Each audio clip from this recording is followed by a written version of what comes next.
بسم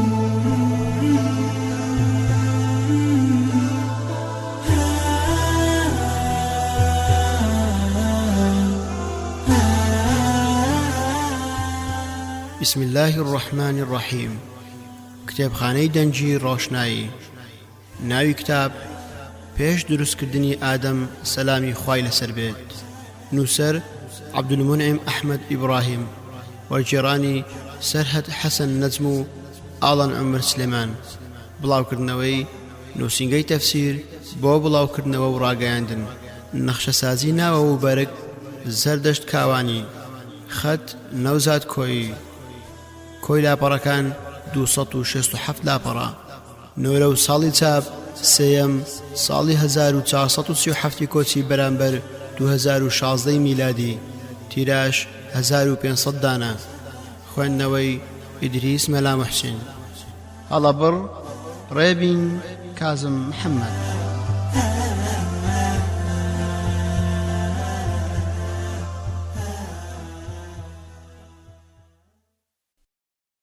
خوێنەری بەڕێز ئەم تەڕاکە بە کۆتا هات. بسم الله الرحمن الرحیم. پێشەچی لاپەڕا 5. سوپاس و ستایش بۆ خودای بەدیهێنەر. سوورەتی ئەزومەڕ ئاەتی 62 تاوەکو 63. الله خالق كل شيء وهو على كل شيء وكيل له مقاليد السماوات والأرض والذين كفروا بآيات الله أولئك هم الخاسرون. سورة السجدة آية 7. الذي أحسن كل شيء خلقه وبدأ خلق الإنسان من طين. ئەو خوایە زاتێکە هەموو شتێکی بە چاچی و ڕێک و پێچی بەدیهێناوە. لە سەرەتاوە ئادەمی زادی لە قوڕ دروست کردووە. سڵای خوا لەسەر سەروەری پێغەمبەران و پێشەوای موسڵمانان و لەسەر کەس و کاری هاوڵانی و پێڕەوانی تا ڕۆژی دوایی.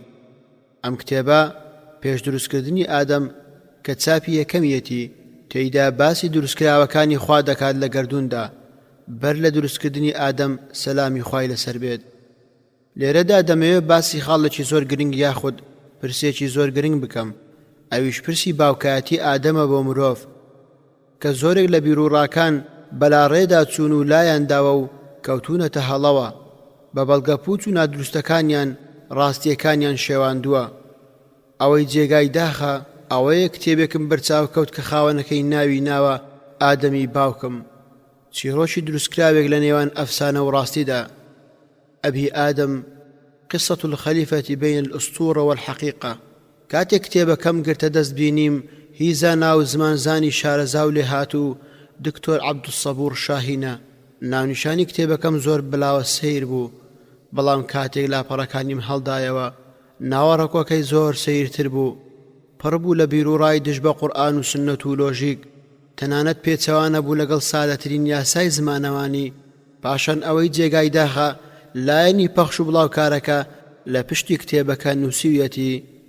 دکتۆر عەبدولسەبوور شاهین وستویەتی چیرۆکی دروستکردنی بوونەوەرمان بە شێوەیەک بۆ بجێڕێتەوە کە بگونجێت لەگەڵ عەقڵ. هەوڵی داوە تێڕوانینی قورئانی بگونجێنێت لەگەڵ ڕەوتی زانستی لە پرسی ژیانی ئادەمی زاد لەسەر ئەم زەویەدا. وەک بڵێ جێڕانەوەی قورئانی پیرۆز بە دڵی جەنابی دکتۆر نییە، بۆیە هاتووە بە شێوە تایبەتیەکەی خۆی چیرۆکی دروستکردنی بوونەوەرمان بۆ دەجێڕێتەوە. ئەمە ژوای کردووە زیاتر لە 200 هەڵەی دژ بە بیر و باوەڕی ئیسلامی و قورئان و سنەتی تێدا بێت. بەشێک لەم هەڵانە لە پێشەچیدا دەڵێت بەڵکو 4. ئەوە واتای ئەو فەرمودەی قودسیەیە کە لە منداڵیەوە لە بەرمان کردووە و تێیدا خودای گەورە دەربارەی خۆی دەفەرموێ من گەوهەرێکی شاراوە بووم ویستم بناسرێم، اینجا بوونەوەرم دروست کرد کە پێی ناسرام. نازانم ئەم قسەیەی لەکوێ هێناوە و داویەتێ پاڵ خودای گەورە بەبێ لێ کۆڵینەوە و دڵنیا بوون. هەروەکو زانراویشە قسەدانە پاڵ خودای گەورە کارێکی ناڕەوا و حرامە. هەروەکو خوای گەورە دەفەرموێ قل إنما حرم ربي الفواحش ما ظهر منها وما بطن والإثم والبغي بغير الحق وأن تشركوا بالله ما لم ينزل به سلطانا وأن تقولوا على الله ما لا تعلمون. سورة أعراف آية 33. واتای محەممەد صلى الله عليه وسلم پێیان بڵێ بەڕاستی پەروەردیگارم هەرچی گوناه و خراپەیە حرامی کردووە، چ ئەوانەی ئاشکران چ ئەوانەی پەنهانن. هەروەها لە ئاەتێکی تردا دەفەرموێ إنما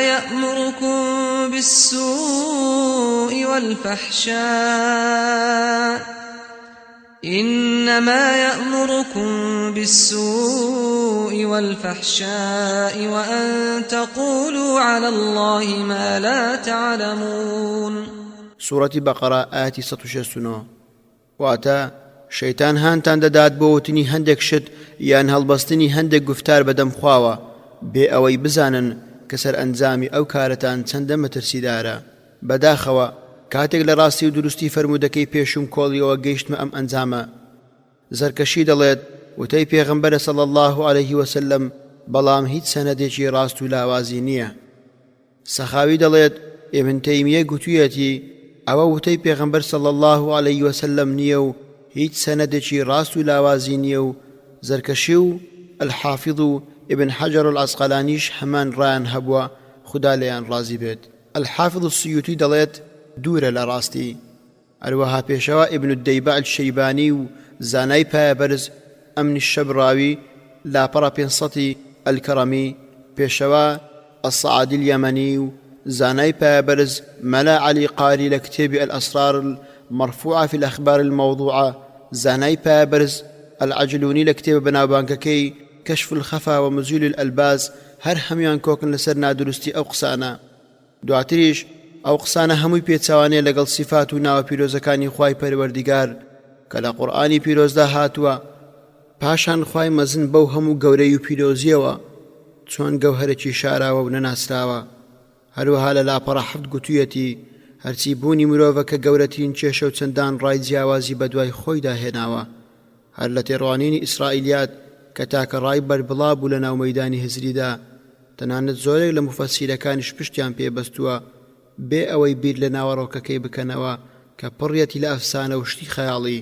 دەڵێم ئاشکرایە لای هەموو کەسێکی خاوەن عەقڵ و بیر و هۆش کە ئەو قسانە سەر لێ شێواوی تێدایە. هەر کەسێکیش دەڵێت بوونی دروستکراوەکان گەورەترین کێشەیە، بێگومان کێشەکە زۆر لە مەسادەترە، چونکە قورئانی پیرۆز لە ڕوانگەی جێرانەوەی چیرۆکی دروستکردنی مرۆڤ کە خۆی لە دروستکردنی پێغەمبەر ئادەم عەلەیه السەلام دەبینێتەوە بە شێوەیەکی زۆر ڕوون و ئاشکرا باسی هەموو لایەنەکانی ئەو پرسە دەکات و هیچی لێ فەرامۆش نەکردووە. خوای گەورە دەفەرموێ وَإِذْ قَالَ رَبُّكَ لِلْمَلَائِكَةِ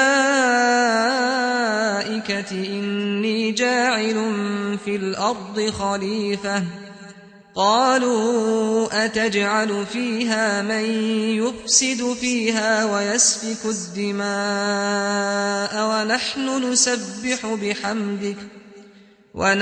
نسبح بحمدك ونقدس لك قال إني أعلم ما لا تعلمون. سورة بقرة آية سي. واتا أي محمد صلى الله عليه وسلم باسی ئەوە بکە پەروەردیگارت بە فریشتەکانی وت بەڕاستی من دەمەوێت لە زەویدا جێنشینێک دابنێم بۆ ئاوەدانی و دینداری.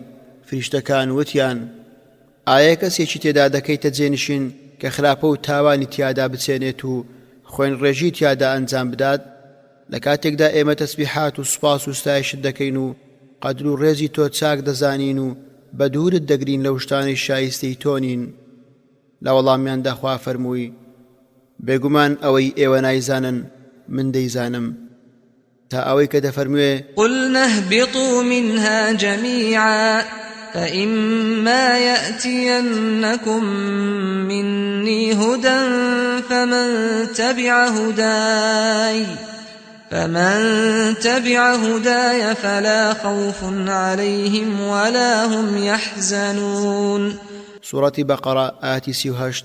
واتا ئینجاوتمان هەمووتان دەبێ دابەزن بۆ سەرزەوی، جا ئەگەر هەر کاتێک لەلایەن منەوە ڕێنماییتان بۆ هات هەرکەس شوێن ڕێنمایی من بکەوێت ئەوە نەترس و بیمیان لەسەر دەبێت، نەغەمگین و دڵتەنگ دەبن.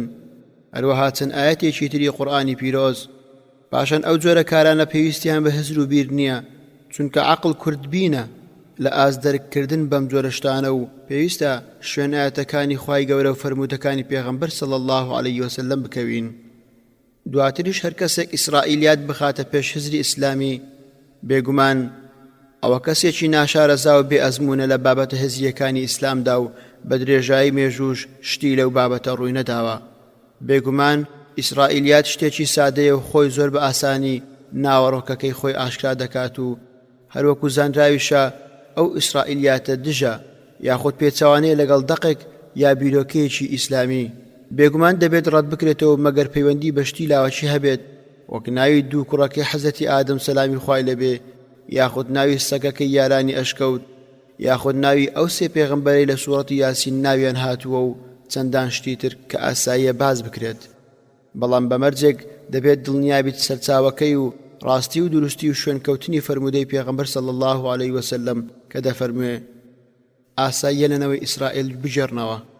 هەر بۆیە سوپاسی خوای گەورە دەکەین کە قورئانی پیرۆزی کردوتە چاودێر و پارێزەری کتێبە ئاسمانیەکانی تر، هەروەکو خوای گەورە دەفەرموێ وأنزلنا إليك الكتاب بالحق مصدقا لما بين يديه من الكتاب ومهيمنا عليه فاحكم بينهم بما أنزل الله ولا تتبع أهواءهم عما جاءك من الحق لكل جعلنا منكم شرعة ومنهاجا ولو شاء الله لجعلكم أمة واحدة ولكن ليبلوكم فيما آتاكم فاستبقوا الخيرات إلى الله مرجعكم جميعا فينبئكم بما كنتم فيه تختلفون. سورة مائدة آية 38. واتا ئێمە قورئانمان هاوڕێ لەگەڵ هەموو حەقیقەت و ڕاستێکدا بۆ تۆ دابەزاندووە. ڕاستی و دروستی کتێبەکانی پێشخۆشی دیاری دەکات و چاودێرە بەسەر هەمویاندا. بەو بەرنامەیەی خوا ناردوویەتی دادوەری بکە لە نێوانیاندا و شوێن ئارەزوەکانی ئەوان مەکەوە و لەو حەقە لامەدا کە بۆت ڕاوانە کراوە. پاشان لە لاپەڕە 7 چەندەقێکی لە کتێبی ڕائیس لیلمەجالیسی ئەثەعلەبی وەرگرتووە، هەروەکو ئەوەی تاکە سەرچاوەی بێت باسی چیرۆکی دروستکردنی ئادەمی سەلامی خوای لێبێ کردبێ. لە کاتێکدا بە هیچ شێوەیەک باسی صحیح البخاری و العظمەی ئەبوو شەیخ و البدایە والنهایەی ئیبن کەثیر و تاوەکو کۆتایی چەندانی تری نەکردووە کە پڕن لە دەقی ڕاست و دروست دەربارەی ئەو بابەتە. پاشان هاتووە بەڵگەی بەچەند هەڵکەندرایەک و حسابی تەمەنی زەوی هێناوەتەوە کە هەمووی پڕێتی لە گومان و گریمانە و خەیاڵی بێسوود. بسم الله الرحمن الرحيم. ذلكم الله ربكم لا إله إلا هو خالق كل شيء فاعبدوه وهو على كل شيء وكيل. سورة الأنعام آية 102.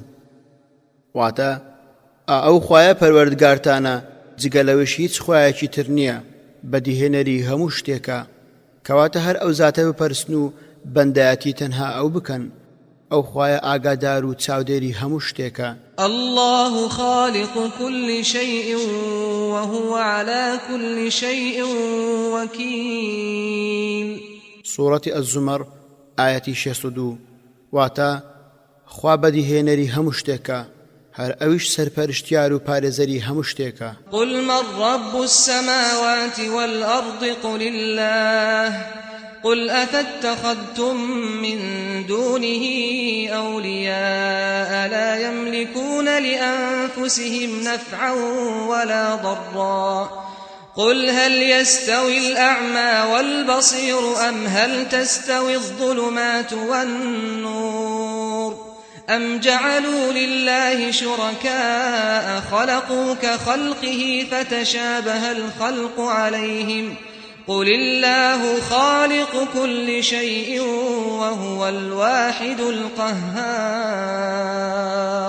سورة الرعد آية 16 واتا أي محمد صلى الله عليه وسلم بخوان ناسا كان بڵێ چێ پەروەردیگاری ئاسمانەکان و زەویە ئەگەر ئەوان بێدەنگ بوون تۆ بڵێ ئەڵڵا پەروەردگاریانە چونکە ئەوانە کەڕ و کوێر و لاڵن لەوانەیە دان بەو ڕاستیەدا نەنێن پاشان پێیان بڵێ ئایا ڕەوایە جگە لەو خوایە پشت بە شتانی تر ببەستن و بیانکەنە پشتیوان و خۆشەویست کە ئەوانە تەنانەت بۆ خۆشان قازانج و زەرەریان بەدەست نییە هەروەها بڵێ باش ئاخر کوێر و چاوساغ وەک یەکن تاریکی و ڕووناچی چوون یەکن دیارە کە خوانەناسی و بێدینی کوێری و تاریکیە ئیمان و باوەڕ و خواناسیش چاوساغی و ڕووناچیە بەڵکو تەنها بەشێکیان داناوە بۆ خوددا کە شتیان دروست کردووە وەک دروستکراوەکانی خوا و جا دروستکراوەکەیان لێ شێواوە پێیان بڵێ ئەڵڵا بەدیهێنەر و دروستکاری هەموو شتێکە و ئەو زاتە تاکو تەنها و بەدەسەڵات و بەهێز و بەتوانایە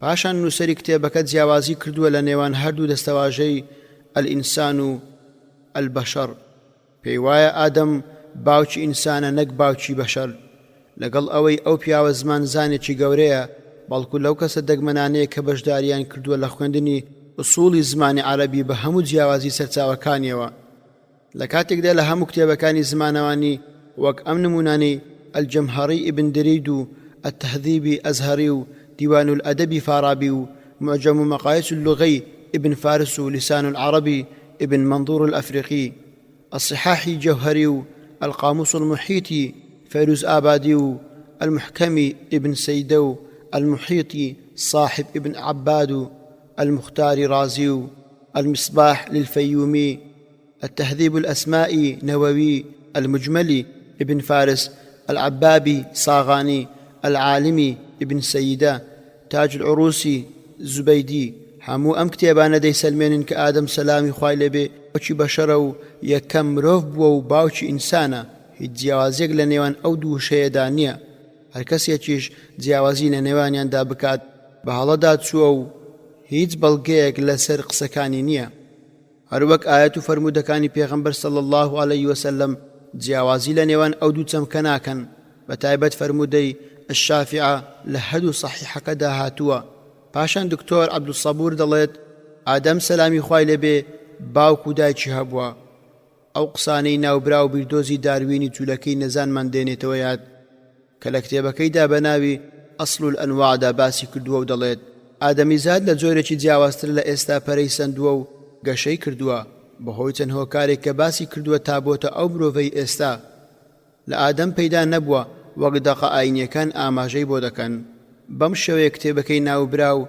پڕە لە هەڵەی زەق کە بە شێوەیەکی فراوانتر لە کتێبی تردا ئاماژەمان بۆ کردووە بە ناوی وەقەفات مع ئەبی ئادەم لە کۆتایی ئەم پێشەچێدا بانگهێشتی دکتۆر عەبدولسەبوور شاهین دەکەم کە لە نووسینەکانی پاشگەز ببێتەوە و پاشگەز بوونەوەکەشی بە ئاشکرا ڕابگەێنێت تا کۆتاییەکەی بەخراب بۆ نەنووسرێت چونکە هەروەکو وتراوە نەبێتە پیری ئاخیر شەڕ بەگەڕانەوەشی ئابڕووی ناچێت چونکە کەسی باش و نمونەیی ئەوە نیک هەڵە نەکات بەڵکو ئەگەر هەڵەی کرد پەشیمان ببێتەوە و ڕاستی بکاتەوە هەروەها چەندین زانامان بینی کە لە ڕای خۆیان پاشگەز بوونەتەوە و چەندین دانا و کەسانی لێ هاتوش دوای سەرگەردان بوون گەڕاونەتەوە سەر ڕێگای ڕاست و دروست لێرەدا لە خوای مەزن دەپاڕێنەوە کە دڵەکانمان لەسەر ڕێگای ڕاست جێگیر بکات چونکە هەر خۆی باشترین ڕێنیشاندەرە نووسینی أبو الحسن عبد الله بن عبد العزيز بن أمين الشبراوي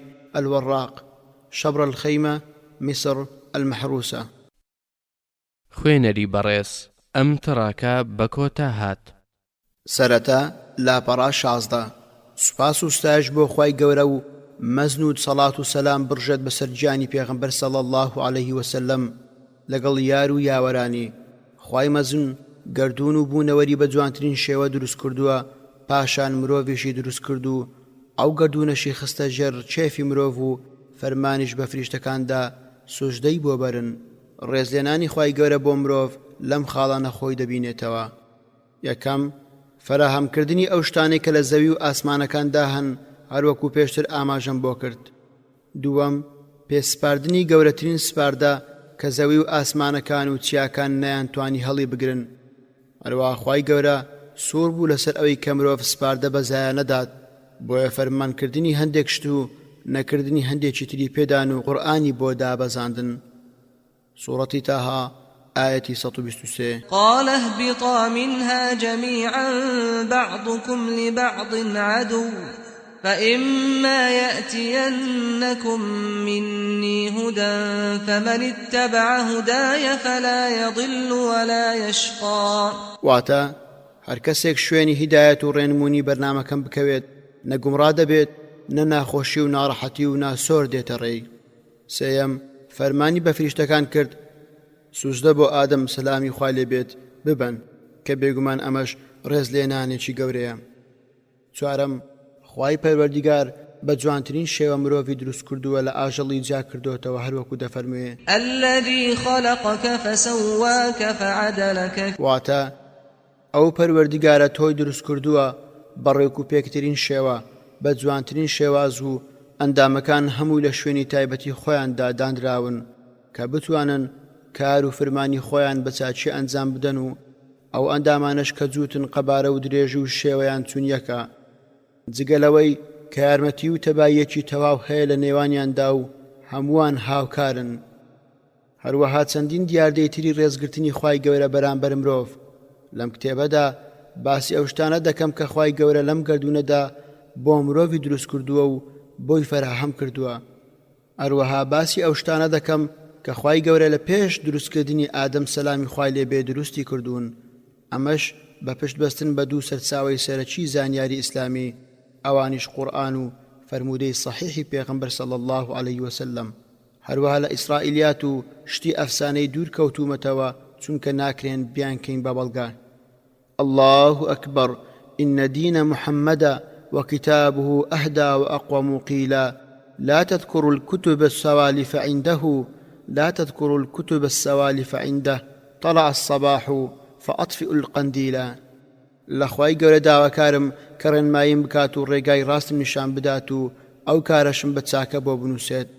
چیرۆکی بەدیهێنان یەکێکە لە گرنگترین ئەو کارانەی کە خوای گەورە لە قورئانی پیرۆزدا باسی کردووە و بە شێوەیەک دەبینین کە 110 وشەی بەدیهێنان الخەڵقی تێدا هاتووە.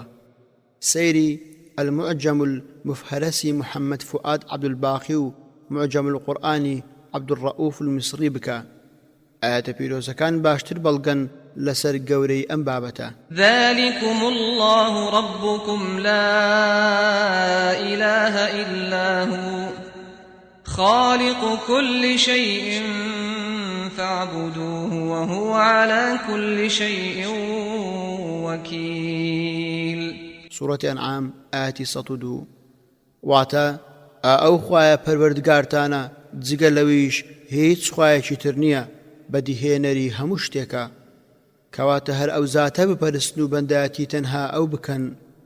ئەو خوایە ئاگادار و چاودێری هەموو شتێکە. قل من رب السماوات والأرض قل الله قل أفاتخذتم من دونه أولياء لا يملكون لأنفسهم نفعا ولا ضرا قل هل يستوي الأعمى والبصير أم هل تستوي الظلمات والنور أم جعلوا لله شركاء خلقوا كخلقه فتشابه الخلق عليهم قل الله خالق كل شيء وهو الواحد القهار. سورة الرعد آيات 16. واتا أي محمد صلى الله عليه وسلم بخوانا ناسا كان بڵێ چێ پەروەردگاری ئاسمانەکان و زەویە ئەگەر ئەوان بێدەنگ بوون تۆ بڵێ ئەڵڵا پەروەردگاریانە چونکە ئەوانە کەڕ و کوێر و لاڵن لەوانەیە دان بەو ڕاستیەدا نەنێن.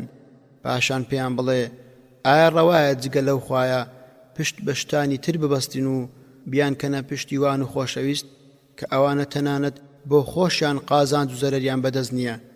هەروەها بڵێ باش ئاخر کوێر و چاوساق وەک یەکن تاریکی و ڕووناچی چون یەکن دیارە خوانەناسی و بێدینی کوێری و تاریکیە ئیمان و باوەڕ و خواناسیش چاوساغی و ڕووناچیە بەڵکو چەند هاوبەشێکیان داناوە بۆ خوا کە شتیان دروست کردو وەک دروستکراوەکانی خوا جا دروستکراوەکەیان لێ شێواوە. پێیان بڵێ ئەڵڵا بەدیهێنەر و دروستکاری هەموو شتێکە ئەو زاتە تاکو تەنها و بەدەسەڵات و بەهێز و بەتوانایە. يا أيها الناس اذكروا نعمة الله عليكم هل من خالق غير الله يرزقكم من السماء والأرض لا إله إلا هو فأنا تؤفكون. سورة فاتر آية 3. واتە ئەی خەڵچینە بیر بکەنەوە لە چاکەی خوا بەسەرتانەوە، ئایا دروستکار و بەدیهێنەرێکی تر هەیە جگە لە خوا لە ئاسمان و زەویەوە ڕزق و ڕۆزیتان پێ ببەخشێت؟ جگە لەو زاتە خوایەکی تر نییە. جا ئەوە چۆن لەو بیر و باوەڕە دروستە لا دەدرێن؟ الله خالق كل شيء وهو على كل شيء وكيل. واتە خوا بەدیهێنەری هەموو شتێکە، هەر ئەویش سەرپەرشتیار و پارێزەری هەموو شتێکە. ذلكم الله ربكم خالق كل شيء لا إله إلا هو فأنا تؤفكون. واتە ئەو زاتە خوای ئێوەیە و پەروەردگارتانە، بەدیهێنەری هەموو شتێکە، هیچ خوایەک نییە جگە لە ئەو. ئیتر ئێوە بەرەو کوێ دەبرێن؟ چۆن لا دەدرێن لە بەرنامەکەی؟ إن في خلق السماوات والأرض واختلاف الليل والنهار لآيات لأولي الألباب. واتە بەڕاستی لە دروستکردنی ئاسمانەکان و زەویدا و لە ئاڵ و گۆڕی شەو و ڕۆژدا بەڵگە و نیشانەی زۆر هەن بۆ کەسانی ژیر و هۆشمەند. الحمد لله الذي خلق السماوات والأرض وجعل الظلمات والنور ثم الذين كفروا بربهم يعدلون. واتە سوپاس و ستایش بۆ ئەو خوایی کە ئاسمانەکان و زەوی دروست کردووە، تاریکی و ڕووناچی فەراهەم هێناوە، پاشان ئەوانەی بێباوەڕ بوون بە پەروەردگاریان یەکێک لە دروستکراوەکانی خوا دەکەنە هاوتای خوا. وهو الذي خلق السماوات والأرض في ستة أيام وكان عرشه على الماء ليبلوكم أيكم أحسن عملا ولئن قلت إنكم مبعوثون من بعد الموت ليقولن الذين كفروا إن هذا إلا سحر مبين. واتە ئەو خوایە زاتێک کە ئاسمانەکان و زەوی لە ماوەی 6 ڕۆژدا دروست کرد، تەختی فەرمانڕەوایەتی کە دروستکراوێکی زۆر گەورە و شکۆمەندە لەسەر ئاو بوو. خلق الإنسان من نطفة فإذا هو خصيم مبين. واتە ئادەمی زادیشی لە تاکە نوتفەیەک بەدیهێناوە کەچی ئەو دوای ماوەیە کە خۆی ناسیوە بووەتە دوژمنێکی ئاشکرا. والله جعل لكم مما خلق ظلالا وجعل لكم من الجبال أكنانا وجعل لكم سرابيل تقيكم الحر وسرابيل تقيكم بأسكم كذلك يتم نعمته عليكم لعلكم تسلمون. واتە خوا لەو شتانە کە دروستی کردووە سێبەری بۆ ئێوە ڕەخساندووە، لە کێوەکانیشدا کون و کەلێن و ئەشکەوتی سازاندووە، پۆشاکی بۆتان بەدیهێناوە تا لە گەرما و سەرما بتان پارێزێت، هەروەها جۆرەها پۆشاکی تری بۆ بەدیهێناون و بۆ پاراستنی گیانتان لە کاتی جەنگ و شەڕ و شۆڕدا. ئەبەو شێوەیە پەروەردگارتان ناز و نیعمەتی خۆیتان بە تەواوی بەسەردا دەڕێژێت بۆ ئەوەی ملکەت و فرمان بردار بن. وهو الذي خلق الليل والنهار والشمس والقمر كل في فلك يسبحون. واتە هەر ئەو زاتەیە کە شەو و ڕۆژی بەدیهێناوە، خۆر و مانگیشی دروست کردووە، هەر یەکەیان لە خولگەیەکدا دەسوڕێنەوە. خلق الإنسان من عجل سأريكم آياتي فلا تستعجلون. سورة أنبياء آية 37. واتە ئەوەندە ئینسان بەپەلە و تاڵوکەیە وەک ئەوەی لە پەلە و تاڵوکە دروست کراوە لە ئایندەدا من نیشانە و بەڵگەکانی خۆمتان نیشان دەدەم جا پەلەم لێ مەکەن. والله خلق كل دابة من ماء فمنهم من يمشي على بطنه ومنهم من يمشي على رجلين ومنهم من يمشي على أربع يخلق الله ما يشاء إن الله على كل شيء قدير. واتە خوا هەموو زیندەوەرێکی لە ئاوێکی تایبەت دروست کردووە، جا هەیانە لەسەر سچی دەڕوات، هەیشە لەسەر دوو قاز دەڕوات، هەیشە لەسەر چوار پێ دەڕوات. خوا هەرچی بووێ دروستی دەکات، بەڕاستی خوا دەسەڵاتی بەسەر هەموو شتێکدا هەیە. أتدرون ما خلق لكم ربكم من أزواجكم بل أنتم قوم عادون.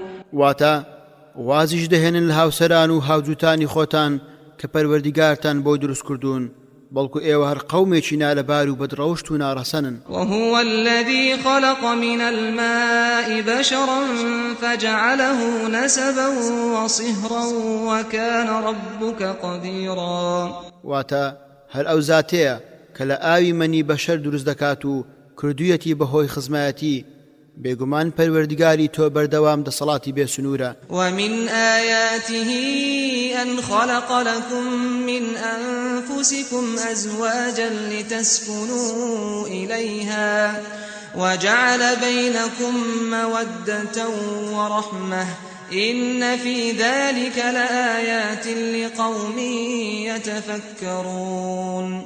واتە یەکێکە لە نیشانە و بەڵگەکانی تری ئەوەیە کە هەر لە خۆتان هاوسەری بۆ دروست کردوون بۆ ئەوەی ئارام بگرن لە لایدا و لە نێوانتاندا خۆشەویستی و سۆز و میهرەبانی فەرەهەم هێناوە. بەڕاستی ئالە و دیاردانەدا نیشانە و بەڵگە هەیە بۆ کەسانێک بیر دەکەنەوە و تێدەفکرن. الذي أحسن كل شيء خلقه وبدأ خلق الإنسان من طين. واتە ئەو خوایە زاتێک کە هەموو شتێکی بە چاچی و ڕێکوپێکی بەدیهێناوە، لە سەرەتاوە ئادەمی زادی لە قوڕ دروست کردووە. خوای گەورە دەفەرمێ: قل يحييها الذي أنشأها أول مرة وهو بكل خلق عليم. سورة ياسين آياتي 79. واتە پێیان بڵێ ئەو زاتەی کە یەکەم جار دروستی کرد هەر ئەویش زیندوی دەکاتەوە، ئەو بە هەموو دروستکراوێک زانا و ئاگایە. بسم الله الرحمن الرحيم. خلقكم من نفس واحدة ثم جعل منها زوجها وأنزل لكم من الأنعام 8 أزواج يخلقكم في بطون أمهاتكم خلقا من بعد خلق في ظلمات 3 ذلكم الله ربكم له الملك لا إله إلا هو فأنا تصرفون. واتە خەڵکی نەبیرتان نەچێت خوا ئێوەی لە تاکە نەفسێک هێناوەتە کایەوە لەوە دوا لەو تاکە نەفسە هاوسەرەکەشی فەراهەم هێناوە. لە ماڵاتیشدا 8 جۆری دروست کردووە لە ئاەتی 143 تاوەکو 144 لە سوورەتی ئەنعامدا ئاماژەی بۆ کردووە.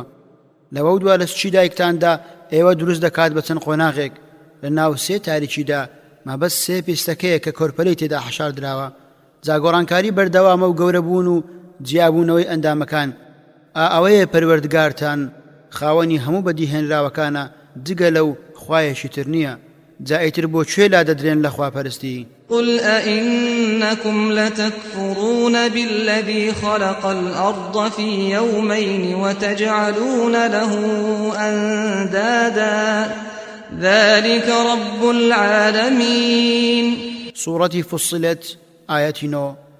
واتا أي پیغمبر صلى الله عليه وسلم پیان بڵێ باشە ئاخر ئێوە باوەڕتان بەو زاتە نییە کە زەوی لە 2 ڕۆژدا دروست کردووە، ئەلبەتە ئەو ڕۆژانە مەگەر خوا خۆی بزانێت درێژی ماوەکەیان چەندە چەند هاوڵێکیشی بۆ بڕیار دەدەن ئەو بەدیهێنەر و دروستکارە پەروەردگاری هەر هەموو جیهانیان و بوونەوەرە لخلق السماوات والأرض أكبر من خلق الناس ولكن أكثر الناس لا يعلمون سورة غافر آية 57 واتە بەڕاستی دروستکردنی ئاسمانەکان و زەوی لە دروستکردنی خەڵکی زۆر گەورە و گرنگترە بەڵام زۆربەی خەڵکی ئەم ڕاستیانە تێناگەن و پێی پێنابەن و نایزانن. والذي خلق الأزواج كلها وجعل لكم من الفلك والأنعام ما تركبون. سورة الزخرف آية 12 واتا هەر ئەو زاتە هەموو جووتەکانی لە جیهانی ئادەمی زاد و زیندەوەران و ڕۆک و بێجانەکاندا دروست کردووە و بۆ ئێوەی ڕەخساندووە هەروەها کەشتی و جۆرەکانی ئاژەڵی بۆ ڕامهێناون تا بۆ سواری سوودی لێوەربگرن. أفعينا بالخلق الأول بل هم في لبس من خلق جديد. سورة قاف آية 15 واتا ئایا ئێمە لە سەرەتاو یەکەم جاردا کە ئەو خەڵکەمان دروست کرد ماندوو بووین و گیر و گرفت هاتە ڕێمان نەخێر ماندوو نەبووین بەڵکو ئەوان لە گوماندان بەرامبەر بە دروست بوونەوەیەکی تازە. وأنه خلق الزوجين الذكر والأنثى. سورة النجم آية 45 واتا هەر ئەو زاتەش دوو جۆری دروست کردووە کە نێر و مێیە. خلق الإنسان من صلصال كالفخار.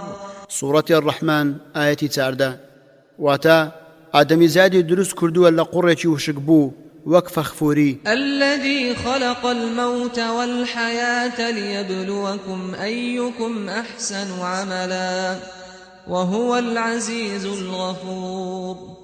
سورة الملك آية 2 واتا هەر ئەو خۆی مردون و ژیانی بەدیهێناوە تا تاقیتان بکاتەوە چێتان کردەوەی چاکتر و پەسنترە هەر ئەویش زاتێکی باڵا دەستە بەسەر بێباوەڕاندا وەڵێ خۆش بووە لە ئیمانداران. ألم يعلم بأن الله يرى.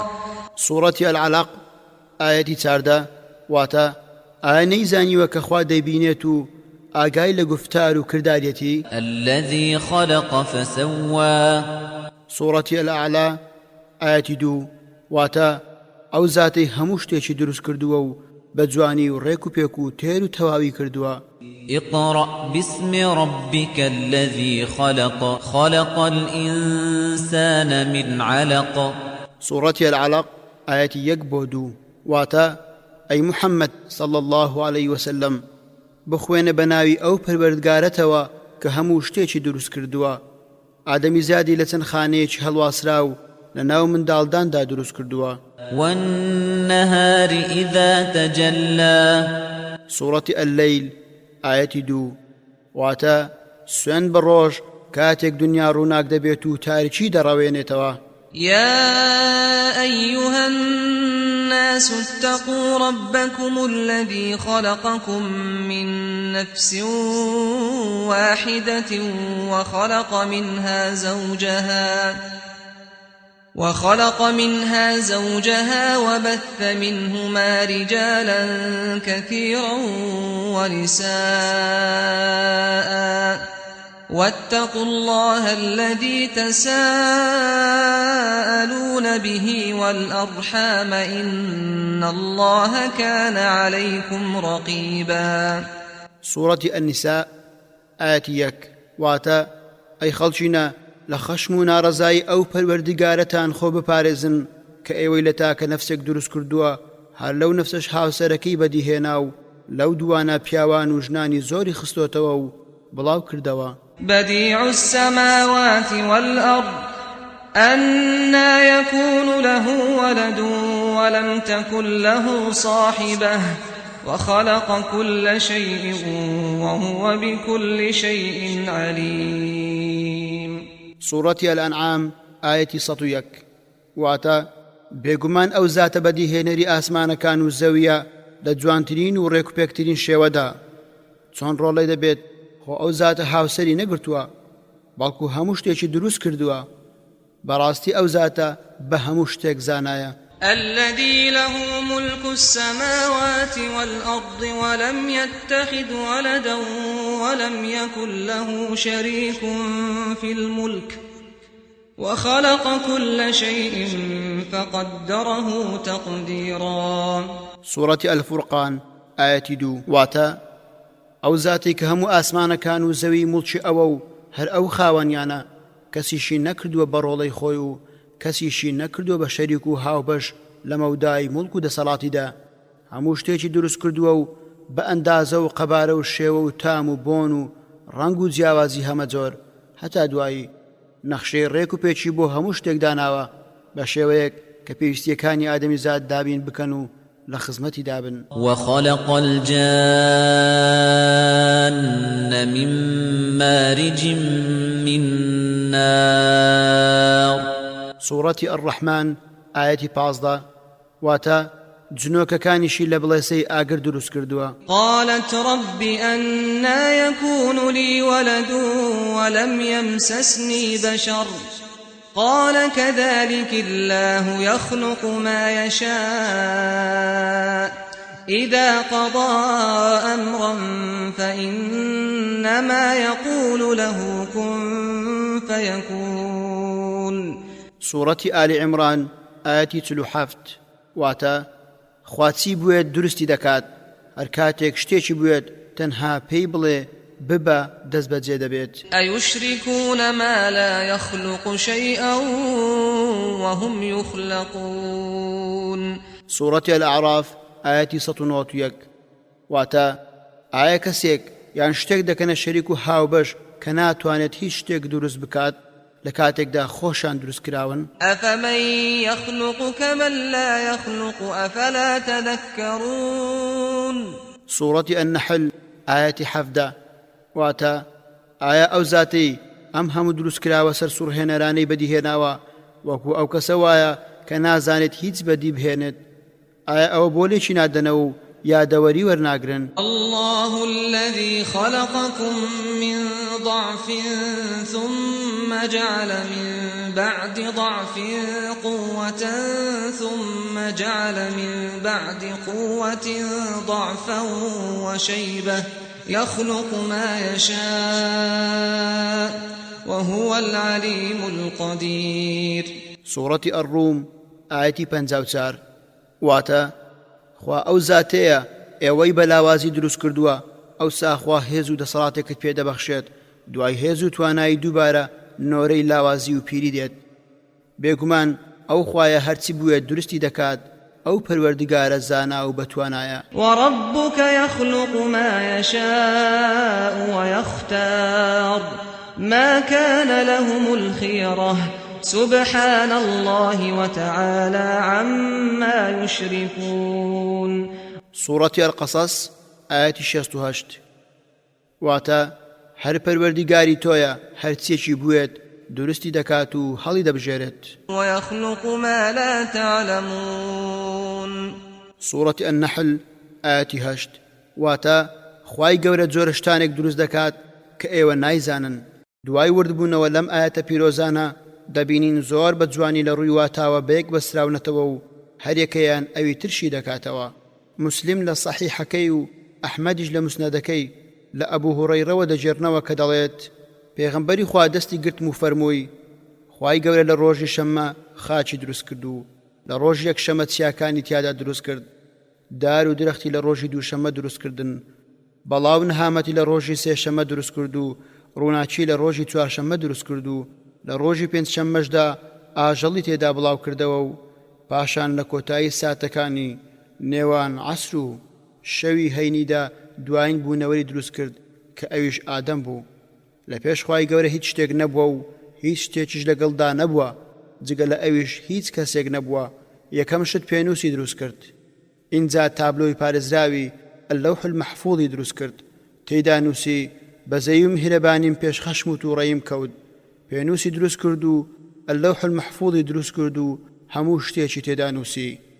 خوای گەورە زەوی و ئاسمانەکان و هەموو ئەو بوونەوەرانەی لە ناویدان دروستی کردووە فریشتەکان و جنۆکەکان بەهەشت و دۆزەخ و چیاکان و خۆر و مانگ و ئەستێرە و هەسارەکان و ئەستێرە کرکدارەکان و نەیزەک و پلازما و دەرەچە یاخود بڵێن کونە ڕەشەکان.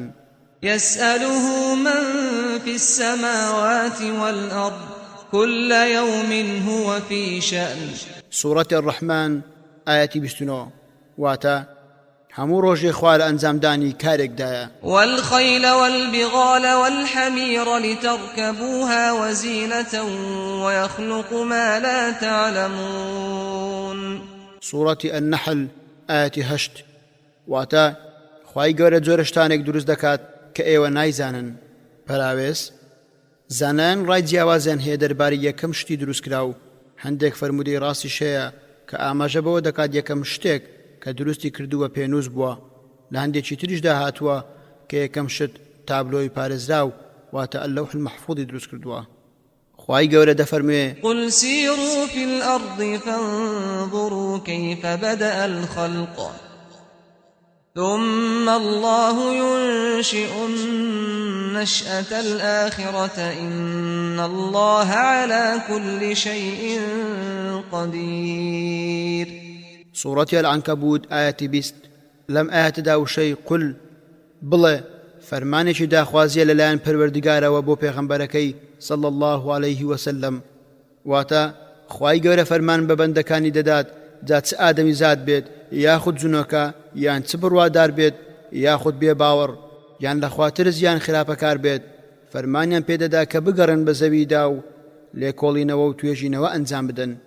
لێرەدا مەبەست لە ڕۆیشتن و گەڕانی تێڕوانین و پندوەرگرتنە هەروەکو گوتراوە پندوەرگرن ئەی خاوەن بیناییەکان فاعتەبیڕوا یا ئولی الئەبصار.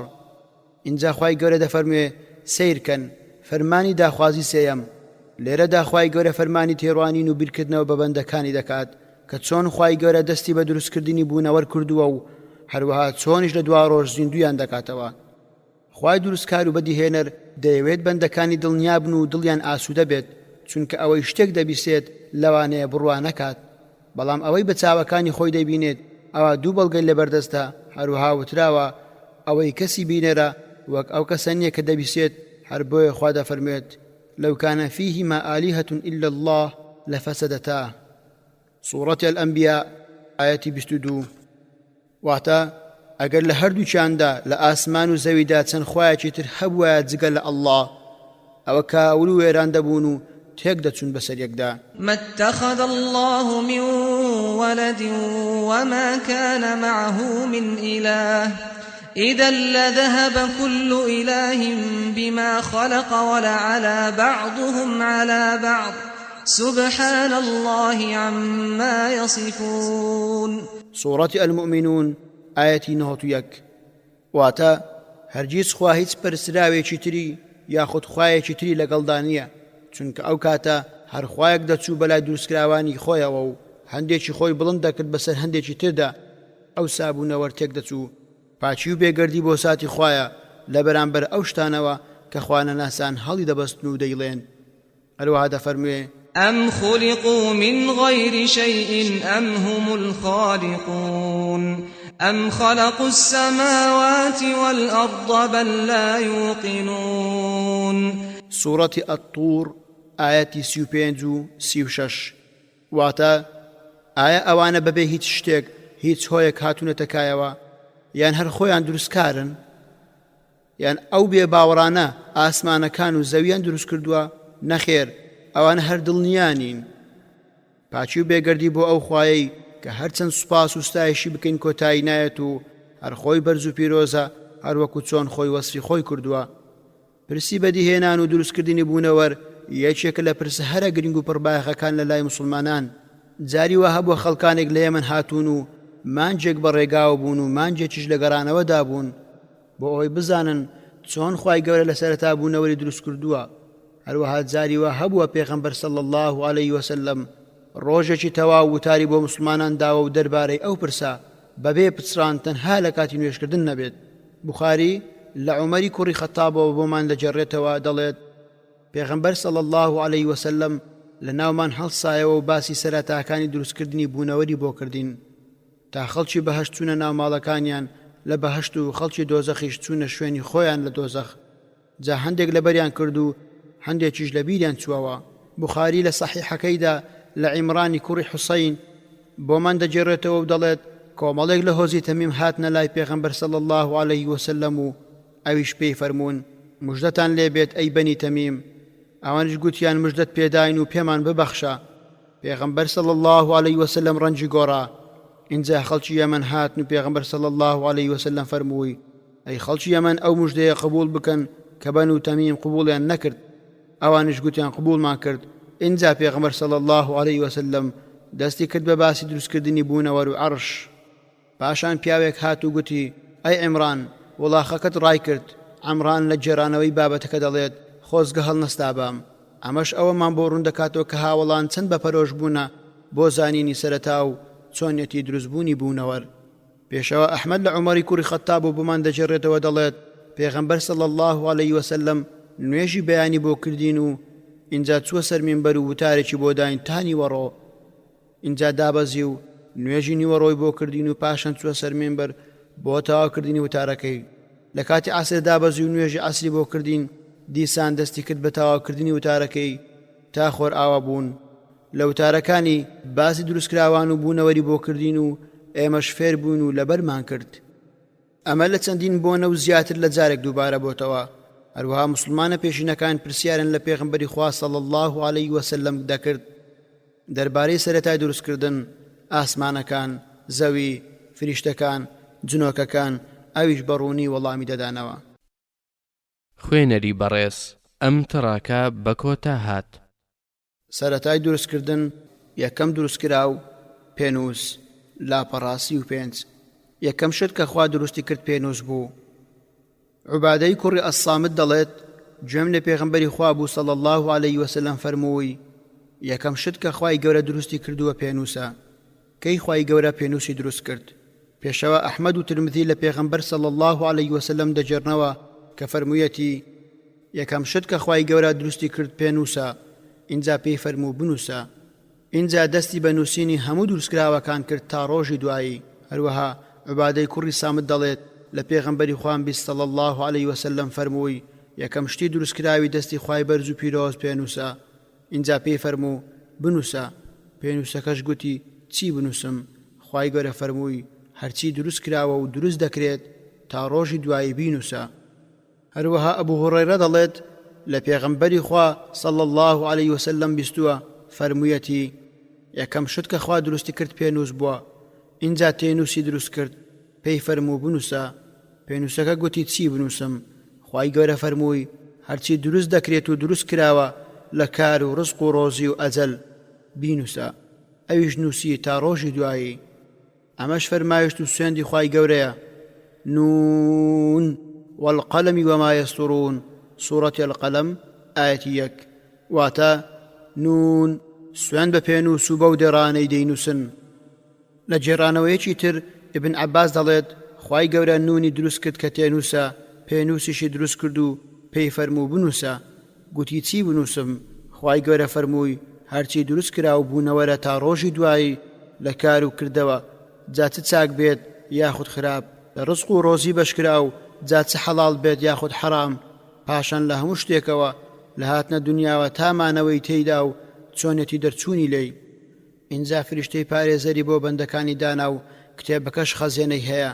فریشتەکان هەموو ڕۆژ کار و کردەوەی ئەو ڕۆژە کۆپی دەکەن کە ڕزق و ڕۆزیەکە نەما شوێنەواری بزر بوو ئەجەلیش تەواو بوو. فریشتەکان دێنە لای فریشتەی سەرپەرشتیاری خەزێنە و داوای کار و کردەوەی ئەو ڕۆژە دەکەن. سەرپەرشتیاریش پێیان دەڵێت هاوڵەکەتان هیچ شتێکی لای ئێمە نییە. اینجا فریشتەکان دەگەڕێنەوە و دەبینن مردووە. اینجا ابن عباس گوتی ئایا نەتان بیستووە فریشتەکان دەڵێن إنا كنا نستنسخ ما كنتم تعملون. سورة الجاثية آية 29. واتە بەڕاستی ئێمە وەک خۆی نووسیومانەتەوە وێنەمان گرتووە ئەوەی کە ئێوە دەتان کرد. ئایا لە بەرگرتنەوە کۆپیکردن تەنیا لەسەر وێنە بنەڕەتیەکە النسخە الأصلیە نابێت؟ زاناکان ڕای جیاوازیان هەیە دەربارەی یەکەم دروستکرا و گرنگترینیان ئەمانن. یەکەم پێنووس یەکەم دروستکراوە بەڕەهایی. ئەمە ڕای ئیبن جەریر و ئیبن جەوزیە و ئێمەش لە بەربوونی بەڵگەی زۆری لەسەری ئەم خاڵە بە باشترینی دادەنین. دووەم یەکەم دروستکرا و ئاوە. ابن جەریر و تەبەڕی باسی کردووە و ئیبن کەثیرش لەوەوە گواستیوێتەوە. هەروەها ئیبن حەجەر لە ئەلفەتح بەڵگەی بەوە هێناوەتەوە ئەحمەد و ترمذی جێراویەتیانەوە و بەڕاستیشان داناوە لە فەرموودەکەی ئەبی ڕەزین العەقەیلی ئاو لە پێش عەرش دروست کراوە. سێیەم، یەکەم شت کە خوای گەورە دروستی کردووە ڕووناچی و تاریکیە. ئەتەبەڕی باسی کردووە و داویەتیە پاڵ ئیبن ئیسحاق. چوارەم، عەرش یەکەم دروست کراوە. ئەمەش هەڵبژێردراوی شێخ الئیسلام ئیبن تەیمیە و ئیبن القەییم و ئیبن ئەبی العیزە لەگەڵ ئەوانی تر. ڕای ڕاست و دروست ئەوەیە کە پێنووس یەکەم دروست کراوە، بەڵام دەربارەی ڕای دووەم کە ئاو یەکەم دروست کراوە ئیبن حەجەرش بەڵگەی بە فەرموودەکەی ئەبی ڕەزین هێناوەتەوە کە دەفەرموێ ئاو پێش عەرش دروست کراوە. ئەمە ناڕاستە، چونکە ئەو شێ لە فەرموودەکەی ئیبن ڕەزیندا نەهاتووە، بەڵکو بەم شێوەیە. پاشان عەرشی خۆی لەسەر ئاو دروست کرد کە هیچ ئاماژەیەکی تێدا نییە دەربارەی پێشەنجی دروستبوونی ئاو. هەروەها ئەو فەرموودەیە نادروستە و بەقیەی کوڕی ئەلوەلیدی تێدایە کە کەسێکی ڕاستگۆیە، بەڵام زۆر عیبی پیاوەکان دەشارێتەوە. هەرچی ڕای سێمە کە پەیوەستە بە تاریکی و ڕووناچی، دیسان ئەمەش ڕایەکی نادروستە، چونکە ئیبن ئیسحاق جێی باوەڕ نییە، لەوانەیە لە ئیسرائیلیات وەریگرتی بێت.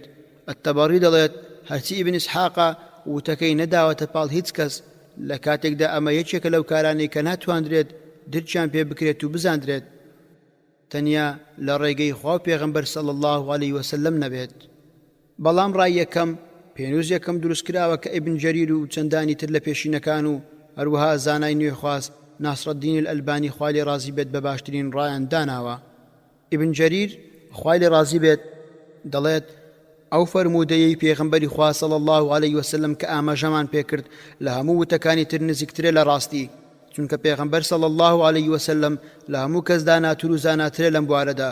هەروەها ئاماژەیەکی ڕاستەوخۆی کردووە بە پێشەنجی دروستکردنی پێنووس، بەڵکو وتەکەشی گشتگیرە کە دەفەرمێ یەکەم شت کە خوا دروستی کرد پێنووسە، کەواتە هیچ شتێک پێش پێنووس دروست نەکراوە، نە ئاو نە عەرش.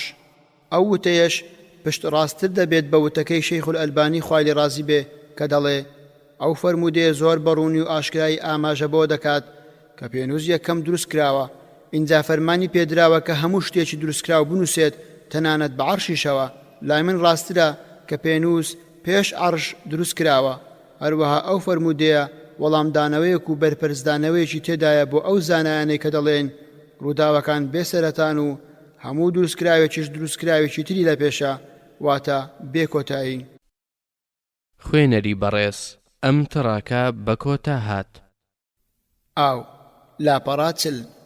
ئیبن جەریر لە پێغەمبەرەوە صلی الله علیه وسلم دەجێڕێتەوە دەڵێت کە پێغەمبەر صلی الله علیه وسلم فەرموویەتی خوای مەزن عەرشی لەسەر ئاو بوو، لە پێش عەرشیش هیچ شتێکی دروست نەکردبوو. پاشان ئاوەکەی وشک کرد و زەوی و ئەوەی لەسەرەتی بە زیندەوەرەوە دروستکردن. پاشان ئاسمانەکان و دروستکراوەکانی ناوی دروست کرد و خۆر و مانگ و ئەستێرەکان و هەسارەکانی لە هەڵمی ئاوەکە دروست کرد. ئاو چییە؟ ئاو مایەی ژیانە، بەهۆیەوە مرۆڤ و ئاژەڵان دەژین و ڕووەکەکان گەشە دەکەن. بەبێ ئاو هەرچی بوونەوەرە لە ناو دەچێت. خوای گەورە لە دوو گاز ئەو شلەیە ڕوون و بێڕەنگ و بێتام و بێبۆنەی بۆ دروست کردوون کە سازگارە و ئاسانە بۆ خواردنەوە. بەسەرهاتی منداڵێک لەگەڵ یەکێک لە داناکان. منداڵێک لە یەکێک لە پیاوە داناکانی پرسی بەڕێزم ئاو چییە؟ پیاوە داناکەش وەڵامەکەی دواخست بۆ بەیانی تاوەکو بگەڕێت و توێژینەوە بکات لەسەر بنچینە و سەرچاوەی ئاو. منداڵەکە بۆ بەیانی لە کاتی خۆی دەهات و پرسیارەکەی دووبارە کردەوە و گوتی بەڕێزم ئاو چییە؟ پیاوە داناکە وەڵامی دایەوە گوتی ڕۆڵەکەم ئاو ئاوە.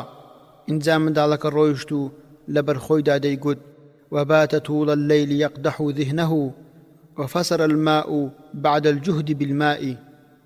بەم شێوەیە ئەم دێڕە شعرە زانایانی بواری کیمیایی هاندا بۆ ئەوەی لێکۆڵینەوە بکەن لەسەر پێک هاتەی ئاو تا بزانن لە چی پێکاتووە و لە چی دروست کراوە و لە تاقیگەدا تاقیکردنەوەی زۆریان لەسەر کرد تا گەیشتنەوە ئەنجامی کە ئاو لە هەردوو گازی هایدرۆجین و ئۆکسجین بەڕێژەی 1 بۆ 2 پێکاتووە و هێما کیمیاییەکەشی YD12.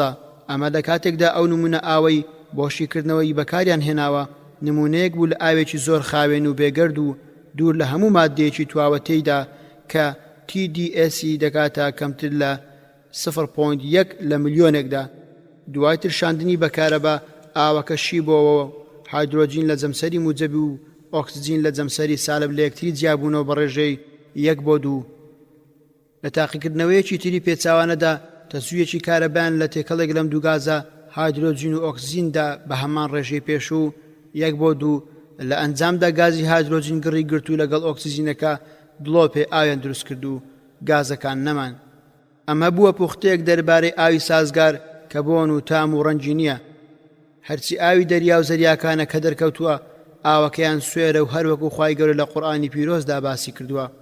دەرکەوتووە کە ئاو 4 لە 5 ڕووبەری زەویدا دەپۆشێت، بەڵام پاش تێکەڵبوونی لەگەڵ خاک خۆیەکی زۆری تێدا توایەوە، بە تایبەت ئەوەی کە ناوی دەبین خۆی چێشت، کلۆریدی سۆدیۆم، هەروەها تفتە توێنەرەکانی وەک پۆتاسیۆم، مەگنیسیۆم و هیتر، هەروەها چەندین ترش وەک کبریتەکان و فۆسفات و کاربۆنەکان.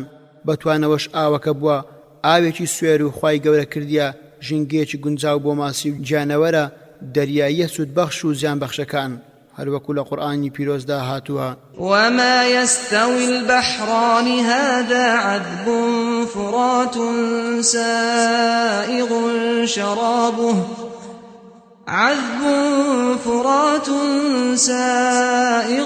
شرابه وهذا ملح أجاج ومن كل تأكلون لحما طريا وتستخرجون حلية تلبسونها وترى الفلك فيه مواخر لتبتغوا من فضله ولعلكم تشكرون.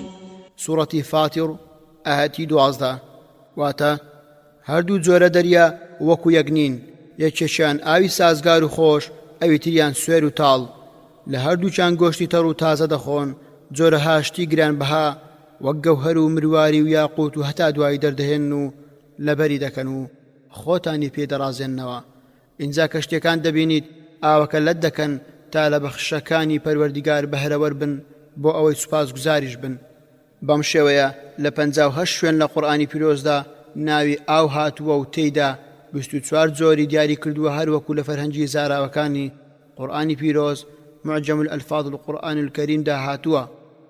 یەکەم ئاوی خواردنەوە وەک دەفەرموێ هو الذي أنزل من السماء ماء لكم منه شراب ومنه شجر فيه تسيمون. سورة النحل ئاەتی دا واتە پەروەردیگار ئەو زاتەیە کە لە ئاسمانەوە بارانتان بۆ دەبارێنێت و لی دەخۆنەوە، هەروەها تێکەڵ بە جۆرەها شەربەت و شلەمەنیش دەیخۆنەوە، دەبێتە هۆی ڕوان و گەشەکردنی درەخت و گوژ و جیا و ماڵاتی تیادا دەلەوەڕێنن.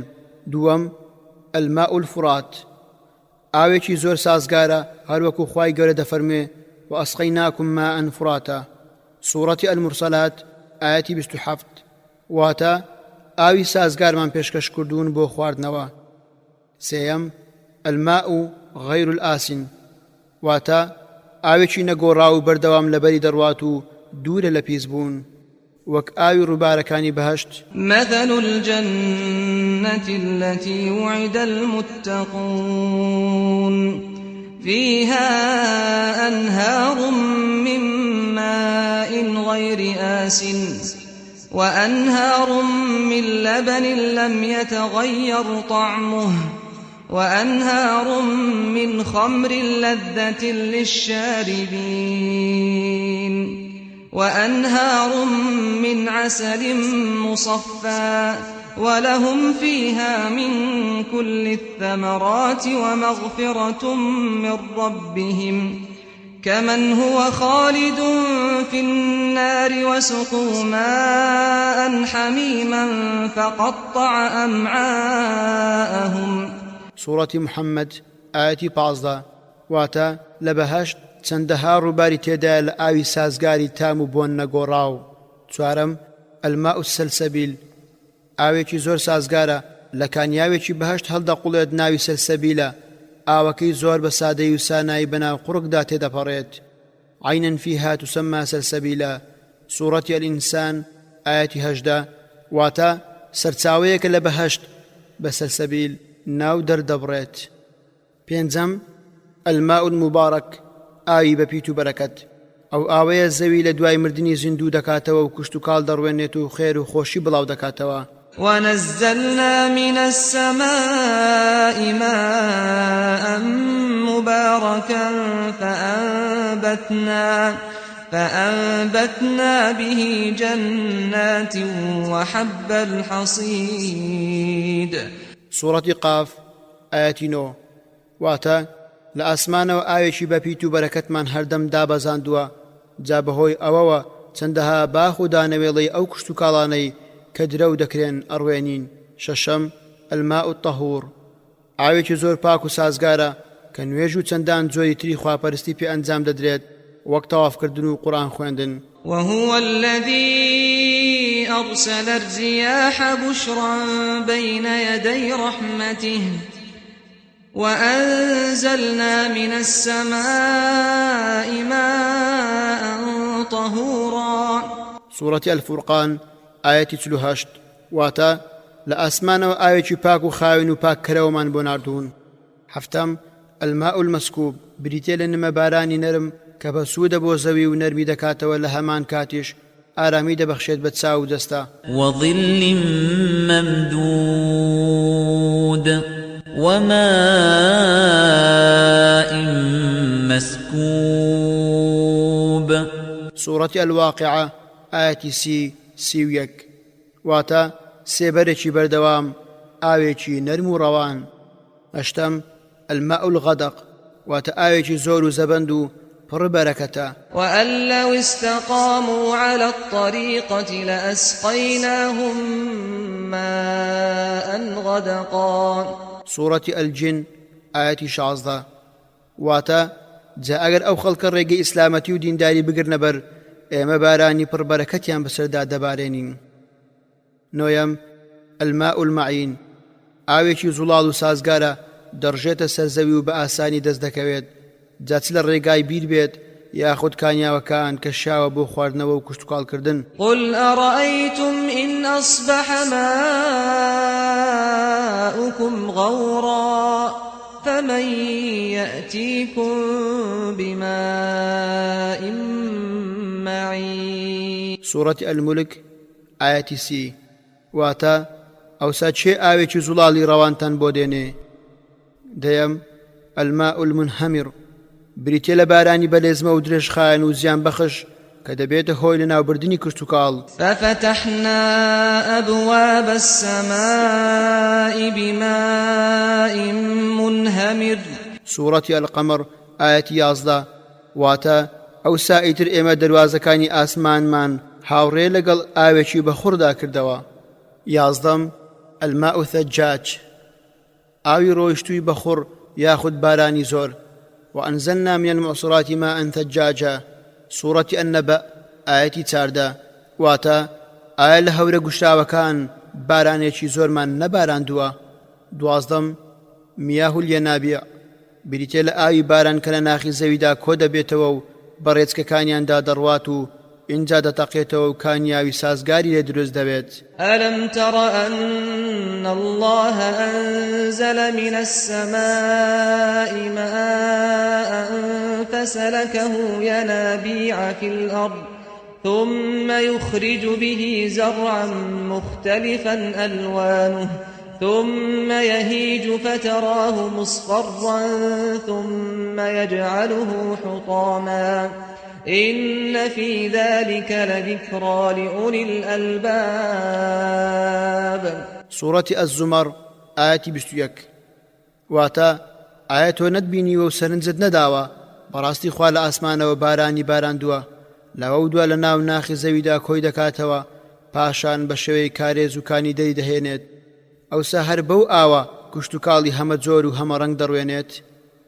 13 ماء مەدیەن، ئاوی مەدیەن، ئاوی بیرەکانی مەدیەن و چیرۆکی پێغەمبەر موسا سەلامی خوای لێبێ کاتێک میسری جێهێشت. ولما ورد ماء مدين وجد عليه أمة من الناس يسقون ووجد من دونهم امرأتين تذودان قال ما خطبكما قالتا لا نسقي حتى يصدر الرعاء وأبونا شيخ كبير. سورة القصص آياتي 23. واتە کاتێک گەیشتە ئاوەکەی مەدیەن خەڵکێکی بینی ماڵاتەکانیان ئاو دەدا. چاردەم الماء المەغیض بریتە لەو ئاوەی کەدا دەبەزێتە سەر زەوی و پاشان وردە وردە کەم دەبێت و ڕۆدەچێت و نامێنێت. وقيل يا أرض ابلعي ماءك ويا سماء أقلعي وغيض الماء وقضي الأمر واستوت على الجودي وقيل بعدا للقوم الظالمين. سورة هود آياتي 34. واتا فەرماندرا بە زەوی ئاوەکەت باڕۆ بچێت بە ناخدا ئەی ئاسمان تۆش بابەز بێت و باران مەبارێنە ئیتر ئاوەکە ڕۆچوو. 15 الماء الغەور ئەو ئاوەش وەکو ئاوی ئەلمغیضە کە ڕۆدەچێتە ناو ناخی زەوی و نامێنێ و هیچ سوودێکی نابێت. قل أرأيتم إن أصبح ماؤكم غورا فمن يأتيكم بماء معين. سورة ملك آياتي 30. واتا پێیان بڵێ هەواڵم بدەنێ باشە ئەگەر ئاوەکەتان ڕۆچوو چێ جگە لە خوا دەتوانێت ئاوی سازگار و ڕەوانتان بۆ بەدەست بهێنێت.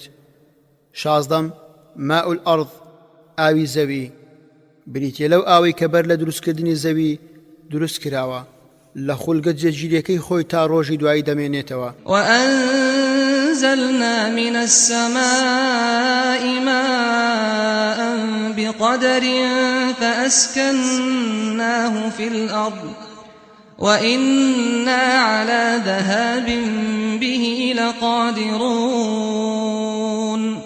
سورة المؤمنون آياتي 18. واتا هەر ئێمە لە ئاسمانەوە بە ئەندازە و نەخشەیەکی دیاریکرا و بارانمان باراندووە ئینجا لە ناخی زەویدا جێگیرمان کردووە. 17 الماء السراب ئەم جۆرەیان ئاوی ڕاستەقینە نییە بەڵکو سەرابە و فێڵە لە چاو. والذين كفروا أعمالهم كسراب بقيعة يحسبه الظمآن ماء حتى إذا جاءه لم يجده شيئا ووجد الله عنده فوفاه حسابه والله سريع الحساب. سورة نور آياتي 39. واتا ئەوانەی کە ڕێبازی کوفریان گرتووەتە بەر کردەوەکانیان وەک تراویلکە و سەرابێک وایە لە بیابانێکدا بریسکە بداتەوە و کەسێکی تین و وا بزانێت ئاوە. 18 الماء الأجاج ئاوێکی زۆر سوێرە بۆ خواردنەوە ناشێت. وهو الذي مرج البحرين هذا عذب فرات وهذا ملح أجاج وجعل بينهما برزخا وحجرا محجورا.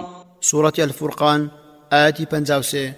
واتا ئەمەیان شیرین و خۆش و سازگارە ئەوی تریشیان سوێر و تفت و تاڵە لە نێوانیاندا بربەست و کۆسبی فەراهەم هێناوە و ناهێڵێت تێکەڵ ببن.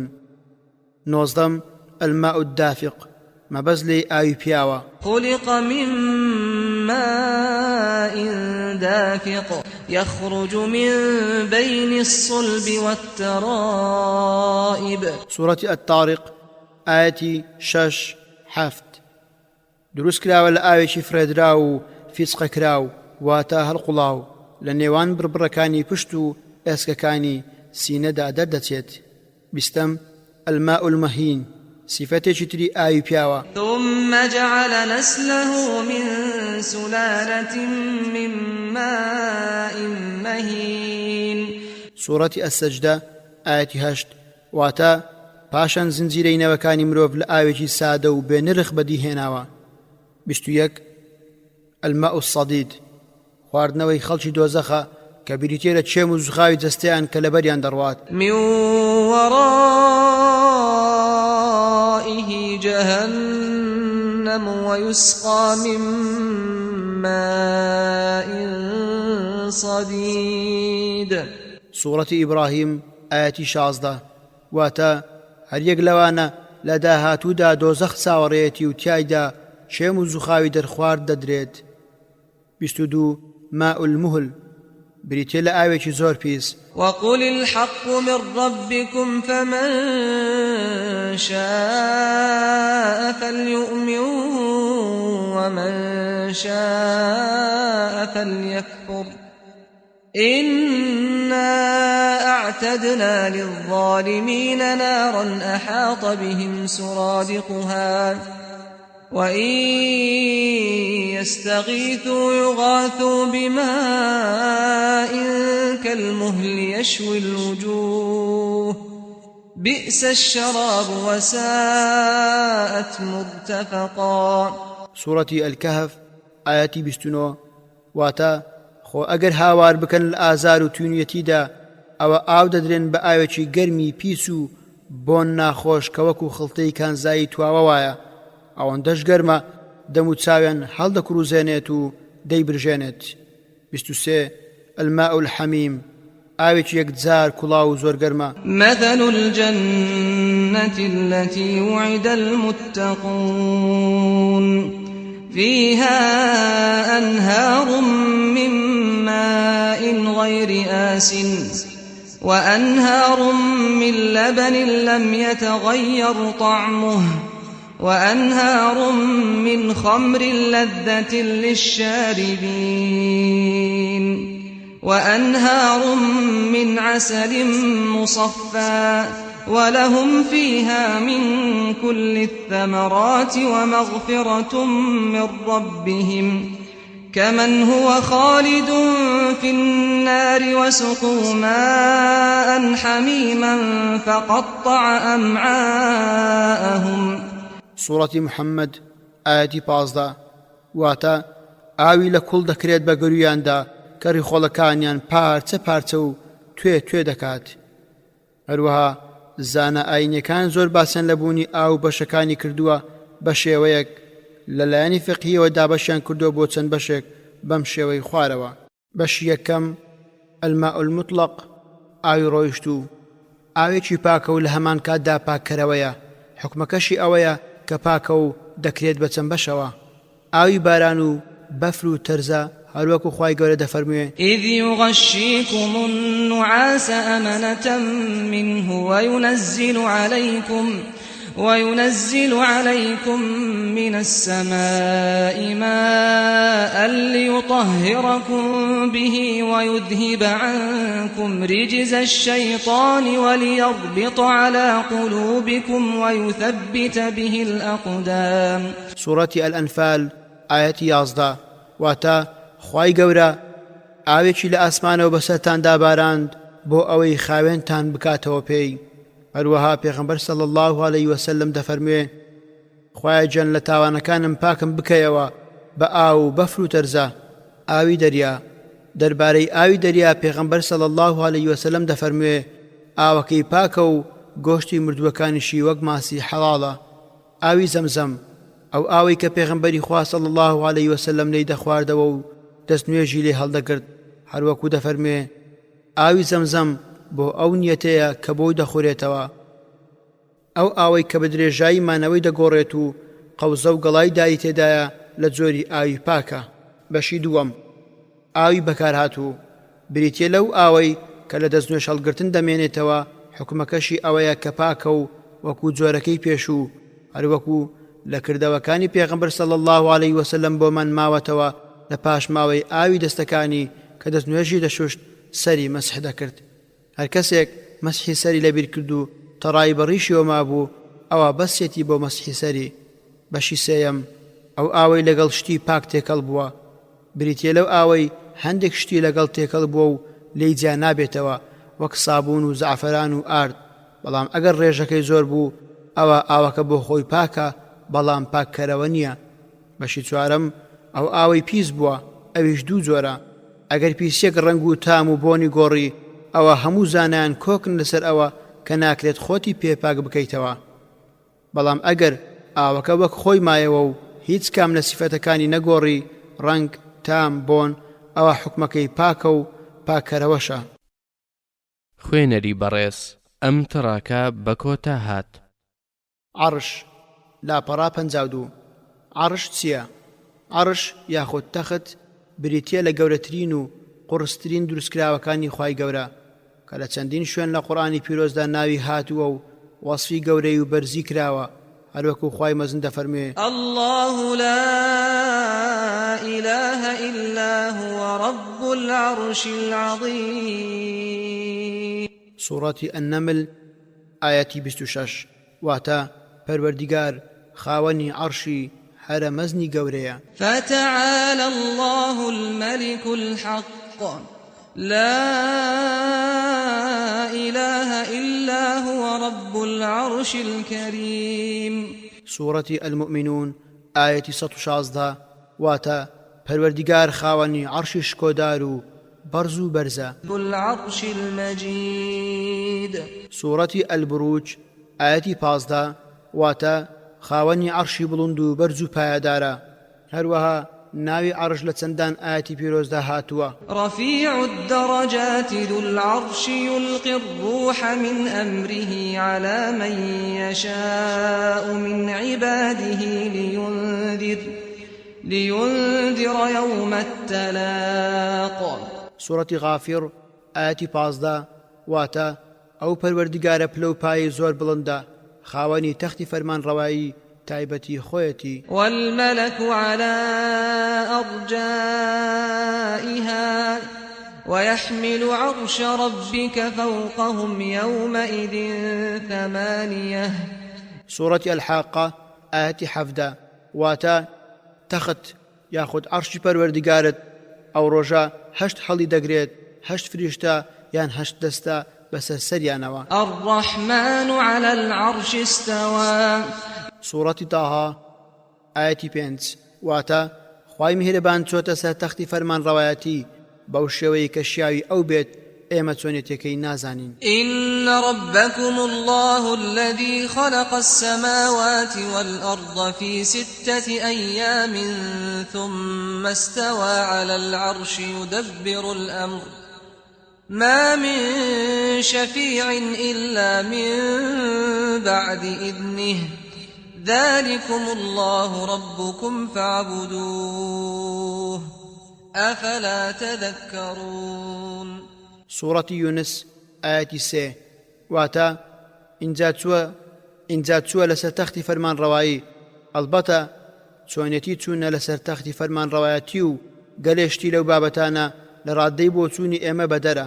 تەفسیری ئەم ئاەتیان لە پێشەوە مالیک و ئەحمەد پرسیوە، لە وەڵام داوتویانە چووە لەسەر تەخت حقیقەتی هەیە، چۆنێتیەکەی شاراوەیە، پرسیارکردن دەربارەی بدعەیە، باوەڕبوون پێی واجبە. وترى الملائكة حافين من حول العرش يسبحون بحمد ربهم وقضي بينهم بالحق وقيل الحمد لله رب العالمين. سورة الزمر آية 75.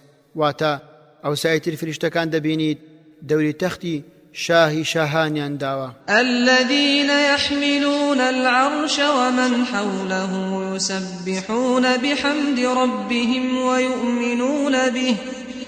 ويؤمنون به ويستغفرون للذين آمنوا ربنا وسعت كل شيء رحمة وعلما فاغفر للذين تابوا واتبعوا سبيلك وقهم عذاب الجحيم.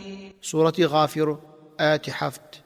واتا أو فرشتانيك عرش تختي پروردگار هەڵدەگرن ئەوانش کە بە دەوری دادە سوڕێنەوە تەسبیحات و ستایش و سوپاسی پەروەردگاریان دەکەن. هەروەها چەندان ئاەتی پیرۆزی تر هەروەها لە دوعای غەم و پەژارەتدا کە لە ساحیحدا هاتووە لە پێغەمبەری خواوە دەجێڕنەوە صلی الله عليه وسلم هیچ پەرستراوێک نییە جگەل لە خوای مەزن و نەرمونیان، هیچ پەرستراوێک نییە جگە لە خوای عەرشی پیرۆز و شکۆ هیچ پەرستراوێک نییە جگە لە خوای زەوی و ئاسمانەکان و عەرشی مەزن پێغەمبەر صلی الله علیه وسلم بە ئەبوو ذەڕی فەرموو ئەی ئەبا ذەڕ ئایا دەزانی لەکوێ خۆر ئاوا دەبێت منیش وتم خوا و پێغەمبەرەکەی صلی الله علیه وسلم دەزانن پێغەمبەریش فەرمووی خۆر دەچێت لەژێر عەرش سوژدە بۆ خوای گەورە دەبات پاشان مۆڵەت لە خوای گەورە وەردەگرێت بۆ ئەوەی بگەڕێتەوە و ڕێگەی پێدەدرێت کاتێک کە خەیکە بڕوات ڕێگەی پێ نادرێت تا دەست دەکات بە داواکردن و پاڕانەوە کاتێک پاڕانەوەکەی درێژە دەچێشێت پێی دەوترێت بڕۆ لە شوێنی خۆت دەرکەوە واتە ڕێگەی هەڵاتنی پێدەدرێت ئەوەیە کە خوای گەورە دەفەرموێت والشمس تجري لمستقر لها ذلك تقدير العزيز العليم سوڕەتی یاسین ئاەتی 38 واتە خۆریش لە گەردش و سوورانەوەی خۆیدا بەرداوامە و بەرەو سرەوت دەچێت یاخود بە دەوری چەقی خۆیدا دەسوڕێتەوە بێگومان ئەوە توانای زاتێکی باڵادەست و زانا دەردەخات بەیهەقی ڕەحمەتی خوای لێبێت دەڵێت مفەسیرەکان دەڵێن عەرش وەک تەخت یان تەنێکی بەرجەستەیە و خوای گەورە دروستی کردووە و فەرمانی بە فریشتەکان داوە کە هەڵی بگرن و بە گەورە و پیرۆزی بزانن و پەرستشی بە تەوافکردن بە دەوریدا بکەن هەروەکو چۆن لەسەر زەوی ماڵێکی دروست کردووە و فەرمانی بە مرۆڤەکان داوە کە تەوافی بە دەوردا بکەن لە کاتی نوێژەکان ڕووی تێ بکەن زۆربەی ئاەتەکان بەڵگەن لەسەر ڕاستی وتەکانیان هەروەها ئەوەی لە فەرموودە و کتێبەکاندا هاتووە بە هەمان شێوە بەڵگەن لەسەر دروستی قسەکانیان بوخاری و مسلم لە ئەبوو دەر دەجێڕنەوە کە دەڵێت لە پێغەمبەری خوان پرسی صلی الله علیه وسلم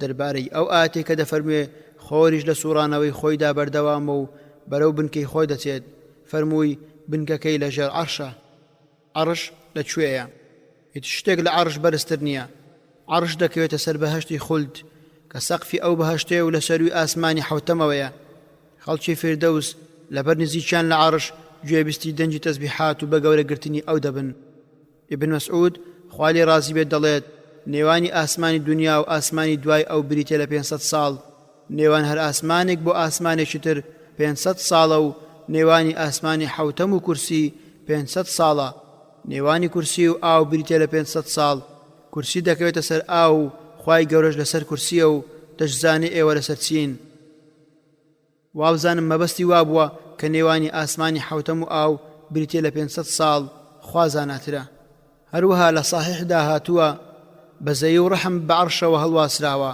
دەڵێت هەر کەسێک پەیوەندی و خزمەتی بەجێ بگەێنێ خوای گەورە ڕەحمی پێدەکات و هەر کەسێکیش ئەو پەیوەندیە بپچڕێنێ خوای گەورە بێبەشی دەکات لە بوخاریدا هاتووە کاتێک خوای گەورە بوونەوەری دروست کرد عەرش دەستی بە پاڕانەوە کرد وەک ئەوەی بڵێت دەستم دامێنت خوای گەورە پێی فەرموو واز بێنە ئەویش گوتی ئەو شوێنە پەنا بە تۆ دەگرێت لە لێکترازان و پارچە پارچە بوون و پەیوەندی پچڕان خوای گەورەش دەفەرمێ ناتەوێ ئەوەی پەیوەندی خزمەتی بە جێگەیاندم ڕەحمی پێ بکەم و ئەوەی پچڕانیشی بێبەشی بکەم ئەویش گوتی بەڵێ خوای گەورەش فەرمووی ئەوەش بۆ تۆ ئەبوو هورەیرا خوای لێ ڕازی بێت دەڵێت گەرویستان ئەم ئاەتە بخوێننەوە فهل عسيتم إن توليتم أن تفسدوا في الأرض وتقطعوا أرحامكم سوڕەتی محەممەد ئاەتی 22 واتە ئایا ئێوە بەتەمان ئەی ناپاکان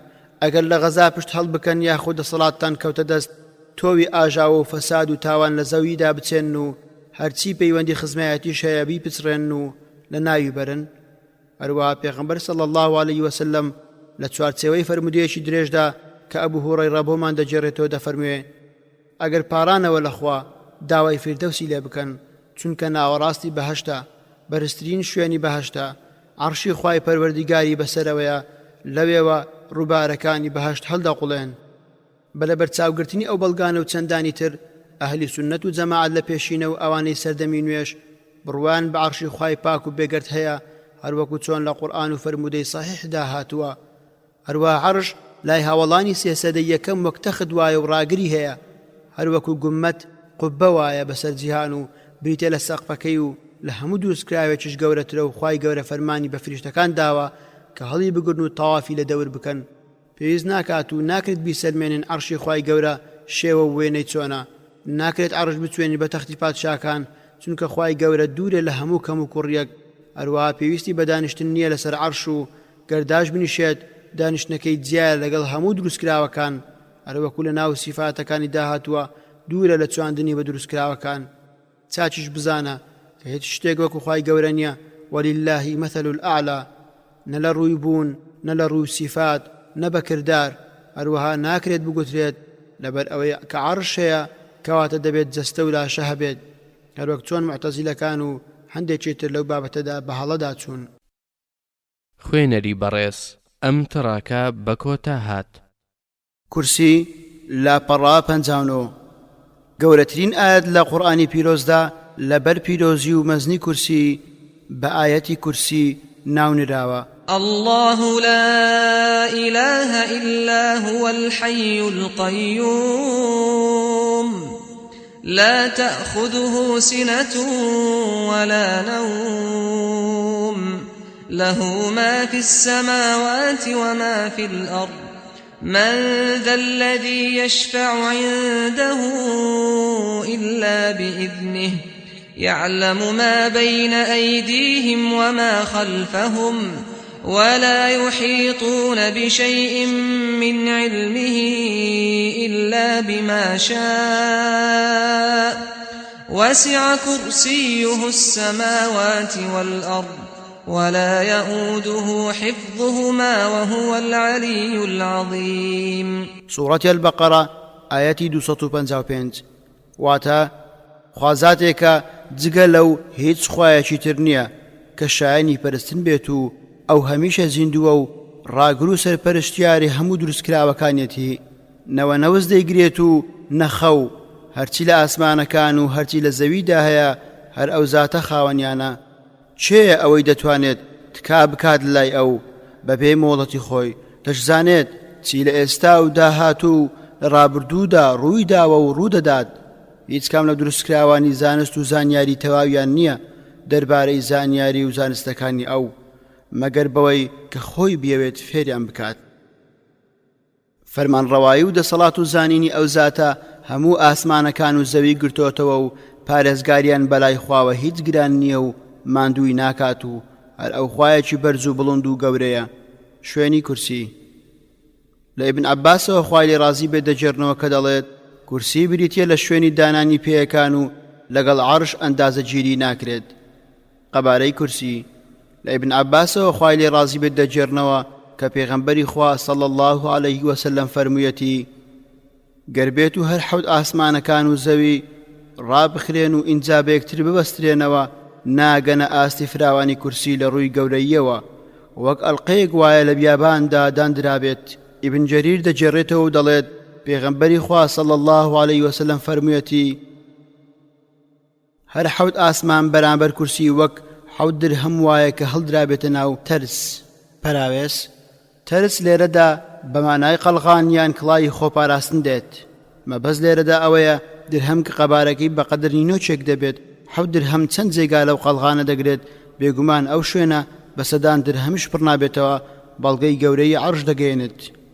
وەرجێڕ ئەبوو ذەڕ خوای لێ ڕازی بێت لە پێغەمبەرەوە صلی الله عليه وسلم دەجێڕێتەوە و دەڵێت کورسی لە بەرامبەر عەرش وەک ئەڵقەیەکی ئاسن وایە فرێدرابێتە ناو هەردوو لای بیابانی زەوی. هەروەها ئەبوو ذەڕ خوای لێ ڕازی بێت دەڵێت پێغەمبەری خوا صلی الله عليه وسلم فەرموویەتی ئەی ئەبوو ذەڕ هەر حەوت ئاسمانەکان بەرامبەر کورسی وەک ئەڵقەیەک وایە فرێدرابێتە ناو بیابانێک. جێگەی کورسی لە ئەنەسی کوڕی مالیکەوە دەجێڕنەوە کە پێغەمبەری خوا صلی الله عليه وسلم فەرموویەتی کورسی دەکەوێتە ژێر عەرش حەوت ئاسمانەکانیش دەکەونە ناو ناخی کورسی لە بەردەمی عەرش. کورسی زانایانی زمانەوانی کۆکن لەسەر مانای ئەلکورسی. کورسی بریتیە لەو شتێک کە لەسەری دادەنیشین و پاڵی پێدەدەین پادشاکانیش لەسەری دادەنیشن. ئەوەیە مەبەستی پێشینەکان لە تەفسیری وەسیع کورسیه السەماوات والئەرض.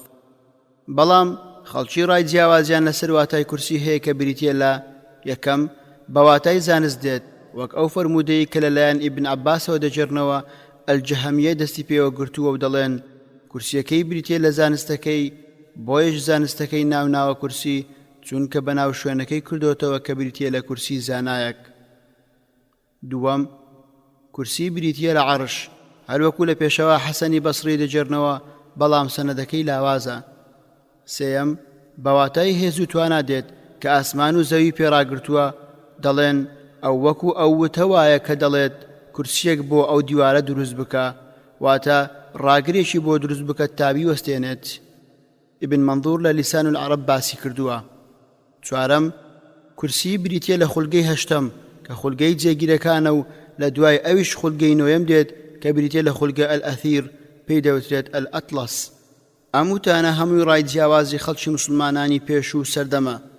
دەربارەی ڕای یەکەم و ئەوەی کە لە ئیبن عەباسەوە دەجێڕنەوە کە ئیبن جەریر لە تەفسیرەکەی و ئیبن مندە لە الرەد عەلە الجەهەمیە دەری هێناوە لە ڕێگای جەعفەری کوڕی ئەلموغیرە و سەعیدی کوڕی جوبەیر دەجێڕنەوە فەرمودەیەکی نادروستە.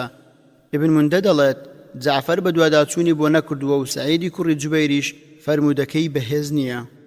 هەرچی ڕای دووەمە کە دەڵێت کورسی و عەرش هەمان شتن ئەمڕایە لەسەر پێشەوە حەسەنی کوڕی بەسری نەچەسپاوە چونکە لە سەنەدەکە جوبەیر هەیە کە زانایان کۆکن لەسەر لاوازیەکەی و ئەلحافیظ کوڕی حەجەر دەڵێت زۆر لاوازە. ئیبن کەثیر دەڵێت ئەوەی ڕوون و ئاشکرایە کە عەرش و کورسی هەمان شت نین. عەرش لە کورسی گەورەترە هەروەکو لە فەرمودەکاندا هاتووە.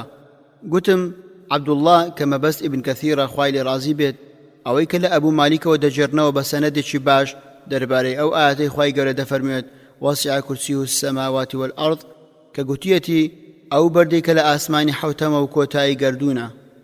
چوار فریشتەی لە دەورە کە هەر یەکەیان چوار ڕووی هەیە و ڕوویەکیان مرۆڤە و ڕوویەکیان شێرە و ڕوویەکیان گایە و ڕووەکەی تریشیان هەڵۆیە. ئەو فریشتانە هەڵساونەتەوە و دەوری ئاسمان و زەویان گرتووە و سەریشیان لەژێر کورسیە و کورسیش لەژێر عەرشە و خوای گەورەش کورسیەکەی خۆی لەسەر عەرش داناوە.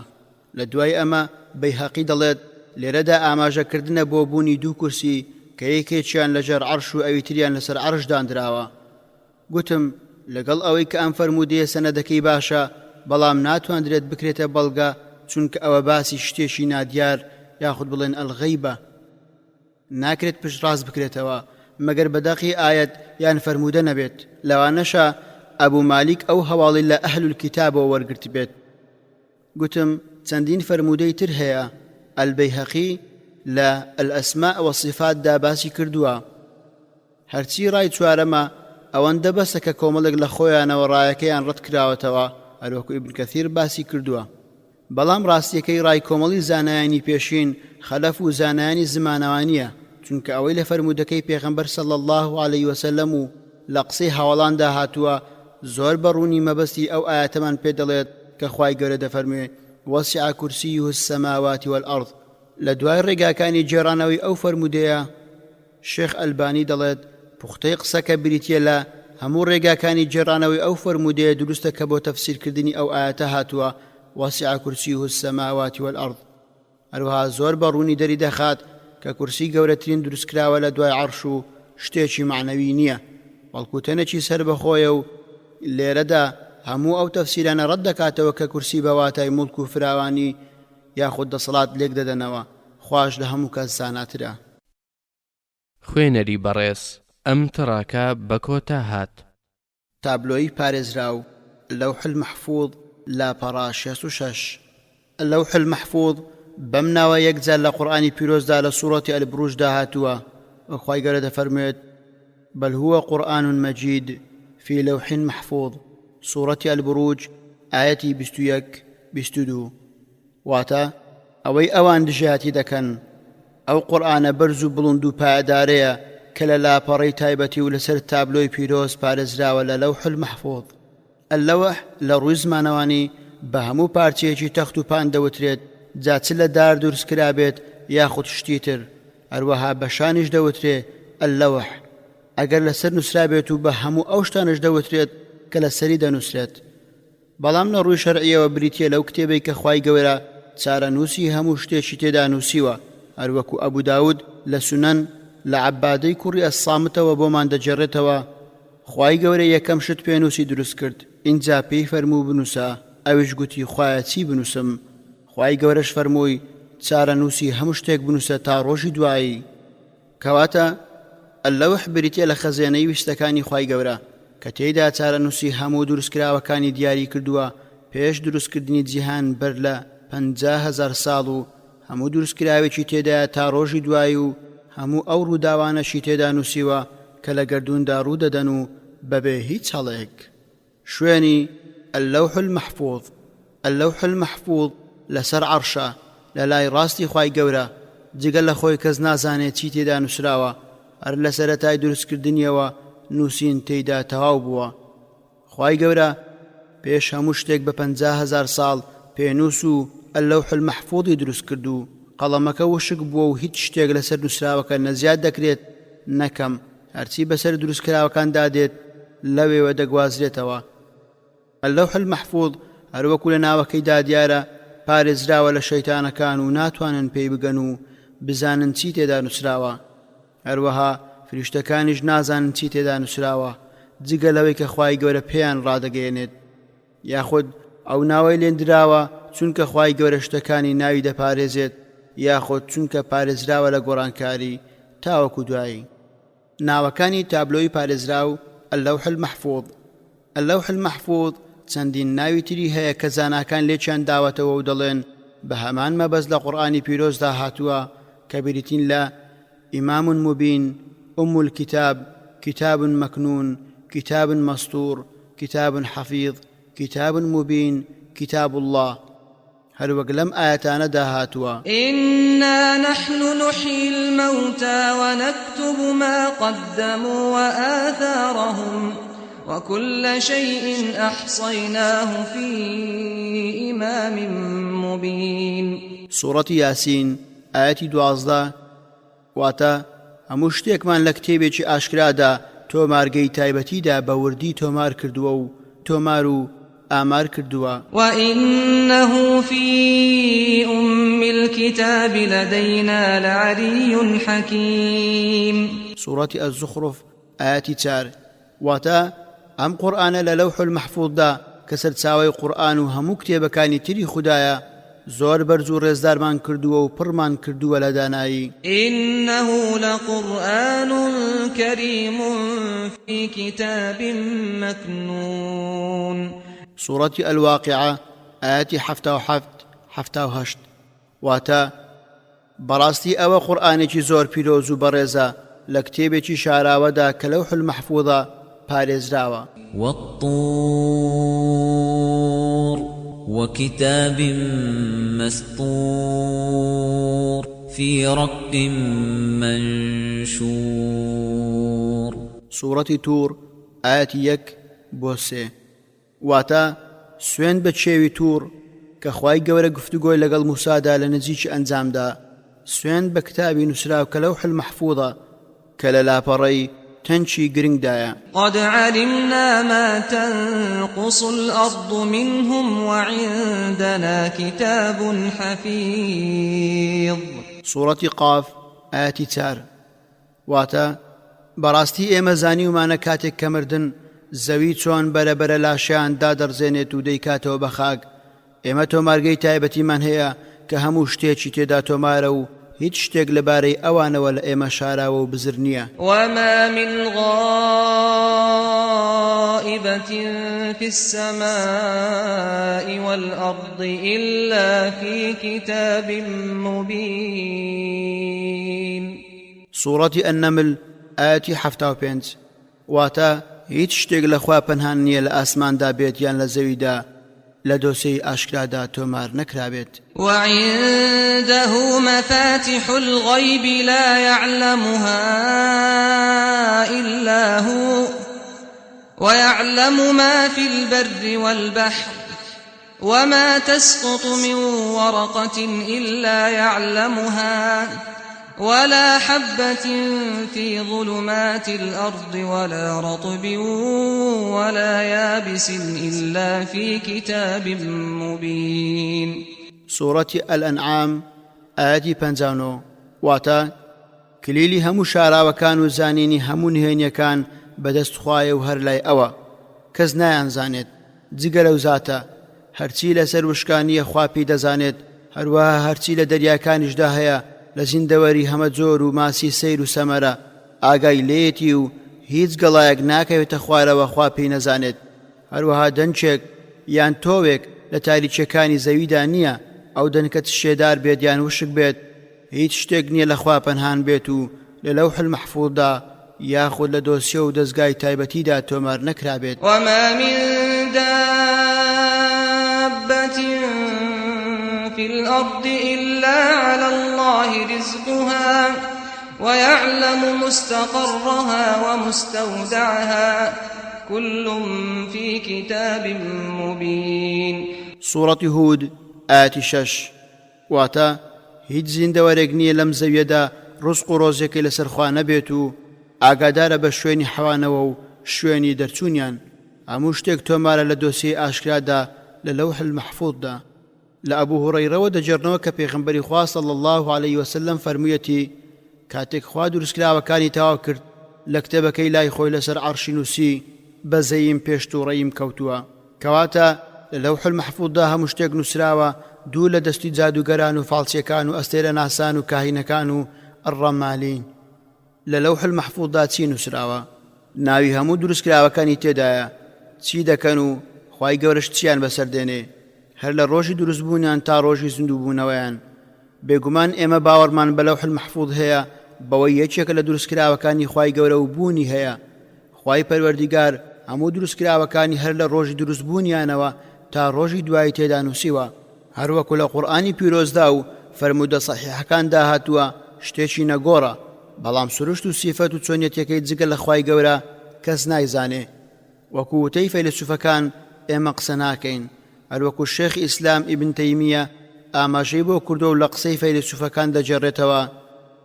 اللەوح المەحفوظ بریتیە لە گیانی فەلەک و هەڵقوڵاوی عەقڵێکی کارە کە بەسەر مرۆڤەکاندا دێت، لە نمونەی زانست و ئاگادارکردنەوەکان و خەونەکان و وەحی کە بۆ پێغەمبەراندا دەبەزێت. بێگومان ئەمانە هەمووی پێچەوانەی بیر و باوەڕی ئیسلامیە، چونکە بەپێی ئەو زانستە ئیسلامی کە خوای گەورە پێغەمبەرەکانی پێناردووە ئەمانە دوورن لە ئاینی ئیسلام. هەروەها پشت بەو فەرمودانە نابەستین کە باسی سیفەتەکانی اللەوح المەحفوظ دەکەن جگە لەو فەرمودانەی کە بە سەنەدێکی ڕاست جێڕاویەتیانەوە. دەڵێن لەوح المەحفوظ بریتیە لە گەوهەرێکی سپی و بەرگەکانی یاقوتی سوورە، جگە لەمە پێغەمبەرمان صلی الله عليه وسلم باسی هیچ سیفەتێکی تری بۆ نەکردوین. خوێنەری بەڕێز ئەم تڕاکە بە کۆتا هات. دروستکردنی زەوی و ئاسمانەکان لاپەڕا 72 عەرشی خوای بەخشندە لەسەر ئاو بوو. زەوی و ئاسمانەکان لە چی دروستکراون؟ کاتێک خوای پاک و بێگەردویستی دروستکراوەکان دروست بکات لە سەرەتادا پێنووسی دروست کرد ئینجا لەوح المەحفوظ. پاشان ئاسمانەکان و زەوی دروست کرد. لە سەرەتادا ئاسمانەکان و زەوی یەک پارچە ئاو بوون. خوای گەورە ئاوەکەی وشک کرد و بوو بە هەڵم و لێکی جیاکردنەوە و زەوی دروست کرد. لەسەر زەویش هەڵم، ئینجا لەسەر ڕووی زەویش ئاسمانی دروست کرد و ناوی ناسەما کە بە واتای بەرز دێت. لە سەرەتادا گەردوون چییە و چۆن دروستکرا؟ مەبەستمان لە گەردوون ئاسمانی دنیایە کە زاناکان دەتوانن لە ڕووی مادیەوە توێژینەوەی لەسەر بکەن و لەمبارەیەوە زانانی فەلەکناسی توانیویانە چەند پێکاتەیەکی ئەو گەردوونە پێناسە و پۆلێن بکەن. بەڵام نەک هەمووی، چونکە خوای گەورە هەر خۆی دەزانێت چی دروست کردووە. بۆشایی گەردوون بریتێ لە بۆشایەکی بێکۆتا کە ئەستێرە و پاشماوەی تەقینەوەی ئەستێرەکانی تێدا بڵاو بۆتەوە. هەموو زاناکان کۆکن لەسەر ئەوەی کە ئەو گەردوونە بریتێ لە بەرهەمی تەقینەوەیەکی مەزن کە لە ئەنجامی وزەیەکی زۆری خواکردە دروست بووە. لە سەرەتا کەمکەمە زیادی کردووە، پاشان ئەو تەقینەوە مەزنەی لێکەوتۆتەوە و لە پڕشی تەقینەوە کەشگە لە ئەستێرەکان دروست بوونە. پلەی گەرمای بۆشایی گەردوون لە 3 پلەی سەروی 0 زیاد ناکات و بەوەش زیاد دەکرێتەوە کە زۆر ئارامە و ئەستێرەی زۆرە و زۆر تاریکە و تیشکدانەوەیەکی توندی تێدایە. خۆر و ئەستێرەکان تیشکێکی گەردوونی دەنێرن کە لە تەنۆچکەی کارەبایی وزە بەرز پێکاتووە و بۆ ژیانی مرۆڤایەتی ناگونجێت لەسەر زەوی.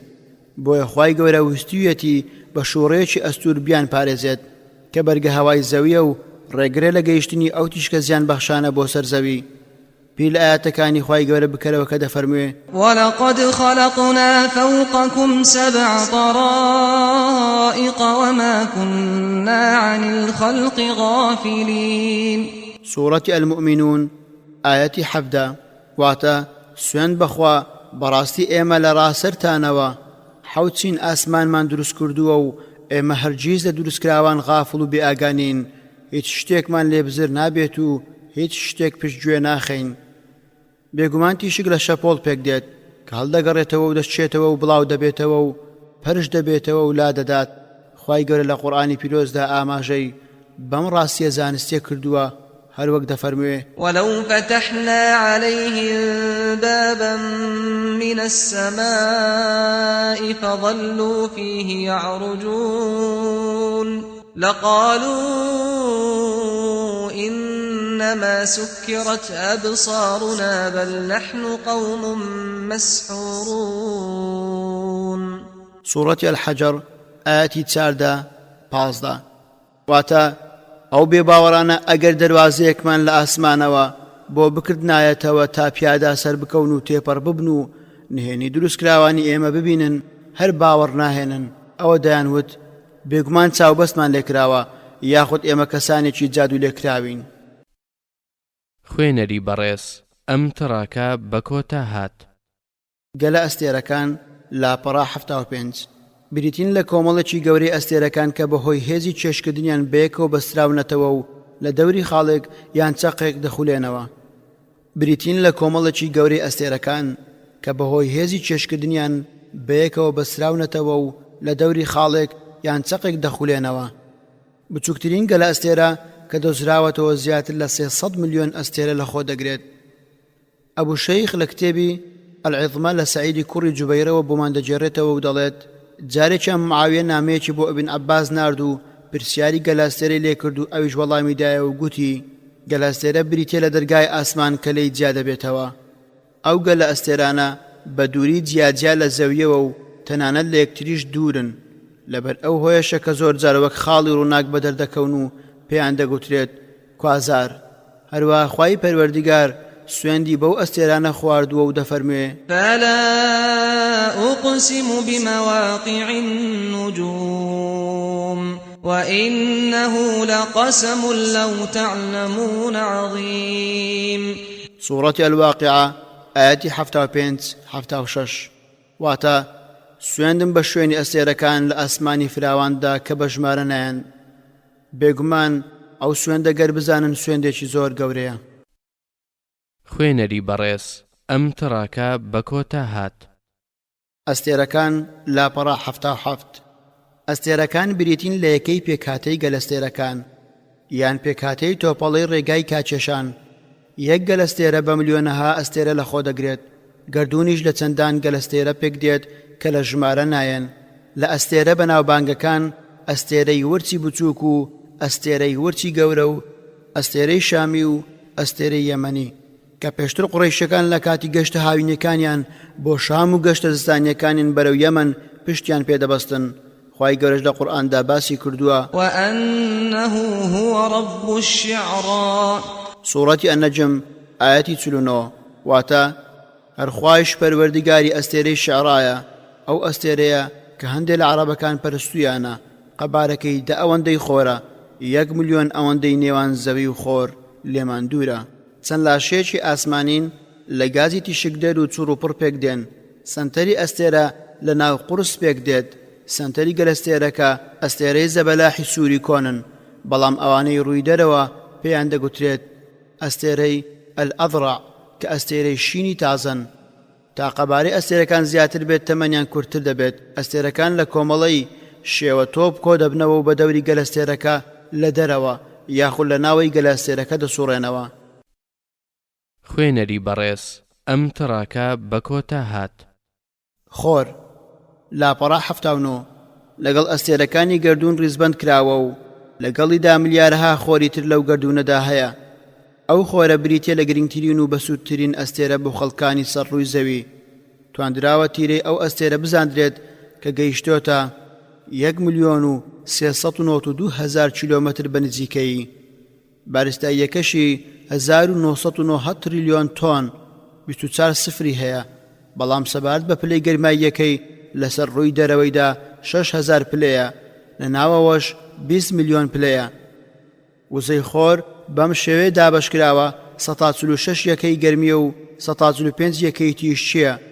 109 یەکەی تیشتی سەروە نەوشەییە تەمەنی خۆر بە نزیکەی 10 ملیۆن ساڵ هەژمار دەکرێت بەڵام ئەو تەمەنەی بۆی دانراوە 50 ملیۆن ساڵە ئەمەش تەمەنی مەزندەکراویەتی کە زاناکان بۆیان خەمڵاندووە. تیشی ژێرسووری خۆر هەڵدەستێ بە هەڵماندنی ئاو گۆڕینی بۆ هەڵم و پاشان بۆ هەور، اینجا بادەی گوازێتەوە و دەبێتە سەرچاوەی ئاوی سازگار، هەروەکو خوای گەورە دەفەرموێ: الله الذي يرسل الرياح فتثير سحابا فيبسطه في السماء كيف يشاء ويجعله كسفا فترى الودق يخرج من خلاله فإذا أصاب به من يشاء من عباده إذا هم يستبشرون. سورة الروم آية 48. واتا ئەو خوایە کە هەورەکان کۆ دەکاتەوە و دەیان کاتێک پارچە. والله الذي أرسل الرياح فتثير سحابا فسقناه إلى بلد ميت فأحيينا به الأرض بعد موتها كذلك النشور. سورة فاطر آية 9.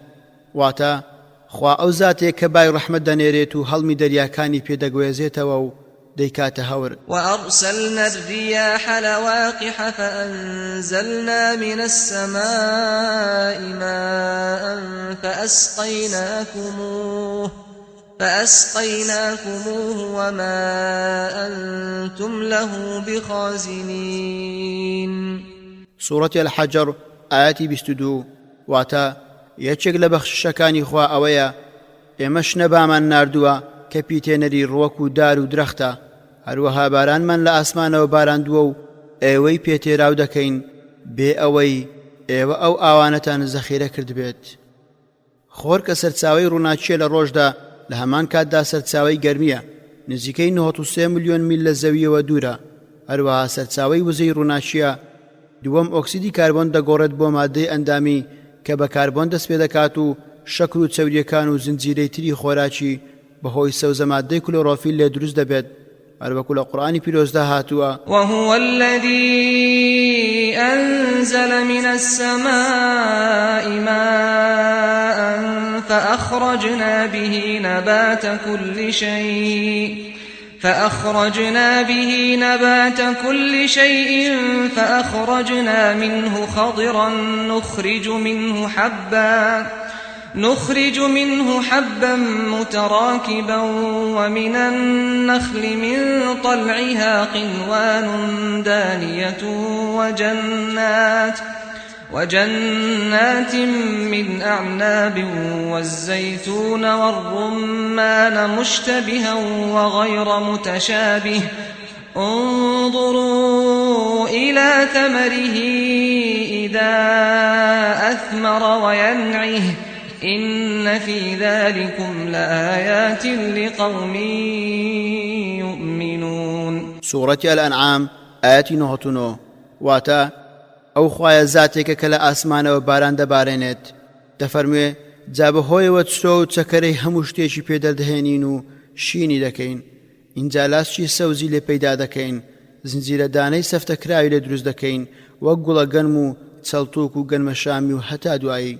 ئەوەی بۆ زانایان دەرکەوتووە بە تایبەتی لە حاڵەتی خۆرگیرانی تەواودا کاتێک مانگ تیشی خۆردا دەپۆشێت ئەوەیە کە خۆر وەک هەور شێوەیەکی ناڕێکی هەیە، هەرچەندە خەڵک وا هەست دەکەن شێوەی خڕە گەر بتوانێت سەیری بکەن، بەڵام لە کۆتایی زەمن ئەمە دێتە دی، هەروەکو خوای گەورە دەفەرموێ: إذا الشمس كورت. سورة التەکویر آية 1. واتا کاتێک خۆر لول دەخوات و خڕ دەبێت وەک مێسەر ڕووناچی نامێنێت. زانایانی فەلەکناسی دەڵێن خۆر بە درێژایی ژیانی و بەویستی خوای گەورە لە تەقینەوەدایە تا ئەو کاتێک کە خۆی دەیەوێ و لەبەر ئەو هۆیانەش کە هەر خۆی دەیزانێ. لەو کارەشدا بۆشایی گەردون پڕ دەکات لە ئەستێرە خولاوەکانی تایبەت بە خۆی و بە دەوریدا دەخولێنەوە. ئەو خۆرە یەکێکە لە ئەستێرە بەناوبانگەکان، بەڵام لە هەمان کاتیشدا هاوشێوەی هەیە کە ناوە زانستێکەی ئەلکوازار، تەنی ئەستێرەیی، هەر بۆیە گەل ئەستێرەکان لە ملیۆنەها ئەستێرە پێکدێن، بەڵام لەبەر دووریە زۆرەکەی کە 12 بلیۆن ساڵی ڕووناچی لە زەویەوە دوورە وەک ئەستێرەیەک یاخود خاڵێکی ڕووناک لە ئاسماندادا دەکەوێت. خوێنەری بەڕێز ئەم تەڕاکە بە کۆتا هات. هەسارەکان لاپەڕاشتاودوو هەسارە تەنێکی ئاسمانی خامۆشە و ڕووناچی ناداتەوە یان لە مادەیەکی ڕق پێکاتووە وەک زەوی و مەریخ یاخود پێکهاتەی گازیە وەک موشتەری و ئۆرانۆس مرۆڤ هەر لە دێر زەمانەوە هەندێک لە ئەستێرە گەڕۆکەکانی دۆزیوەتەوە و پاشان زانایانی سەردەم بە گوێرەی دووریان لە خۆرەوە پۆلێن و ڕزبەندیان کردووە ئەتارد، زوهرە، زەوی، مەریخ، موشتەری، ئۆرانۆس، نیپتۆن، بلۆتۆ پاشان هەسارەیەکی تر کە لە ساڵی 1972 زاینی دۆزراوەتەوە بەڵام تا ئێستا ناوێکی جێگیری نییە. خوێنەری بەڕێز ئەم تڕاکە بە کۆتا هات. زەوی لاپەڕاش تاوسێ زاناکان توانیویانە تیرەی زەوی بزانن کە تیرەی هێڵی کەمەرەی ئیستیوایی هێڵی قرژاڵ بریتیە لە 127,569 کیلۆمەتر لە کاتێکدا تیرەی نێوان دوو جەمسەرەکەی بریتیە لە 127,000 کیلۆمەتر و 526 متر کەواتە جیاوازی نێوانیان 43 کیلۆمەترە. ئەمەش ئەوە دەردەخات کە زەوی لە 100% لە شێوەی تۆپخڕ نییە بەڵکو هێلکەیە هەروەکو هەندێک عەرەب پێی دەڵێن دەحیە. هەروە هەندێک لە زاناکان لەم ئاەتە پیرۆزەدا دەحیە بەواتە هێلکەلێک دەدەنەوە. والأرض بعد ذلك دحاها أخرج منها ماءها ومرعاها. سورة النازعات آيات سیویەک واتە دواتر زەویشی بە شێوەی هێلکەی و بەدیهێناوە و ئاوی لێ دەرهێناوە و لە وەرگای بۆ ماڵات فراهەم هێناوە. کێشی زەوی دەگاتە نزیکەی 5,977 ملیۆن تۆن و قەبارەکەشی کەمترە لە 1 لە ملیۆن بەشی قەبارەی خۆر. ئاو 4 لەسەر 5 زەویدا دەپۆشێت و بنمیچەکەش کە چینێکی گازیە و 1000 کیلۆمەتر بەرزە و نزیکەی 180 گازی نایترۆجینە و 120 گازی ئۆکسیجینە. سەرەڕای بوونی تێکەڵێک لە گازی دەگمەنی وەک نیپتۆن و زیتون و کریپتۆن و هیلیۆم بە پێچەوانەی هەڵمی ئاو و گازی دوان ئۆکسیدی کاربۆن. ئەمەش بەهۆی حکمت و دانایی پەروەردیگار. الله يعلم ما تحمل كل أنثى وما تغيض الأرحام وما تزداد وكل شيء عنده بمقدار. سورة الرعد آية 8 واتا هەموو شتێک لای ئەو زاتە بە ئەندازە و پێوانەیە. ئەوەش لای زانایان دەرکەوتو ئەگەر بێت و ئەو بڕ ئۆکسیجینە زیاتر بووایە ئەوە ئاگر نەدەکوژایەوە. ئەگەر بڕەکەشی کەمتر بووایە مرۆڤ هەستی بە هەناسە سواری دەکرد و زۆر بە قورسی دەیتوانی هەناسە بدات. ئەمەش زۆر بەڕوونی لەو وڵاتانێک کە بەرزترن لە ئاستی ڕووی دەریاوە دەردەکەوێت وەک ئەسیوبیان و ئۆگەندا و هیتر. هەروەها زانایان جەخت دەکەنەوە کە هەرچەند لە ڕووی زەوی دوور بکەوینەوە بڕی ئۆکسیجین کەمتر دەبێت و تا دەگاتە دوایین خاڵ کە 1000 کیلۆمەتر لە ڕووی زەویەوە دوورە بەرەو نەمان دەچێت. هەروەکو پێشتر ئاماژەمان بۆ کرد. خوای گەورە دەفەرموێ فمن يرد الله أن يهديه يشرح صدره للإسلام ومن يرد أن يضله يجعل صدره ضيقا حرجا كأنما يصعد في السماء كذلك يجعل الله الرجس على الذين لا يؤمنون. سورة الأنعام آية 125 واتا جا ئەو کەسەی خوا بیەوێت هیدایەتی بدات ئەوە سینەی ساف و پاک و ئامادە دەکات بۆ ئاینی ئیسلام. ئەو کەسەش خوا بیەوێت گومڕای بکات ئەوە دڵی دەگوشێت و سنجی تون دەکات و هەناسەی سوار دەبێت هەروەک ئەوەی بەرەو ئاسمان بەرز بێتەوە چۆن تووشی تەنگە نەفەسی و دڵەتە پێ و خوێن بەربوون دەبێ. هەروەها دەفەرمێ وجعلنا السماء سقفا محفوظا وهم عن آياتها معرضون. سورة الأنبياء آية 32 واتا ئێمە ئاسمانمان کردو بە سەقفێکی پارێزراو کەچی ئەوانە ڕووەدەجێڕن لە هەموو نیشانە و بەڵگەکانی ئاسمان. هەر لە بەرگرنگی ئەم سەقفە خوای گەورە سوێندی پێ خواردووە و دەفەرمێ والسقف المرفوع. سورة الطور آية 5 واتا سوێن بەبانی بەرز و بڵند کراو واتە ئاسمان. لێرەدا پێویستە ئاماژە بە چینی ئۆزۆن بکەین کە بەم دوایە زۆر باز دەکرێت. ئەم چینە هەڵدەسێت بە مژینی تیشی سەروە نەوشەیی بەڵام بەهۆی پێشکەوتنی پیشەسازی و پیسبوونی ژینگەوە ئەم چینە تووشی تێکچوون هاتووە و چەند کونێکی تێبووە بەهۆی زۆری ترشەکانی دوانە ئۆکسیدی کاربۆن. خوێنەری بەڕێز ئەم تڕاکە بە کۆتا هات. مانگ مانگ لەگەڵ هەسارەکان پۆلێن کراوە بریتێ لە هەسارەیەکی وشک و دوورە پەرێز و جێگیر و مردوو نە ئاوی لەسەرە و نەبەرگە هەوای هەیە بە شێوەیەکی سەرەکی لە بەردی ڕق پێک دێت و ناوەڕۆکەکەشی لە ئاسن و بەردی سوورەوە بوو پێک دێت تیرەی مانگ 3476 کیلۆمەترە و خێراییەکەی 3860 کیلۆمەتر لە کاتژمێرێکدا 356410 کیلۆمەتر لە زەویەوە دوورە بەرزترین پلەی گەرما لەسەر ڕووی مانگ 117 پلەی سەدیە و نزمترین پلەشی 162.7 لەژێر سفرە بەرزترین لوتکەی چیای 10.5 کیلۆمەترە و هێزی چێشکردنی 1 لەسەر 6 چێشکردنی زەویە دوای ئەوەی زانایانی فەلەکناسی گەیشتنە سەری بۆیان دەرکەوتووە کە پێشتر مانگ هەسارەیەکی گڕگرتوو بووە بەڵام کوژاوەتەوە و ڕووناچیەکەی نەماوە زانایانی ئیسلامیش هەر لە سەرەتای دەرکەوتنی ئیسلام گەیشتوونەتە ئەو ڕاستیە هەروەکو پێشەوە ئیبن کەثیر خوای لێ ڕازی بێت لە تەفسیرەکەیدا لە ئیبن عەباسەوە دەجێڕێتەوە کە تەفسیری ئەو ئایەتە پیرۆزە دەکات وجعلنا الليل والنهار آيتين فمحونا آية الليل وجعلنا آية النهار مبصرة لتبتغوا فضلا من ربكم ولتعلموا عدد السنين والحساب وكل شيء فصلناه تفصيلا سورة الإسراء آيات 12 دەڵێت مان کە بەڵگە و نیشانەی شەوە هەروەکو خۆر و ڕووناک بووە بەڵام ڕەنگی ڕەشی بەسەردا هات و سڕایەوە ئەو ڕەنگە ڕەشەشە کە هەیەتی و پاشماوەی ئەو سڕینەوەیە هەروەها پێغەمبەر صلی الله عليه وسلم دەفەرموێ خۆر و مانگ دوو بەڵگەن لە بەڵگەکانی خوای گەورە نە بە مردنی کەس نە بە ژیانی کەس دەگیرێن ئەگەر بینیتان خۆر یاخود مانگ گیرە ئەوە ذکر و یادی خوا بکەن هەروەها دەفەرموێ لە ڕۆژی دواییدا خۆر و مانگ دەپێچرێنەوە و ڕووناچیان نامێنێ الحافظ ابن حەجەر دەڵێت وشەی مکەویڕان لە جێرانەوەکەی ئەلبەزار زیاد کراوە هەندێکیش لەگەڵیدا دەڵێن مانگ و خۆر دەخرێنە ناو دۆزەخەوە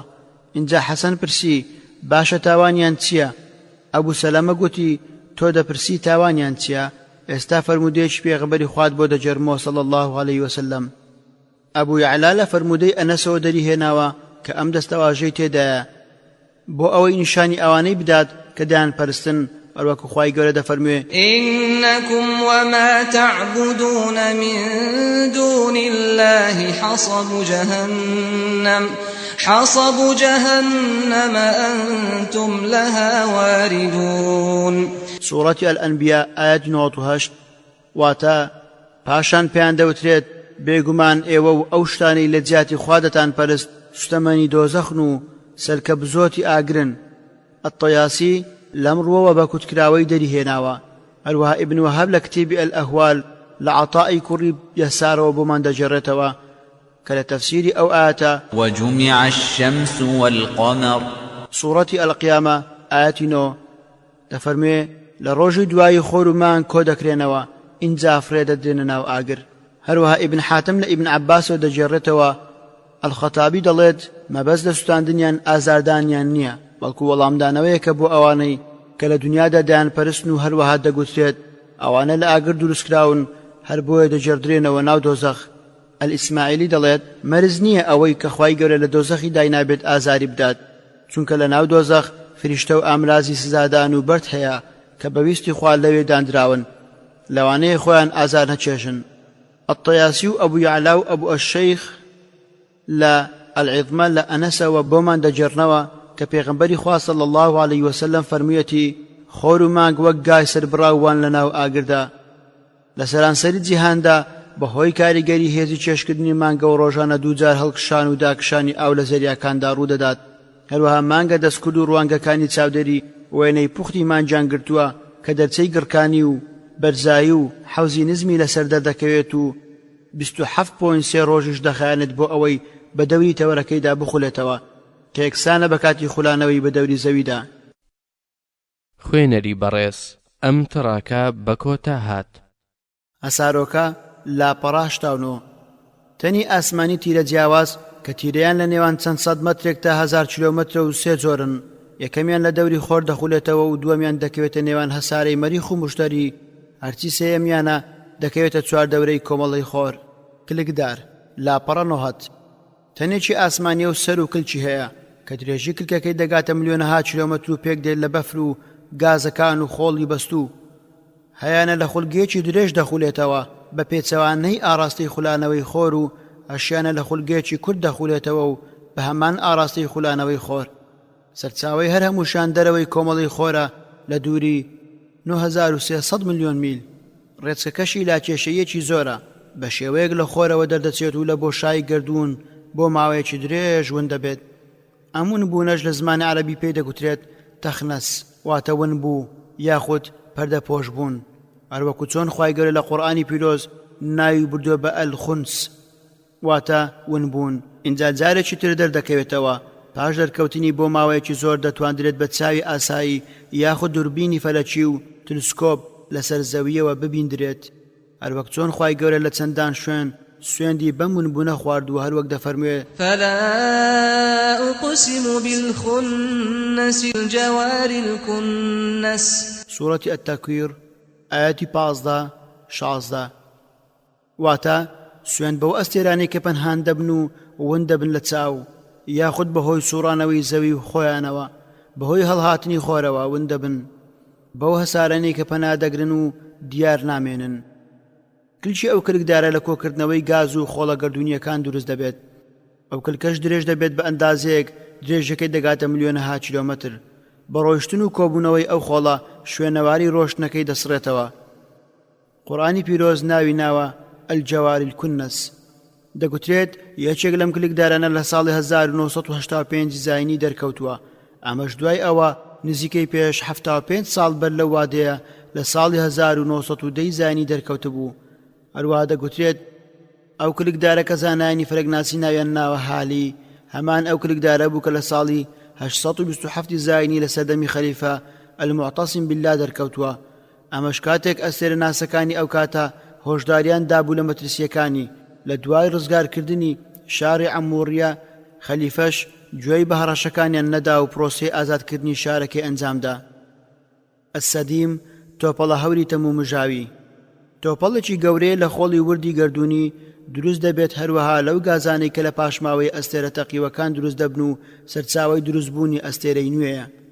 نەیزەکەکان لاپەڕان نۆهەتودوو بەردی بورکانین لە پێکاتەی هەسارەکانی کۆمەڵی خۆرن.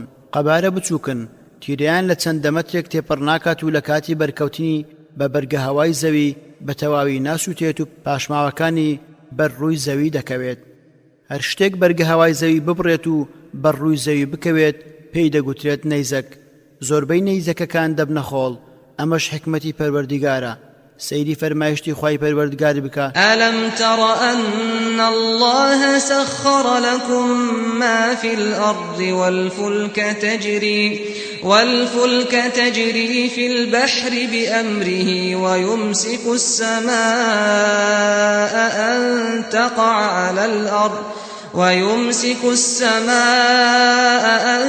تقع على الأرض إلا بإذنه إن الله بالناس لرؤوف رحيم. سورة الحج آياتي 65. واتا ئایا بە چاوی خۆت نەتبینیوە چۆن خوای گەورە هەرچی لە زەویدا هەیە بۆ ئێوەی ڕامهێناوە، هەروە کە شتێکانیش کە لە دەریاکاندا دەڕوات بە فەرمانی ئەو زاتە، ئاسمانیش ڕاگیر دەکات لەوەی کە بکەوێت بەسەر زەویدا مەگەر بەویست و فەرمانی خۆی. بەڕاستی خوا بۆ خەڵکی زۆر بە سۆز و میهرەبان و لێ خۆشبوو بەخشندەیە. لە سەدەمی نوێژدا و بە دیاریکراوی لە ساڵی 1901ەوە ئەمە ڕوویدا، کاتێک کۆمەڵێک لەو بەردە نەیزەکانە کەوتنە سەر خاکی سیبریا و 1500 کەسی کوشت و کاڵ و لە وەرگاکانی بەڕووبەری 200 کیلۆمەتر کاول کرد. قورئانی پیرۆز بەو بەردە نەیزەکانە دەڵێت ئەلکیسەف، واتە پارچەیەک، وەک دەفەرمێ أفلم يروا إلى ما بين أيديهم وما خلفهم من السماء والأرض إن نشأ نخسف بهم الأرض أو نسقط عليهم كسفا من السماء إن في ذلك لآية لكل عبد منيب. سورة سبأ آياتي 9 واتا باشە ئاخۆ ئەوانە سەرنجی دەوروبەری خۆیان نەداوە چی دەوری داون لە ئاسمان و زەویدا ئاوڕێک لە دواوە نادەنەوە ئەگەر بمانەوێت بە ناخی زەویدا دەیان بینە خوارەوە یان پارچەیەک لە ئاسمانەوە بەسەریاندا بەردەدەینەوە بەڕاستی ئالە و توانە و دەسەڵاتداریەدا نیشانەی ڕوون و ئاشکرا هەیە بۆ هەر بەندێک کە گەڕابێتەوە بۆ لای خوا و هۆشی لای ڕەزامەندی ئەو زاتە بێت.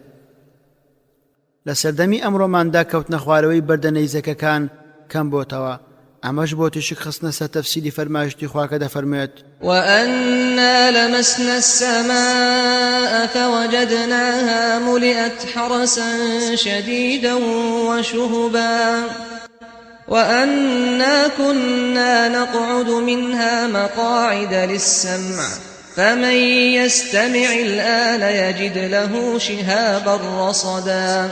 سورة الجن آياتي 8-9 واتا ئێمەش بەڕاستی بەرەو ئاسمان کشاین و هەست و هۆشمان خستە کار سەنزماندا کە پڕە لە پاسەوانی بەتوانە و بێشومار نەیزەکیش بە هەموو لایەکدا دەکشا ئێمە جاران لە هەندێک شوێنی ئاسماندا خۆمان حەشار دەدا بۆ گوێگرتن و دەنگ و بازبیستن بەڵام ئێستا ئەوەی بێوێت گوێ بگرێت یەکسەر نەیزەکێکی بۆ ئامادەیە و بۆی دەهاوێژرێت و لە ناوی دەبات. زانایان نەیزەکیان بۆ سێ جۆر دابەش کردووە. نەیزەکی ئاسن پێی دەگوترێت سیدریت، نەیزەکی بەردینی پێی دەگوترێت ئەیرۆڵیت، سێم جۆر پێی دەگوترێت بەردی هەوایی. توانراوە بە شێشی پێکاتی ئەو جۆرە نەیزەکانە بناسرێن کە گرنگترینیان ئاسن، نیکڵ، کالسیۆم، ئەلەمنیۆم، سیکا، کبریت و ئۆکسجین. خوێنەری بەڕێز ئەم تڕاکە بە کۆتا هات. بڵێ سەدارەکان لاپەڕان و هۆت و پێنج تۆز یان خۆڵی وردە لە پاشماوەی ئەسەرە کلکدارەکان یان نەیزەکەکان دروست بوون و بە دەوری خۆردا لە بازنەیەکی سپیدا دەخولێنەوە لە بەرگە هەوای زەویدا و لە بەرزایی 80 کیلۆمەتر دەسووتێن. ئەو جۆرە تەنانە بە کۆمەڵ جۆرێکن لە جۆرەکانی کۆمەڵی خۆر کە بە دەوری خۆردا دەسوڕێنەوە و تیایدا ئەو جۆرەیان لە شێوەی بڵێسەدار بەهێڵی درێژ لە ئاسمان دەردەکەون و بە مەجازی پێی دەگوترێت ئەستێرەی کەوتوو. وشەی شوهب بڵێسەدار لە قورئانی پیرۆزدا باس کراوە کە دەفەرموێ وأنا لمسنا السماء فوجدناها ملئت حرسا شديدا وشهبا. سورة الجن آياتي 8 زانستیش سەرماندوویەتی کە هەسارەیەکی گەورە هەبووە و لە بۆشایی ئاسمان لە نێوان هەردوو هەسارەی مشتری و مەریخ دەخولایەوە تەقیوەتەوە و پارچە پارچە بووە و وەک بارانی بەلێزمە بۆشای ئاسمانی پڕ کردووە لە خۆڵی بلێسەدار و بەردە نەیزەک بە قەبارەی گەورە لە شێوەی تیادا.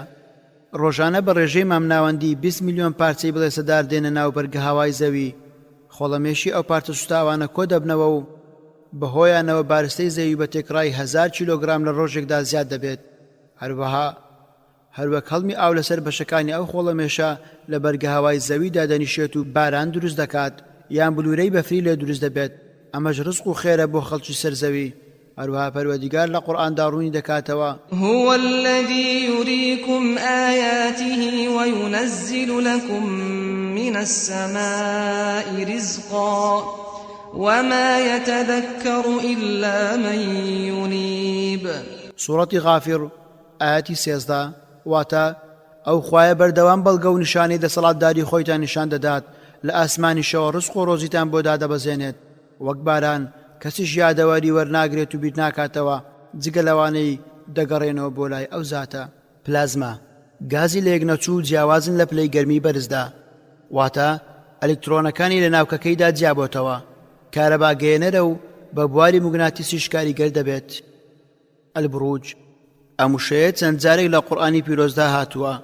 خوای پەروەردیگار سوێند بە ئەسەمائی ذاتی البروج دەخوات دەفەرموێ والسماء ذات البروج. سورة البروج آيات 1 واتا سوێن بە ئاسمانی خاوەن ئەستێرە و هەسارەی گەورە. هەروە دەفەرموێ تبارك الذي جعل في السماء بروجا وجعل فيها سراجا وقمرا منيرا. سورة الفرقان آيات 61 واتا زۆر گەورە و مەزنە ئەو زاتەی لە ئاسماندا چەندەها خولگەی گەورەی بۆ هەسارەکان و ئەستێرەکان بەدیهێناوە، هەروەها چرایەکی پڕشنگدار کە خۆرە و مانگێکی ڕووناکیش بۆ زەوی دابین کردووە. ڕاغیب خوای لێ ڕازی بێت دەڵێت ئەلبروج واتە تەلارەکان، وشەیەکی کۆیە، تاکەکەی بورجە، بەهۆیەوە دەگوترێت بروج النجوم لەبەر شوێنە تایبەتیەکانیانەوە. خوای پەروەردیگار دەفەرمێ والسماء ذات البروج، سورة البروج آيات 1. هەروەها دەفەرمێ تبارك الذي جعل في السماء بروجا وجعل فيها سراجا وقمرا منيرا، سورة الفرقان آيات 61. هەروەها دەفەرمێ أينما تكونوا يدرككم الموت ولو كنتم في بروج مشيدة وإن تصبهم حسنة يقولوا هذه من عند الله وإن تصبهم سيئة يقولوا هذه من عندك قل كل من عند الله فما لهؤلاء القوم لا يكادون يفقهون حديثا. سورة النساء آيات 78. لەوانەیە مەبەست لێی تەلار و کۆشک و قەڵای زەوی بێت، یان مەبەست لێی تەلاری ئەستێرەکانە، یان بەکارهێنانی وشەی ئەلمشەیەدە لە پێناوخواستن بوو بێت. ئیبن جەریر لە ئاەتی یەکەمدا ئەلبروجی تەفسیر کردووە کە بریتێ لە شوێنەکانی خۆر و مانگ. بەڕای ئەو زانایە 12 بورج هەیە کە خۆر هەر یەکێکیان بە ماوەی مانجێک دەبڕێت، مانجیش بۆ هەر یەکێکیان بە ماوەی 2 ڕۆژ و سێیەکی ڕۆژێک دەبڕێت کە 28 شوێن دەکات و 2 شەوی تریش بەردەوام دەبێت. بەڵام ئاەتی دووەم گەورەی و شکۆداری بۆ ذاتی خوا تێدایە. هەر یەکە لە مجاهید و سەعیدی کوڕی جوبەیر و ئەبی ساڵح و ئەلحەسەن و قەتادە ئەو شیان تەفسیر کردووە کە بریتیە لە هەسارە یەکجار گەورەکان. بەڵام عەلی خوای ڕازی بێت و ابن عباس و محەممەدی کوڕی کەعب و کەسانی تر تەفسیریان کردووە کە بریتیە لە تەلار و کۆشک لە ئاسمان بۆ پاسەوانی. گەر هەسارە یەکجار گەورەکانیش بریتی بن لە تەلاری پاسەوانی، ئەوە هەردوو ڕایەکان یەک دەگرنەوە. زەوی دەڕوات و بە دەوری خۆردا دەسوڕێتەوە، بەڵام 12 بورجەکە عەرەبەکانی پێش و بەم شێوەیان ناوناون: بورجی کاوڕ، بورجی گا، بورجی دوانە، بورجی قرژاڵ، بورجی شێر، بورجی فەریک، بورجی تەرازوو، بورجی دوو پشک، بورجی کەوان، بورجی جیسک، بورجی سەتڵ، بورجی نەهەنگ. خوێنەری بەڕێز ئەم تڕاکە بە کۆتا هات. کونە ڕەشەکان لاپەڕان و هەتونەوە بریتین لە پاشماوەی ئەستێرەکان لە دوای تەقینەوەیان لە بەرزاییەکان. چڕیان یەکجار زۆرە، کاتێک لە هەر ئەستێرەیەک نزیک دەبنەوە تیشی گاما و ئێکس بە لێشاو دەردەدەن. بەڵام چۆن ئەو پێکاتەیە دروست بووە، خوای پەروەردیگار لە عەدەمێتی مادی و بۆشایی بێکۆتایی دروستی کردوون. دۆزینەوەی شەپۆڵەکانی میکرۆف زاناکانی گەیاندا ئەو ئەنجامەی بزانن کە ئەو تەقینەوەی نزیکەی پێش زیاتر لە 30,000 ملیۆن ساڵ ڕوویان داوە. لە تەقینەوەیەکی یەکجار گەورەدا ئەو گەردە تەقیوەتەوە کە لە دەرەنجامی ئەو تەقینەوەی گەورەشدا ملیۆنەها بەڵکو و ملیارەها گەلەستێرە دروست بوون کە بە هەمویان پێکاتەی ئاسمانیان بەو شێوەی ئێمە دەزانین دروست کردووە. خوای پەروەردیگار دەفەرمێ الذين يذكرون الله قياما وقعودا وعلى جنوبهم ويتفكرون في خلق السماوات والأرض ربنا ما خلقت هذا باطلا سبحانك فقنا عذاب النار. سورة آل عمران آياتي 191. واتا ئەوانەی هەمیشە بیر دەکەنەوە لە دروستبوونی ئاسمانەکان و زەوی. ما أشهدتهم خلق السماوات والأرض ولا خلق أنفسهم وما كنت متخذ المضلين عضدا. سورة الكهف آياتي 51.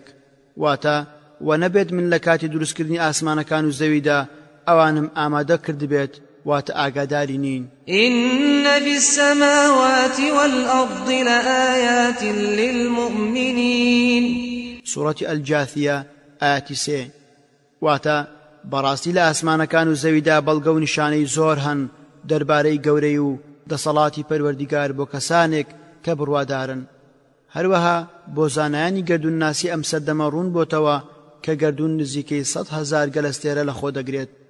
بۆ زیاتر ڕوونکردنەوە هەندێک لە پێناسەکان کورت دەکەینەوە بۆ ئەوەی بۆ تێگەیشتن ئاسان بێت. بارسک فەرسەخی ئەستێرەی یەکسانە بە 32,615 ساڵی تیشکی، یەکسانە بە 30,856,000 ملیۆن کیلۆمەتر. ساڵی تیشکی پێوانەی دوودیەکان یەکسانە بە 9,461 کیلۆمەتر یان 0.3066 بارسکێک. یەکەی گەردوونی پێوانەی دوودیەکان یەکسانە 149.6 ملیۆن کیلۆمەتر. پێوانەی دوودیەکان یەکسانە بە 1 کیلۆمەتر و 609 مەتر. ڕووبەری گەردوون لاپەڕە 101. زانایانی گەردونناسی تیرەی گەردونیان بە 3,000 ملیۆن ساڵی تیشکی خەڵاندووە. چەند ئاەتێکی پیرۆز لەبارەی دروستکردنی ئاسمان و زەوی. سەیدی فەرمایشتی پەروەردگار بکە: خلق الله السماوات والأرض بالحق إن في ذلك لآية للمؤمنين. سورة العنكبوت آياتي 44. واتا ئاشکرایە خوا ئاسمانەکان و زەوی بەڕێک و پێکترین شێوە دروست کردووە. بەڕاستی ئالەو کارەدا بەڵگە و نیشانەی تەواو هەیە بۆ ئیمانداران. دەفەرموێ: قل أئنكم لتكفرون بالذي خلق الأرض في يومين وتجعلون له أندادا ذلك رب العالمين وجعل فيها رواسي من فوقها وبارك فيها وقدر فيها أقواتها في أربعة أيام سواء للسائلين ثم استوى إلى السماء وهي دخان فقال لها وللأرض ائتيا طوعا أو كرها قالتا أتينا طائعين فقضاهن 7 سماوات في يومين وأوحى في كل سماء أمرها وزينا السماء الدنيا بمصابيح وحفظا ذلك تقدير العزيز العليم. سورة فصلت آياتي 9 بۆ 12. واتا ئەی پێغەمبەر صلی الله عليه وسلم پێیان بڵێ: باشە ئاخر ئێوە باوەڕتان بەو زاتە نییە کە زەوی لە 2 ڕۆژدا دروست کردووە؟ هاوڵێکیشی بۆ بڕیار دەدەن؟ ئەو بەدیهێنەر و دروستکارە، پەروەردیگاری هەر هەموو جیهانیان و بوونەوەرە لەسەر ڕووکاری زەوی و چێوەکانی دامەزراندووە. بەرەکەتی زۆری تێدا دابین کردووە، وەک نەوت و جۆرەها کانزا سەرڕای جیهانی ڕۆک و هەتا دوایی. هەموو ڕزق و ڕۆزیەکانی تیادا بڕیارداوە، هەمووی لە ماوەی 4 ڕۆژدا بە 2 ڕۆژەکەی پێشووشەوە تا نیاز و داخوازیەکانی ئادەمیزاد جێبەجێ بکات. لە ماوەی 2 ڕۆژدا ئاسمانی کردە 7 چین و فەرمانی بۆ هەرچینێکیش دەرکرد. اینجا دەفەرموێ: ئاسمانی دنیاشمان ڕازاندەوە بە ئەستێرە و کردمانە چراخان و کردمانە هۆی پاراستن لە شەڕی شەیتانەکان. ئەو شتانە هەمووی بەویست و فەرمانی زاتێکە کە باڵا دەست و زانایە.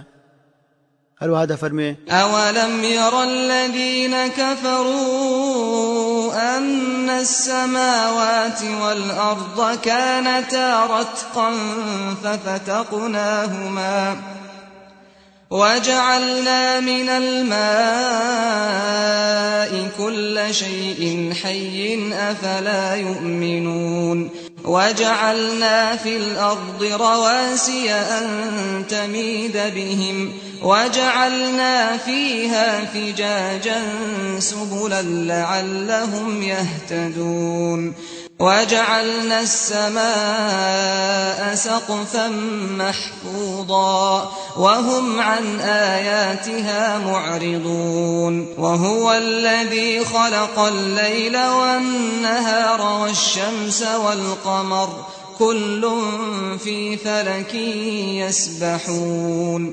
سورة الأنبياء آيات 30 بۆ 33. واتا ئایا ئەوانەی بێباوەڕ بوون نەیان بینیوە بۆیان ڕوون نەبووتەوە بەڕاستی ئاسمانەکان و زەوی یەکپارچە بوون لێکمان جیاکردنەوە لە ئاویش هەموو شتێکی زیندوومان فەراهم هێناوە؟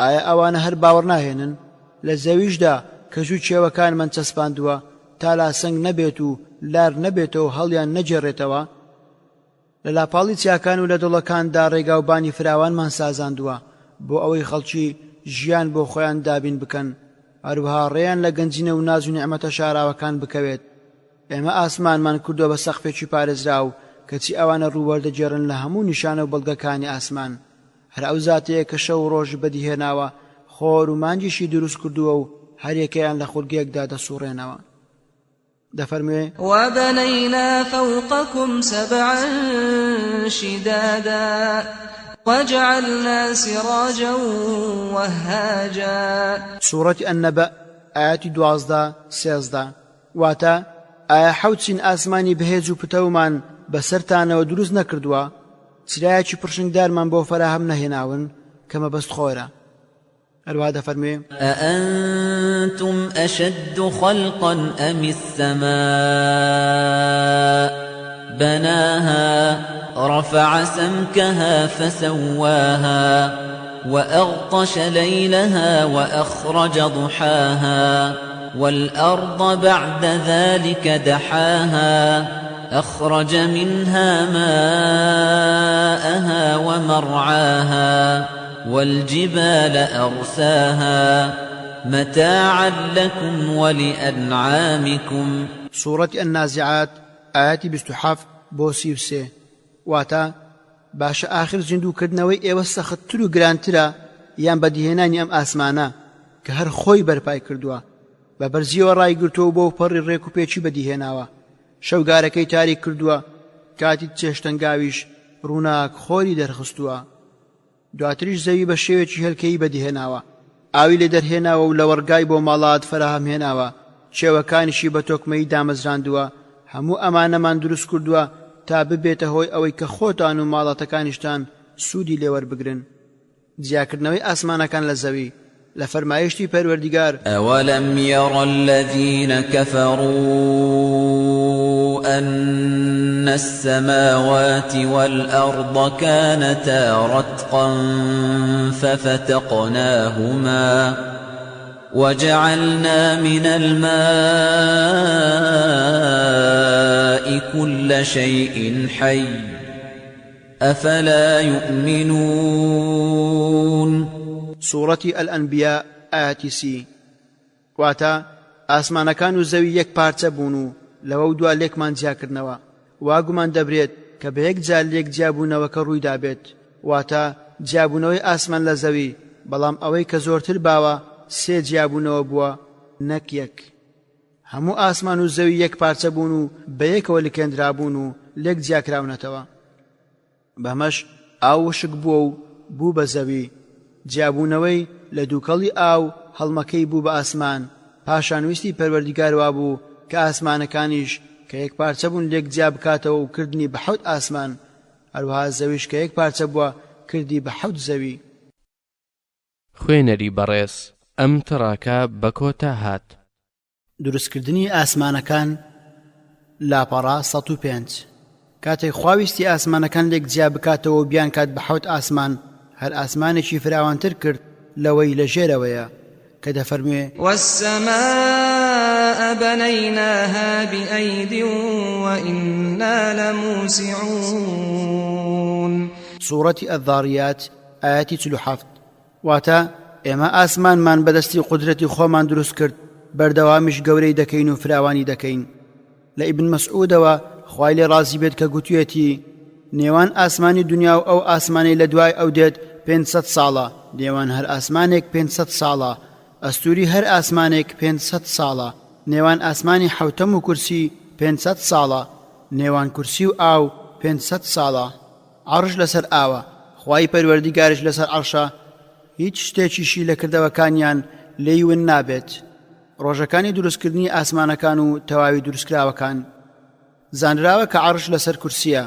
خوای پەروەردیگار ئاسمانەکانی لە دوو ڕۆژدا پێنجشەممە و هەینی دروست کردووە پاشان زەوی بە شێوەی هێلکەی بەدیهێناوە هەرچی لە سەرەتی لە ڕۆژی یەکشەممە دروستی کرد خۆڵی لە ڕۆژی شەممەدا دروست کرد چیاکانی لە ڕۆژی یەکشەممەدا دروست کرد دار و درەخت و ڕۆکەکانی لە ڕۆژی دووشەممەدا دروست کرد نەهامەتەکان ئازار و ناخۆشی و میکرۆبەکانی لە ڕۆژی سێشەمەدا دروست کرد، نور و ڕووناکی لە ڕۆژی چوارشەمەدا دروست کرد، لە ڕۆژی پێنجشەمەشدا هەموو ئەوانەی گیان لەبەرن لەسەر زەویدا بڵاو کردەوە.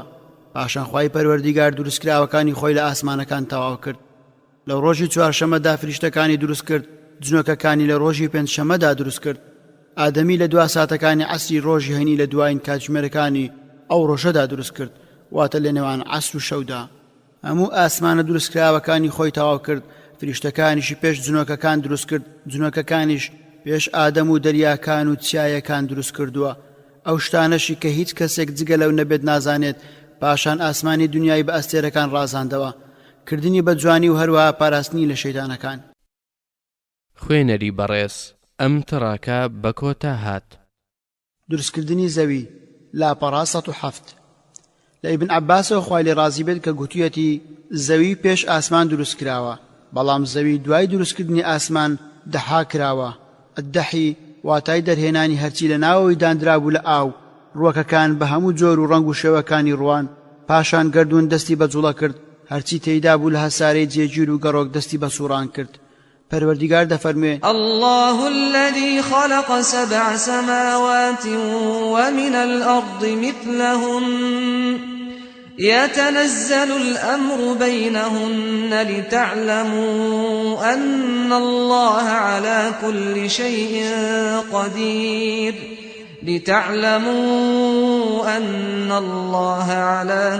شيء قدير وأن الله قد أحاط بكل شيء علما. سورة الطلاق آيات 12. واتا خوا ئەو زاتەیە کە حەوت چین ئاسمانی دروست کردووە، هەروەها زەویش بۆ وێنەی ئەو دروستی کردووە. فەرموودەی زۆر لەبارەی حەوت ئاسمانەکان هەیە. دروستکردنی چیاکان. ألم تر أن الله أنزل من السماء ماء فأخرجنا به ثمرات مختلفا ألوانها ومن الجبال جدد بيض وحمر مختلف ألوانها وغرابيب سود. سورة فاطر آيات 27. واتا هەندێک لە کەژ و چێوەکانمان بە زنجیرە کێشاوە، هەیانە چین و هێڵ و نەخشی سپی و سوورە و ئەوانیش ڕەنگیان جیاوازە، هەشیانە ڕەشێکی تاریک و تۆخە. لە ئەنەسی کوڕی مالیک خوای لێ ڕازی بێت پێغەمبەری خوا صلی الله علیه وسلم دەفەرموێ کاتێک پەروەردیگار زەوی دروست کرد، وای لێ کرد درێژ ببێت، چیاکانی دروست کرد و لەسەری دانان جێگیر بوون، فریشتەکان لە دروستکردنی چیاکان سەریان سوڕما. وەک خوای پەروەردیگار دەفەرموێ: وألقى في الأرض رواسي أن تميد بكم وأنهارا وسبلا لعلكم تهتدون. سورة النحل آيات 15. واتای الجدد ڕێگاکان، الغرابیب ڕەنگی ڕەشی درێژ. ناوی چیای جوودی کە کەشتی حەزەتی نوح سەلامی خوای لێبێ لەسەر گیرساوەتەوە لە قورئاندا باسی کراوە. جوودی چیایەکی گەورەیە، کەوتوتە ڕۆژهەڵاتی دوورگەی ئیبن عومەر لە ناوچەی دجلە لە مووسڵ، ناوچەیەکی سەوزاییە و بەداری بەڕوودا پۆشراوە. لە نزیکیەوە گوندێک هەیە پێی دەگوترێت ئەثەمانین. ئەو ناوچەیە بوو کە ئەوانەی ڕزگاریان بوو لە نەغڕۆ بوون لەگەڵ پێغەمبەر نوح سەلامی خوای لێبێ لێی گیرسانەوە. سەیری مێژووی ئەلمەسعودی و مێژووی ئەلقەضاعی و سەرچاوی تر بکە. دروستکردنی ڕووبارەکان. الله الذي خلق السماوات والأرض وأنزل من السماء ماء فأخرج به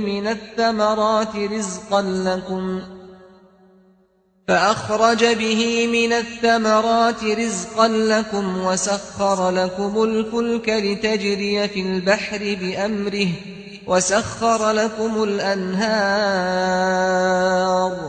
سورة إبراهيم آيات 32. واتا خوا ئەو زاتەیە کە ئاسمانەکان و زەوی بەدیهێناوە، لە ئاسمانەوە بارانی باراندووە و بەهۆیەوە بەروبوومی لە ناخی زەوی بۆ ئێوە دەرهێناوە، هەروەها کەشتی لە دەریادا بۆ ئێوە بارهێناوە تا بە فەرمانی ئەو زاتە بڕوات، هەروەها ڕووبارەکانیشی بۆ ڕام کردوون. خوای پەروەردیگار ڕووبارەکانی لە ئاوی شیرین و سازگار و خۆشڕە و دروست کردووە، وای لێ کردووە لە ڕۆشتندا بێت و لە ئاوی ڕووبارەکان هەڵبقوڵێت نەک لە زەوی. پەروەردیگار ئاوەکان لە زەویەکەوە بۆ زەویەکی ترەوە دەبات، هەیانە ڕووباری درێژ و گەورن، هەشیانە بچووک و کورتن.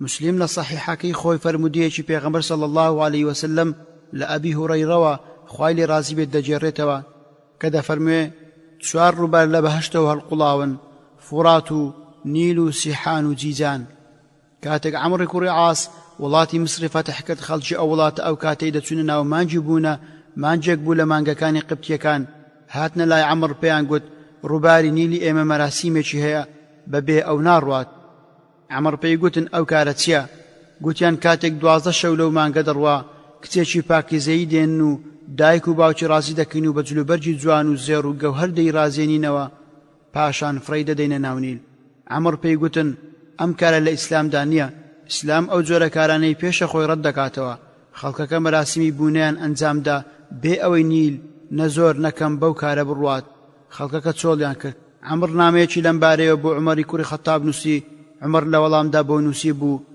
تۆ کارێکی دروستت ئەنجام داوە لەناو ئەم نامەیەمدا کاتێکی تێدایە فڕێ بدەرە ناو نیل کاتێک عەمڕ کارتەکەی کردەوە تێیدا نووسی بوو لە بەندەی خواوە عومەر ئەمیری موسڵمانان بۆ نیلی میسر دواتر گەر تۆ لەلایەن خۆتەوە دەڕۆیت مەڕۆ گەرخوای تاک و تەنیا تۆ دەڕوێنێت لەخوا دەپاڕێنەوە کە تۆ بڕوێنێت عەمڕ کارتەکەی خستە ناو نیل ڕۆژی شەممە بوو خوا لە یەک شەودا 12 باڵی بەنیل ڕواند خوا لەو ڕۆژەوە ئەو خوڕشتەی لە خەڵکی مسر سڕیەوە دروستکردنی دەریاکان پەروەردیگار دەفەرموێ وهو الذي سخر البحر لتأكلوا منه لحما طريا وتستخرجوا منه حلية تلبسونها وترى الفلك مواخر فيه ولتبتغوا من فضله ولعلكم تشكرون سورة النحل آياتي 14 واتا هەر ئەو زاتێک کە دەریای بۆ بارهێناون تا گۆشتی تەڕ و تازەی لێ بخۆن لە ناویدا جۆرەها گەوهەر و مرواری دەربهێن و لە دەست و ملی بکەن هەروەها کە شتێکان دەبینیت دەریا لەت دەکەن تا فەزڵ و بەخششی تری پەروەردیگار بەدەست بهێنن بۆ ئەوەی سوپاس گوزاریش بکەن هەروەها دەفەرمێ وما يستوي البحران هذا عذب فرات سائغ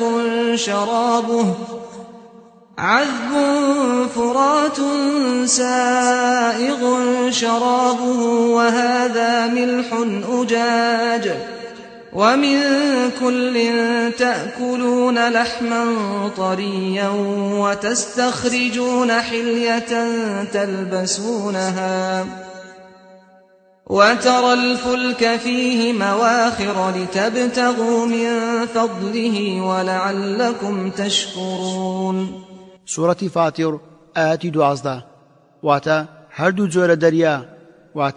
هردو جۆرە دەریا وەکو یەکنین یەکێکیان ئاوی سازگار و خۆش ئەوی تریان سوێر و تاڵ لە هەردووچیان گۆشتی تەڕ و تازە دەخۆن جۆرەها شتی گرانبەها تا لە بەخشەکانی پەروەردیگار بەهرەوەر بن بۆ ئەوەش کە سوپاس گوزار بن هەروەها دەفەرموێ وهو الذي مرج البحرين هذا عذب فرات وهذا ملح أجاج وجعل بينهما برزخا وحجرا محجورا سورة الفرقان آياتي 53 واتا هەر ئەو زاتێک کە ئاوی دوو دەریایان دوو ڕووبار لە پاڵیەکدا وەک خۆیان دەهێڵێتەوە و تێکەڵ نابن ئەمەیان شیرین و خۆش و سازگار ئەوی تریان تفت و تاڵ لە نێوانیاندا بربەست و کۆسپی فەراهەم هێناوە ناهێڵێت تێکەڵ ببن هەروەها دەفەرموێ مرج البحرين يلتقيان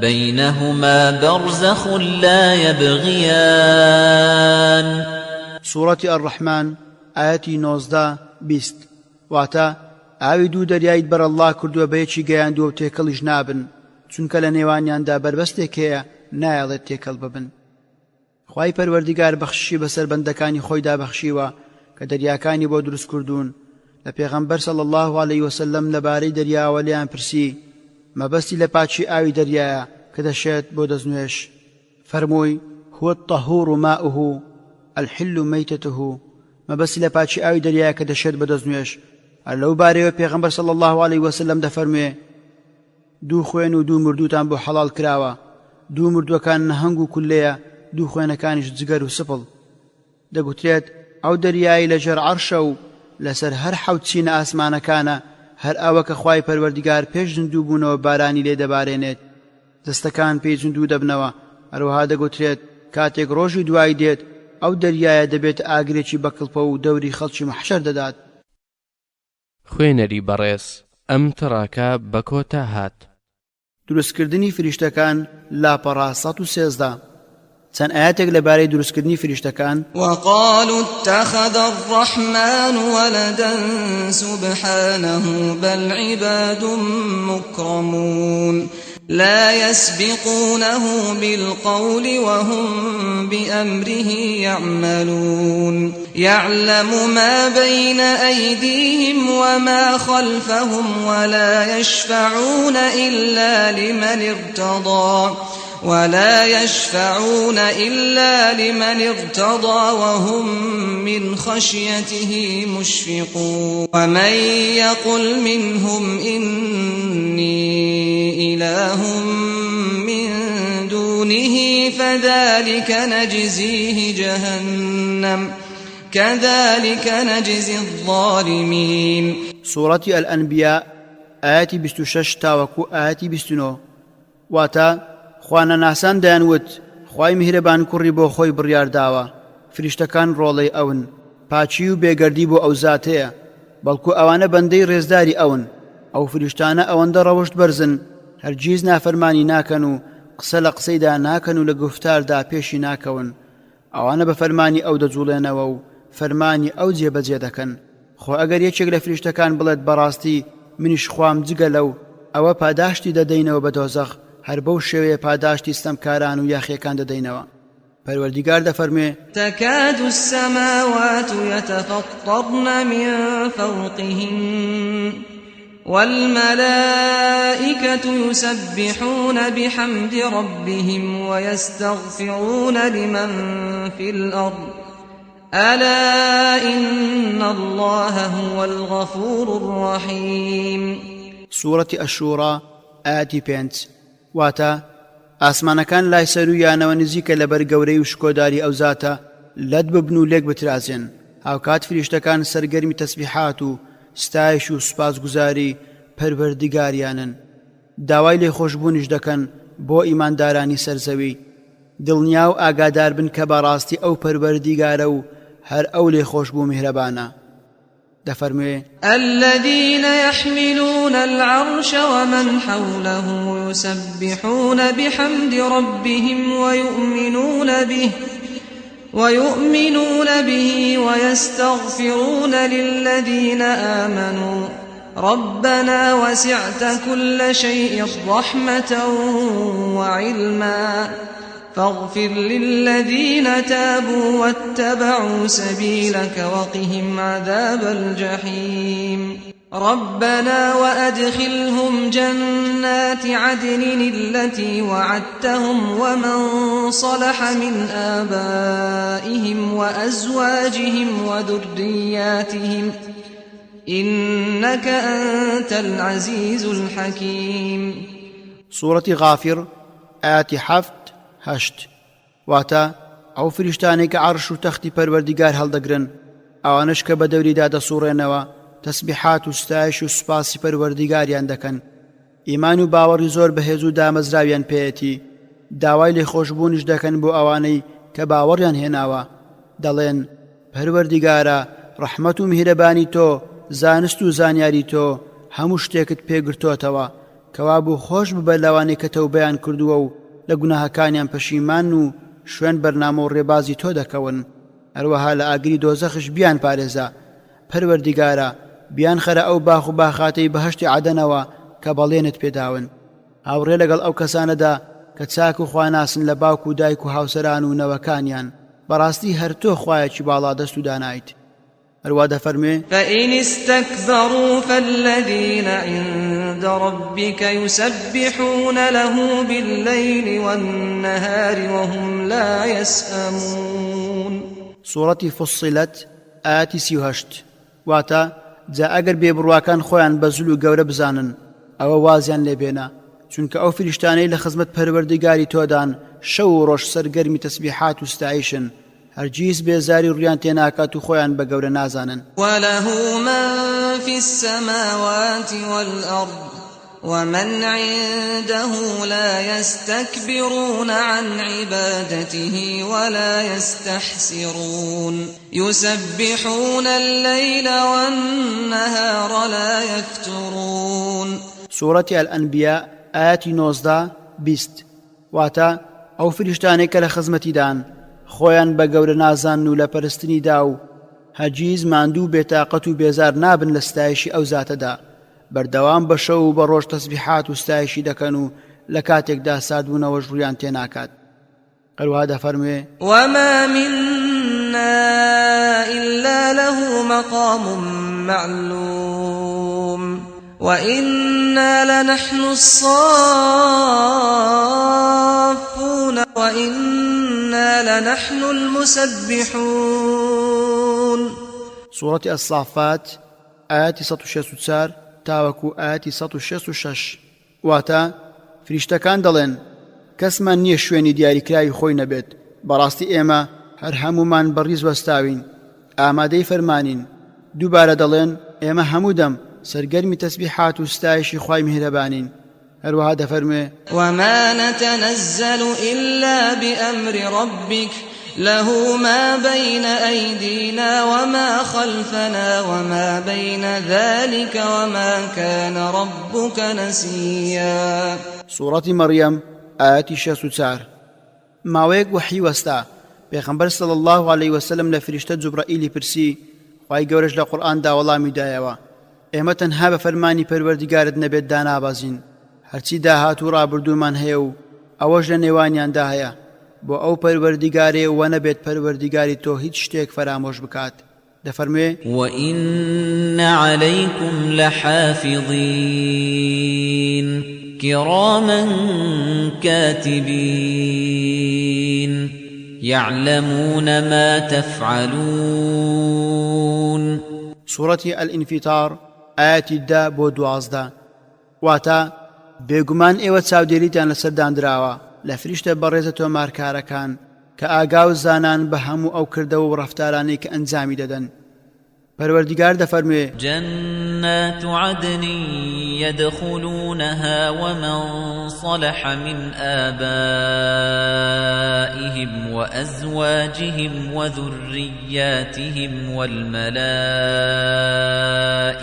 يدخلون عليهم من كل باب سلام عليكم بما صبرتم فنعم عقبى الدار. سورة الرعد آياتي 23-24 واتا فریشتەکان دەچن بۆ سەردانیان لە هەموو دەروازەکانەوە دەڵێن سڵاوتان لێ بێت بەهۆی خۆگرتنتانەوە لە بەرامبەر کێشەکانی ژیان کەوا بوو ئای چەندە جێگە و ڕێگەیەکی خۆشتان بۆ خۆتان مسۆگەر کرد. هەروەها دەفەرمێ الحمد لله فاطر السماوات والأرض جاعل الملائكة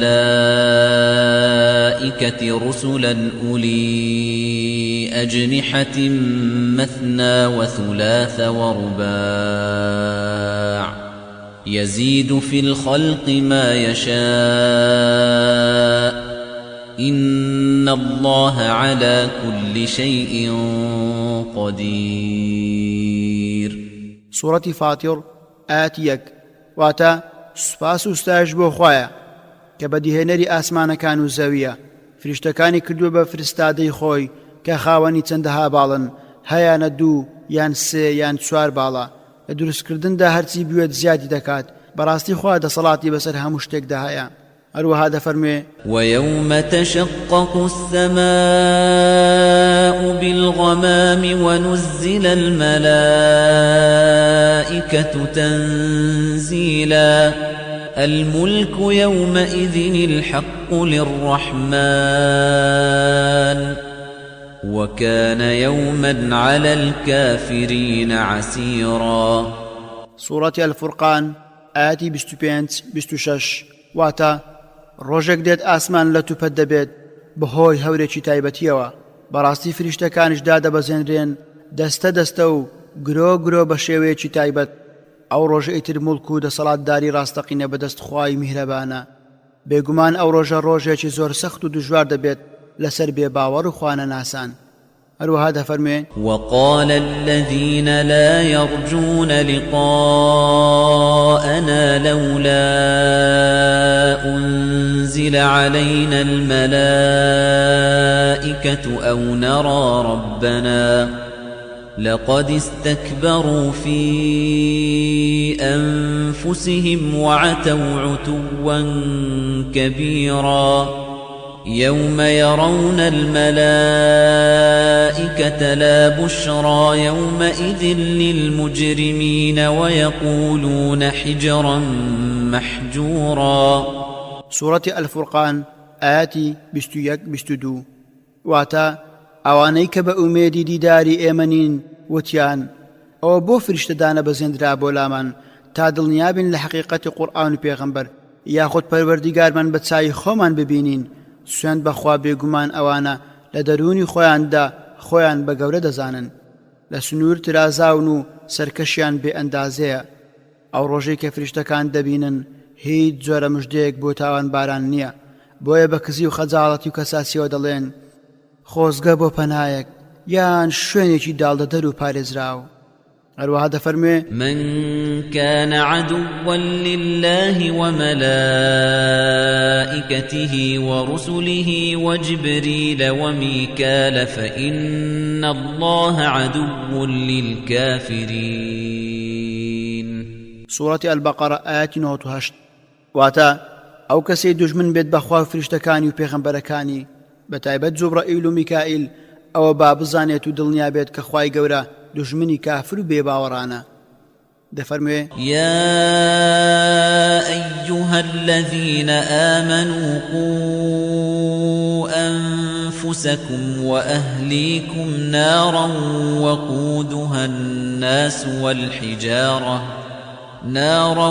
وقودها الناس والحجارة عليها ملائكة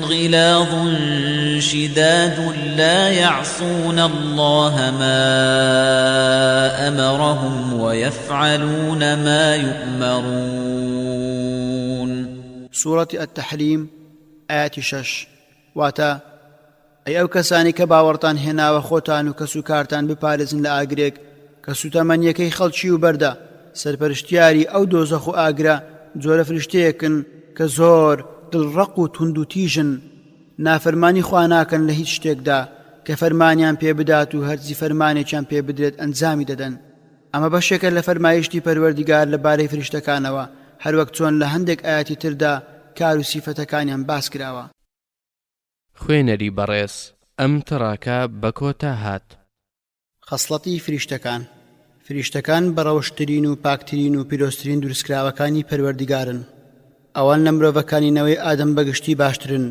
بەڵام پێغەمبەر و نێردراوان پلیان لەوان بەرزترە بۆ پێی پەروەردیگار فەرمانی پێکردوون سوژدە بۆ باوکی مرۆڤایەتی ئادەم ببەن ئەمەش سوژدەی پەرستن نەبووە بەڵکو سوژدەی ڕێزلێنان و بەرزڕاگرتن بووە کامیان باشترە فریشتەکان یانەوەی ئادەم زانان ڕای جیاوازیان هەیە لەبارەی ئەوەی بڕواداران یان فریشتەکان باشترن هەندێک پشتیان بە فەرمایشتی پەروەردیگار بەستووە کە دەفەرموێ إن الذين آمنوا وعملوا الصالحات أولئك هم خير البرية سورة البينة آيات 7 واتا بێگومان ئەوانەی ئیمان و باوەڕیان هێناوە و کار و کردەوە چاکەکانیان ئەنجام داوە هەر ئەوانن چاکترین و پاکترینی خەڵکانی سەرزەوی هەندێکیشان بەڵگە لەسەر باشترینی فریشتەکان بەو فەرمایشتەی خوا دەهێنەوە کە دەفەرموێ فوسوس لهما الشيطان ليبدي لهما ما وري عنهما من سوآتهما وقال ما نهاكما ربكما عن هذه الشجرة إلا أن تكونا ملكين أو تكونا من الخالدين سورة الأعراف آيات 20 واتا پەروەردیگارتان ئەم درەختەی لێ قەدەغە نەکردوون تەنها لەبەر ئەوەیە نەوەکو ببنە فریشتە یاخود بۆ ئەوەیە نەوەکو لە نەمران بن هەروەک بەشێکیشان بەڵگە لەسەر باشترینی نەوەی ئادەمی دڵسۆزەکان لەسەر فریشتەکان دەهێننەوە بە فەرمودێک لە عەبدوڵڵای کوڕی عومەرەوە لە پێغەمبەرەوە صلی الله عليه وسلم کە دەفەرموێ کاتێک پەروەردیگار بەهەشتی دروست کرد فریشتەکان گوتیان ئەی پەروەردیگارمان ئەم بەهەشتەمان بۆ بکە بەوەی بتوانین بخۆین و بخۆینەوە کە تۆ دنیات بۆنەوەی ئادەم دروست کردووە. پەروەردیگار فەرمووی باشترینی ئەوانەی بەدەستی خۆم دروستم کردووە وەک ئەوانەی لێ ناکەم کە پێم گوت ببە یەکسەر بوو. هەروەها زانراوە کە فریشتەکان ناخۆن و ناخۆنەوە. فریشتەکان لە چی دروست کراون؟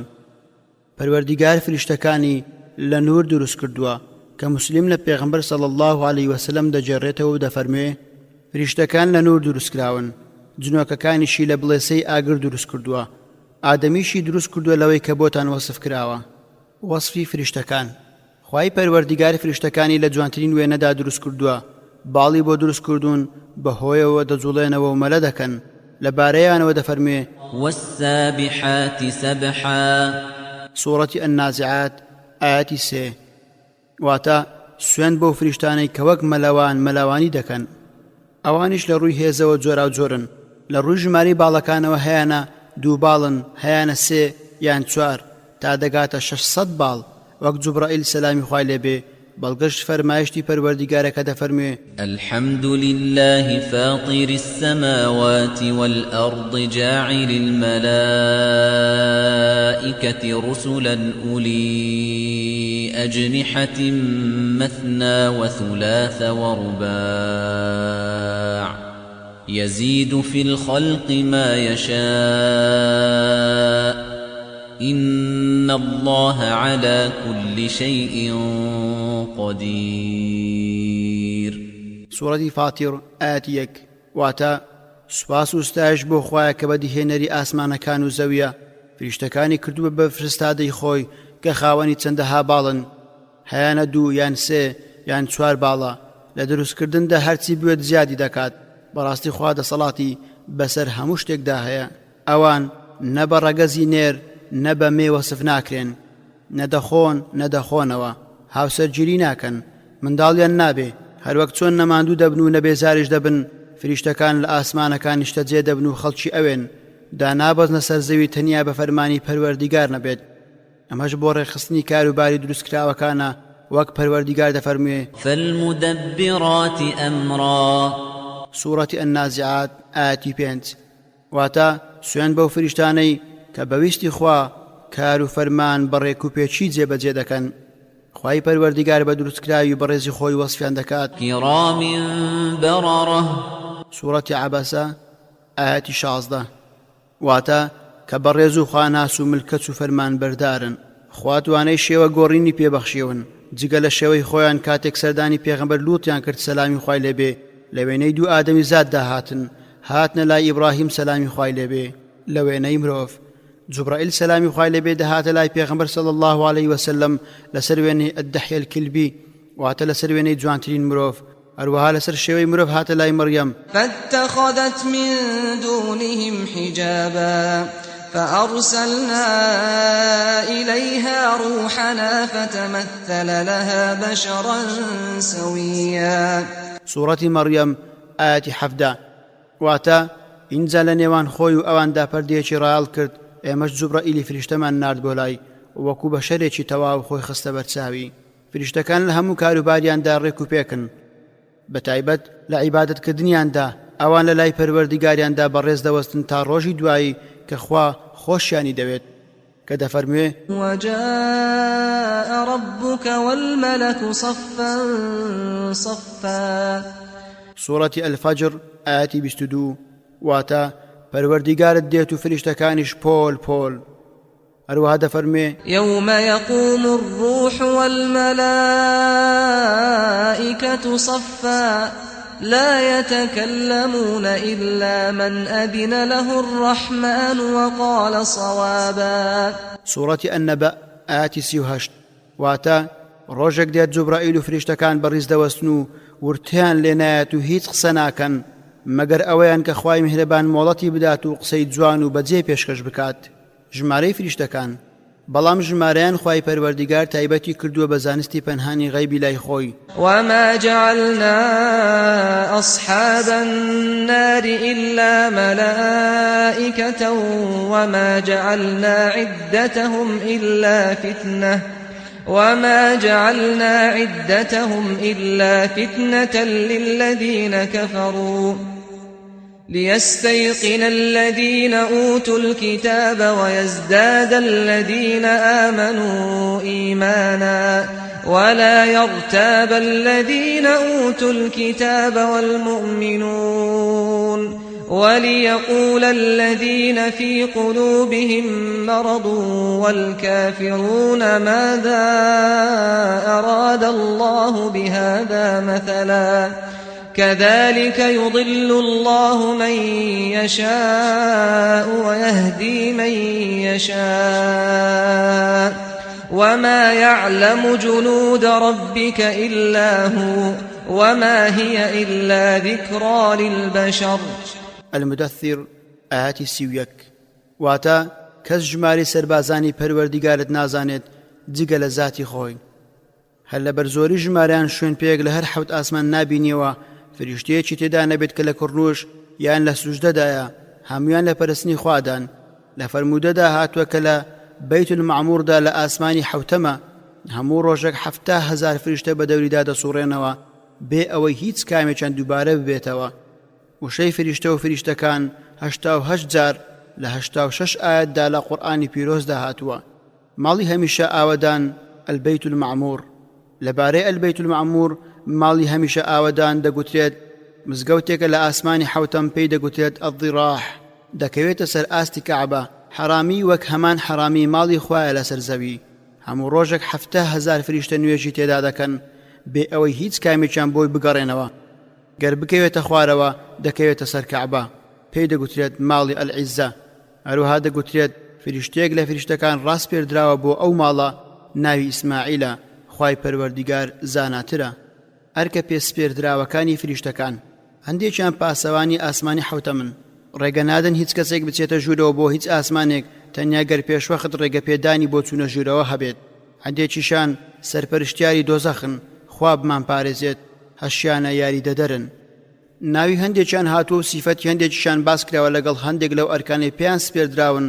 ئەوانەی ناویان هاتووە جوبرائیل سەرۆکیانە، میکائیل، میکال و ئیسرافیل، ڕەزوان، مالیک، مەلەک المەوت فریشتەی گیانکێشان.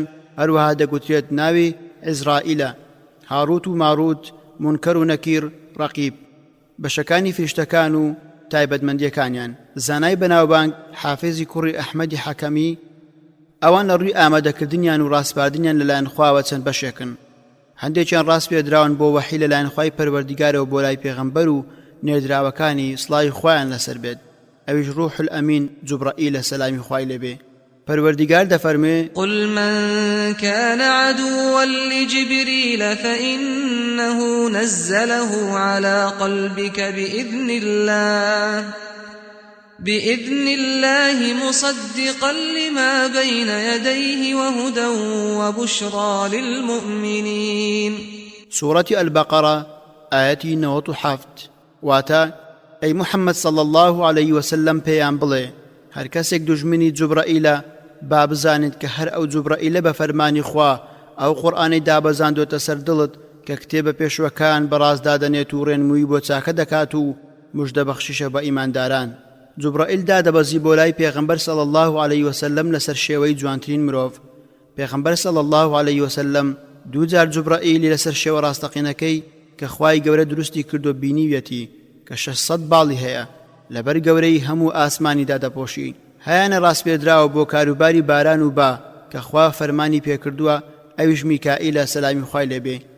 ئەو خاوەنی شوێنێکی بەرز و پیرۆزە لەلایەن پەروەردیگارەوە چەند یاری دەدەرێکی هەیە ئەو کارە دەکەن کە خوا فەرمانیان پێدەکات باو هەور بەویستی خوا دەجوڵێنن.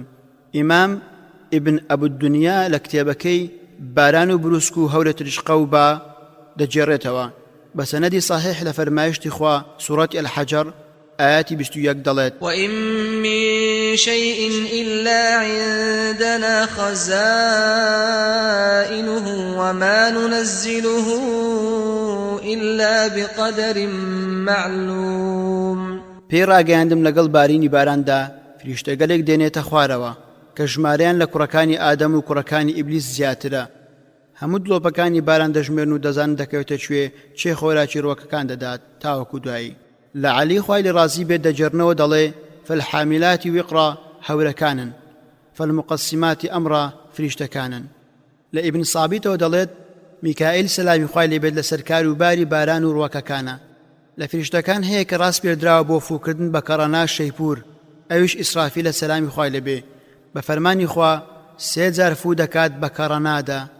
یەکەم فۆی ترس و بیم، دووەم فۆی مردن، سێیەم فۆی هەڵسانەوە بۆ خوای جیهانیان.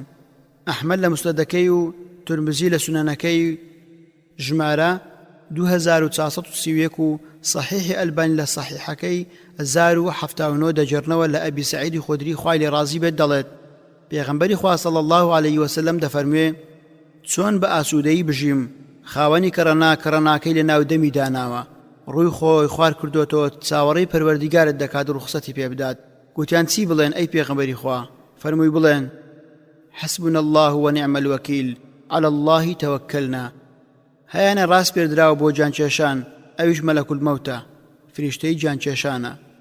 هەروەها هەندێکیان هەڵگری عەرشن، ئەوانیش لە باشترین و بەهێزترینی فریشتەکانن، هەشیانە لە دەوری عەرشی پەروەردیگارن، هەندێکی تریان کاروباری دروستکراوەکان بە فەرمانی پەروەردیگار ڕادەپەڕێنن.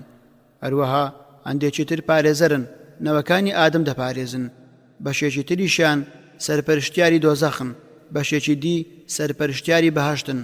لە ئەثەرەوە هاتووە کە خوا فریشتەکانی لە ڕۆژی چوارشەم دروست کردووە پێش دروستکردنی جنۆکەکان بە 50,000 ساڵ، هەروەها دەگوترێت یان بە 500,000 ساڵ. پەریەکانی لە ڕۆژی پێنجشەم پێش دروستکردنی ئادەم بە 1000 ساڵ دروست کردووە، لە پاشان ئادەمی لە ڕۆژی هەینیدا دروست کردووە، هەمووشان ئەرکێکیان لە بەرامبەر خوایان لەسەر شانە، ئەویش خواپەرستیە. بەرامبەر دروستکراوەکانیشی کارێکی تریان هەیە، ئەویش ڕێکخستنی کاروباریانە. ئەوان تەسبیحات و نوێژ و حەج دەکەن و ملکەتی پەروەردیگارن، هەرگیز نافەرمانی ناکەن. ترسی فریشتەکان لە خوا. فریشتەکان لە پەروەردیگار دەترسن، تەنانەت خوای پەروەردیگار لەبارەیانەوە دەفەرموێ يعلم ما بين أيديهم وما خلفهم ولا يشفعون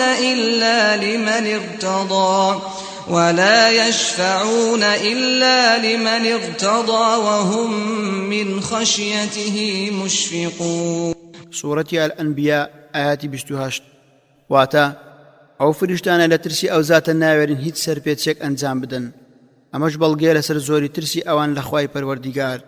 لە فەرمودەیەکی قودسیدا خوای بەرز و مەزن پێیان دەفەرموێ ئەی فریشتەکانم چی دەتان ترسێنت لە کاتێکدا ئێوە لای منن؟ دەڵێن ئەی خوایە گەر خەڵکی سەرزەوی وەک ئێمە عیززەت و گەورەی و پیرۆزی تۆ بناسن، هەرگیز خواردن و خواردنەوە لە قورجان ڕۆ ناچێت، لەسەر جێگەیان پاڵ ناکەون، دەچوونە بیابان وەک چۆن مانگا دەبۆڕێنێت دەیان بۆڕان. زیکر و تەسبیحاتی فریشتەکان کاری بەردەوامیان و سەرقاڵیان و ڕۆحی ژیانیان تەسبیحاتکردنە. يسبحون الليل والنهار لا يفترون. سورة الأنبياء آيات 20. واتا بەردەوام بە شەو بە ڕۆژ تەسبیحات و ستایشی دەکەن و لە کاتێکدا ساردبوونەوەش ڕوویان تێناکات. هەروەها دەفەرموێ وإنا لنحن الصافون وإنا لنحن المسبحون. سورة الصافات آيات 165-166. واتا بەڕاستی ئێمە هەر هەمومان بەڕیز وەستاوین، ئامادەی فەرمانین، دووبارە دەڵێن ئێمە هەموو دەم سەرگەرمی تەسبیحات و ستایشی خوای میهرەبانین. هەروەها دەفەرموێ تكاد السماوات يتفطرن من فوقهن والملائكة يسبحون بحمد ربهم ويستغفرون لمن في الأرض ألا إن الله هو الغفور الرحيم. سورة الشورى آيات 5. واتا فریشتەکان سەرگەرمی تەسبیحات و ستایش و سوپاسگوزاری پەروەردگاریانن، داوای لێخۆشبوونیش دەکەن بۆ ئیماندارانی سەرزەوی. هەروەها دەفەرموێ الذين يحملون العرش ومن حوله يسبحون بحمد ربهم ويؤمنون به ويستغفرون للذين آمنوا ربنا وسعت كل شيء رحمة وعلما فاغفر للذين تابوا واتبعوا سبيلك وقهم عذاب الجحيم. سورة غافر آيات حفت واتا ئەو فریشتانەی کە عەرش و تەختی پەروەردیگار هەڵدەگرن ئەوانش کە بە دەوریدا دەسوڕێنەوە تەسبیحات و ستایش و سوپاسی پەروەردیگاریان دەکەن. ئیمان و باوەڕی زۆر بەهێز و دامەزراویان پێیەتی، داوای لێخۆشبوونیش دەکەن بۆ ئەوانەی کە باوەڕیان هێناوە. پرسیار لە پێغەمبەری خوا صلی الله علیه وسلم کرا کامە زیکر باشترینە؟ فەرمووی دوو شەهەن سووکن لەسەر زمان، قورسن لەسەر تەرازوو، خۆشەویستن لای خوا، ئەوانیش سبحان الله وبحمده سبحان الله العظيم. لصحيح داهاتوا كبيغمبري خوا صلى الله عليه وسلم فرموي لهر حوت آسمانا كان شوين بيگ يان بستيگ يان شوين دستيگ نابندريت كفرشتيچ بوستاوي يان فرشتيچ لكرنوش دا يان فرشتيچ لسجده داتي دا نبيت كاتيچ روجي دوای ديت هميان بيكو دلين پروردگارا براسي تومن بتواوي نپرستوا. فرموديچ تر آسمان دنجي لبرز بوا حقي خوشتي كدنجي لبرز ببيتوا. وتي پروردگار وحيا لصحيح داهاتوا كبيغمبر صلى الله عليه وسلم دفرموه گر خواويستي آمجا بو كارك بكات بوحي ديتاگو لو كات آسمانا كان لترسي خوا بهويا بروسكيچي تنديان لدر دچيت كاتي خلچي آسمانا كان جويان لدر بيت دادس لكينو هميان دتسن سجدا يكم كسي كسري برز دكاتو جبرائيل السلامي خواي لبي خوا بوحي تسي بيوت قصي لقل دكات ناوي هندق لفرشتكان أو فرشتاني ناو صفتو أرشي بشيشان هاتوا أمانا جبرائيل ناوي خويل قرآن ده هاتوا. من كان عدوا لله وملائكته ورسله وجبريل وميكال فإن الله عدو للكافرين. سورة البقرة آيات نوتهشت واتا أو كسي دجمن بيت بخوا وفرشتكاني وبيغمبركاني بتايبت جبرائيل وميكائيل أو باب زانيت ودلنيا بيت كخواي قول دجمني كافر وبيباورانا.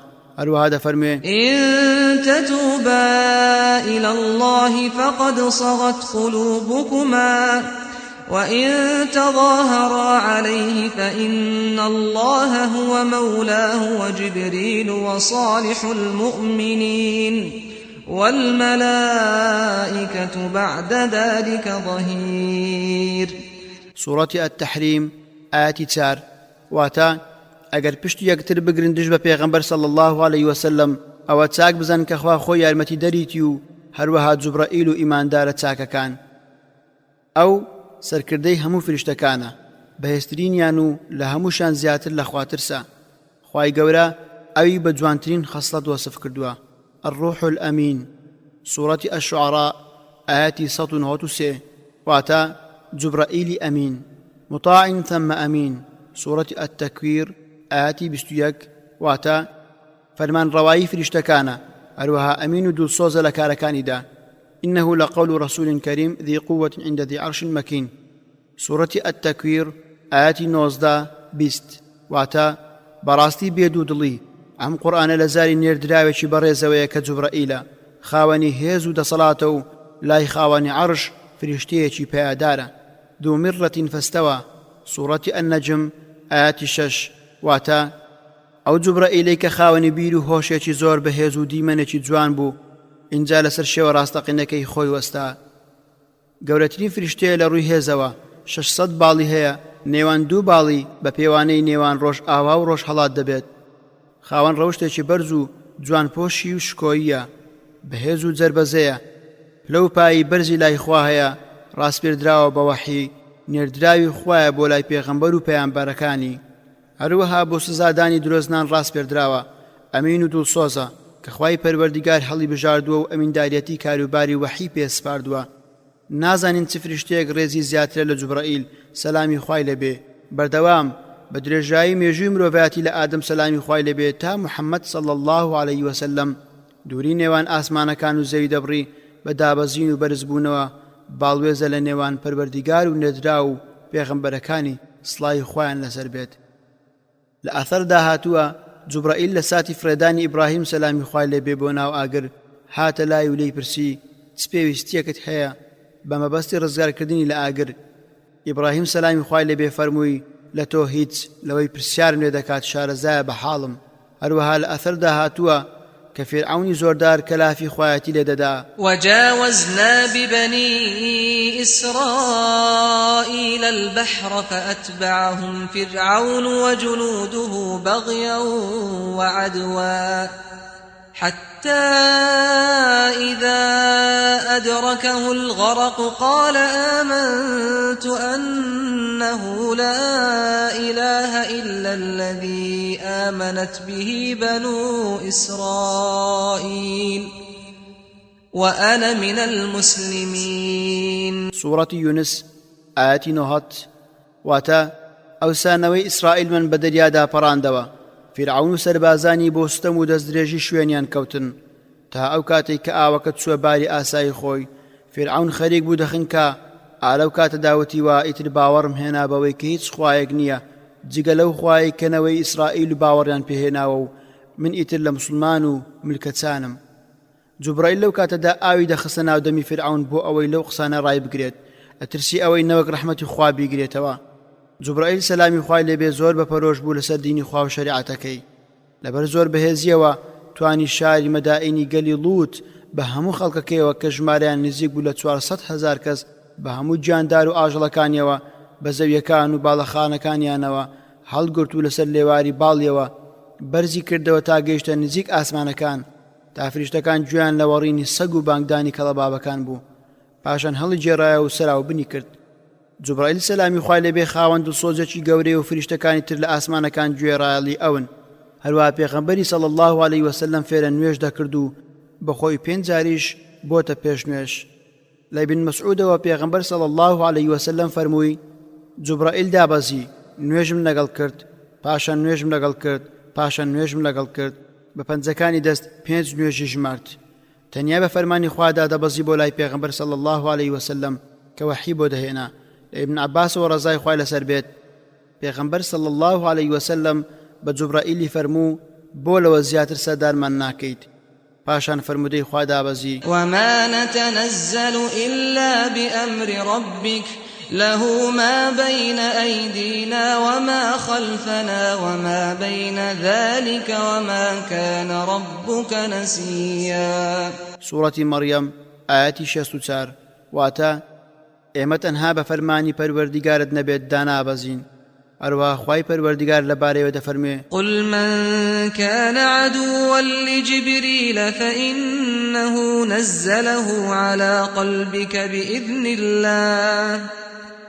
بإذن الله مصدقا لما بين يديه وهدى وبشرى للمؤمنين. من كان عدوا لله وملائكته ورسله وجبريل وميكال فإن الله عدو للكافرين.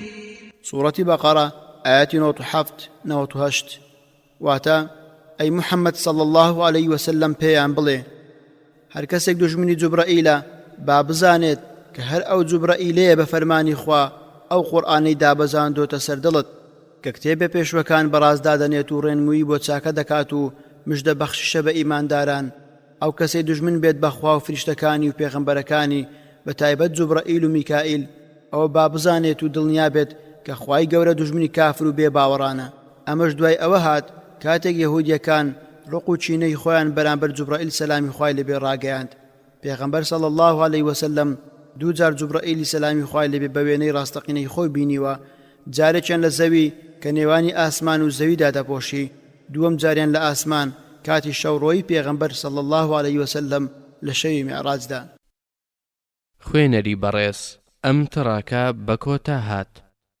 میکائیل یان میکال لە بەڕێزترینی فریشتە نزیکەکانە، ڕاست پێدراوە بۆ کاروباری باران و هەور و باو ڕووەک کە ئەوانەی خوا ڕزقیان لێ دروست دەکات لەو ڕووەشەوە یاریدەدەر و یارمەتیدەری هەیە. کاتێکیش خوا فەرمان دەدات باو هەور بەویستی ئەو دەجوڵێنن. هیچ زۆپە بارانێک دانابارێت کە فریشتەیەکی لەگەڵ نەبێت و شوێنی کەوتنی لە زەوی دیاری دەکات. ئیمام ئەحمەد لە پێغەمبەر صلی الله علیه وسلم دەجێڕێتەوە کە لە جوبرائیلی پرسی بۆچی نابینم هەرگیز میکائیل پێ بکەنێت؟ گوتی لەوەتەی ئاگر دروستکراوە میکائیل پێ نەکەنیوە. خوا دەفەرمێ من كان عدوا لله وملائكته ورسله وجبريل وميكال فإن الله عدو للكافرين. سورة البقرة آيات 98. واتا ئەو کەسەی دوژمن بێت بەخوا و فریشتەکانی و پێغەمبەرەکانی بەتایبەت جوبرائیل و میکائیل ئەوە بابزانێت و دڵنیا بێت خوای گەورە دوژمنی کافر و بێباوەڕانە. ئەمەش ڕێزلێنانە لە میکال سەلامی خوای لەبێ گەورەی پلە و پایەتی لە لای خواوە. میکائیل سەلامی خوای لەبێ لەگەڵ ئەو فریشتانە بووە کە لە شەوی ئیسرا و میعراج داهاتنە لای پێغەمبەر صلی الله علیه وسلم و دڵیان بە ئاوی زەمزەم شوشتەوە و بە حکمت و زانست پڕیان کرد. ئیسرافیل یەکێکە لە فریشتە بە قەد و بەڕێزەکان لە فریشتە نزیکەکانە لای خوای بەرز و مەزن، یەکەم فریشتەیە کە پەروەردیگار دوای مردنی هەموو دروستکراوەکانی نەفخەت الصاعق دەینێرێت بۆ ئەوەی فوی زیندووکردنەوەی لە کەڕەنادا بکات. ونفخ في الصور فصعق من في السماوات ومن في الأرض إلا من شاء الله ثم نفخ فيه أخرى فإذا هم قيام ينظرون. سورة الزمر آيات 68. واتا لەو ڕۆژەدا فوو دەکرێت بە کەڕەنادا، هەرکەس لە ئاسمانەکان و زەویدا مابێت خێرا دەمرێت مەگەر کەسێک خواویستی لەسەر مردنی نەبێت. لەوە دوا فوویەکی تری پیادا دەکرێتەوە، جا دەست بەجێ هەر هەموو خەڵکی هەستاونەتەوە سەر پێ و بەسەر سامیەوە چاوەڕوانن. بە فەرمانی خوا 3 جار فوو لە کەڕەنادا دەکات. فووی ترسێکی زۆر، فووی مردنی هەموو دروستکراوەکان. سێم فوو فووی زیندووکردنەوەیە کە فوو کرا جانەکان وەک ئاگردا دەجرسێن. خوا خۆی دەفەرموێ بە عیزەت و جەلالم هەموو جانەکان دەگەڕێنەوە بۆ ئەو لاشانەی لە دنیادا هەیان بوو. بەم شێوەیە دەچنە ناو جەستەکان، لە ناو گۆڕەکانیانەوە زیندوو دەبنەوە و گۆڕەکان شەق دەبن و بە خێرایی بەرەو گۆڕەپانی حەشر ڕێدەگرن. لە ئەبی هوڕەیرەوە خوای لێ ڕازی بێت پێغەمبەر صلی الله علیه وسلم دەفەرموێ خوای گەورە فەرمانی فووکردن بە کەڕەنا دەدا بە ئیسرافیل هەموو خەڵکی ئاسمانەکان و زەوی دەمرن تەنیا ئەوەی خوا بیەوێت کاتێک دامرکانەوە. فریشتەی جانکێشان دێتە لای خوای گەورە دەڵێ ئەی پەروەردیگار هەموو خەڵکی ئاسمان و زەویەکان مردن. فریشتەی ڕەزامەندی ڕیدوان سەرۆکی سەرپەرشتیارانی بەهەشتە و خوش ئەم ناوەی لێناوە. ناوەکەی لەو شەی ڕەزامەندیەوە هاتووە. سەرپەرشتیار واتە کە کارێکی پێڕادەسپێردرێت و دەیپارێزێت. مسلم لە صحیحەکەی خۆی لە ئەنەسەوە خوای لێ ڕازی بێت دەجێڕێتەوە پێغەمبەر صلی الله علیه وسلم دەفەرموێ ڕۆژی دوایی دێمە لای دەرگای بەهەشت داوای کردنەوەی دەکەم. سەرپەرشتیاری بەهەشت دەڵێت تۆ چێی؟ دەڵێ محەممەد. دەڵێت فەرمانم پێکراوە پێش تۆ دەرگا بۆ کەسی تر نەکەمەوە. لە ئەبی هوڕەیرەوە پێغەمبەر صلی الله علیه وسلم دەفەرموێ هەر کەسێک لەبەرخوا خەرجی 2 هاوسەر بکات سەرپەرشتیاری بەهەشت بانج دەکا فڵانە کەس وەرە بۆ بەهەشت. خوێنەری بەڕێز ئەم تڕاکە بە کۆتا هات. فریشتەی جانکێشان مەلەک المەوت. لە ئاثەردا هاتووە کە ناوی عیزرائیلە. چەند یاریدەدەر و یارمەتیدەری لە فریشتەکان هەیە کە لە کاتی دیاریکراودا جانی مرۆڤەکان دەچێشن. هەمویان بەپێی کاتی دیاریکراوی دەبێت. خوای گەورە لەبارەی فریشتەی جانکێشانەوە دەفەرموێ قل يتوفاكم ملك الموت الذي وكل بكم ثم إلى ربكم ترجعون. سورة السجدة آيات 11.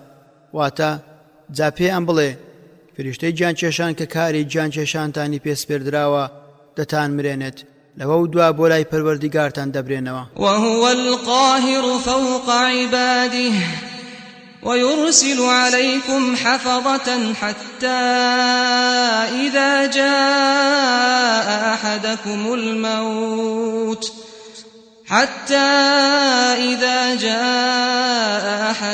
الموت توفته رسلنا وهم لا يفرطون ثم ردوا إلى الله مولاهم الحق ألا له الحكم وهو أسرع الحاسبين. سورة الأنعام آيات 61-62. واتا ئەو کاتەی مەرگ دێت و یەخە بە کەسێکتان دەگرێت ئەو کاتە ئیتر فریشتە ڕەوانەکراوەکانمان جانی دەچێشن و لە کاتێکدا ئەوان لە کار و کردەوەی خۆیان کەم تەرخەمی ناکەن.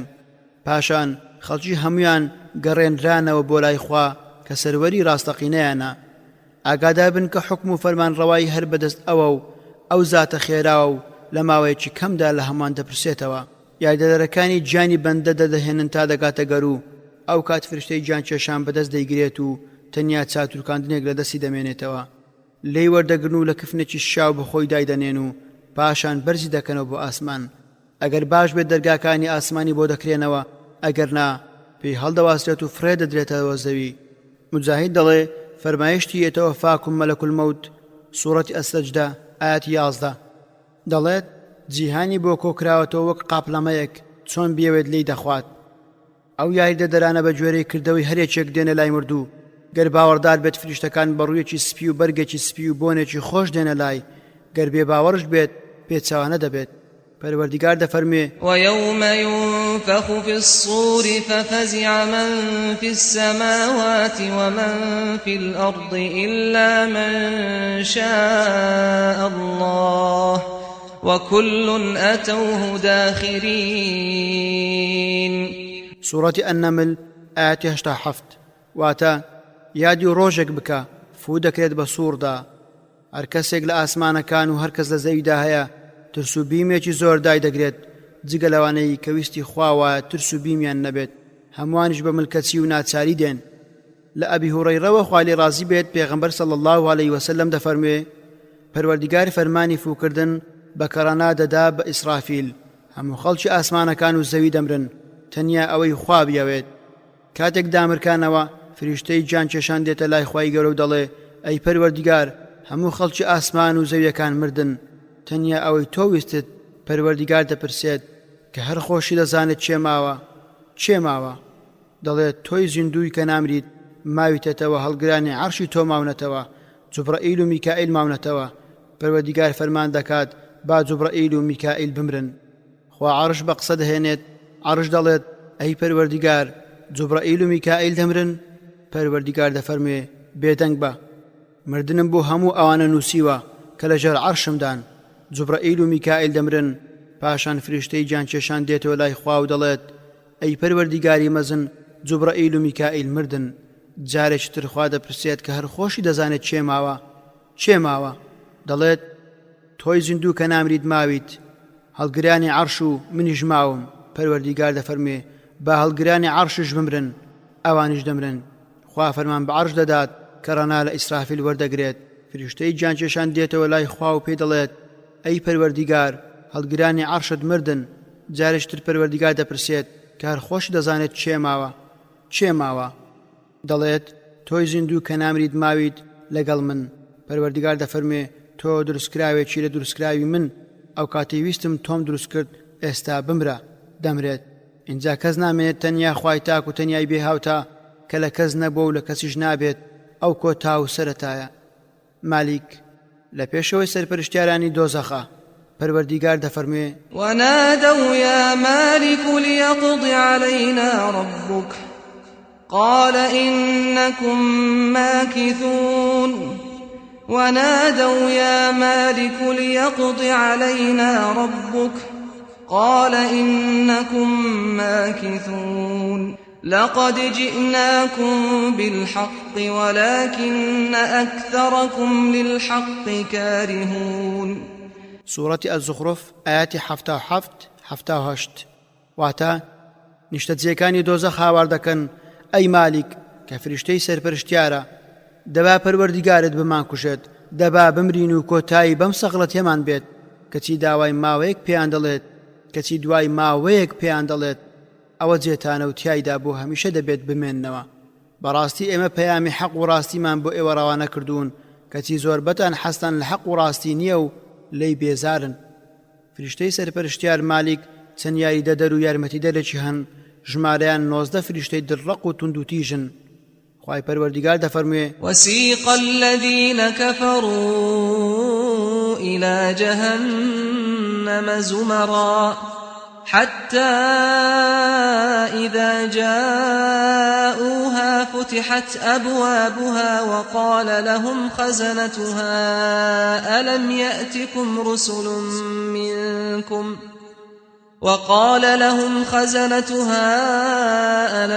يأتكم رسل منكم يتلون عليكم آيات ربكم وينذرونكم لقاء يومكم هذا قالوا بلى ولكن حقت كلمة العذاب على الكافرين. سورة الزمر آيات 71.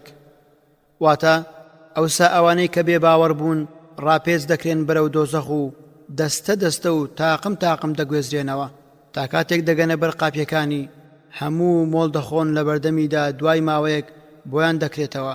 فریشتەی بەرپرس و سەرپەرشتار سەرزەنشتیان دەکات و پێیان دەڵێت باشە مەگەر پێغەمبەران لە خۆتان ڕەوانە نەکرابوو بۆتان کە ئاەتەکانی پەروەردیگاری خۆتان بەسەدا بخوێنێتەوە و یادەوەریتان بکات و داهاتان بسڵەتشێنێت لە گەیشتنی ئەم ڕۆژە بەدەم ئاخ و داخ و ناڵەوە دەڵێن بەڵێ بەڵام تازە سوودی نییە و بڕیاری سزا و ئازار دراوە بەسەر کافر بێ بڕواکاندا.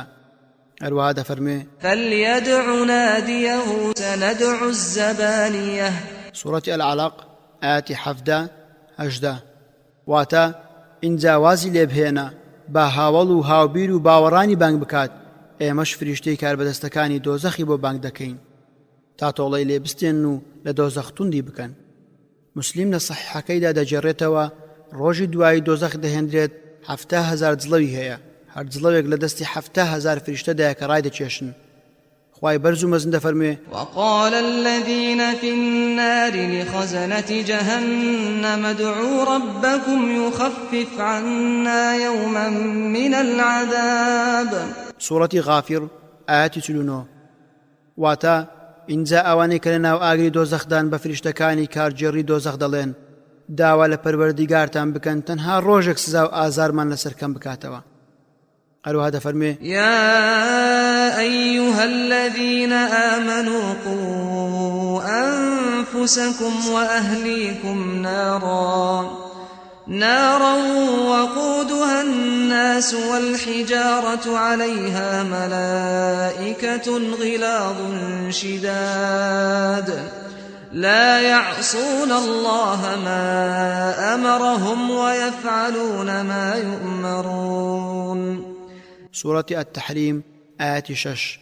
واتا سەرپەرشتیاری ئەو دۆزەخ و ئاگرا جۆرە فریشتەیەکن کە زۆر دڵڕەق و تند و تیژن، نافەرمانی خوا ناکەن لە هیچ شتێکدا کە فەرمانیان پێ بدات و هەرچی فەرمانێکیان پێ بدرێت ئەنجامی دەدەن.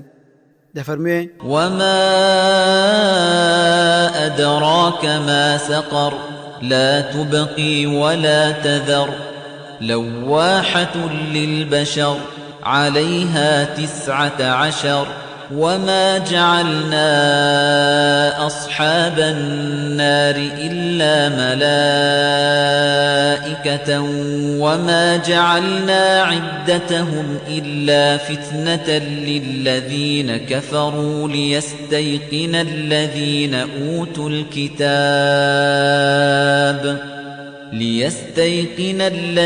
أوتوا الكتاب ويزداد الذين آمنوا إيمانا ولا يرتاب الذين أوتوا الكتاب والمؤمنون وليقول الذين في قلوبهم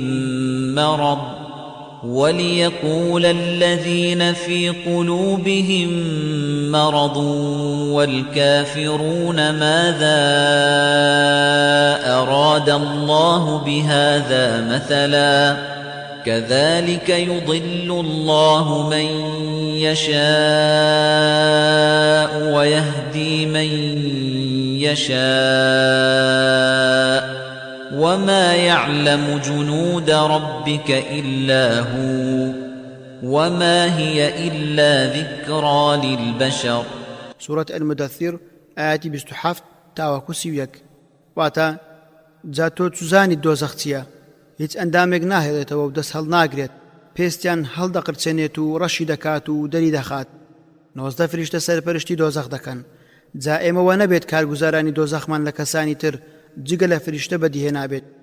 ئەو ژمارەیەشمان تەنها بۆ تاقیکردنەوە دیاری کردووە بۆ ئەوانەی کە بێباوەڕ بوون، هەروەها بۆ ئەوەی ئەوانەی کتێبیان پێدراوە دڵنیابن لە ڕاستی ئەم قورئانە، چونکە لە تەورات و ئینجیلدا ئەو باسە هەیە و بۆ ئەوەش کە ئیمانداران زیاتر باوەڕیان دامەزراو بێت و ئەوانش کە کتێبیان پێدراوە ئیماندارانش حەق نییە تووشی دوودڵی ببن بە ئەوانەی دڵ و دەرونیان نەخۆشە لە دووڕوەکان و بێباوەڕان هەر بۆ خۆیان قسە بکەن و بڵێن نیازی خوا چێ بەم ژمارەیە بەم شێوەیە باسکرا خوا هەر کەسێکی بوێت گومڕای دەکات هەر کەسێکی بوێت ڕێنمونی دەکات کەس ژمارەی سەربازانی پەروەردیگارت نازانێت جگە لە ذاتی خۆی ئەو ئاەت و فەرمودانە تەنها پند و ئامۆژگارین بۆ ئادەمی کاتێک ئەو ئاەتە دابەزی حەکەم کوڕی هیشام بە هۆزە مشریک و هاوبەشپەرستەکانی گوت من حەفدەیان بۆ ئێوە دەگرم ئێوەش بە هەمووتان دووەکەی تر بگرن پاشان دەچینە بەهەشتەکەی محەممەد پێغەمبەری خوا صلی الله عليه وسلم لەو کاتەوە ناوینە ئەبوو جەهل خەڵکی ناو ئاگر بەسەر پرشتیاری دۆزەخ دەڵێن وقال الذين في النار لخزنة جهنم ادعوا ربكم يخفف عنا يوما من العذاب سورة غافر آياتي 49 واتا ئینجا ئەوانەی کە لە ناو ئاگری دۆزەخدا بە فریشتەکانی کارجێڕی دۆزەخ دەڵێن داوا لە پەروەردیگارتان بکەن تەنها ڕۆژێک سزا و ئازارمان لەسەرکەم بکاتەوە قالوا أولم تك تأتيكم رسلكم بالبينات قالوا بلى قالوا فادعوا وما دعاء الكافرين إلا في ضلال سورة غافر آياتي 50 واتا ئەوانش لە وەڵامی داخوازەکەیاندا دەڵێن باشە مەگەر پێغەمبەرەکانتان بە بەڵگە و نیشانەی ڕوون و ئاشکراوە ڕاوانە نەکرابوو بۆتان هەمووان بەیەک دەنگ دەڵێن بەڵێ ڕاستە ئینجا فریشتەکان دەڵێن دەیکەوا بوو هەر داوا بکەن و بپاڕێنەوە بێگومان داخوازی و پاڕانەوەی کافران بە هیچ ناچێت تازە هیچ نرخێکی نییە و گیرا نابێت دەڵێن ئەی مالیک لیەقضی عەلەینا ڕەبوک با پەروەردیگارت بمان کوژێت ئەویش پێیان دەڵێت ونادوا يا مالك ليقض علينا ربك قال إنكم ماكثون ونادوا يا مالك ليقض علينا ربك قال إنكم ماكثون سورة الزخرف آياتي 77 ئەوە جێتانە و تیایدا بۆ هەمیشە دەبێت بمێننەوە دوای 1000 ساڵ وەڵامیان دەداتەوە پەنا دەبنە لای پەروەردیگاری مەزن دەڵێن قالوا ربنا غلبت علينا شقوتنا وكنا قوما ضالين ربنا أخرجنا منها فإن عدنا فإنا ظالمون سورة المؤمنون آياتي 106 107 واتە دەڵێن پەروەردیگارە نەکبەتی و نەهامەتی سەرشانی گرتین و زاڵ بوو بەسەرماندا ئێمە کەسانێکی گومڕا بووین پەروەردیگارە لە ناو ئاگری دۆزەخ و سزاکەیدا دەرمان بهێنە ئەگەر جارێک تر گەڕاینەوە بۆ گومڕایی ئەو ئیتر دیارە کە ئێمە کەسانێکی ستەمکارین خوای پەروەردیگارش دەفەرمێ قال اخسأوا فيها ولا تكلمون سورة المؤمنون آية 108 واتا بێدەنگ بوون و دەمتان داخەن قسەشم لەگەڵدا مەکەن خوێنەری بەڕێز ئەم تڕاکە بە کۆتا هات نەکیر و منکەڕ دوو ناوی تری فریشتن سڵاوی خۆیان لەسەر بێت ئەرچیان تاقیکردنەوەی مردووی چاکەکار و خراپەکارە لە گۆڕەکاندا ناویان لێ دراوە فریشتەی تاقیکردنەوە چونکە ڕاست پێدراون بۆ پرسیارکردن لە مردوو لە گۆڕەکەیدا پرسیارکردن لەبارەی خوا و ئاین و پێغەمبەر صلی الله عليه وسلم ئەوان دوو ڕەنگ شینی بەترسن خاوەن کەڵبەی درێژ و شێوە بێزارکردن و دەنجیان ترسێنەرە خوا بمان پارێزت لە سزای گۆڕ و جێگیر و دامەزراومان بکات يثبت الله الذين آمنوا بالقول الثابت في الحياة الدنيا وفي الآخرة ويضل الله الظالمين ويفعل الله ما يشاء سورة إبراهيم آيات 27 واتا خوای گەورە ئەوانەی باوەڕیان هێناوە پایدار دەکات لەسەر گفتاری بەجێ و دروستیان لە ژیانی دنیادا لەسرە مەرگ و لە قیامەتیشدا گفتاریان ڕێک و پێک و دامەزراو دەبێت و بە ئیمانەوە دەمرن لەولاشەوە هەر ئەو خوایەیە ستەمکاران گومڕا دەکات و ئەوەی پەروەردیگار بێوێت هەر ئەوە پێش دێت و دەکرێت لە ژیانی بەرزەخدا لە نێوان دنیا و ڕۆژی دواییدا کاتێک ئادەمیزاد بەرەو گۆڕ شۆڕ دەکرێتەوە ئەو شوێنەی کە ماڵی غەریبی و تاریکیە پەروەردیگارت بانگ دەکات بەندەکەم ئەوان گەڕانەوە و تۆیان بەجێهێشت لە خۆڵدا ناشتیانی گەر لەگەڵیشت بمابانەوە هیچ سوودێکیان بۆت نەدەبوو سوودیشیان بۆت نابێت تەنیا من نەبێت منی زیندوو نەمر لێرەدا هەردوو فریشتەکەت بۆ بەدیار دەکەون زۆر تند و تووڕەن بەندەکە دادەنیشێن و دەست بە پرسیارکردن دەکەن لێی خوات چێیە ئاینەکەت چییە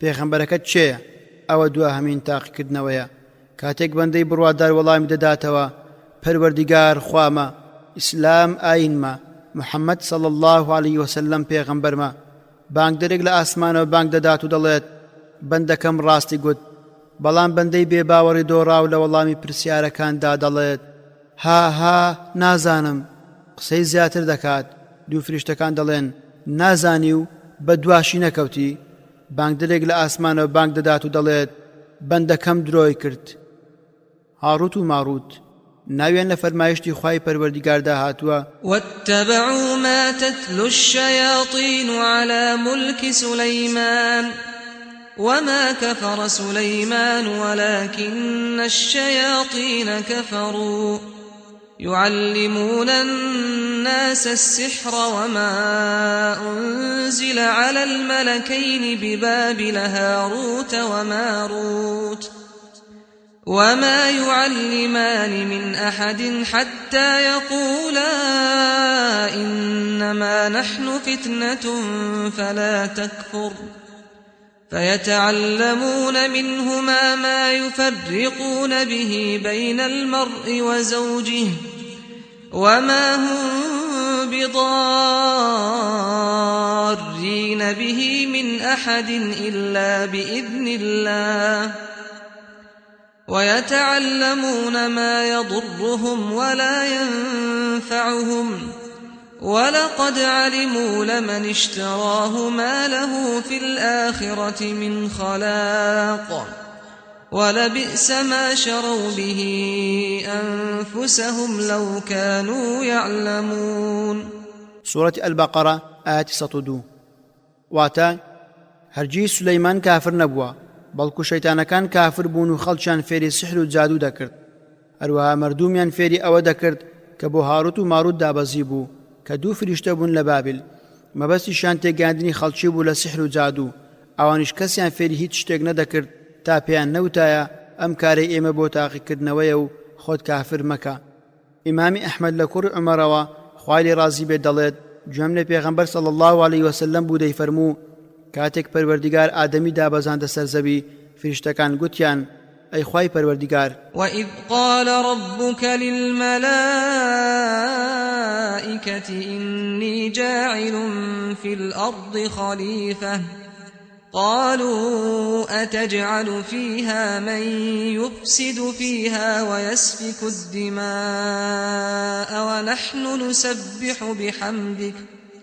ونحن نسبح بحمدك ونقدس لك قال إني أعلم ما لا تعلمون سورة البقرة آيات سي واتا ئایا کەسێک تیادا دەکەیتە جێنشین کە خراپە و تاوانی تیادا بچێنیت و خۆین ڕێژی تیادا ئەنجام بدات لە کاتێکدا ئێمە تەسبیحات و سوپاس و ستایشت دەکەین و قەدر و ڕێزی تۆ چاک دەزانین و بە دوورت دەگرین لەو شتانەی شایستەی تۆ نین لە وەڵامیاندا خوا فەرمووی بێگومان ئەوەی ئێوە نایزانن من دەیزانم فریشتەکان گوتیان ئەی خوای پەروەردیگار ئێمە لەنەوەی ئادەم بۆ تۆ گوێ ڕاڵترین پەروەردیگارش بە فریشتەکان دەفەرموێ دەی دوو فریشتە ئامادە بکەن بۆ ئەوەی دایان بەزێنمە سەر زەوی بزانین چۆن کار دەکەن لە جێڕانەوەیکی تردا پێیان دەفەرموێ دوو باشترین فریشتە لە ئێوە هەڵبژێرن ئەوانش گوتیان پەروەردیگارە هاروت و ماروتن دایان بەزاندنە سەر زەوی ئافرەتێکیان لە جوانترین شەوەی مرۆڤ بۆ پەیدا بوو هاتە لایەن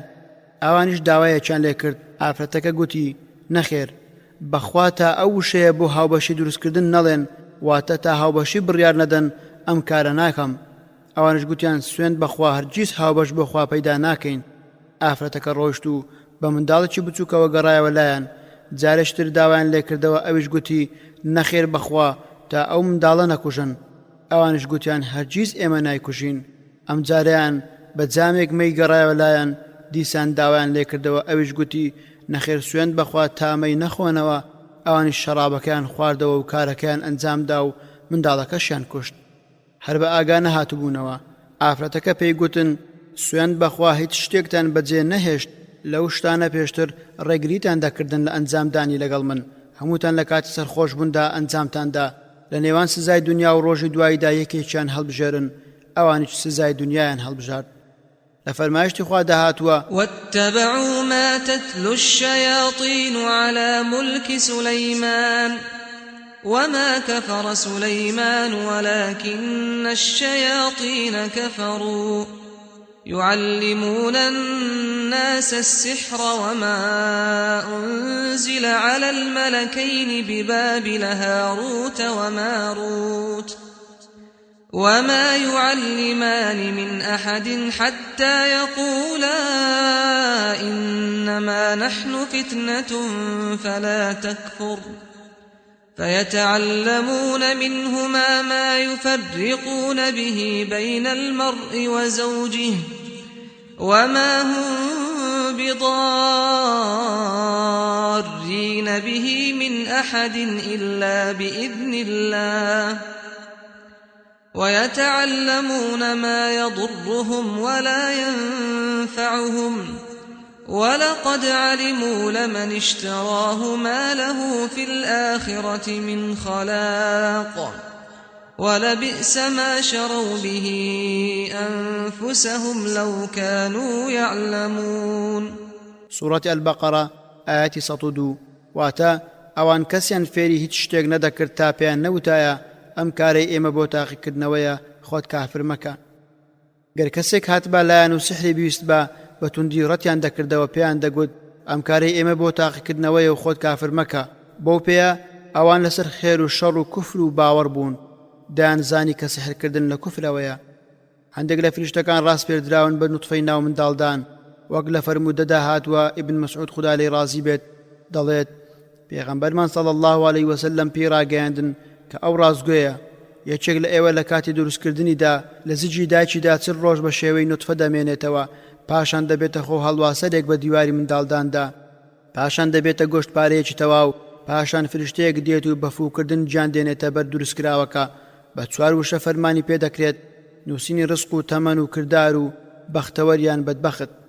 لە ڕیوایەتێکی تردا فریشتەکە دەڵێت ئەی پەروەردیگار ئەو دروستکراوە گۆشتپارەیەکی تەواو و سەر و سیماداریان ناتەواو بێت یان دوانە بێت، نێر بێت یان مێ، بەختەوەر بێت یان بەدبەخت و چارە ڕەش، ڕزق و ڕۆزی چی بێت و تەمەنی دیاریکراو چی بێت، خوا چی بوێت بەم شێوەیەی دەبێت.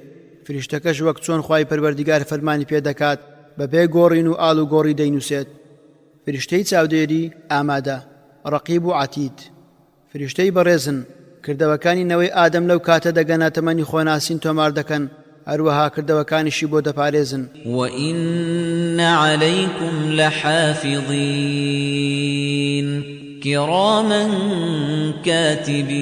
كَاتِبِينَ يَعْلَمُونَ مَا تَفْعَلُونَ.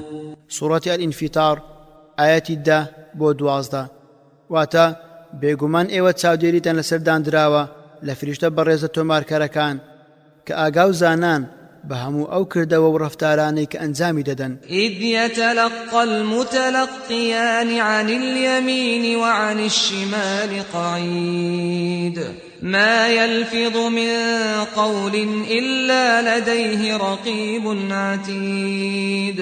سورة قاف آياتي 17 18 واتە کاتێک دوو فریشتە چاودێرەکەی ئادەمیزاد کە لە لای ڕاست و چەپیۆ دانیشتوون هەموو گفتار و کردارێکی تۆمار دەکەن بە دەستگای زۆر پێشکەوت و هەر قسەیەکی لە دەم دەدەچێت خێرا چاودێرێکی ئامادە تۆماری دەکات. لە فەرمودەیەکی قودسیدا خوای پەروەردیگار دەفەرموێت ئەینەوەی ئادەم لاپەڕەیەکم بۆ کردوویەتیەوە، دوو فریشتەی بەڕێز بۆ تۆ ڕاست پێردراون، یەکێکیان لە لای ڕاست و ئەوێتر لە لای چەپتەوەن، ئەوەی لای ڕاستەوەیە چاکەکان تۆمار دەکات، ئەوەی لای چەپیشە خراپەکان تۆمار دەکات. چیت دەوێت بیکە زۆریان کەم تا ئەو کاتەی دەمریت لاپەڕەکە لول دەدرێت، لە لای گەردەنت لە گۆڕت دادەندرێت تا ئەو کاتەی لە ڕۆژی دواییدا دەیتە دەرەوە. مجاهید دەجێڕێتەوە و دەڵێت پێغەمبەری خوا صلی الله علیه وسلم دەفەرموێ ڕێزی دوو فریشتە بە ڕێزە تۆمارکەرەکان بگرن، ئەوانەی هەرگیز لێتان جیان نابنەوە تەنیا لە یەکێک لەو دوو حاڵەتانە نەبێت لە شپێسی و لە کاتی سەر ئاویدا گەر یەکێکتان خۆشوشت با بە پارچێک خۆی داپۆشێت یان بە وڵاخەکەی یان براکەی دایپۆشێ. ابن عباس ڕەزای خوای لەسەر بێت دەڵێ پێغەمبەری خوا صلی الله علیه وسلم دەفەرموێ خوای پەروەردیگار نەهی دەکات لە خۆڕوودکردنەوە شەرم لە فریشتەکانی خوا بکەن کە فریشتەی بەڕێزی تۆمارکار لەگەڵتان و لێتان جیا نابنەوە لە یەکێک لەو سێ حاڵەتە نەبێت لە شپێسی لە کاتی سەر ئاویدا لە کاتی خۆشوشتندا گەر یەکێک لە ئێوە خۆشوشت با خۆی بە جلوبەرگ یان پارچەک خۆی داپۆشێت. لە ئەثەردا هاتووە فریشتەی چاودێر ڕەقیب کە لە لای ڕاستی مرۆڤە و ڕاست پێدراوە بە نووسینی چاکەکان سەرۆکی فریشتەی عەتیدە کە لە لای چەپی مرۆڤە و ڕاست پێدراوە بە نووسینی خراپەکان بەردەوام لە کاتی نووسینی خراپەکاندا فەرمانی سەبرگرتنی بەسەردا دەکات. خاوەنی لای چەپ قەڵەم بۆ ماوەی 6 کاتژمێر لەسەر بەندەی مسلمانی تاوانکار یان گونەهبار هەڵدەگرێت گەرگەڕایەوە لای پەروەردیگار و پەشیمان بۆەوە پاشان تۆبەی کرد تۆماری ناکات گەروای نەکرد تەنیا یەکێکی بۆ دەنووسێت. فریشتەی چاکان مسلم و بوخاری دەجێڕنەوە عایشە خوای لێ ڕازی بێت خێزانی پێغەمبەر صلی الله علیه وسلم بە پێغەمبەری فەرموو هیچ ڕۆژێکتان بەسەر هاتووە ناخۆشتر بێت لە ڕۆژی ئوحد فەرمووی ئەوەی لە قەومەکەی تۆ تووشی بووم زۆر قورستر بوو لەو ڕۆژێ لە عەقەبەی تووشی بووم زۆر قورستر بوو لەو ڕۆژێ لە عەقەبە تووشی بووم. ڕوون کردە عەلی کوڕی عەبدوللەیلی کوڕی عەبد کیلال بەڵام وەڵامی ئەوەی نەدامەوە کە دەمویست بە دەموچاوێکی غەمبارەوە ڕۆیشتم بە ئاگا نەهاتم تا ئەوەی گەیشتمە شاخی ڕێویەکان سرم بەرز کردەوە بینیم من بەرامبەر هەورێکم کە سێبەری لێ کردووم سیر دەکەم جوبرائیل دەبینم بانجی کردم و گوتی خوای پەروەردیگار وتەی قەومەکەی تۆ گوێ لێ بوو گوێی لە وەڵامەکەیان بۆ تۆش بووە فریشتەی چاکانی بۆ ناردووی بۆ ئەوەی چ شتێکت بوێت بەرامبەری قەومەکەت فەرمان بەو فریشتەیە بکەیت. فریشتەی چاکان بانجی کردم و سڵاوی لێ کردم پاشان گوتی ئەی محەممەد هەرچی تۆ بتەوێت گەر بتەوێت چیا قورسەکانیان بەسەر دافرێ دەدەم. پێغەمبەر صلی الله علیه وسلم فەرمووی بەڵکو تکا لە خوا دەکەم لە پشتی ئەوان کەسانێک دەربهێنێت خوا بپەرستن و هیچ هاوبەشی بۆ بڕیار نەدەن. ئەو کردارانی بە فریشتەکان ڕاست پێدراون. ابن عباس خوای لێ ڕازی بێت دەڵێ خوای پەروەردیگار چەند کارێکی پێسپاردوون کە فێری کردوون چۆن کاری لەسەر بکەن و لەسەری بوەستن بەشێکیان بۆ ئەوەی ئادەم دەنووسن و دەپارێزن هەندێکیان بۆ باران و ڕووەک و ڕۆژگیران و باو هەڵس و کەوت پێکردنی هەور و لێخوڕینی بەشێکیان بۆ کەشتەکان و خۆر و مانگ و سارەکانن. هەروەها خوا چەند فریشتەیەکی بۆ ڕەحم و بەزەی ڕاستپاردوون چەند فریشتەیەکیش بۆ چیاکان بۆ دەریاکان هەروەها چەند فریشتەیەکیش بۆ کاروباری بەهەشت ڕاستپێردراون تایبەت بۆ نۆژەنکردنەوە و کارکردنی ئامێرەکانی و چاندنی نەمامەکانی و فەرشەکانی و سەرینەکانی و تەخت و قەنەفەکانی. بە هەمان شێوەش بۆ ئاگری فریشتە ڕاستپێردراون بۆ کارکردن تێیدا لە داگیرساندن و خۆشکردن و زنجیرەکانی. هەروەک چۆن هەندێک فریشتە لەسەر دەرگای مزگەوتەکان پێش وتاری هێنی دەوەستن و یەک بەیەکەی ئەوانەی دێن تۆماریان دەکەن هەندێکیان سڵاو لەسەر فێرکارانی خەڵکی بەخێر دەنێرن هەندێکی تریان سڵاواتی ئومەتەکەی دەگەێننە پێغەمبەر صلی الله علیه وسلم هەندێکیشان لە پاڕانەوەی ئەو کەسانەی بەنهێنی دوعا بۆ براکانیان دەکەن دەڵێن ئامین. بەشێکیان لەگەڵ باوەڕداران دەجەنگێن وەک ئەوەی لە بەدر و خەندەق ڕوویاندا هەروەک ڕاستپێدراون بۆ پاراستنی شاری پێغەمبەر صلی الله علیه وسلم مەدینە و مەککە لە دەجال. هەروەها بەشێکیان ڕاستپێدراون بە نەفرەتکردن لەو ئافرەتانەی کە نافرمانی هاوسەرەکانیان دەکەن لە کاتی بانکێشتکردنیان بۆ سەرجێیی. هەندێکیان نەفرەت لەو کەسانە دەکەن کە بە ئاسن ئاماژە بۆ براکەی دەکات مەبەست توند و تیژیە یان ئەوانەی قسەی ناشرین بە هاوڵانی پێغەمبەری خوا صلی الله علیه وسلم دەڵێن یان ئەوانەی ڕێگری لە جێبەجێکردنی شەرعی خوا دەکەن ئەشیانە دوعا بۆ کەسی بەخشەر دەکەن و دوعاش لەسەر کەسی ڕەزیل دەکەن. هەندێکی تریان بانگی هەردوو مرۆڤ و جونەکەکان دەکەن بۆ پەرستنی خوددا کە دەڵێن وەرن بۆ لای پەروەردیگارتان. هەروەها هەندێکیان گەڕۆکن و دەیانێ بچنە دانیشتنی زیکر و زانست لە صحیحدا هاتووە کە پێغەمبەری خوا صلی الله علیه وسلم دەفەرموێ خوای پەروەردیگاری فریشتەی گەڕۆکی هەن کە خوا زیاری دانیشتنەکانی زیکرن هەر کە بینیان دانیشتنێک هەیە و زیکر و یادی خوای تێدایە لەگەڵیان دادەنیشن بە باڵەکانی یەکتریان دەوری یەکتری دەدەن تا نێوان خۆیان و ئاسمانی دنیا پڕ دەکەن کاتێکیش لە یەک جیابوونەوە بەرەو ئاسمان هەڵدەکشێن دەفەرموێ پەروەردیگار کە زانایە پێیان لێیان دەپرسێت لەکوێوە هاتوون دەڵێن لە لای بەندەکانی تۆوە لە زەویەوە هاتوین کە یادی تۆیان دەکرد و تۆیان بە بەرز و پیرۆز ڕادەگرت و سوپاس گوزار و دەست بە پاڕانەوە بوون بۆ تۆ. دەفەرموێت چیان لە من داوا دەکرد دەڵێن داوای بەهەشتت لێ دەکەن. دەفەرموێ ئایا ئەوان بەهەشتی منیان بینیوە دەڵێن نەخێر ئەی پەروەردیگار دەفەرموێ ئەی ئەگەر بەهەشتی منیان ببینایە چۆن دەبوون دەڵێن خۆیان بە تۆ دەپارێزن پەروەردیگار دەفەرموێ لە چی خۆیان بە من دەپارێزن دەڵێن لە ئاگری تۆ ئەی پەروەردیگار دەفەرموێ ئایا ئاگری منیان بینیوە دەڵێن نەخێر دەفەرموێ ئەی ئەگەر ئاگری منیان ببینایە چۆن دەبوون دەڵێن داوای لێ خۆشبوونت لێ دەکەن پەروەردیگارش دەفەرموێ لێیان خۆش بووم و ئەوەی ویستیان دایان دەمێ و ئەوەی خۆشیان لێ دەپارێزن دایان پارێزم فریشتەکان دەڵێن پەروەردیگار فڵانە کەس بەندەی گوناهکارە تەنیا بە دانیشتەکەدا تێپەڕی و دانیش لەگەڵیان پەروەردیگارش دەفەرموێ لەویش خۆش بووم ئەوان کۆمەڵێکن کەسی دانیشتوو لەگەڵیان بەدبەخت نابێت بۆ هەر کەسێک لەنەوەی ئادەم ژمارەیەک فریشتە ڕاست پێدراون پەیوەستن بەو کەسە چونکە کەڕەم و ڕێزی پەروەردیگار بەسەر هەموو بەندەکانی هەیە یەکەم فریشتەیەک کە بە ئادەمیزاد ڕادەست پێدرێت فویجانکردن لە چیدا دەکا بەبەر کۆرپەلەدا ڕزق و ڕۆزی و دوا کاتی تەمەنی و کردەوە و داهاتوو بەختەوەرەیان بەدبەختە دیاری دەکات ئیبن مەسعود خوای لێ ڕازی بێت دەڵێت پێغەمبەر صلی الله علیه وسلم دەفەرموێن یەکێک لە ئێوە لە کاتی دروستکردنیدا لە چیدا چل ڕۆژ بە شێوەی نوتفە دەمێنێتەوە پاشان دەبێتە خۆ هەڵواسەرێک بە دیواری منداڵداندا پاشان دەبێتە گۆشتپارەیەکی تەواو پاشان فریشتەیەکی دێت و بەفوکردن گیان دێتە بەر دروستکراوەکە بە 4 وشە فەرمانی پێدەکرێت نووسینی ڕزق و تەمەن و کردار و بەختەوەریان بەدبەخت کاتێک وادەی هاتنە دەرەوەی ئادەمیزاد دێت خوا فریشتەیەکی تر دەنێرێت کە لە چیدا دەری دەهێنێت ئەویش فریشتەیەکە تایبەت ڕاست پێدراوە بۆ منداڵدانەکان دوای هاتنە دەرەوەی لە منداڵداندا دوو فریشتەی تر ڕادەست پێدرێن کە دەیپارێزن و ژیانی دڵنیا دەکەن تا ئەو کاتەی فەرمانی خوا دێت دەستبەرداری دەبن کاتێکیش ئادەمیزاد دەگاتە تەمەنی خۆناسین پەروەردیگار دوو فریشتەی تر دەنێرێت بە درێژایی تەمەنی لەگەڵی دەبن کردەوەکانی دەپارێزن هەرچی بیڵێت لە چاکە و خراپە لە کردەوەکانی دەینووسن ئەوان ڕەقیب و عەتیدن هەروەها فریشتەی تایبەتیش ڕادەست پێدرێت بۆ ئادەمیزاد کاریان تەنیا هاندانی ئادەمیزادە لەسەر کاری چاک ئەویش لە بەرامبەر هاوتاکەیەتی لە جنۆکەکان ئەلجن کە ئادەمیزاد لەسەر کاری خراپ هاندەدات بەڵام فریشتەکانی بەدواداچوون شەو و ڕۆژ کاریان بەدواکەوتن و بەدواداچوونە لە نوێژی بەیانی و لە نوێژی عەسر کۆ دەبنەوە کاری بەندەکانی ڕۆژانە دەگەێنە لای خوا کە خۆشی ئاگادارە ئەوان پارێزەر و نووسەر نین لە کۆتاییدا فریشتە گەلێک هەن بۆ کاروباری گیانکێشان ڕاست پێدراون وهو القاهر فوق عباده ويرسل عليكم حفظة حتى إذا جاء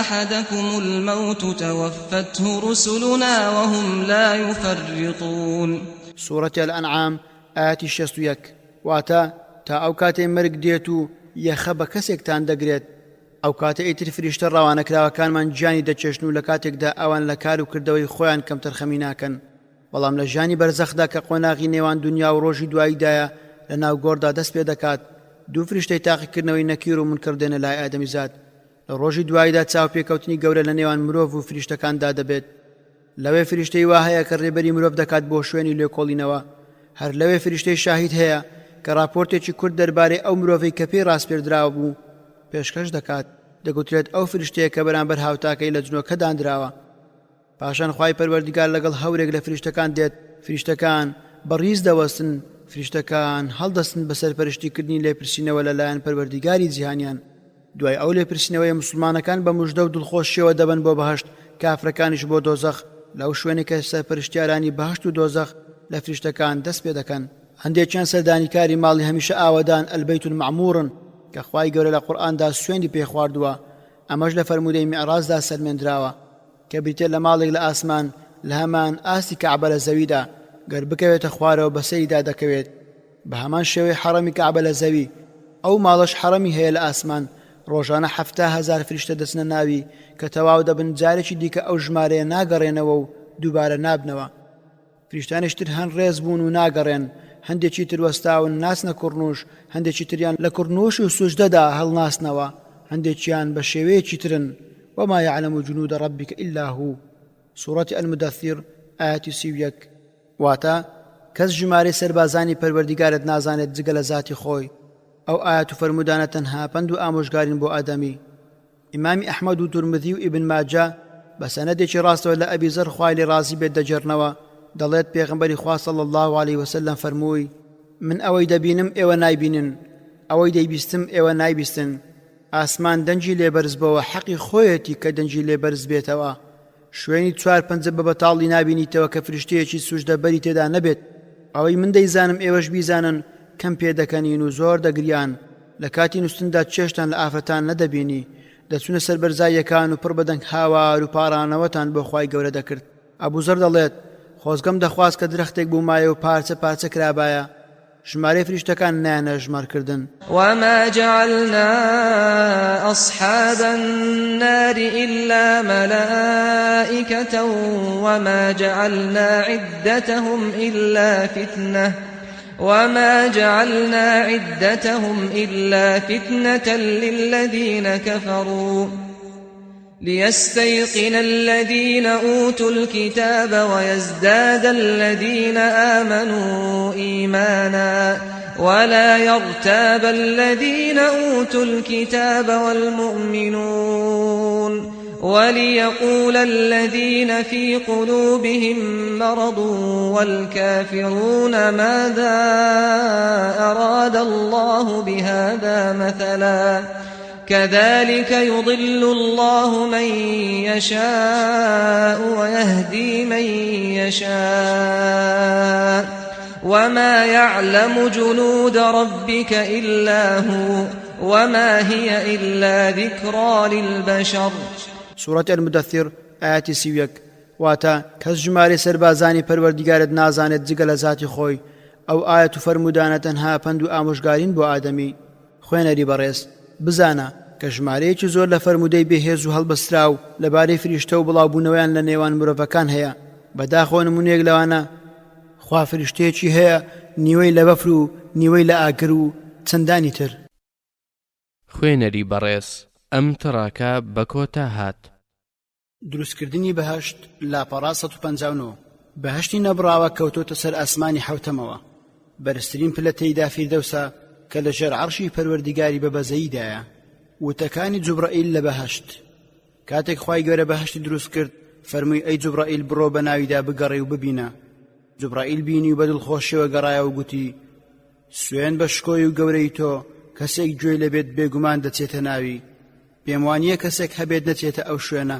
پاشان خوای گەورە دەرەوەی بەهەشت بە ناخۆشی و کاری ناخۆش دەور دەدات. جارێکی تر داوای لێ دەکات بچێ و ببینێ. جوبرائیل گەڕایە و گوتی ئەی پەروەردیگار، پێم وانییە کەسێک هەبێت بچێتە ناوی. کاتێکی ئاگری دروست کرد فەرمووی ئەی جوبرائیل بڕۆ سەیری بکە و ببینە. جوبرائیل بینی و گەڕایەوە و گوتی بە گەورەی و بێگەردی تۆ کەسێک نییە گوێی لەبێت تەنیا کار دەکات بۆ ئەوەی نەچێتە ناوی. ئەو جاریان ئاگر بە حەز و ئارەزوو شەهەوا دەور دەدات.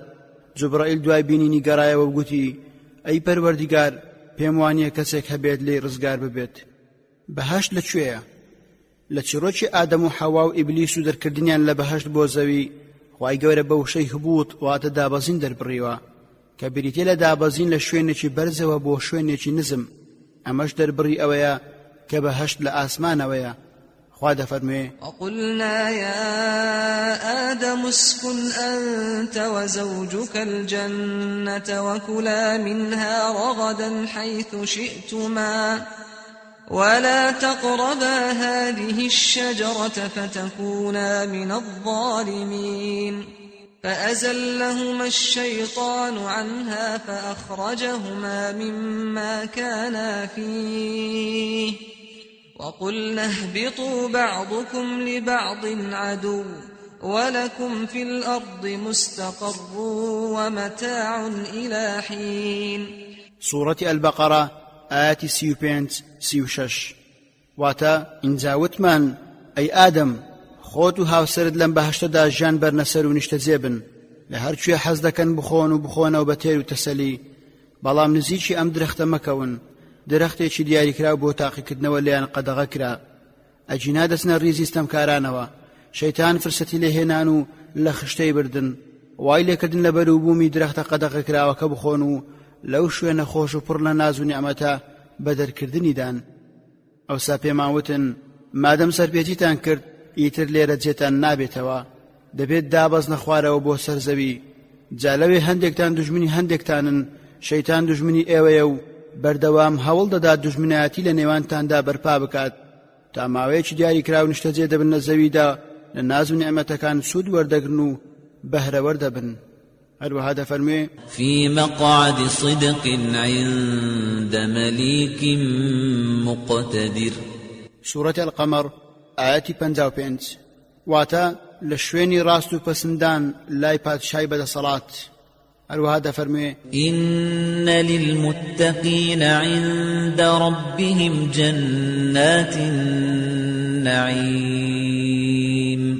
سورەتی القەلەم ئاەتی 34 واتە بەڕاستی بۆ خوا ناس و پارێزکاران باخەکانی بەهەشتی پڕ لە ناز و نیعمەت لە لای پەروەردگاریان ئامادەیە. ئاەتەکانی تری قورئان زۆرن کە پشتگیری ڕاستی ئەو بابەتە دەکەن. ئەمەش گەر ببەسترێتەوە بەو ئاەتانی بەرزی و شوێنی پەروەردگار لەسەر عەرش و لەسەر هەموو ئاسمانەکانەوە دەسەلمێنن، ئەو شوێنی شایستەی گەورەی و شکۆمەندی ئەوە بەبێ لێکچواندن و لاریبوون لە بوونی ئەو زاتەدا. هەروەک چۆن فەرموودەکانی پێغەمبەر صلی الله عليه وسلم کە لە ڕووداوی شەوڕۆی ئیسرا و میعراجدا هاتووە ئاماژە بەوە دەکەن کە جوبرائیل سەلامی خوای لەبێ پێغەمبەری صلی الله عليه وسلم لە ئاسمانەوە بۆ ئاسمانێکی تر بەرز کردوتەوە تا گەیشتۆتە ئاسمانی حەوتەم. ئەو کات بەهەشتی لە دوای ئەوە بینیوە. خوای پەروەردگار دەفەرمێ وسارعوا إلى مغفرة من ربكم وجنة عرضها السماوات والأرض أعدت للمتقين. سورة آل عمران آياتي 133 واتا بەهەشتێک کە پاناییەکەی ئاسمانەکان و زەوی گرتوتەوە ئامادەکراوە بۆ پارێزکاران پلەی جیاواز لە خۆشگوزەرانی بەهەشت. خوای گەورە دەفەرمێ ولمن خاف مقام ربه جنتان. سورة الرحمن آياتي 36 واتا بۆ ئەو کەسەش لە مەقامی پەروەردگاری خۆی ترسابێت دوو باخی ڕازاوە ئامادەیە. وهروها دەفەرمێ ومن دونهما جنتان. سورة الرحمن آياتي 62 واتا جگە لەو دوو بەهەشتەی کە باس کرا دوو بەهەشتی تریش ئامادەیە بۆ ئەوانەی کە پلە و پایەیان وا لە خوار خاوەنانی دوو بەهەشتی ناوبراوەوە.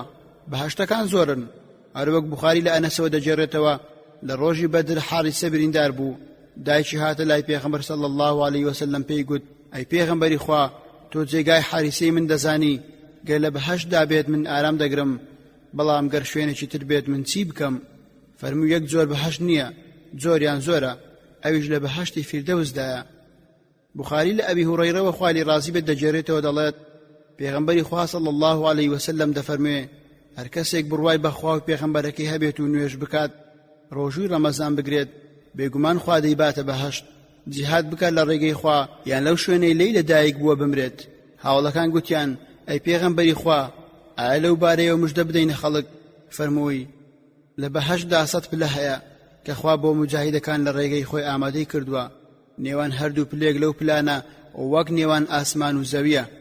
گەر لە خوا پاڕانەوە داوای فیردەوس بکەن کەوتۆتە ناوەڕاستی بەهەشت و بەرزترین شوێنی بەهەشتە. لەوێ عەرشی پەروەردگار دەبین و هەر لەوێش ڕووبارەکانی بەهەشت تەقیونەتەوە. بەهەشت 100 پلەی هەیە، ماوەی نێوان دوو پلە وەک ماوەی نێوان ئاسمان و زەویە. ئەم پلانەش بەسەر یەکتردا کراون، ئەمەش بۆ ئەوەی خەڵکی هەر پلەیەک ببێتە دراوسێ پلەکەی تر. هەروەک لە فەرمایشتی خوای گەورەدا هاتووە ولكل درجات مما عملوا وما ربك بغافل عما يعملون. سورة الأنعام آيات 132 واتا بۆ هەرێکێک لە بێباوەڕ مسلمانان چەندها پلە و پایە هەیە لە پاداشتی کردەوەکانی.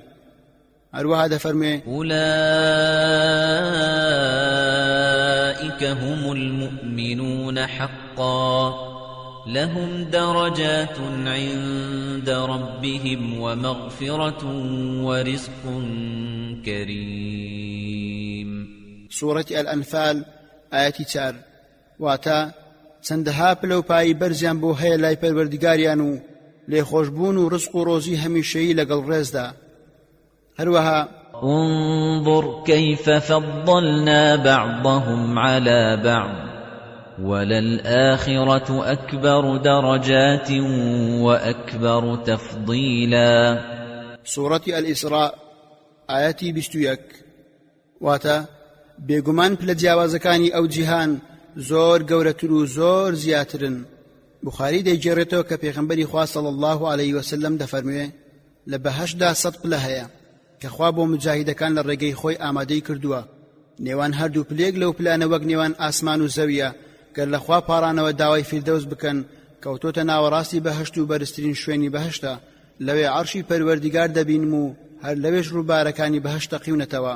لە ڕیوایەتێکی تورمزیدا پێغەمبەری خوا صلی الله عليه وسلم دەفەرموێ لە بەهەشتدا 100 پلە هەیە نێوان هەردوو پلەیەک 100 ساڵ دەبێت. لە فەرمودەیەکی قودسیدا هاتووە بۆ بەندە چاکەکارەکانم شتێکم بۆ ئامادەکردوون کە نە هیچ چاوێک بینیوێتی نە هیچ گوێیەک بیستوویەتی نە بەسەر دڵی هیچ مرۆڤێکیشدا هاتووە.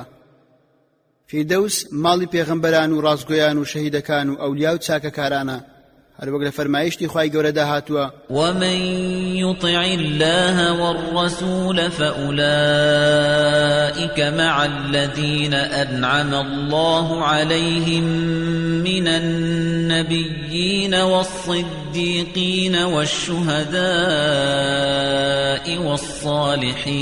والصالحين وحسن أولئك رفيقا ذلك الفضل من الله وكفى بالله عليما. سورة النساء آياتي 69 واتا ئەوەی فەرمانبەرداری خوا و پێغەمبەر بکات جا ئەوانە لەگەڵ ئەو کەسانەدا دەبن لە بەهەشتی بەریندا کە خوا ناز و نیعمەتی ڕژاندووە بەسەریاندا لە پێغەمبەران و ڕاستگۆیان و شەهیدان و پیاوچاکان. ئای کە ئەوانە هاوڵ و هاوڕێ و هاودەمێکی چاک و بێوێنن. ئەو ڕێز و بەهرە گەورەیە هەر لەلایەن خواوە بۆ ئەو بەختەوەرانە خوا خۆی بەسە کە زانایە بە هەموو شتێک. نزمترین پلەکانی بەهەشت ئەوەیە کە پێغەمبەری خوا صلی الله عليه وسلم بۆمان دەفەرموێ کاتێک موسا پرسیاری لە پەروەردیگار کرد لەبارەی نزمترین شوێنی خەڵک لە بەهەشتدا خوای پەروەردیگاریش فەرمووی کاتێک خەڵکی بەهەشت دەچنە ناو بەهەشت پیاوێک دێت پێدەگوترێت بڕۆ ناو بەهەشت. ئەوش دەڵێت چۆن خوایە خەڵکی چوونەتە شوێنی خۆیان بەشی خۆیان برد. پەروەردیگاریش پێی دەفەرموێ ڕازی دەبیت گەر وەک هەمان شێوەی مڵکی یەکێک لە پادشاکانی زەویت بدەمێ؟ دەڵێت ڕازیم خوایە.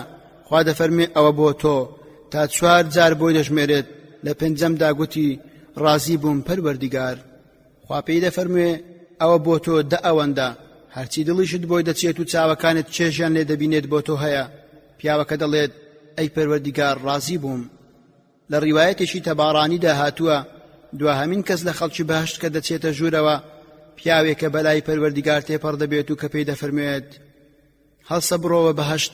بەنیگەرانیەوە بە پەروەردیگار دەڵێت ئایا هیچ شتێکت بۆ من هێشتۆتەوە؟ دەفەرموێ بەڵێ بۆ تۆ هەیە بە هەمان ئەندازەی کە خۆر بەسەریدا هەڵدێت یان ئاوا دەبێت. ئەو جۆرە پلانەی دنیا بۆ موسڵمانە دۆزەخیەکانە. ئەوانەی لەسەر گوناهی گەورە سزا دراون. لە نێوان بەرزترین پلەکانی بەهەشت و نزمترین پلەکانیدا ناز و نیعمەتی جیاواز و جۆرا و جۆر هەیە. خوێنەری بەڕێز ئەم تڕاکە بە کۆتا هات. گواستنەوەکان لە بەهەشت لەوێ ئەسپ هەیە کە پیسایی ناکات و میز ناکات. باڵێکی زۆری هەیە خەڵکی بەهەشت بۆ هەر کوێیەکیان بوێت دایان گوازێتەوە. خواردن و خواردنەوەی خەڵکی بەهەشت لە بەروبووم و ڕووبارەکانیەوە. خوای گەورە دەفەرموێ أولئك لهم رزق معلوم فواكه وهم مكرمون. سورة الصافات آياتي 41-42 واتا ئەوان ڕزق و ڕۆزی ئاشکرای زۆر و زەبەند و دیاریکراویان پێشکەش دەکرێ. میوەهاتی هەمە جۆر و هەمە چەشن هاوڕێ لەگەڵ قەدر و ڕێزێکی بێوێنەدا لەلایەن پەروەردیگار و فریشتەکانەوە. هەروەها دەفەرموێ وأمددناهم بفاكهة ولحم مما يشتهون. سورة الطور آياتي 22 واتا بەردەوام حەزیان لە هەرمی وە و گۆشتێک بێت پێشکەشیان دەکەین. وفاكهة مما يتخيرون ولحم طير مما يشتهون. سورة الواقعة آياتي 20-21 واتا میوەشیان بۆ دەجێڕن بە ئارەزوی خۆیان لی هەڵدەبژێرن گۆشتی هەر باڵندێکیش کە حەزی لێ بکەن بۆیان ئامادەیە. لا يسمعون فيها لغوا إلا سلاما ولهم رزقهم فيها بكرة وعشيا. سورة مريم آياتي 62. واتا لبيانيان و ئێواراندا لە هەموو کاتێکدا ڕزق و ڕۆزی خواردن و خواردنەوەی خۆش و بەتام بۆیان ئامادەیە. هەر یەکە لە ئەحمەد و هەناد و بەیهەقی بە سەنەدێکی ڕاست و نەسائی لە زەیدی کوڕی ئەرقەم دەجێڕنەوە کە دەڵێت پیاوێکی ئەهلی کتاب هاتە لای پێغەمبەری خوا صلی الله علیه وسلم گوتی ئەی باوکی قاسم تۆ پێت وایە خەڵکی بەهەشت دەخۆن و دەخۆنەوە؟ پێغەمبەری صلی الله علیه وسلم فەرمووی سوێن بەو کەسەی جانی منی بەدەستە، کەسێک لە بەهەشت بە ئەندازەی 100 کەسی هەیە لە خواردن و خواردنەوە و جوودبوون و شەهوەت. کابرا گوتی ئەو کەسەی بخوا و بخواتەوە دەبێ پاشماوە و پیسایی هەبێ. پێغەمبەری صلی الله علیه وسلم فەرمووی پاشماوەکانیان بە عەرەقکردنەوە دەبێت کە لە ڕێگەی پێستەکانیانەوە دێتە دەرەوە وەک بۆنی میسک، ئەمە گەرسیی پووکا بێتەوە. لە بەهەشتدا بەرووبووم هەیە کە هاوشێوەی بەرووبوومی دنیایە لە ڕووی ناو و ڕەنگ و شێوە، بەڵام لە ڕووی تام و قەبارە و جیاوازە. لە بەهەشتدا بەرووبووم هەیە کە هاوشێوەی بەرووبوومی دنیایە لە ڕووی ناو و ڕەنگ و شێوەوە، بەڵام لە ڕووی تام و قەبارەوە جیاوازە. لە بەهەشتدا ڕووباری نوێی بەردەوام لە ئاوی پاک هەیە، هەروەها ڕووبار لە شیر کە تامەکەی نەگۆڕە، ڕووباری شەراب و ڕووبار لە هەنجوینی صاف و بێگەرد هەیە. هەر لە بەهەشتدا لاوانی ئێسک سووک و نەمر هەنا کە دەوری خەڵکانی بەهەشت دەدەن و بە کوپ و دۆلکە و سوراحیەوە دەگەڕێن. جۆرەها شەربەت و شەراب و خواردنەوەی بەتام و خۆشیان پێشکەش دەکەن کە لە سەرچاوەیەکی ڕەوانەوە پڕ دەکرێن. لە ئیبن عەباسەوە ڕەزای خوای لەسەر بێت دەجێڕنەوە کە دەڵێ گەر کەسێکیان حەزی بچێتە شتێک و بەبیری دابێت و بیەوێت لەو شوێنە بەتەنیا بەدەست لەسەر دانانێک بۆی دێتە بەردەست.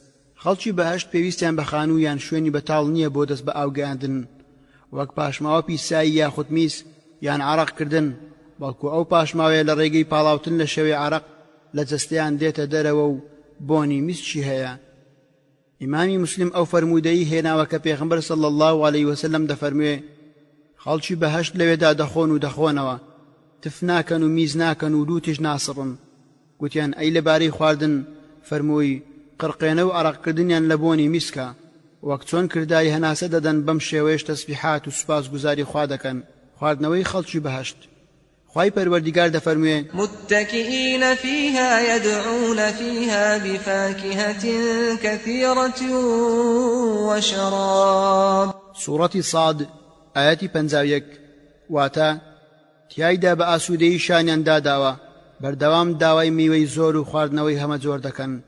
هەروەها دەفەرموێ عاليهم ثياب سندس خضر واستبرق وحلوا أساور من فضة وسقاهم ربهم شرابا طهورا. سورة الإنسان آياتي 21. واتا لەلایەن پەروەردیگاریانەوە شەڕابی پاک و بێگرد و خاوێنیان پێشکەش کراوە. هەروەها يتنازعون فيها كأسا لا لغو فيها ولا تأثيم. سورة الطور آياتي 23.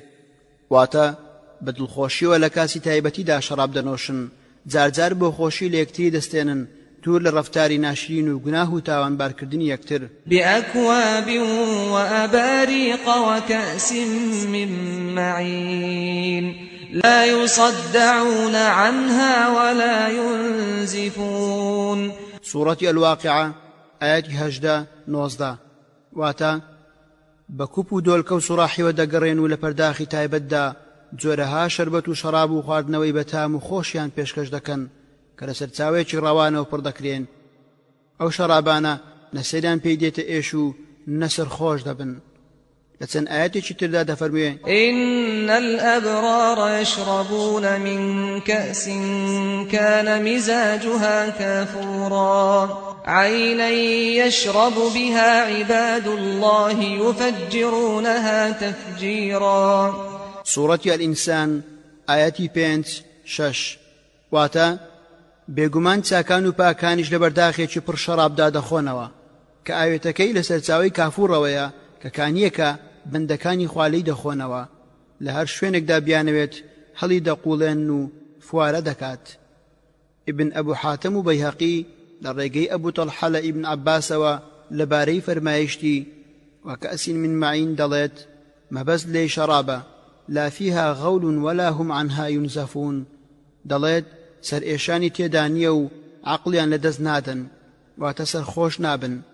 لە فەرمایشتی وكأسا دهاقا دەڵێت پڕا و پڕە لە فەرمایشتی ڕەحیق مەختوم دەڵێت شەرابە بەشی لەسەر مۆر کراوەکە. پۆشاچی خەڵکی بەهەشت پۆشاچی خەڵکی بەهەشت ئاوریشمە بە شێوەیەکە کە ئاوریشمی ئەستورە و بە ئاوریشمی تنکدا پۆشراوە بازن و دەستبەندی و ئاڵتونیان لەدەست دەکرێت. خۆڵی بەهەشت لە ئەبی هوڕەیرەوە خوا لێی ڕازی بێت لە پێغەمبەری خوا صلی الله علیه وسلم دەجێڕێتەوە کە دەفەرموێ بەرد و چەوی لە مرواری و یاقوتە خۆڵەکەی زەعفەرانە هەر کەسێک بچێتە ناویەوە لە نعمەتەکانی خوا بەهرەوەر دەبێت و پەچی ناکەوێت زیندوو دەمێنێتەوە و نامرێت جلەکانیان کۆن نابێ و گەنجێتیان ون نابێت.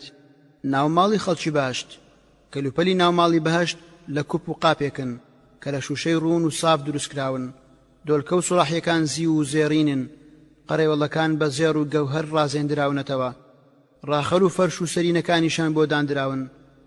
ئەو ڕووبەرەی نزیمترین کەسی خەڵکی بەهەشت خاوەنیەتی لەبارەی ئەندازەی ئەو ڕووبەرەی کە خەڵکی بەهەشت ئەوانەی لە نزمترین شوێنی بەهەشتدان هەیانە چەند دەڵێی بڵێ و شەرم مەکە. ئیمامی ئەحمەد لە پێغەمبەری خواوە صلی الله علیه وسلم دەجێڕێتەوە کە دەفەرموێ نزمترین کەس لە خەڵکانی بەهەشت شوێنێکیان هەیە کە تیایدا 200 ساڵ سەیری ملکی خۆی دەکات. بەرزترین و نزمترین شوێنی دەبینێت سەیری خێزان و خزمەت گوزارەکانی دەکات. باشترین کەسیان شوێنێکی هەیە کە لەوێدا 2 جار لە ڕۆژێکدا سەیری ڕووی پەروەردیگار دەکات. لەبارەی حۆریەکان ئاەتێکی زۆر هەیە. خوای پەروەردیگار دەفەرموێ كذلك وزوجناهم بحور عين سوورەتی ئەدوخان ئاەتی 54 واتە هەروە حۆری چاوگەش و گوڵ ئەنداممان کردووە بە هاوسەریان. وحور عين كأمثال اللؤلؤ المكنون سوورەتی الواقعة ئاەتی 22-23 واتە هاوڕێ لەگەڵ حۆری چاوگەش و چاوڕەشیش وەک مرواری شاراوە و دەستێ نەکەوتوو كأنهن بيض مكنون سوورەتی الصافات ئاەتی 49 واتە وەک هێلکەی کوڵاوی پاک کراو و شاراون کەس دەستی لێ نەداون. كأنهن الياقوت والمرجان سوورەتی الرحمن ئاەتی 58 واتە ئەو هاوسەرانە لە جوانی و شۆخ و شەنجی و قەشەنجیدا وەکو یاقوت و مەرجانوان کە 2 جۆر گەوهەری بە نرخن لە دەریا دەردەهێنرێن. پێغەمبەری خوا صلی الله علیه وسلم دەفەرموێ ئافرەت لە ژنانی خەڵکی بەهەشت سپیای قاچەکانیان لە پشت 7 بەرگ دەبیندرێ تەنانەت مۆخی ئێسکەکانیشی دەبیندرێت. هەمویان لە یەک تەمەندان و پاکیزەن پێشتر پێشووکردنیان لەلایەن هیچ مرۆڤێک و جنۆکێک دەستکاری نەکراون. ئەندازەی جوانەکانیان دەگاتە و ئاستەی گەریەکێکیان بێتە سەرزەوی نێوان ڕۆژهەڵات و ڕۆژ ئاوا ڕووناک دەکاتەوە. بۆ هەر کەسێک لە بەهەشت 2 هاوسەر هەیە. خەڵکی بەهەشت 3 جۆرن. خاوەندە سەڵاتێکی دادپەروەر و خێربەخش و چاکەکارە پیاوێکی بەبەزەی و دڵنەرم بۆ هەموو کەسانی نزیکی خۆی کەسێکی پاک و لاواز و بێدەسەڵات خاوەن منداڵ. بە کۆشش و توانای خۆتان داوای بەهەشت بکەن بە کۆشش و توانای خۆتان لە ئاگر ڕاکەن. ئەو کەسەی داواکاری بەهەشتە ناخەوێت هەروەک ئەو کەسەی کە لە ئاگر هەڵدێت ناخەوێت. وەسفی خەڵکی باشت جەستەی خەڵکی بەهەشت بە ئافرەت و پیاوەکانەوە بە ئەندازەی جەستەی ئادەمە سڵای خوای لەسەر بێت کە درێژەکەی 6 باڵە لە ئاسمان تەنانەت گەریەکێکیان بە منداڵی بمرێتیان بکەوێت جەستەیان لەوێدا ساغ دەبێت. هەروەها ئەوانەشی لە دنیادا کەم ئەندامن و نەخۆشن بە هەمان شێوە ساغ دەبن. سیمای ڕوویان یەکجار جوانە هەمویان کەسانی بێمون هیچ موویەک لەسەر ڕووی دەم و چاویان نییە هیچ ڕیش و سمێڵیان نییە چاو بەکلن و قژەکانیان شێوەی لولی هەیە بێ بڵاوەیی. هەمویان لە تەمەنی 33 ساڵیدان پیر نابن و بە ساڵدا ناچن گەنجێتیان ون نابێت. مامەڵیان لەگەڵ یەکتری لە بەرزترین ئاستی هەڵسوکەوتدایە. ڕەفتاری هەمویان ڕێزگرتن و خۆشەویستی یەکتری و ڕازگۆیی و وەڵێنە. هەموو ژیانیان خۆشی و کامەرانی و دڵ ئاسوودەییە حەسانەوە و بەهرەوەریە بە تەواوی دوورن لە ڕق و چینە و فێڵ و درۆ و زۆرداری و کاری ناشرین. هیچ گومانی خراپ و فێڵ و جوێن بە یەکتریدان و نەفرەتکردن و ڕق لە یەکتری و لوتبەرزی و قسەی ناشرین و ئازاردان و تاوانبارکردن یەکتریان نییە، هیچیان نییە کە خراپە و زیانی هەبێت. نیعمەتی بینینی خوای پەروەردیگار، خەڵکی بەهەشت لە خۆشگوزارانی و ڕێزگرتندان، لەخوا ڕازین و خوش لەوان ڕازیە، دڵخۆشن، فریشتەکان سڵاویان لێ دەکەن. نەک تەنیا ئەمە، بەڵکو خوای پەروەردیگار بە گەورەترین نیعمەتی خۆی بەهرەوەریان دەکات، وان لێ دەکات بتوانن ڕوخساری پڕنووری خوای گەورە و میهرەبان ببینن.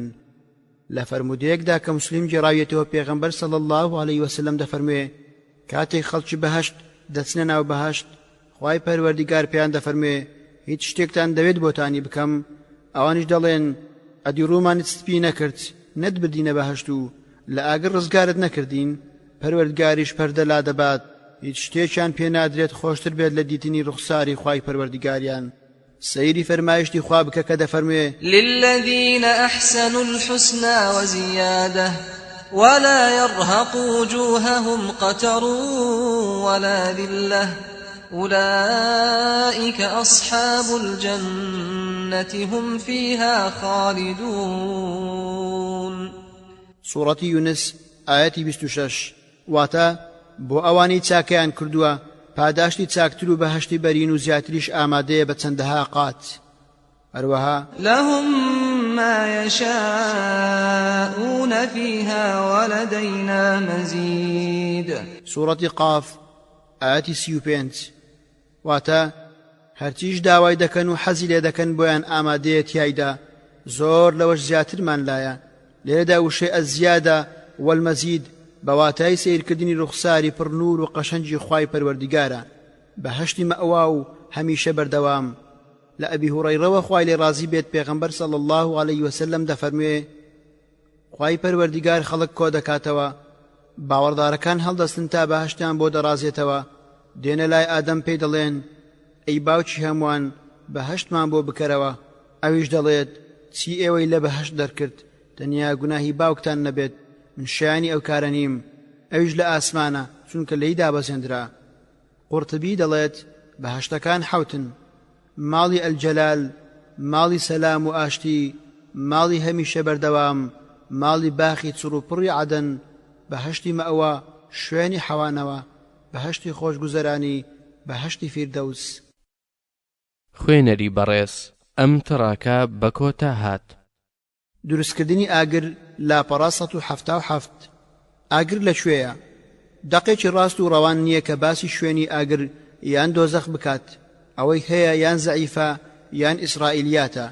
لێرەدا چەند دەقێک دێنینەوە کە ئەو لایەنەیان باس کرد بێت. لەوانە ئەبوو شێخ لە ئەلعیظمە دەریهێناوە و بەیهەقی لە ڕێگەی ئەبی زەعرا لە عەبدوڵڵاوە دەڵێت بەهەشت لە ئاسمانی حەوتەمینە و ئاگریش لە زەویە.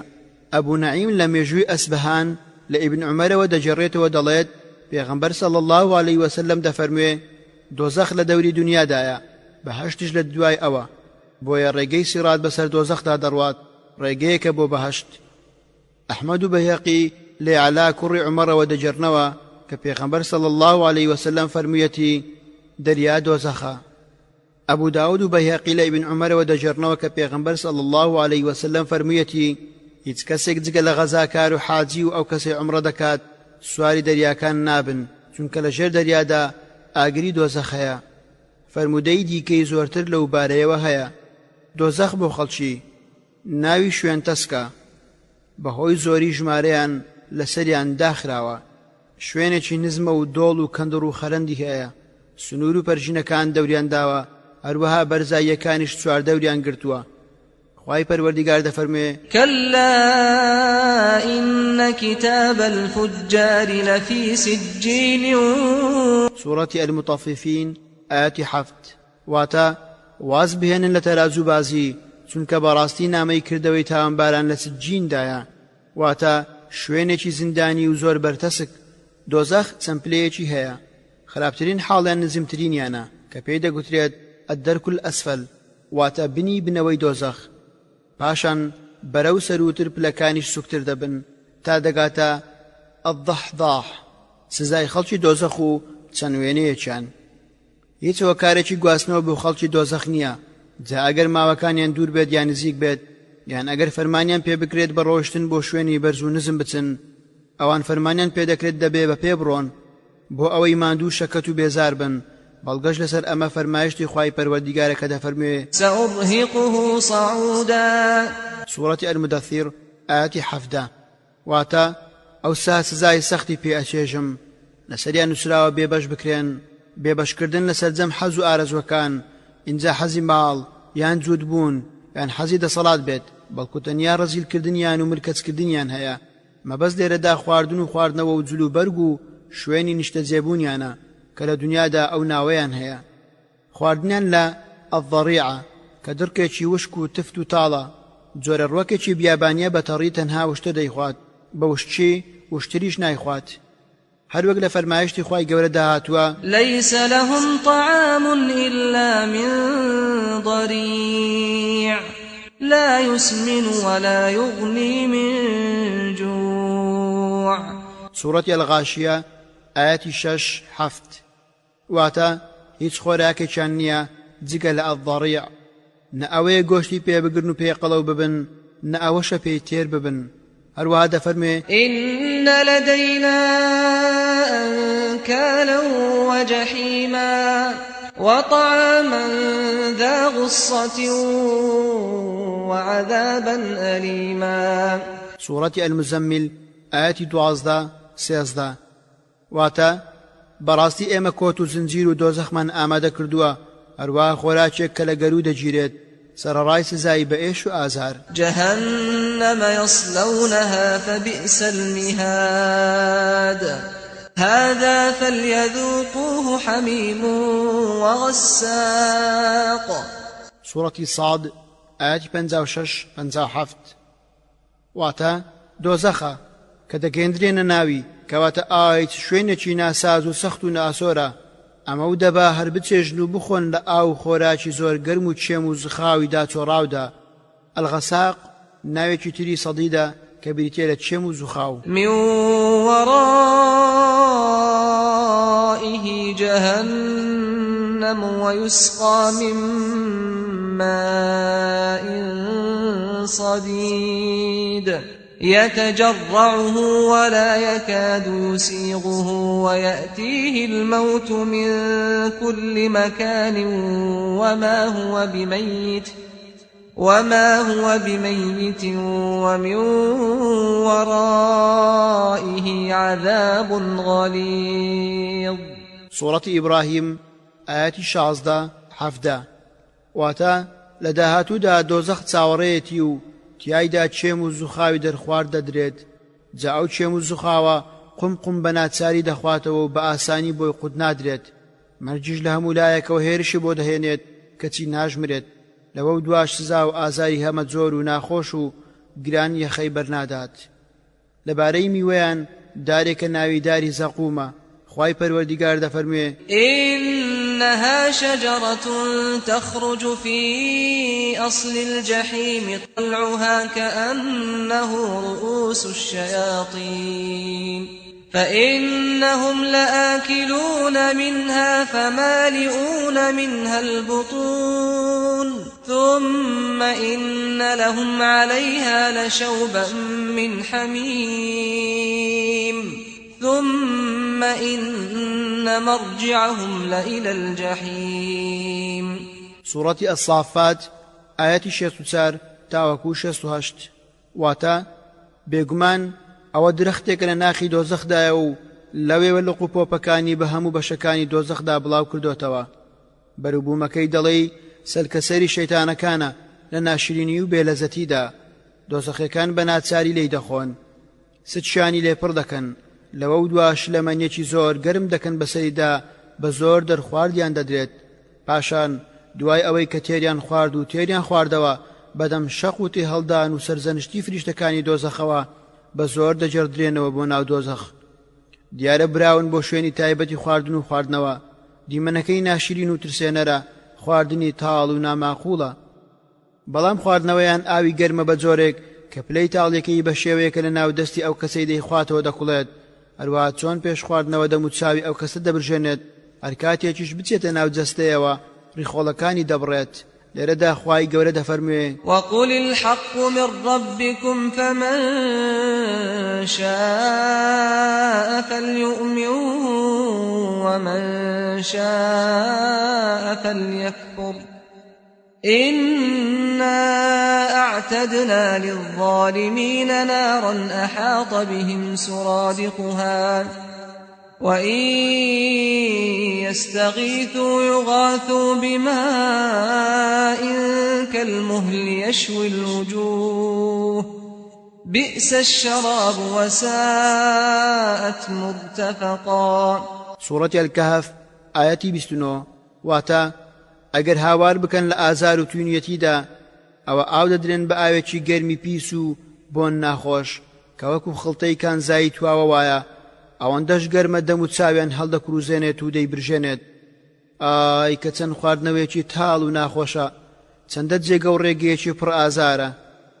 هەروەها دەفەرمێ مثل الجنة التي وعد المتقون فيها أنهار من ماء غير آسن وأنهار من لبن لم يتغير طعمه وأنهار من خمر لذة للشاربين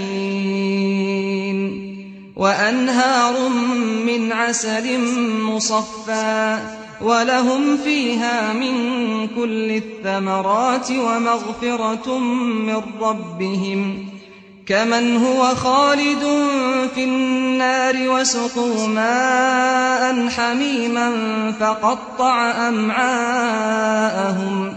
سورة محمد آياتي 15 واتا ئاوی لە کوڵ دەکرێت بە گەرویاندا کە ڕیخۆڵەکانیان پارچە پارچە و توێ دەکات. هەروەها دەفەرمێ وذر الذين اتخذوا دينهم لعبا ولهوا وغرتهم الحياة الدنيا وذكر به أن تبسل نفس بما كسبت ليس لها من دون الله ولي ولا شفيع وإن تعدل كل عدل لا يؤخذ منها أولئك الذين أبسلوا بما كسبوا لهم شراب من حميم وعذاب أليم بما كانوا يكفرون. سورة الأنعام آيات 7 واتا أي محمد صلى الله عليه وسلم أي إيمان دار واز لوانا بهنك آيني خوان كردو بقالتا وقالتا جارو جياني دنيا فريوي داون وسر شواوي كردون یادیان بهێنەرەوە بە قورئان کەستیان نەچێت بەهۆی کار و کردەوەی نالەبارەوە ئەو کاتە جگە لەخوا کەس نەبێت پشتیوانی بێت کەسیش نەبێت تکاکاری بێت چونکە کابرای خوا نەناس هەرچیەکی ببێت و بیەوێت بیکاتە بارمتە و فیدیەی خۆی لێی وەرناگیرێت. ئەوانە کەسانێکن کە گرفتار بوون و تیا چوون بەدەست کار و کردەوەی نالەباری خۆیانەوە بۆ ئەوانە خواردنەوە و ئاوی لە کوڵ و سزای بە ئێش ئامادەیە بەهۆی بێ باوەڕبوونیانەوە. خواردنی بەتام و خۆش و ئاوی خاوێن لە خەڵکی دۆزەخ حەرام کراوە. گوێ لەو فەرمایشتەی خوای گەورە بگرە. ونادى أصحاب النار أصحاب الجنة أن أفيضوا علينا من الماء أو مما رزقكم الله قالوا إن الله حرمهما على الكافرين. سورة الأعراف آياتي 5 واتا دۆسەخیان بەدەم ئاو ناڵە و غەم و پەژارەوە هاواریان لە بەهەشتیان کردو لەیان پارانەوە وتیان نەختێک ئاومان بەسەردا بڕێژن یان بەشمان بدەن لەو ڕزق و ڕۆزیانەی کە خوا پێی بەخشیون. بەهەشتەکان لە وەڵامیاندا وتیان بەڕاستی خوا خواردن و خواردنەوەی بەهەشتی لەسەر بێباوەڕان حەرام کردووە. پۆشاچیان لە قەترانە وەک پەروەردگار دەفەرموێ سرابيلهم من قطران وتغشى وجوههم النار. سورة إبراهيم آياتي 5 واتا کراسەکانیان لە قەترانە کە مادەیەکی ڕەشی بۆن ناخۆشە و بە خێرایش دەسووتێت و بەڵێسەی ئاگریش ڕوخساریانی داپۆشیوە زۆر لە سەغڵەتیدان. هەروەها خوای گەورە دەفەرمێ هذان خصمان اختصموا في ربهم فالذين كفروا قطعت لهم ثياب من نار يصب من فوق رؤوسهم الحميم سورة الحج آياتي 19 واتا ئەوانەیان کە بێباوەڕ بوون پارچە پۆشاک لە ئاگر بردراوە بە باڵایان هەروەها إذا رأتهم من مكان بعيد سمعوا لها تغيظا وزفيرا سورة الفرقان آياتي 12 واتا کاتێک هەر لە دوورەوە ئەو ئاگرە بڵێ سەدارە خوانە ناسان دەبینێت دەنجی خەشم و قین و هەناسەی داخ لە دڵی دەبیستن لهم من فوقهم ظلل من النار ومن تحتهم ظلل ذلك يخوف الله به عباده يا عباد فاتقون سورة الزمر آياتي 16 واتا لسريانەوە پەڵە هەوری دووکەڵ لە ئاگر دەورەی داون لە ژێریشانەوە هەمان پەڵە هەور و دووکەڵ هەیە لهم من جهنم مهاد ومن فوقهم غواش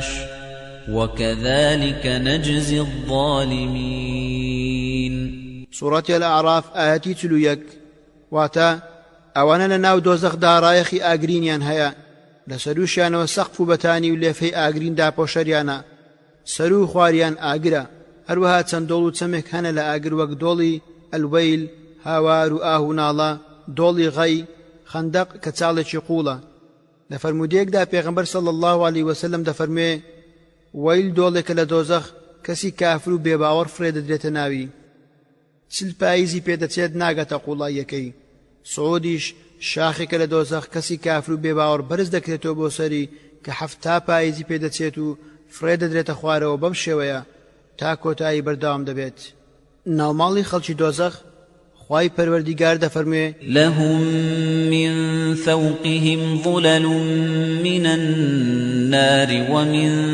تحتهم ظلل ذلك يخوف الله به عباده يا عباد فاتقون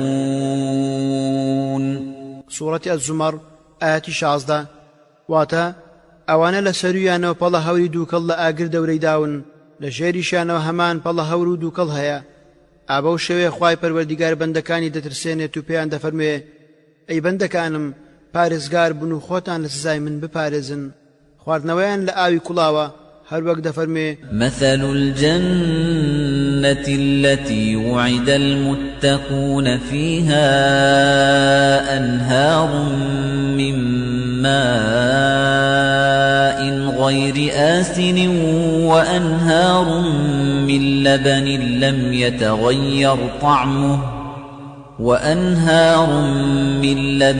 لم يتغير طعمه وأنهار من خمر لذة للشاربين وأنهار من عسل مصفى ولهم فيها من كل الثمرات ومغفرة من ربهم كمن هو خالد في النار وسقوا ماء حميما فقطع أمعاءهم سورة محمد آياتي 15 واتا ئاوی لە کۆڵ دەکرێت لە گەرویاندا کەڕی خۆڵەکانیان پارچە پارچە و توێ دەکات وقل الحق من ربكم فمن شاء فليؤمن ومن شاء فليكفر إنا أعتدنا للظالمين نارا أحاط بهم سرادقها وَإِن يَسْتَغِيثُوا يُغَاثُوا بِمَاءٍ كَالْمُهْلِ يَشْوِي الْوُجُوهَ بِئْسَ الشَّرَابُ وَسَاءَتْ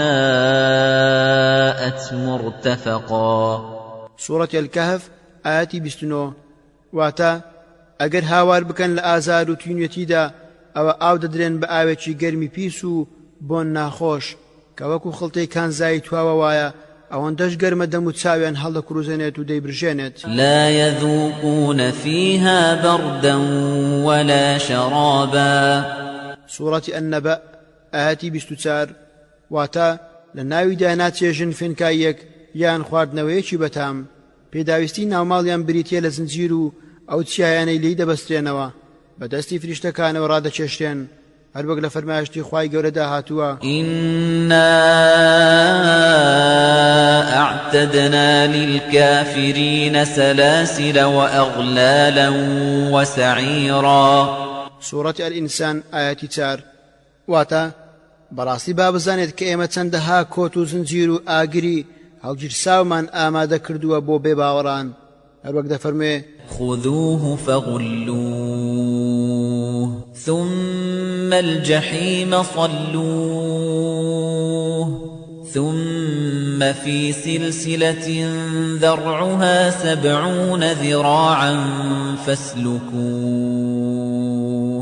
سورة الحاقة آياتي 30 تاوەکو 32 واتە ئەو سائیتر فەرمان دەدرێت ئادەی ئێوە بیگرن و کۆت و زنجیر لە دەست و قاچ و ملی بەئاڵێنن لەوە دوا بەرەو دۆزەخ ڕاپێچی بکەن و بیبەن و بیخەنە ناوی پاشان بە زنجیرێکی 7 گەزی بیبەستنەوە بە کۆڵە گەوستون و پایەکانی ناو دۆزەخەوە لە فەرمایشتێکی دیکە دەفەرموێ إذ الأغلال في أعناقهم والسلاسل يسحبون في الحميم ثم في النار يسجرون سورة غافر آياتي 72 واتا کاتێک کۆت و زنجیرەکان دەکرێنە گەردەنیان و ڕادەچێشتێن بۆ ناو ئاوی زۆر گەرم پاشان ئاگریان پێخۆش دەکرێت و دەبنە سوتەمەنی بۆی هەروەها دەفەرموێ وقال الذين استضعفوا للذين استكبروا بل مكر الليل والنهار إذ تأمروننا أن نكفر بالله ونجعل له أندادا وأسروا الندامة لما رأوا العذاب وجعلنا الأغلال في أعناق الذين كفروا هل يجزون إلا ما كانوا يعملون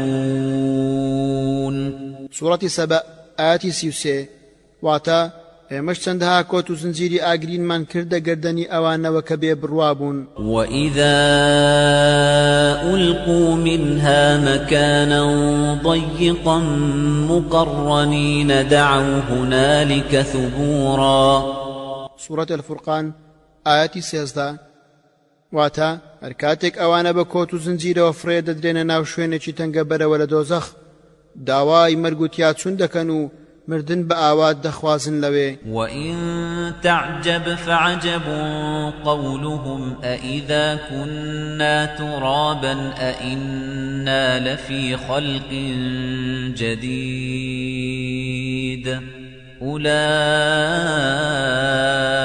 الذين كفروا بربهم وأولئك الأغلال في أعناقهم وأولئك أصحاب النار هم فيها خالدون سورة الرعد آياتي 5 واتا أوانا زنجير كان لقردن ياندان وترى المجرمين يومئذ مقرنين في الأصفاد سورة إبراهيم آياتي 39 واتا لو روشدا تاوان باران و گونهکاران دەبینیت کۆت و زنجیر کراوەتە دەست و پێ و گەردەنیان و بەیەکەوە بەستراون بڕوا ناکرێت کە لە دۆزەخ قاپ و پەرداخ هەبێت و پێی بخۆن و بخۆنەوە وەڵکو خواردنیان لە شێوەی ئاژەڵە لە داری زەقوم هذا نزلهم يوم الدين سورة الواقعة آياتي 56 واتا ئەمە میوانداری ئەوانە لە قیامەتدا هەر کاتێک ڕووبەری دیاریکراو بۆ کەسی بێ باوەڕ زیاد دەبێت سزاکەشی زیاد دەبێت کافر و بێباوەڕەکان خۆزگە دەخوازن خۆڵ بوونایە بۆ ڕزگار بوون لەو سزا بە ئێش و ئازارە هەرۆک خوای گەورە دەفەرمێ إنا أنذرناكم عذابا قريبا يوم ينظر المرء ما قدمت يداه ويقول الكافر يا ليتني كنت ترابا سورة النبأ ئاەتی چل واتە خوانە ناسیش دەڵێت خۆزگە هەر خاک بوومایە چەند گەورەیە جیاوازی نێوان حۆرێ چاوگەشەکانی خەڵکی بەهەشت و توینیەتی و برسێتی و ترس و سەرکۆنەکردنی خەڵکی دۆزەخ بە ئەندازەیەکە و کە بە خەیاڵدا نایێت ئەوان لە بەرخراپی حاڵی خۆیان ناپڕژێنە سەربیرکردنەوە بۆ هەوەس و ئارەزوو خوای گەورە بۆ ئەوانی داناوە جەستەیەکی گەورە شوێنێکی تەسک عەقڵێکی بچووک لە دەستدانی پایەیان تێکچوونی وێنەیان پێغەمبەری خوا صلی الله علیه وسلم فەرموویەتی ددانی بێ باوەڕ وەک چیای ئوحدە ڕانەکانی وەک چیای ئەلبەیضا لە دورگەی عەرەبە شوێنی لە ناو ئاگر لە نێوان قەدید شوێنێکە لە حیجاز و مەکنەیە ئەستوری پێستی 42 باڵ دەبێت بە پێوانەی باڵی جەبار هەروەها پێغەمبەر صلی الله علیه وسلم دەفەرموێ گەر ئەو پارچە ئاسنەی پێی لە کافرەکان دەدەن لەسەر زەوی دانرا و مرۆڤ و جنۆکەکان کۆب ببنەوە پێیان لە زەوی بەرز ناکرێتەوە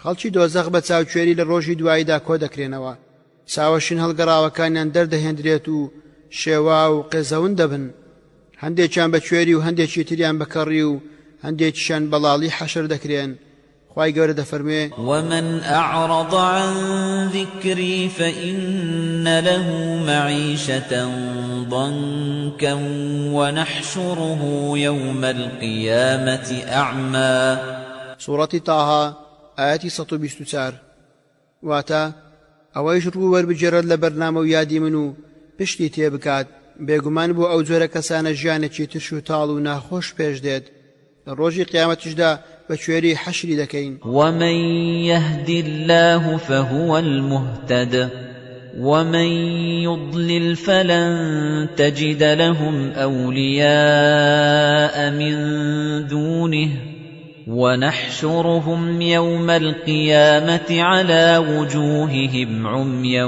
وبكما وصما مأواهم جهنم كلما خبت زدناهم سعيرا سورة الإسراء آيات 97 لروج قيامتجدا أو جۆرە کەسانە لەسەر ڕووکۆ دەکەینەوە و لە کاتێکدا کوێر و لاڵ و کەڕن ئەوانە شوێنیان ناو ئاگری دۆزەخە لە ڕوویاندا ڕیسوایی و تێکشکان و سوچی دەخوێنیتەوە مۆن و گرژن هەروەک لە فەرمایشتی خوای پەروەردیگار داهاتووە وتراهم يعرضون عليها خاشعين من الذل ينظرون من طرف خفي وقال الذين آمنوا إن الخاسرين الذين خسروا أنفسهم وأهليهم يوم القيامة ألا إن الظالمين في عذاب مقيم سورة الشورى آياتي 35 واتا همو پستو زلیل و لارمل و خەجاڵەتن لە شەرمەزاری و لە ترسدا لە شێرەوە بەتیلەی چاو دەڕوانن بۆ ئەملا و ئەولای خۆیان نەدەمرن و نە لە ئاگر دێنە دەرەوە ئەمە جگە لەوەی لە نێوان خۆیاندا شەڕ دەکەن شەیتانیش خۆی لەوان و لە کردەوەکانیان بێبەری دەکات لە کاتێکدا ئەو تاکە هاندەری یەکەم بۆ لەسەر کوفر و بێئابڕووی خوای گەورە دەفەرموێ كمثل الشيطان إذ قال للإنسان اكفر فلما كفر قال إني بريء منك إني أخاف الله رب العالمين فكان عاقبتهما أنهما في النار خالدين فيها وذلك جزاء الظالمين سورة الحشر آيات 16 17 واتا نێوانی دووڕوەکان لەگەڵ جووەکان وەک شەیتان وایە کە هانی ئادەمی زاد دەدات لە ڕێی خەیاڵ و وەسوەسەوە پێی دەڵێت وەرە کافر بە بە جوانکردنی هەموو جۆرە تاوانێک کە خوا پێی ناخۆشە جاکاتێک کە کافر بوو واتە و کارانەی ئەنجامدا کە شەیتان پێی ڕازیە پێی دەڵێت بەڕاستی من بەریم لە تۆ من لە پەروەردیگاری جیهانیان دەترسم سەرئەنجامی هەردووچان شەیتان و ئادەمی زادی کافر ئەوەیە کە هەردوو لە دۆزەخدا بۆ هەمیشە بە نەمری دەمێننەوە ئەوەش پاداشتی ستەمکارانە خوێنەری بەڕێز ئەم تڕاکە بە کۆتا هات پلەکانی ئاگر پلەکانی ئاگر حەوت پلەن. مفەسیرەکان لە ڕێزبەندیکردنیان ڕای جیاوازیان هەیە. هەیانە دەڵێت دۆزەخ یەکەمە کە گوناهکارانی تێدایە، بۆیە پێی دەڵێن دۆزەخ چونکە هەرچی لەوێدایە ڕویان ڕەش و تووڕە و ترسێنەرە. دووەمیان پێی دەڵێن سەقەر، دۆزەڵایە، خەڵکەکەی یەهودین. سێیەمیان ئەلحوتەمە، ئاگری داگیرسا و بڵێسەداری خوا، خەڵکەکەی سابیئەن. چوارەمیان ئەسسەعیر یان ئەلهاویە، ئاگرەکەی سووتێنەرە، خەڵکەکەی مەجووسین، ئاگر پەرستن. پێنجەم ئەلجەحیم، خەڵکەکەی بەندەکانی شەیتانن، ئەوانیش بێباوەڕەکانن کە هەرچی ئاینەکانی تر حەرامیان کردووە ئەوان حەڵالیان کردو و بە پێچاوانەشەوە حەڵاڵی ئاینەکانی تریان حەرام کردووە. بەڵام شەشەمیان لەظە، بڵێسەدار و داماڵێنەری پێستی سەر و هەموو ئەندامەکانە، خەڵکەکەی نەسڕانی یاخود مەسیحیەکان و مشریک و هاوڵگەرانن. کۆتاییەکەی ئەدەرکول ئەسفەل، نزمترین پلەیە، دووڕوەکان لەوێدان، گوناهکاران لە هاوڵەکانی خوانی ئیسا سەلامی خوای لێبێ، هەروەها فیرعەون و کەسوکارەکەی و لە نمونەی ئەوان هەمویان خەڵکی ئەو ناوچەیەن. لە ڕیوایەتێکی تردا جەهەنەم، پاشان لەظە، پاشان ئەلحوتەمە، پاشان ئەسسەعیر، پاشان سەقەر، پاشان جەحیم، لە کۆتاییەکەی ئەلهاویە. دۆڵ و شیوەکانی دۆزەخ. لە دۆزەخدا دۆڵێک هەیە پێی دەگوترێت دۆڵی پەژارە یان خەمەکان، خەڵکەکەی ئەو کەسانن کە خەمۆکی و نیگەرانی و ناخۆشی دەهێنە ناو ماڵی مسلمانان. هەروەها دۆڵێکی تر هەیە دۆڵی تاریکیە پێی دەگوترێت هەبهەبون لیظڵمە، هەر پلێک لە پلەکانی دۆزەخ بەهێندەی 70 جار گەرمتر لەو پلەی لەسەروی خۆیەتی. دۆزەخیەکان ئەو مسلمانەی خواپەرستانن کە گونەهبارن. لە کەسانی دۆزەخی هەیە تەنیا ڕۆژێک تێیدا دەمێنێتەوە، هەیەنە 2 ڕۆژ و هەشیانە مانجێک، هەندێکی تر ساڵێک دەمێننەوە. ئەو جۆرە کەسانێک کە یەک خواپەرستی گونەهبارن لە دۆزەخدا بۆ هەتایی نامێننەوە، ڕۆژێک دێت چۆڵی دەکەن. گوتراوە یەک ڕۆژی دنیا بە 1000 ساڵ هەیە، ڕۆژێکی ڕۆژی دوایش بە 50,000 ساڵ هەیە. خەڵکی ناو ئاگر چێنە. مسلم لە عەیاشی مەجاشعی جێڕاویەتەوە کە پێغەمبەر صلی الله علیه وسلم دەفەرمێ خەڵکی ئاگر 5 کەسن. یەکەمیان کەسێکی بێهێزە، شوێنکەوتن و هیچ ڕاودەسەڵاتێکیان نییە، داوای ماڵ و سامانیش ناکەن. دووەمیان کەسێکی خیانەتکارە، ئەمانەتی پێ بسپێردرێت لە بچووکترین دەرفەتدا خیانەتی تێدا دەکات. سێیەمیان بەیانی و ئێوارە ناکاتەوە، تەنیا لە فێڵ و تەڵەکەبازیدایە و خەڵک هەڵدەخەڵەتێنێت. چوارەمیان کەسێکی ڕەزیل و درۆزنە. پێنجەمیان کەسێکی بەدڕەوشتە. هەندێک لە جۆرەکانی سزای خەڵکی ئاگری دۆزەخ. برسێتی خەڵکی ئاگر بەڕادەیەک زۆر دەبێت تا دەبێتە سزا بۆیان. داوای خواردن دەکەن، خواردنی ئەڵضەڕیع، جۆرە ڕوەکێکی بیابانیە، بەتەڕی تەنها وشتر دەیخوات، بە وشتی وشتریش نایخوات، یان خورمایەکی تاڵە و بەدڕک دەوری دراوە و ناوەوەی ئاگرە. نە ئەوەیە گۆشتی پێ بگرن و پێی قەڵەو ببن، نە ئەوەشە پێی تێر ببن.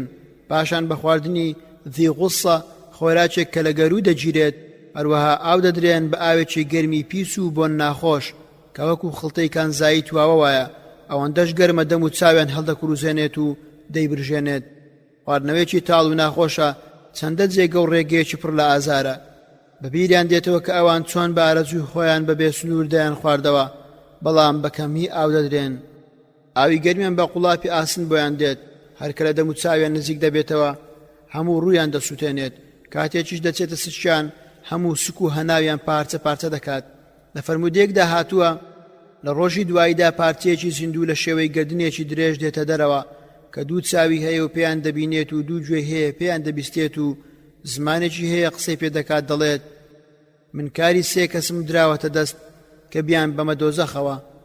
ئەو کەسی هاوبەشی لەگەڵ خوددا بڕیارداوە، هەموو ستەمکار و سەرسەخت و دڵڕەقەکان، هەروەها ئەوانەی وێنە و پەیکەر بە مەبەستی پەرستن دەتاشن، ئامادەکردن و سازدانی ئاگر بۆ عەزابدان. لە ئەبوو هوڕەیرەوە دەجێڕێتەوە کە پێغەمبەری خوا صلی الله علیه وسلم دەفەرمێ ئاگر داگیرسا بۆ ماوەی 1000 ساڵ تا ڕەنجی سوور بوو، پاشان 1000 ساڵی تر تا سپی بوو، پاشان 1000 ساڵی تریش تا ڕەنجی ڕەش بوو. ئێستا ڕەشێکی تاریکە. زانراویشە کە خەڵکی دنیا گەیشتونەتە ئاگری سوور و ئاگری سپی، بەڵام تا ئێستا نەگەیشتونەتە ئاگری ڕەش.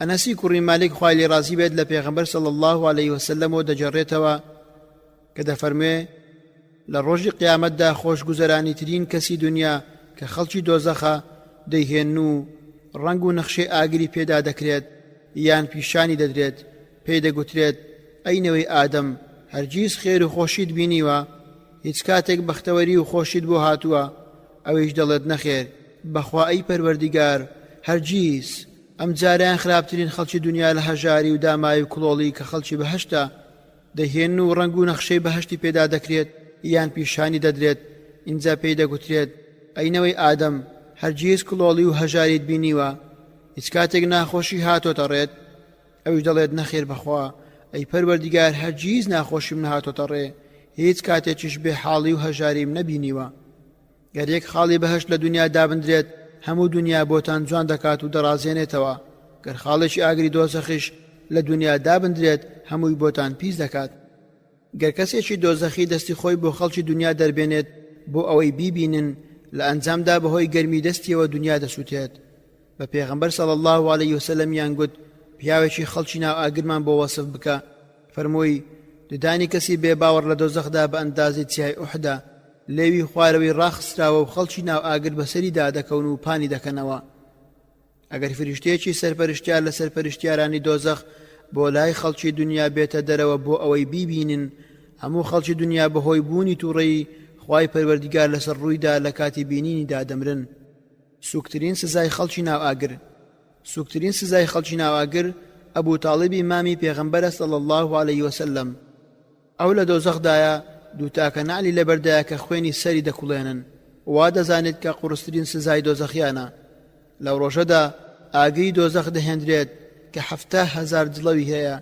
هەر جڵەوێک 7,000 فریشتەی لەسەرە لەو کاتی ئەوان بەو شێوەیە گەر کەمێکیان لێ بترازێت یەکسەر لە دەستیان وەردەگرێت گەر بە وریایی و ئاگاداری نەیکەن هەر هەموو دەسووتێن بە ڕەحمەتی خوای پەروەردیگار دەیبەنە شوێنی خۆی بەردەوام کۆمەڵ دوای کۆمەڵ فڕێ دەدرێنە ناوی خوای گەورە پێی دەفەرموێت پڕ نەبووی ئەوش دەڵێت هێشتا زیاتر هەیە تا ئەو کاتەی خوای گەورە پەنجەیەکی تێدەخات ئینجا دەڵێ بەڵێ سوێن بە عیزەتی تۆ پڕ بووم پاشان لە ناو خۆیدا گۆشەگیر دەبێت ئەمەش لە ترسی خوا نەوەک دروستکراوێکی تر دروست بکات و ئەوی پێسزا بدات خوێنەری بەڕێز ئەم تڕاکە بە کۆتا هات دروستکردنی جنۆکە لاپەڕا 196 جنۆکەکان چێن و لە چی دروستکراون ئەوان دروستکراوێکن لە دروستکراوە ڕاستپێردراوەکانی خوای گەورە دووەمن لە ئەثەقەلەین الئینس والجن واتە مرۆڤ و جنۆکە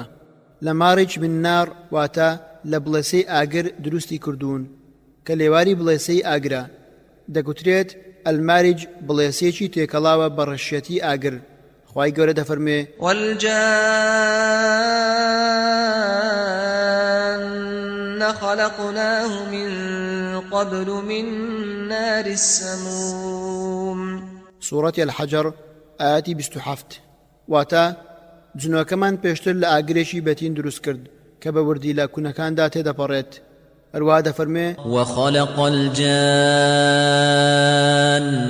من مارج من نار سورة الرحمن آياتي 15 واتا جنۆکەکانیشی لە بڵێسەی ئاگر دروست کردووە پێغەمبەری خوش صلی الله عليه وسلم دەفەرموێ فریشتەکان لە نور دروستکراون جنۆکەکانیش لە بڵێسەی ئاگر ئادەمیش وەک ئەوەی وەسفی بۆ کردوون دروست کراوە جنۆکەکان لە دوای دروستکردنی فریشتەکانەوە بە 50,000 ساڵ دروست کراون دەشگوترێت بە 500,000 ساڵ بەڵام جنۆکەکان بەر لە دروستکردنی ئادەم تەنیا بە 1000 ساڵ دروست کراون هەروەک پێغەمبەر صلی الله عليه وسلم پێی ڕاگەیاندوین جنۆکەکان سێ پۆلن پۆلێکیان بە هەوادا دەفڕن پۆلێکیان مار و سەگن پۆلێکیشان دەمێننەوە و کۆچ دەکەن بژێوی جنۆکەکان دەخۆن و دەخۆنەوە و هاوسەرگیری دەکەن و منداڵیان دەبێت و دەمرن دانیشتوانی سەرزەوین لە شوێنی چۆڵ لە مرۆڤ هەروەها لە بیابانەکان دەژین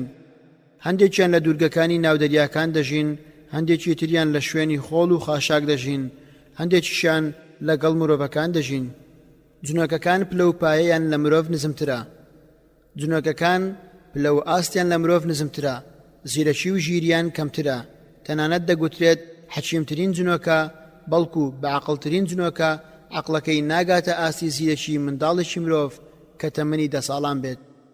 جنۆکەکان لە مرۆڤەکان دەترسێن، جێگا و ڕێگاینەوەی ئادەم لە گەردوون دەناسن.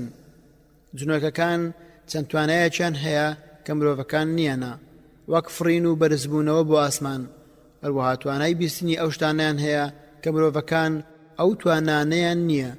هەروەها ئەوان مرۆڤەکان دەبینن بەڵام مرۆڤەکان ئەوان نابینن. هەڵوێستی جنۆکەکان لە بەهەشت، زانایان ڕێککەوتن لەسەر ئەوەی کە جنۆکەی بێباوەڕ لە ڕۆژی قیامەتدا سزا دەدرێت. خوای گەورە دەفەرموێ: ويوم يحشرهم جميعا يا معشر الجن قد استكثرتم من الإنس وقال أولياؤهم من الإنس ربنا استمتع بعضنا ببعض وبلغنا أجلنا الذي أجلت لنا قال النار مثواكم خالدين فيها إلا ما شاء الله إن ربك حكيم عليم. سورة الأنعام آياتي 128 واتا أم آگرێت جێگەتانە کە نەمرن تیایدا مەبەست لێی جنۆکەکانە.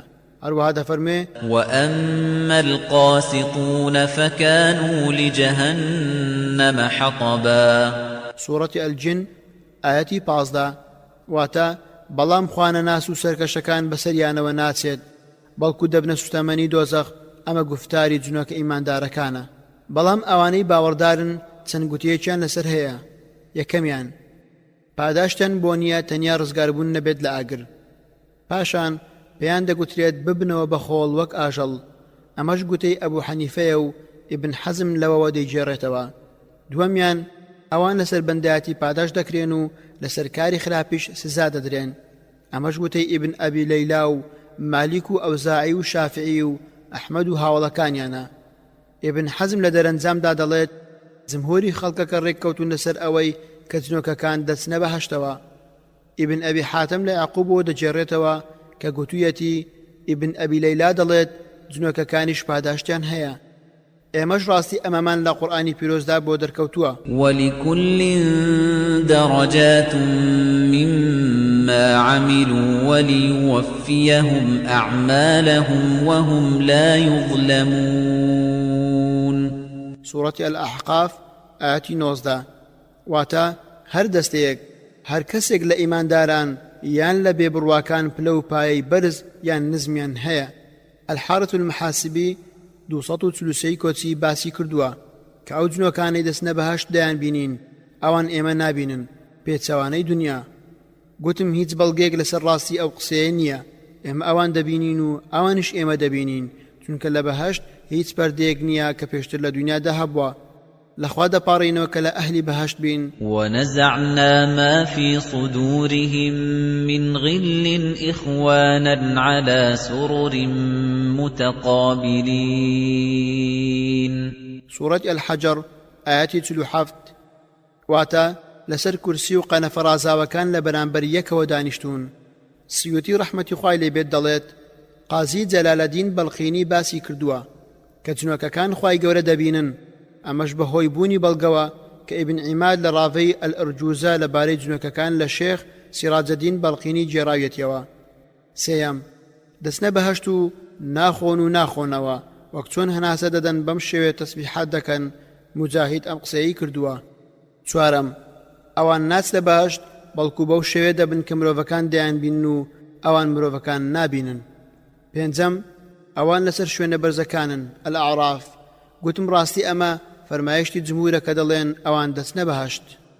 لە عومەری کوڕی عەبدولعەزیزەوە دەجێڕنەوە کە دەڵێت ئەوان ناچنە بەهەشت بەڵکو لە سەوزایی و دەوروبەری دەبن. نەوەی ئادەم دەیان بینن ئەوان نەوەی ئادەم نابینن بە پێچەوانەی ئەوەی لە ژیانی دنیادا هەیان بوو. هەروەها دەگوترێت ناخۆن و ناخۆنەوە وەک چۆن هەناسە دەدەن بەم شێوەیە تەسبیحات دەکەن و خوا بە پیرۆز ڕادەگرن لە بری خۆراک و خواردنەوە. بەڵام خوای گەورە نیعمەتی بەسەر هەردوو مرۆڤ و جنۆکەکاندا کردووە کە پاداشی چاکەکارانی بە بەهەشت داناوە.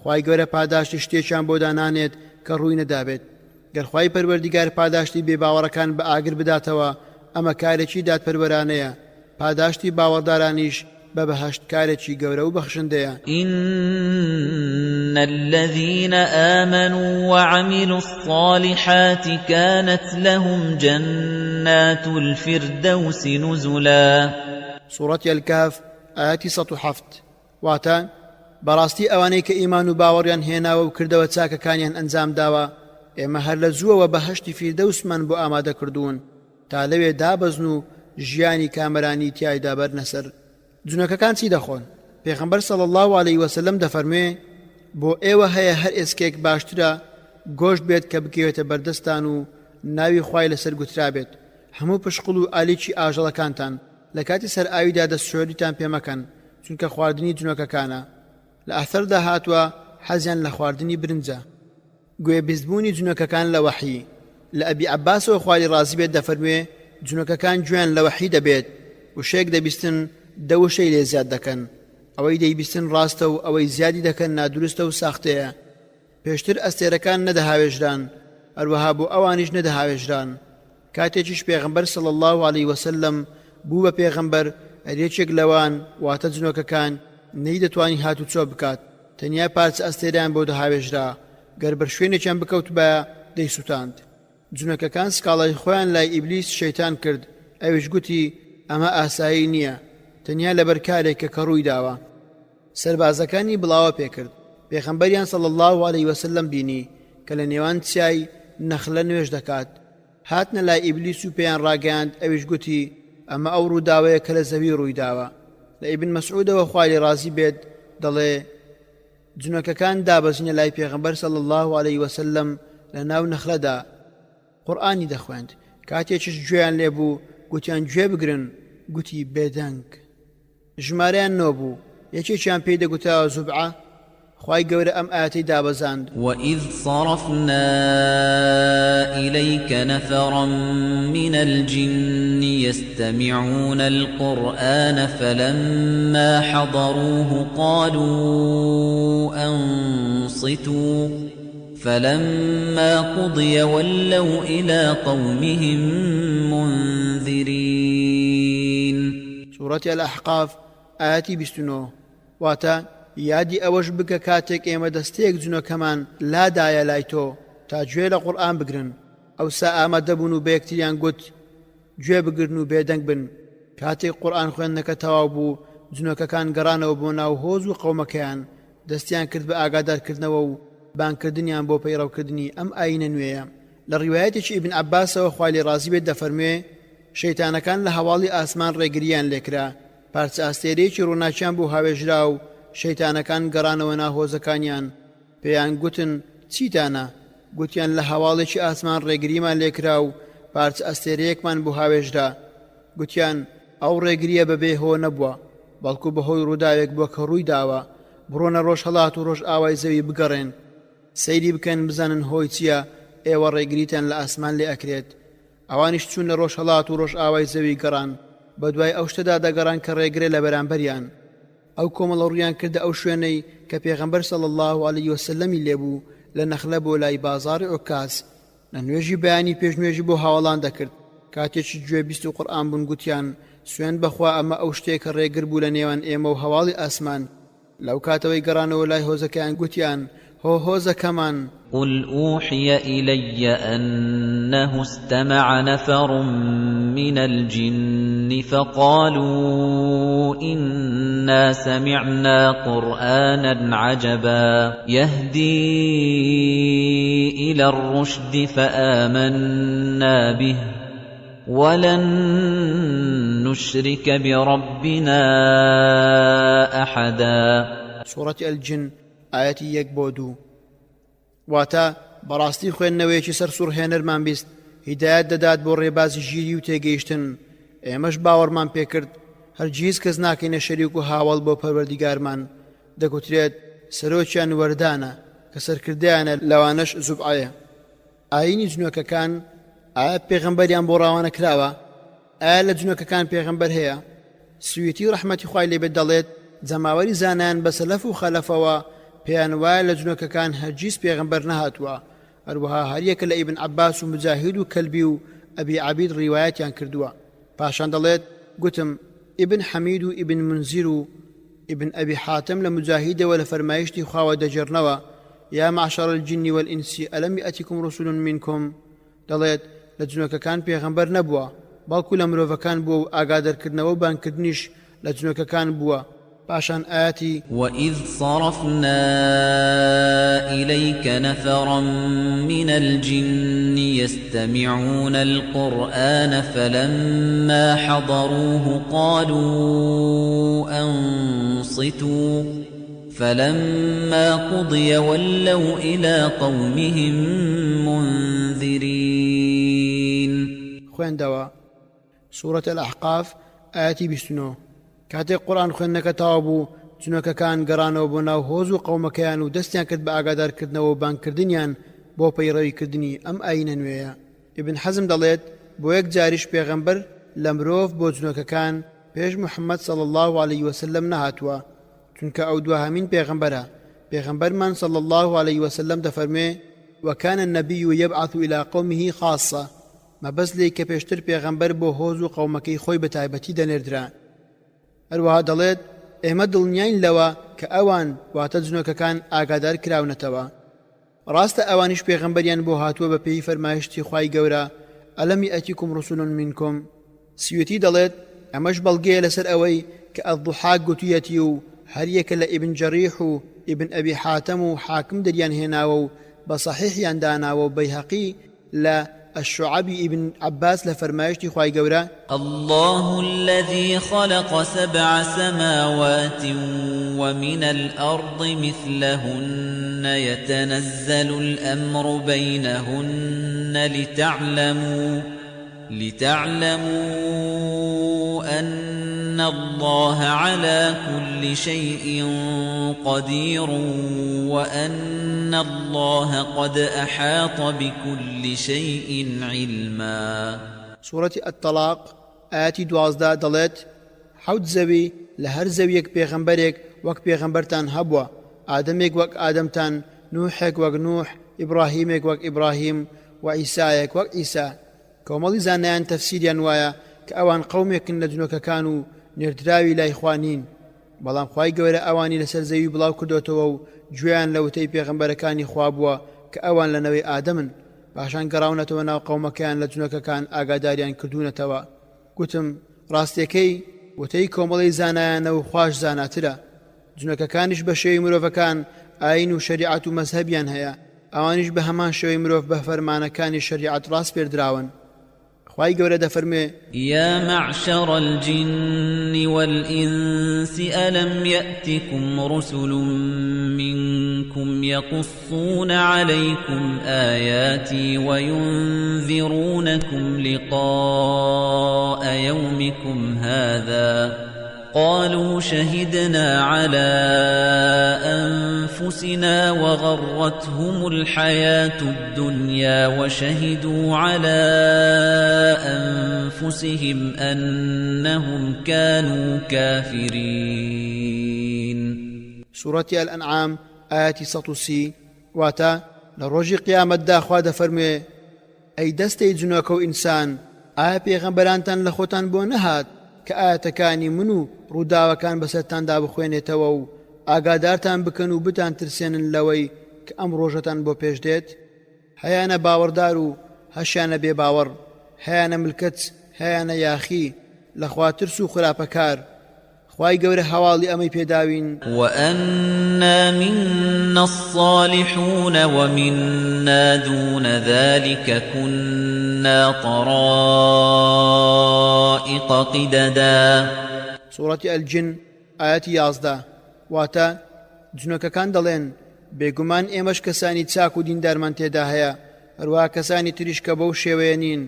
ئێمە جاران ڕێگە و ڕێباز و بەرنامەی هەمە زۆرمان گرتبووە بەر، بەڵام ئێستا بەرنامەی ئیسلام ڕوون و دیارە، هەروەک چۆن مەبەست لە دروستکردنیان بەندایەتی کردنە. وما خلقت الجن والإنس إلا ليعبدون ما أريد منهم من رزق وما أريد أن يطعمون سورة الذاريات آياتي 56-57 واتا بێگومان من جنۆکە و ئادەمی زادم دروست نەکردووە تەنها بۆ ئەوە نەبێت کە من بپەرستن و فەرمان بەردارم بن نەڕۆزیم لیان دەبێت نەخواردن و خواردنەوە پەنابردنە بەر جنۆکەکان بۆ نهێنی زانین و سیحر بەهۆی ئەو توانایی جنۆکەکان کە مرۆڤەکان نیانە وەک فڕین و بەرزبوونەوە بۆ ئاسمان و گوێبیستبوونیان لە فەرموودەی فریشتەکان کە مرۆڤەکان نایبیستن توانای بینینی مرۆڤەکان کە مرۆڤەکان ئەوان نابینن بەشێک لە مرۆڤەکان ئەم دیاردەیان لە بەرژەوەندی خۆیان بەکارهێناوە بە شێوەیەکی ناڕاست خۆیان خزاندۆتە ناو سحر و نهێنی زانین ئاخود فاڵگرتنەوە بەو پێی مرۆڤ پەنا دەباتە بەرجونەکە و بۆ هەڵخەڵەتاندنی برای کە مرۆڤە فێڵیان لێ دەکات و هەڵیان دەخەڵەتێنێت لە بەرامبەر ملکەتبوونی مرۆڤ بۆ جنۆکە داخوازیە پوچ و پێچەوانەکانی جێبەجێ دەکات بەڵکو مرۆڤ جنۆکە لە کەسە گەورەکان ناوزەند دەکات بنەمای ڕاستی نهێنی زانین بانگەشەکردنی زانینی ڕووداوەکانی داهاتوو لە هاواڵی ئاسمان زیادکردنی سەدان درۆ بەسەریەوە بەم شێوەیەش سحر دەکرێت لە ڕاستیدا جنۆکەکان لە مرۆڤ دەترسێن گەر بچینە دەوڵێکەوە هەڵدێن جنۆکەکان دەڵێن مرۆڤەکان لە ئێمە دەترسێن لە مرۆڤەکان نزیک دەبنەوە و تووشی شپرزەی و شڵەژان و شێتیان دەکەن ئیسلام هات و ئەو خوڕەوشتە جاهیلیانەی مایە پوچ کردەوە پێش ئادەم جنۆکەکان لە زەوی نیشتەجێ بوون پێش 1000 ساڵ بەر لە ئادەم خوای گەورە جنۆکەکانی لە زەوی دانیشتەجێ کردووە بۆ ئەوەی ئاوەدانی بکەنەوە بەڵام نەیانتوانی ئەم کارە بکەن توانەکانیان لەو ئاستەدا نەبوون بەڵکو دەستیان بە تێکدان و یەکتر کوشتن کرد خراپەکاری لە زەویدا بڵاو بوویەوە خوای گەورە لە بەرامبەردا سەربازە فریشتەکانی بۆ دابەزاندن دەریان کردن و دووریان خستنەوە بۆ ناو دوورگەکانی ناو دەریاکان دەگوترێت ئیبلیس شەیتان پێش ئەوەی لە خوای گەورە یاخی بێت یەکێک بۆ لەوان و بەرەو ئاسمان بەرز کراوەتەوە ئیبلیسی نەفرەت لێکراو لە هەموو جنۆکەکان زیاتر بەندایەتیکردنی خوای گەورەی کردووە بەڵام لەو بەندایەتیەدا دڵسۆز نەبووە ناویشی عەزازیل بووە ئەمەش وەک لە ئیسرائیلیات هاتووە پێش نەفرینی خوا بۆ ئەو نازناوی ئەبوو کوردوس هەروەها ئەبوو موڕە بووە لە هەموو جنۆکەکان زیاتر کۆشش و هەوڵی هەبووە و زانستی لە هەمویان زیاتر بووە ڕاز نییە گەر بگوتێت لە فریشتەکان بووە بەڵکو لە جنۆکەکان بووە و لە فریشتەکان نەبووە خوای گەورە دەفەرمێ وَإِذْ قُلْنَا لِلْمَلَائِكَةِ اسْجُدُوا لِآدَمَ فَسَجَدُوا إِلَّا إِبْلِيسَ كَانَ مِنَ الْجِنِّ فَفَسَقَ عَنْ أَمْرِ رَبِّهِ أَفَتَتَّخِذُونَهُ وَذُرِّيَّتَهُ أَوْلِيَاءَ مِن دُونِي وَهُمْ لَكُمْ عَدُوٌّ بئس للظالمين بدلا سورة الكهف آياتي 50 واتا إبليس کە لە دەستەی جنۆکەکان بووە بێفەرمانی خوای گەورەی کردووە هەروەها ڕازنیە گەرگوتراوە فریشتەیەکی سەرپەرشتیکاری بەهەشت بووە و گەورەی ئاسمانی دنیا و گەورەی زەوی بووە هەروەها ڕازنیە کە گوتراوە بەڕێسترینی فریشتەکان بووە لە خاوەن چوار باڵەکان ئیبلیس زیندووە و چاوەڕوان کراوە تا ڕۆژی دوایی عەرشێکی هەیە لەسەر ڕووی دەریایە لەسەری دانیشتووە و سریەی سەربازەکانی خۆی ڕاوانە دەکات و شەڕ و ئاژاوە دەخەنە ناو مرۆڤەکانەوە واتای وشەی ئیبلیس واتە هیچ خێر و چاکەی تێدا نییە وشەی ئیبلیس بە واتای ئومێد بڕا و سەر لێ شێوا و زۆر ناویتری هەیە وشەی شەیتان لە زمانی عەرەبیدا واتای لوتبەرزی یاخی لە ناوەکانی تری تاغوت خوای گەورە دەفەرمێ الذين آمنوا يقاتلون في سبيل الله والذين كفروا يقاتلون في سبيل الطاغوت فقاتلوا أولياء الشيطان إن كيد الشيطان كان ضعيفا سورة النساء آيات 76 واتە ئەوانەی بێباوەڕن لە پێناویستەم کار و زۆردار و تاغوتدا دەجەنگن ناوبانجی ئیبلیس لە ناوبانجی هەموو دروستکراوەکانی تر زیاترە ئەمەش دوای ئەوەی لوتبەرزی و لە خۆبایی بوون و خۆ بە گەورەزانینی بەیاخی بوونی لە خوای گەورە و بە قسە نەکردنی خوا لە سوژدەبردن بۆ ئادەم سەلامی خوای لێبێ ئەوی کوشت هیچ بەڵگەیەک نییە لەسەر ئەوەی کە ئیبلیس باوکی جنۆکەکانە وەک چۆن ئادەم باوکی ئادەمی زادەکانە. پەناگرتن لە شەیتان. خوای گەورە فەرمانی خۆپاراستن و پەناگرتنی لە شەیتان دەرکردووە کە دەفەرمێ: بسم الله الرحمن الرحيم قل أعوذ برب الناس ملك الناس إله الناس من شر الوسواس الخناس الذي يوسوس في صدور الناس من الجنة والناس. سورة الناس آيات 1 تاوكو 6. واتا أي محمد صلى الله عليه وسلم أي إيمان دار بڵێ پەنا دەگرم بە پەروەردیگاری خەڵکی، بە پادشای خەڵکی، بە خوای خەڵکی لە شەڕ و خراپەی ئەوەی کە وەسوەسە و خەتەرە و خەیاڵ دەخاتە دڵەوە کە خەنناسە، بریتێ لەوەی کە وەسوەسە فڕێ دەداتە سینە و دڵ و دەرونی خەڵکیەوە لە جنۆکە و ئادەمی زاد ئەوانەیان کە شەیتان سیفەتن. وقل رب أعوذ بك من همزات الشياطين وأعوذ بك رب أن يحضرون. سورة المؤمنون آيات 97-98.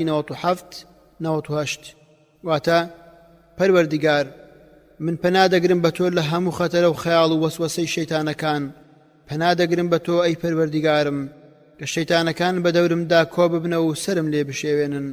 خوای گەورە ئادەمی زاد لە شەڕ و ئاشوبی شەیتان ئاگادار دەکاتەوە کاتێک دەفەرمێ: يا بني آدم لا يفتننكم الشيطان كما أخرج أبويكم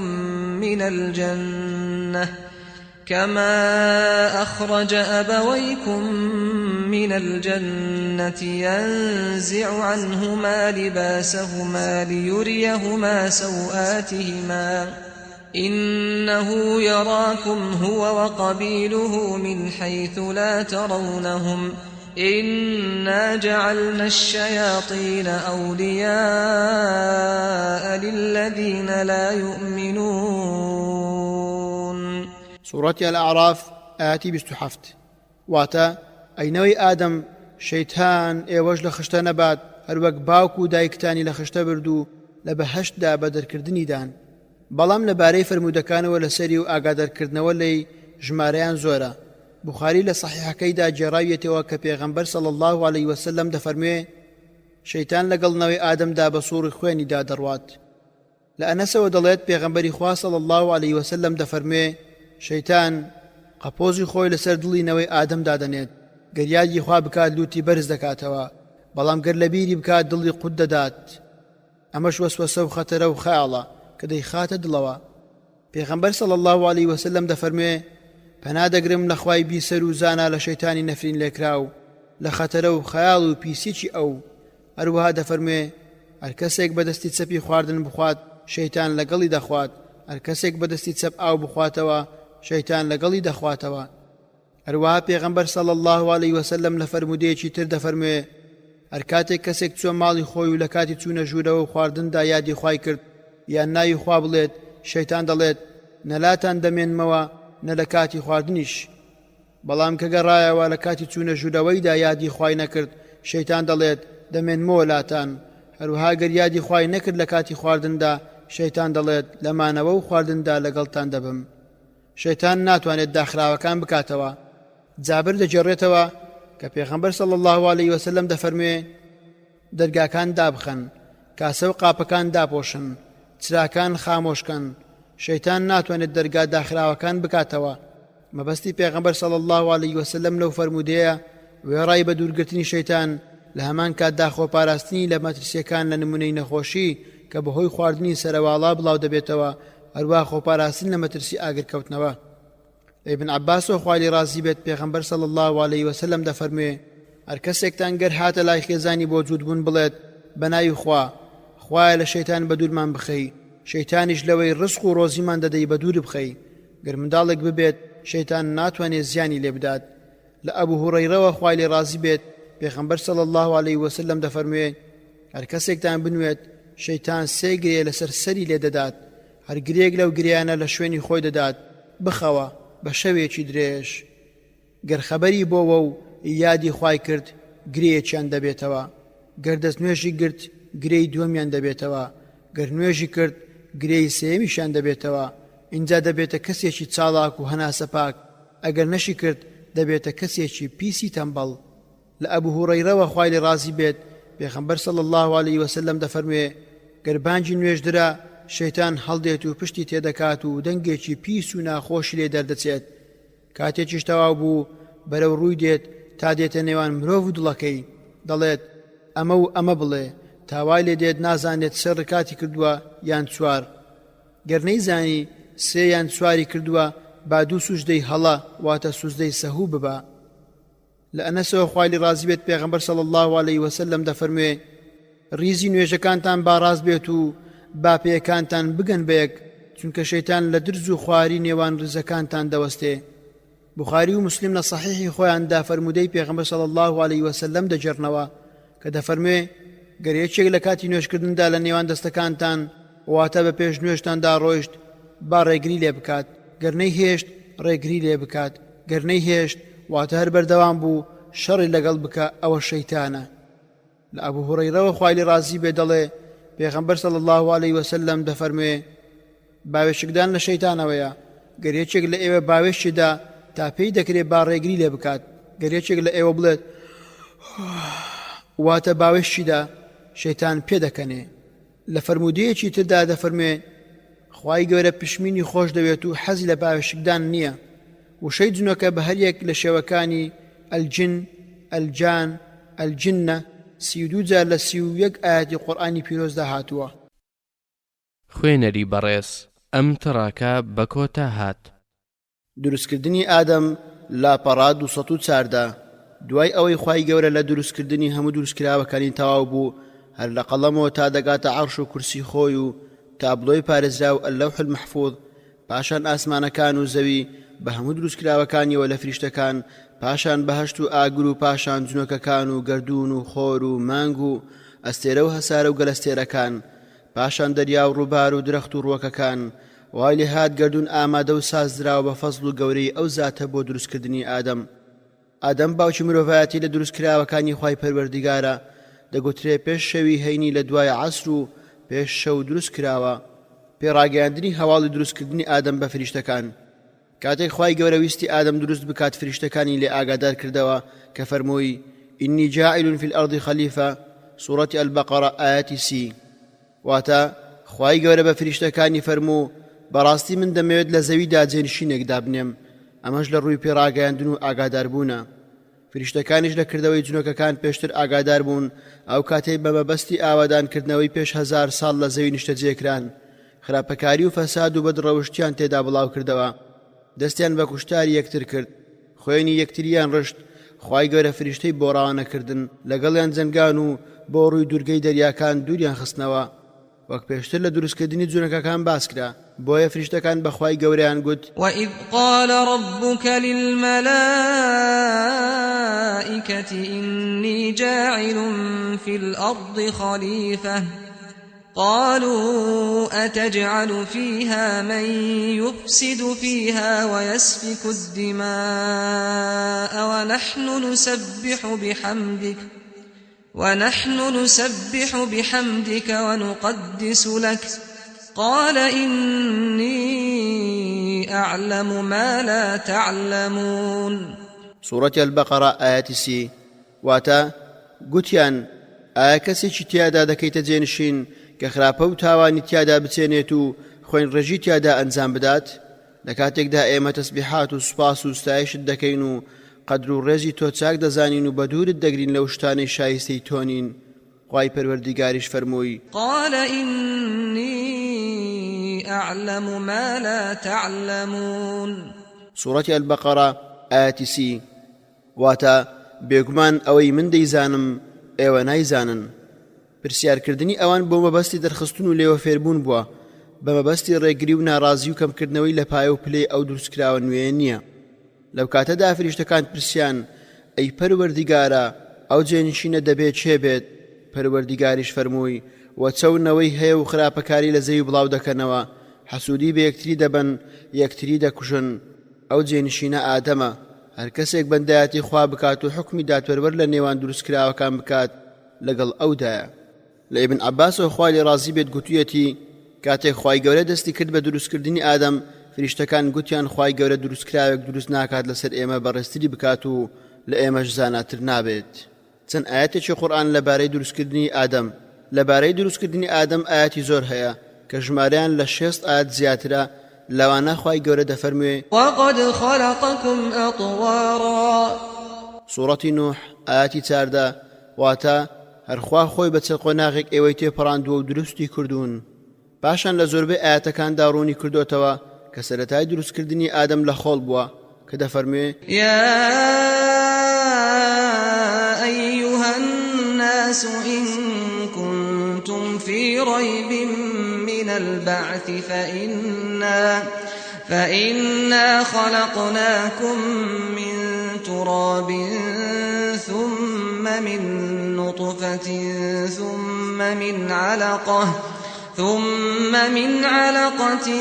ثم من مضغة مخلقة وغير مخلقة لنبين لكم ونقر في الأرحام ما نشاء إلى أجل مسمى ثم نخرجكم طفلا ثم لتبلغوا أشدكم ومنكم من يتوفى ومنكم من يرد إلى أرذل العمر لكي لا يعلم من بعد علم شيئا وترى الأرض هامدة فإذا أنزلنا عليها الماء اهتزت وربت وأنبتت من كل زوج بهيج. سورة الحج واتا أي خلچنا ئەگەر ئێوە گومانتان لە زیندوو بوونەوە هەیە ئەوە چاک بزانن کە ئێمە سەرەتا ئێوەمان لە خاک و خۆڵ دروست کردووە. لەوە و دوانەوەکان لە نوتفەیەک پەیدا بوون، پاشان نوتفەش دەبێتە خۆ هەڵواسەرێک لە ناو منداڵداندا. لەوە و دوا دەبێتە گۆشتپارەیەکی تەواو و سەر و سیمادار یان ناتەواو. هەموو ئەم شتانە دەهێنینەوە یادتان تا بۆتان ڕوون بکەینەوە کە ئێمە ئاوا ئێوەمان دروست کردووە و دووبارە دروستکردنەوەشتان لامان ئاسانە. ئەوەش بمانەوێت لە منداڵدانەکاندا جێگیری دەکەین تا کاتێکی دیاری کراو. لەوە و دوا بە ساوایی و بە بچووکی دەرتان دەهێنین لە سچی دایکتان، دوایی بۆ ئەوەی گەورە ببن و بگەنە ئەو پەڕی هێز و تواناتان هەتانە دەمرێندرێت بە گەنجی، هەشتانە دەگەڕێندرێتەوە بۆ پەرپوتترینی تەمەنەکان، بۆ ئەوەی هیچ شتێک نەزانێت دوای ئەوەی جاران دەیزانی. بەڵگەیەکی تریش لەسەر زیندووبوونەوە ئەوەیە کە ئەی ئینسان تۆ زەویش دەبینیت وشک و برنگە، جاکاتێک ئاوی بارانمان بەسەر باراند دادەسەکێت و دەلەرزێت و تۆوەکان چەکەرە دەکەن و ڕەگ و چڵ دەردەکەن و دەڕوێن. ئەوسا لە هەموو جۆرە گوژ و گیا و گوڵ و گوڵزارێکی جوان جوود دەڕوێن. پاشان خۆناغەکانی دروستکردنی ئادەم لەو کاتەی کۆرپەلەی ڕوون دەکاتەوە کە دەفەرموێ وَلَقَدْ خَلَقْنَا الْإِنسَانَ مِنْ سُلَالَةٍ مِنْ طِينٍ ثم جعلناه نطفة في قرار مكين ثم خلقنا النطفة علقة فخلقنا العلقة مضغة فخلقنا المضغة عظاما فكسونا العظام لحما ثم أنشأناه خلقا آخر فتبارك الله أحسن الخالقين. سورة المؤمنون آياتي 12 بۆ 14 واتا سوێن بەخوا بەڕاستی ئێمە ئادەمی زادمان لە ئاوێتێکی پێک هاتوو لە قوڕ بەدیهێناوە، لەوە دوارە جێگەیەکی پارێزرا و لەباردا کە منداڵدانی دایکە لە شێوەی نوتفەیەکی زۆر بچووکدا دامان مەزراندووە. لەوە دوان نوتفەکەمان کردووە بە خۆ هەڵواسەرێک یاخود سەرمێک و تێک، پاشان خۆ هەڵواسەرەکەمان کردووە بە گۆشتپارەیەک. اینجا شێوازی گۆشتپارەکەمان بە پەیکەری ئێسک گۆڕیوە و بە گۆشت پەیکەری ئێسکەکەمان داپۆشیوە. ئەوسا لە شێوەیەکی تردا دەرمان هێناوە کە شێوەی ئادەمی زادێکی ڕێک و پێکە و ڕۆحی پێبەخشراوە. بەڕاستی خوای مەزن بەرز و پیرۆز و مبارەکە و چاکترین بەدیهێنەر و چاکترین دروستکارە. هەروەها دەفەرموێ فاستفتهم أهم أشد خلقا أم من خلقنا إنا خلقناهم من طين لازب. سورەتی الصافات ئاەتی 11 واتە ئەی پێغەمبەر صلى الله عليه وسلم لە بێباوەڕان بپرسە ئایا ئەوان گرنگتر و گەورەتر و بەهێزترن یان ئەو شتانەی تر کە دروستمان کردووە وەک ئاسمان و زەوی و کێوەکان و هەتا دوایی بێگومان ئێمە ئەوانمان لە قوڕێکی مچ دروست کردووە کە یەکێکە لە قۆناغەکانی دروستکردنی باوکە ئادەم قوڕ بریتیە لە خۆڵ کە لەگەڵ ئاو تێکەڵ دەکرێت ئەمەش جەختکردنەوەی لەسەر ئەوەی کە ئاو بنچینەی دروستکردنی گەردوون و دروستکراوەکان و تەنانەت سەرجەم زیندووەکانیشە. هەروە دەفەرمێ ئەوەلەم يَرَ الَّذِينَ كَفَرُوا أَنَّ السَّمَاوَاتِ وَالْأَرْضَ كَانَتَا رَتْقًا فَفَتَقْنَاهُمَا وَجَعَلْنَا مِنَ الْمَاءِ كُلَّ شَيْءٍ حَيٍّ أَفَلَا يُؤْمِنُونَ. سورة الأنبياء آية سي واتا لآيش هم شتيكي زندو من فراهم هناوا. أروها تفرمي والله خلق كل دابة من ماء فمنهم من يمشي على بطنه ومنهم من يمشي على رجلين ومنهم من يمشي على أربع يخلق الله ما يشاء إن الله على كل شيء قدير. سورة النور آية 35 واتا خواهمو زندوريكي لآيوكي تايبت دروس كردوا. وهو الذي خلق من الماء بشرا فجعله نسبا وصهرا وكان ربك قديرا. سورة الفرقان آية 54 واتا هل أوزاتيك لآي مني بشر دروس دكات. ولقد خلقنا الإنسان من صلصال من حمأ مسنون. سورة الحجر آية 26 واتا سوين بخوا إما سلتا إنسان من لقرشي وشك دروس كرد كبشتر قرشي رشباو ترشاوبو. إذ قال ربك للملائكة إني خالق بشرا من طين. سورة صاد آية 71 واتا كاتك كپروردگارت بيوتن من دميت بشرك لقر دروس بكم دروس كردني آدم لتويجالي سروي زوي. لو فرمودي كترمذي جراويتي وبيغمبر صلى الله عليه وسلم دفرمي خواهی گەورە ئادەمی لە چەنگە خۆڵێک کە لە هەموو زەوی کۆی کردوتەوە دروست کردووە. پاشان نەوەکانی ئادەم بە گوێرەی زەوی پەیدا بوون، هەندێکیان سوور و هەندێکیان سپی و هەندێکیان ڕەشن. هەروەها کار ئاسان و کار قورس و هەشیانە پاک و پیسن. ئادەم لە قوڕ دروست کراوە. قوڕ بریتێ لە خۆڵی تێکەڵ بە ئاو. ئاویش بنچینەی هەموو دروست کراوەکانە، بەڵکو بنچینەی هەموو گەردوونە، هەر لەو دروست کراون، هەروەک لەو سێ ئاەتی پێشوودا هاتووە. دەگوترێت لە بابەتی دروستکردنی ئادەم سێ ئاەت بە ئاو هاتووە، 4 ئاەتیش بە خۆڵ. خوای گەورە فەرموویەتی ئینا خەلەقناهم من طین لازب، واتە ئێمە لە قوڕێکی لینجی یەکانگیر بەدیمان هێناوە. مفەسیرەکان ڕێژەی ئاو بۆ خۆڵەکان ڕوون کردوتەوە 3 بەشی ئاو 4 بەشی بۆ خۆڵەکە. ئەمەش بۆ چوونێکی ترە کە مفەسیرەکانی پێشوو پێیان پێ نەبردووە. خوا فەزلی بەسەردا کردووە بە دەستەکانی خۆی ئادەمی دروست کردووە.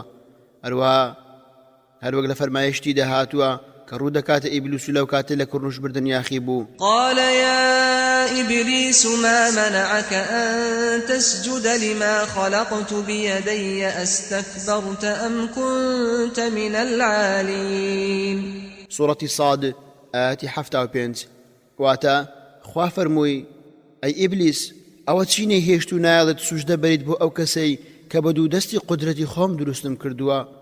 ئایا خۆتت بە گەورە زانی یان هەر لە زووەوە خۆت بە شت دەزانیت و خۆت لا بەرز و گەورەیە؟ شێوە وێنەی ڕەخساندووە لە شێوەی پەیکەرێک درێژەکەی 6 باڵ بووە، دەگاتە نزیکەی 40 مەتر و پانیەکەی 7 باڵە، پاشان لی گەڕا تا ڕەش بوو، بۆنەکەی گۆڕا، وەک لە فەرمایشتی خوادا هاتووە ولقد خلقنا الإنسان من صلصال من حمأ مسنون سوڕەتی الحەجەر ئاەتی 26 واتە سوێن بەخوا ئێمە سەرەتا ئینسانمان لە قوڕێکی وشک دروست کرد کە پێشتر قوڕێکی ڕەشبا و ترشاو بوو دواتر لێگەڕا وشک بوو تا بۆ قوڕێکی وشکی وەک فەخفوری وەک دەفەرمێ خلق الإنسان من صلصال كالفخار سوڕەتی الرحمن ئاەتی 14 واتە ئادەمی زادی دروست کردووە لە قوڕێکی وشک بوو وەک فەخفوری تێڕوانین ئیبلیس بۆ ئادەم لەو کاتەی پەیکەر بووە پێغەمبەر صلی الله عليه وسلم دەفەرمێ کاتێک خوای گەورە ئادەمی دروست کرد تا ئەو کاتەی ویستی خۆی لەسەر بوو جێهێشت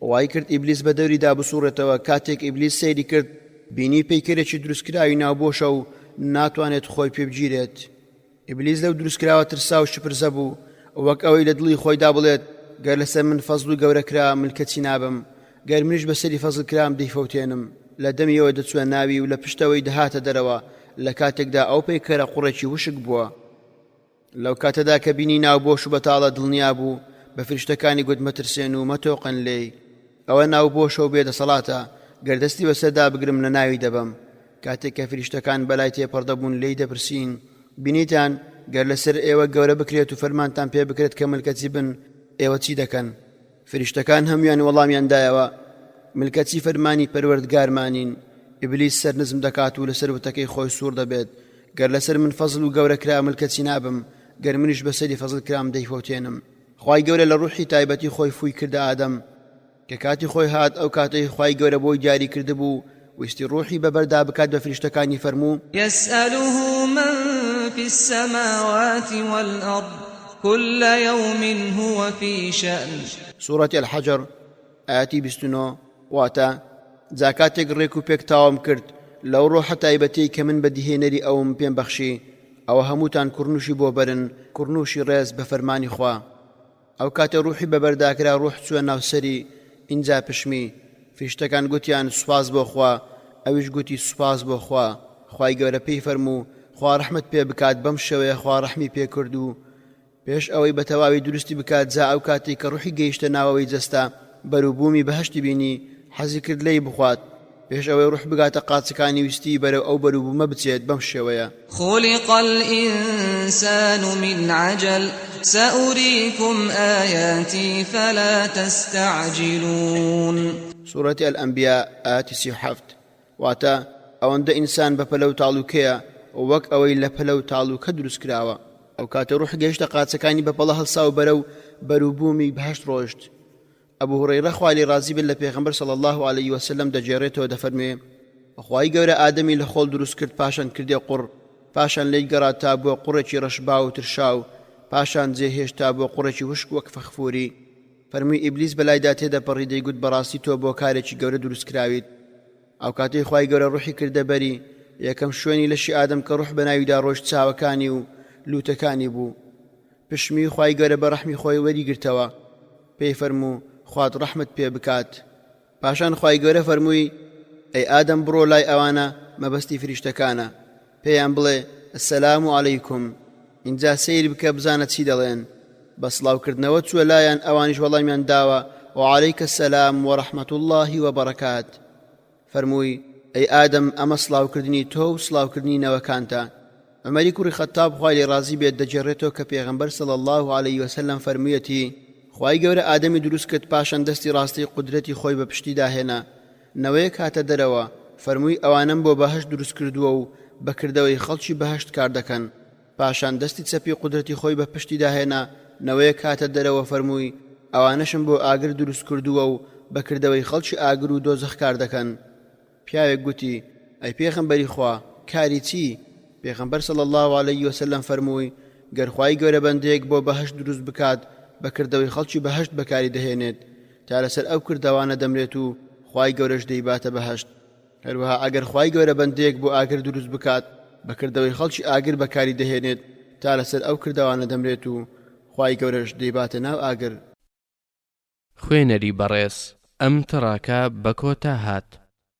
پەیمانی نەوەکانی ئادەم بۆ خوای گەورە لە ئیبن عەباسەوە خوای لێ ڕازی بێت پێغەمبەر صلی الله عليه وسلم دەفەرموێ خوای گەورە پەیماننامەی لە پشتی ئادەم سەلامی خوای لێ بێ وەرگرت لە گازەری پشتیشی هەموو ڕەچە و نەوەکانی دەرهێنا و لە نێوان دەستەکانی خۆی بڵاوی کردەوە پاشان قسەی لەگەڵکردن فەرمووی وَإِذْ أَخَذَ رَبُّكَ مِنْ بَنِي آدَمَ مِنْ ظُهُورِهِمْ ذُرِّيَّتَهُمْ وَأَشْهَدَهُمْ عَلَى أَنْفُسِهِمْ أَلَسْتُ بِرَبِّكُمْ قَالُوا بَلَى شَهِدْنَا أَن تَقُولُوا يَوْمَ الْقِيَامَةِ إِنَّا كُنَّا عَنْ هَذَا غَافِلِينَ سورة الأعراف آياتي 172 واتا یادی ئەو کاتەش بکەرەوە کە پەروەردیگارت پشتا و پشتینەوەی ئادەمی کۆ کردەوە لە جیهانی پەنهان و شاراوەدا پەیمانی لێوەرگرتن و کردنی بەشاد بەسەر خۆیانەوە و پێی فەرموون ئایا من پەروەردیگاری ئەوە نیم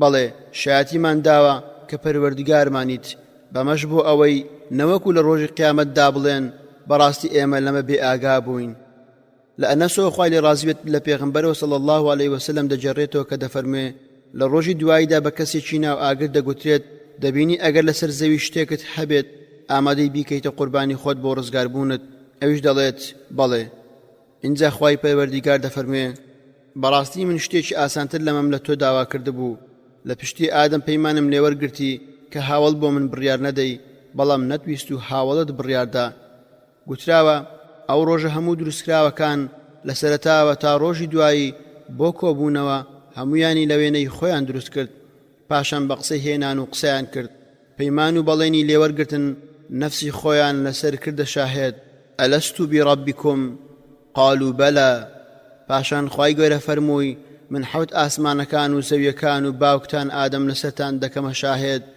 بۆ ئەوەی ڕۆژی دوایی نەڵێن ئێمە نەمانزانیوە چاک بزانن کە هیچ خوایەک جگە لە من نییە هیچ پەروەردیگارێک جگە لە من نییە هاوبەش بۆ من پەیدا مەکەن من پێغەمبەران بۆ ئێوە ڕەوانە دەکەم بۆ ئەوەی پەیمان و بەڵێنی منتان پێڕابگێنن کتێبیشتان بەسەردا دادەبەزێنم ئەوانیش دەڵێن ئێمە شاهێدی دەدەین کە تۆ خوامانی و پەروەردیگارمانی هیچ پەروەردیگارێکی ترمان جگە لە تۆ نییە لەو ڕۆژەوە بڕیاری گوێڕالیکردنیاندا ئادەمی باوکیان لەسەر دیان بەرز کرایەوە و سەیری کردن هەژار و دەوڵەمەندەکانی لەوان بینی هەروەها ڕوە جوانەکان و ئەوانی تری بینی اینجا گوتی ئەی خوای پەروەردیگار گەر هەموو بەندەکانت وەک یەک لێ کردبا گوتی من حەزم کرد سوپاسگوزار بم تاوانی گەورەی ئیبلیس یەکەم و گەورەترین تاوان بەرامبەر خوای گەورە ئەو کاتە بوو کە ئیبلیسی نەفرین لێکرا و لە خوای پەروەردیگار یاخی بوو کە ڕاستەوخۆ نافەرمانی خوای کرد لە ڕێگەی پێغەمبەر یان نێردراوەوە ئاگادەر نەکراوەتەوە سەیری فەرمانی خوای گەورە بکە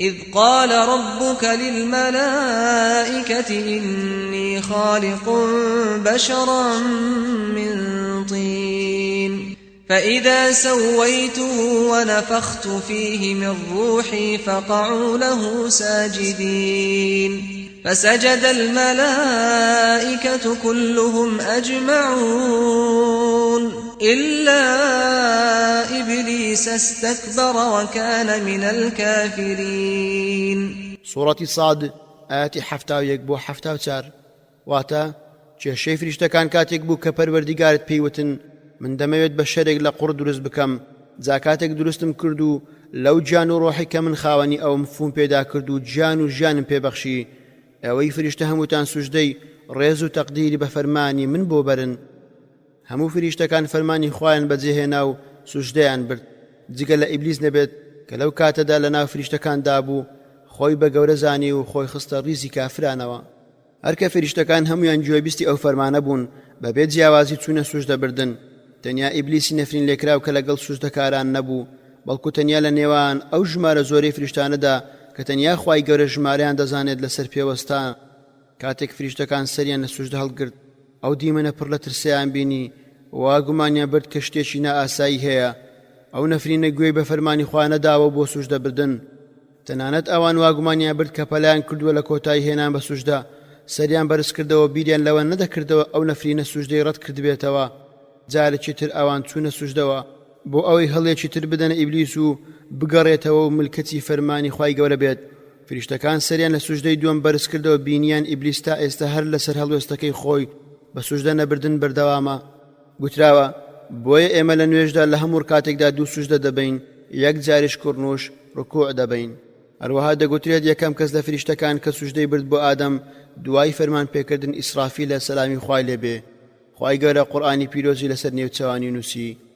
لێرەدا گەورەی پەروەردیگاری دروستکار دەردەکەوێت لە توانایدایە بەهۆی ئەو ڕووداوە و یاخیبوونی لە فەرمانی خوا بە چاوتورکانێک لە ناوی ببات و لە بووندا ڕەشی بکاتەوە. بەڵام خوای پەروەردیگاری گەورە و پیرۆز یەکێ لە ناو سیفەتەکانی ئارامگر و خۆڕاگر و بەخشندەیە. دەفەرموێ: قال يا إبليس ما لك ألا تكون مع الساجدين. سورة الحجر آيات 32. واتا ئەو ساخوا فەرمووی ئەی ئیبلیس ئەو بۆ لەگەڵ سوژدە بەراندانیت. هەروەها دەفەرموێ: قال ما منعك ألا تسجد إذ أمرتك قال أنا خير منه خلقتني من نار وخلقته من طين. سورة الأعراف آيات 12. واتا خوا فەرمووی باشە چی نەیهێشت ئەی ئیبلیس کە سوژدە نەبێت کاتێک فەرمانم پێدایت. لە شوێنێکی تردا دەفەرمێت: قال يا إبليس ما منعك أن تسجد لما خلقت بيدي أستكبرت أم كنت من العالين. سورة صاد آيات 75. واتا خوا فەرمووی ئەی ئیبلیس ئەوە چی نەیهێشت و نایڵت سوژدە بەریت بۆ ئەو کەسێک کە بە دوودەستی قودرەتی خۆم دروستم کردووە؟ ئایا خۆتت بە گەورە زانی یان هەر لە زووەوە خۆت بەشت دەزانیت و خۆت لابەرز و گەورەیە؟ خوای گەورە پێی خۆشە بەندەکانی بۆ ڕێگای ڕاست بگەڕێنێتەوە لە پێش سزاکانی فەرمانەکانی خۆی بەبیریان بهێنێتەوە. بەڵام شەیتانی نەفرین کراو بەولود بەرزی و لە خۆبایی بوونە و خۆ هەڵکێشانەی هەیبوو بە ناشرینترین ئەدەب و دڵڕەقی و بێئابڕووی و بێڕێزیەوە وەڵامی خوای گەورەی دایەوە. وەک لە قورئاندا هاتووە: قال لم أكن لأسجد لبشر خلقته من صلصال من حمأ مسنون. سورة الحجر آيات 33. واتا شەیتان لە وەڵام داوەتی من ئەوەندە نزم و بچووک نەبووم سوژدە بەرم بۆ بەشەرێک کە تۆ دروستت کردووە لە قوڕێکی وشک کە پێشتر قوڕێکی ڕەشباوتر شاو بووە. هەروەک لە قورئاندا خوای گەورە دەفەرمێ: قال ما منعك ألا تسجد إذ أمرتك قال أنا خير منه خلقتني من نار وخلقته من طين. سورة الأعراف آيات 12. واتا شەیتان وتی من لەو چاکتر و بەنرختر و پیرۆسترم چونکە تۆ منت لە ئاگر دروست کردووە و ئەوت لە قوڕ بەدیهێناوە. هەروەها وإذ قلنا للملائكة اسجدوا لآدم فسجدوا إلا إبليس قال أأسجد لمن خلقت طينا. سورة الإسراء آيات 61. واتا إبليس قوتي ئایا چۆن سوژدە دەبم بۆ ئەو کەسێک کە لە قوڕ دروستت کردووە؟ لێرەدا پرسەکە بۆ فریشتەکان ڕوون بووەوە زانیان ئەو نەفرین لێکراوە چێیە؟ زانیشان حکمی خوای پەروەردیگار بەسەریدا چییە کە فەرمووی: قال فاهبط منها فما يكون لك أن تتكبر فيها فاخرج إنك من الصاغرين. سورة الأعراف آيات 13. واتا خوا فەرمووی دەیکەواتە دابەزە و لە بەهەشتیان لە ئاسماندا یان لە پلەپایی بەندایەتی چونکە تۆ بۆت نییە لەوێدا فیز بکەیت و خۆت بە گەورەدا بنیت جا تا زووە دەرچۆ چونکە بەڕاستی تۆ لە ڕیسوا و بچووک و بێنرخەکانیت. هەروەها دەفەرموێ: قال فاخرج منها فإنك رجيم وإن عليك اللعنة إلى يوم الدين. سورة الحجر آيات 34-35. واتا خوا فەرمووی چونکە لە فەرمانی من سەرپێچیت کرد دەبێت لەم شوێنە نەمێنیت کە بەهەشتە یان ئاسمان کەواتە دەرچۆ لێرە چونکە بەڕاستی تۆ نەفرین لێکراویت بەڕاستی نەفرینی خوات بەردەوام لەسرە هەتا ڕۆژی دوایی. اینجا ئیبلیس دڵنیا بوو کە تیا چووە و ماڵوێرانی بۆ ئاشکرا بوو فەرمانی خواش ناگۆڕدرێت. زانی کە شوێنی ناو ئاگرە و هیچ ڕێگە چارەیەکی نییە. هەروەها زانی کە گەورەترین تاوانی ئەنجام داوە هەر کار و تاوانێکی تر بکات گەورەتر و قێزەوەندتر لەو تاوانە نابێت. لە دڵی خۆیدا گوتی بۆچی بەخشندەی خوا بۆ خۆم بەکار نەهێن و داوای لێ بکەم ئەوەی دەمەوێت بمداتێ. پاش ئەوە خوا لی تووڕە بووە بەڵکو زیادە ڕۆیی کرد لە داواکانی. بەڕاستی نەرمی و بەخشندەی خوای گەورە هانیدا ئەو کارە بکات. قال رب فأنظرني إلى يوم يبعثون. سوورەتی ساد ئاەتی 79. واتە شەیتان وتی پەروەردیگارا دەیکەواتە مۆڵەتم بدە تا ئەو ڕۆژێ کە نەوەکانی ئادەم زیندوو دەکرێنەوە. خوای گەورە وەڵامی داواکەی دایەوە فەرمووی قال فإنك من المنظرين إلى يوم الوقت المعلوم. سوورەتی ساد ئاەتی 81. واتە خوا فەرمووی باشە تۆ لە مۆڵەت دراوانی تا ڕۆژ و کاتی دیاری کراو. قال أنظرني إلى يوم يبعثون. سوورەتی الأعراف ئاەتی 14. واتە شەیتان وتی داواکارم مۆڵەتم بدەیت تا ئەو ڕۆژەی کە هەموونەوەی ئادەم زیندوو دەکرێنەوە.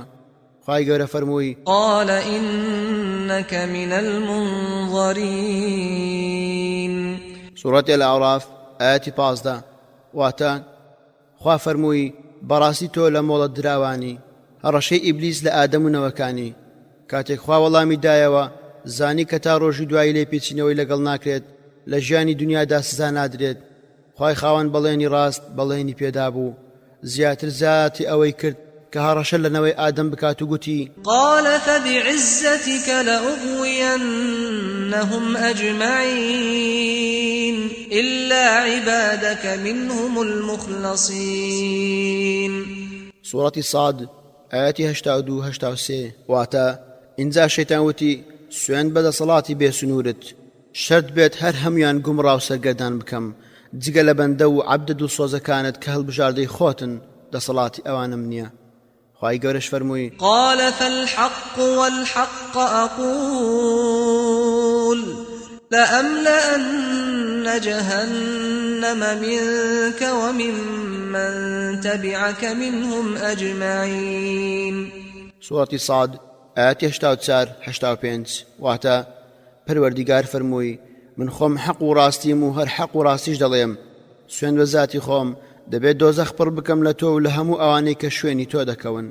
ئیبلیسی نەفرین لەکرا وەڵامی دایەوە وەک لە فەرمایشتی خوادا هاتووە قال فبما أغويتني لأقعدن لهم صراطك المستقيم ثم لآتينهم من بين أيديهم ومن خلفهم وعن أيمانهم وعن شمائلهم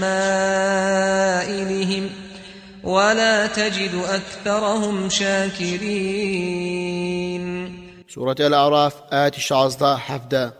واتە شەیتان وتی بەهۆی ئەوەی کە تۆ منت گومڕاو سەرگەردان کرد ئەوە سوێن بێت منیش لە ڕێگە ڕاستەکەتدا بۆیان دادەنیشم لایەن بدەم پاشان سوێن بەخوا لە بەردەمیانەوە لە پشتیانەوە لە لای ڕاستیانەوە لە لای چەپیانەوە بۆیان دێم و دنیایان لا خۆشەویست دەکەم و گومانیان دەربارەی قیامەت لا دروست دەکەم زۆربەیانت دەست ناکەوێت و سوپاسگوزار بن. دەرکردنی شەیتان لە ئاسمان. خوای گەورە فەرمووی قال اخرج منها مذءوما مدحورا لمن تبعك منهم لأملأن جهنم منكم أجمعين. سورة الأعراف آياتي 18. واتە خوا فەرمووی لە بەهەشت دەرچۆرە دەرەوە بەسەر شۆڕی و ڕیسوایی و دەرکراوی سوێن بەخوا ئەو کەسەی شوێنت کەوت لەوان ئەوە بێگومان دۆزەخ لە ئێوە هەموو پڕ دەکەم.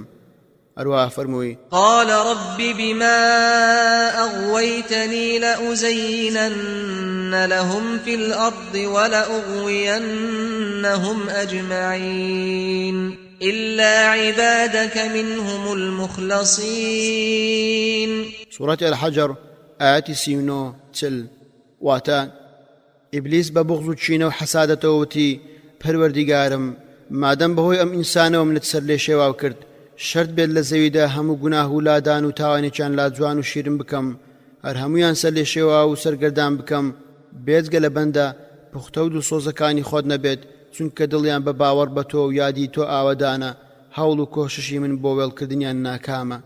هەروەها فەرمووی إن عبادي ليس لك عليهم سلطان إلا من اتبعك من الغاوين وإن جهنم لموعدهم أجمعين لها 7 أبواب لكل باب منهم جزء مقسوم.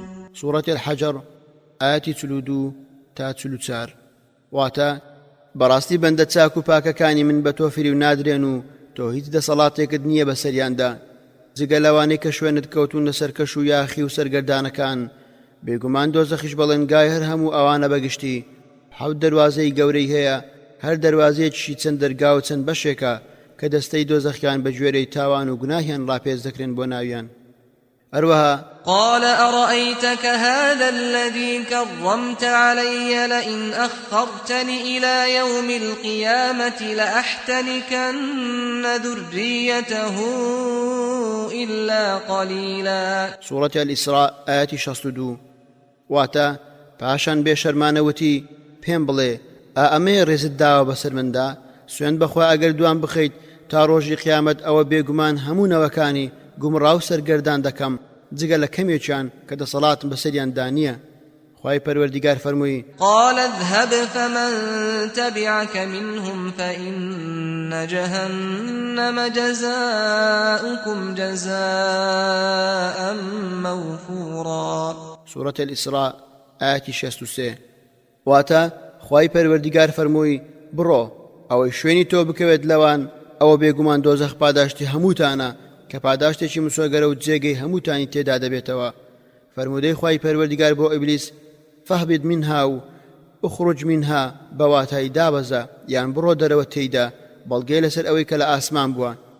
فەرمانی دابەزاندین لە بەرزترین شوێنێ کە لە ڕێگەی بەندایەتیەوە پێگەیشت بوو بەسەردا سەپاند ئەو پلە و پایی هەیبوو نزیک بوو لە فریشتەکان بەڵام بەهۆی خۆ بە گەورە زانین و لوتبەرزی بێفەرمانی خواوە لە دەستی دا و بەسەر شۆڕی و بێنرخی دابەزێ سەر زەوی. خوای گەورە ئادەمی فێرە هەموو ناوەکان کرد. خوای گەورە دەفەرموێ وعلم آدم الأسماء كلها ثم عرضهم على الملائكة فقال أنبئوني بأسماء هؤلاء إن كنتم صادقين. قالوا سبحانك لا علم لنا إلا ما علمتنا إنك أنت العليم الحكيم. قال يا آدم أنبئهم بأسمائهم فلما أنبأهم بأسمائهم قال ألم أقل لكم إني أعلم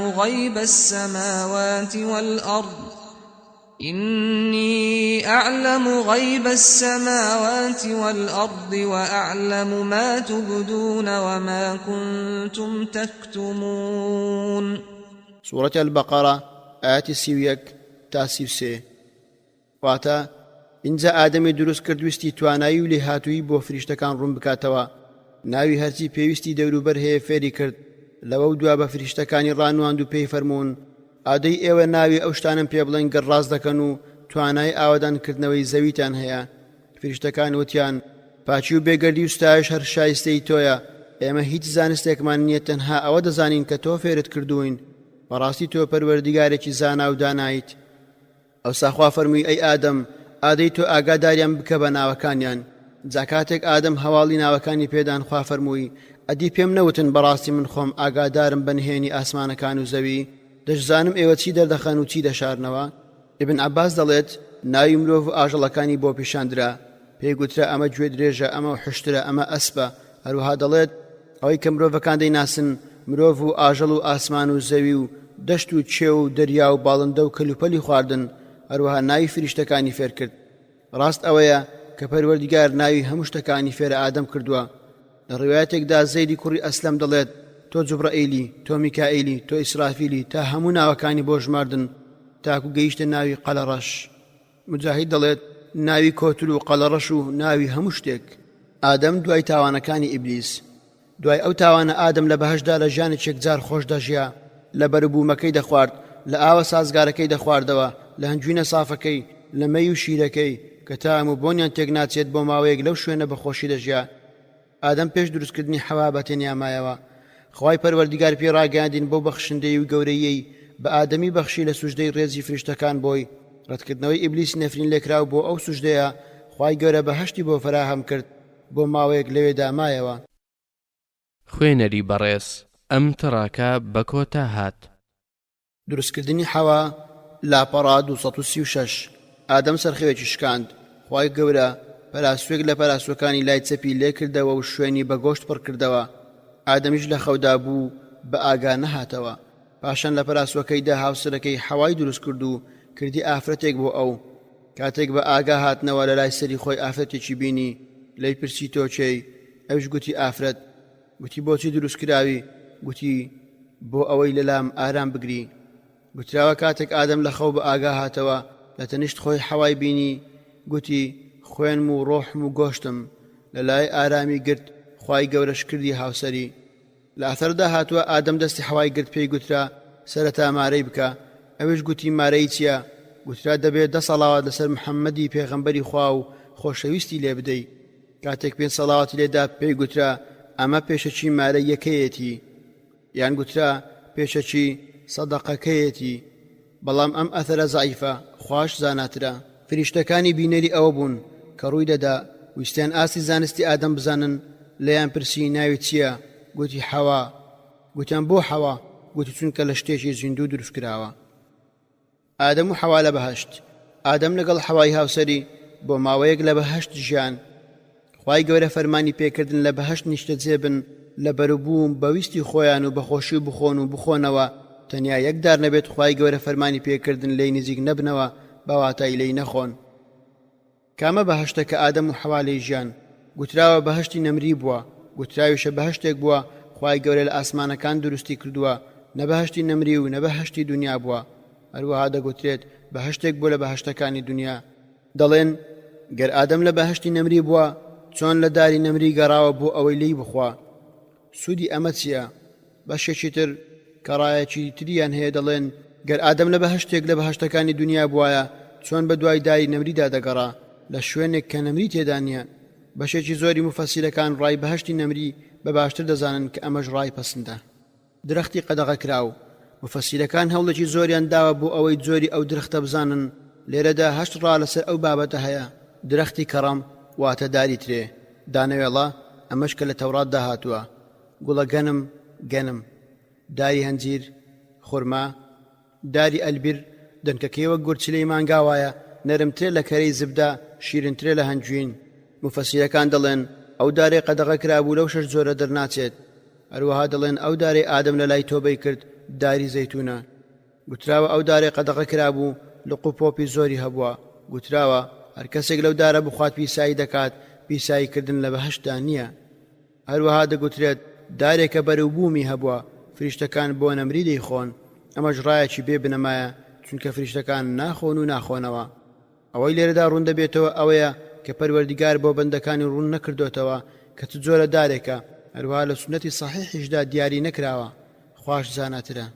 سەیری فەرمایشتی خوای پەروەردیگار بکەن. وقلنا يا آدم اسكن أنت وزوجك الجنة وكلا منها رغدا حيث شئتما ولا تقربا هذه الشجرة فتكونا من الظالمين.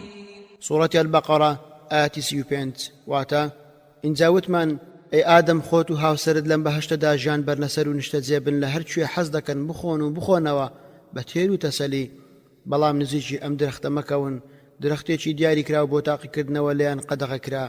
ئەجینا دەچنە ڕیزی ستەمکارانەوە. وەسوەسەی شەیتان بۆ ئادەم و حەوا. دوای دەرکردنی لە ئاسمان دژمنایەتی ئیبلیسی نەفرین لێکراو بۆ ئادەم و نەوەکانی دەرکەوت. بەڵکو زۆرتریش دڵنیا بوویەوە پێشتریش لە پاش سەرپێچیکردنی لە فەرمانی خوا لە سوژدە نەبردنی بۆ ئادەم لەگەڵ فریشتەکان هەر هەبوو. بە شێوەیەکی سەرشۆڕی و ڕسوایی و نەفرین لێکرا و نەفی کرا و دەرکرا. نەفسی خۆی بەرق و چینە و حەسوودی و خیانەت و تووڕەیی بۆ ئادەم پڕ کرد. بە فێڵ و هەڵخەڵەتاندن و فریودان و وەسوەسە هەوڵیدا ئەو بەخششەی هەیان بوو لێیان بستێنێتەوە.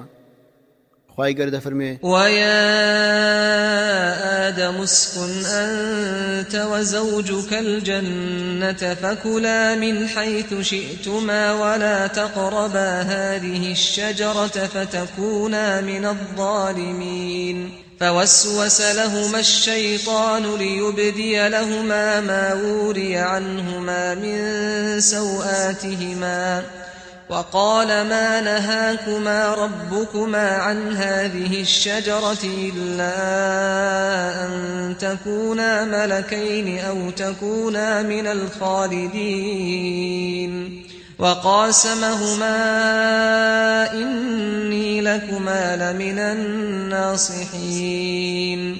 سورة الأعراف آيات 19 تا 21. واتا توش أي آدم خۆت و هاوسەرەکە لە بەهەشتدا نیشتە جێبن، جا لە هەرچی ئارەزووتان لێبوو خواردەمەنی و میوەیە بخۆن، بەڵام نزیکی ئەم درەختە مەکەون.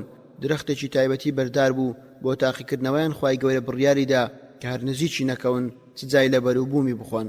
ئەو کاتە دەچنە ڕێی سیستەمکارانەوە.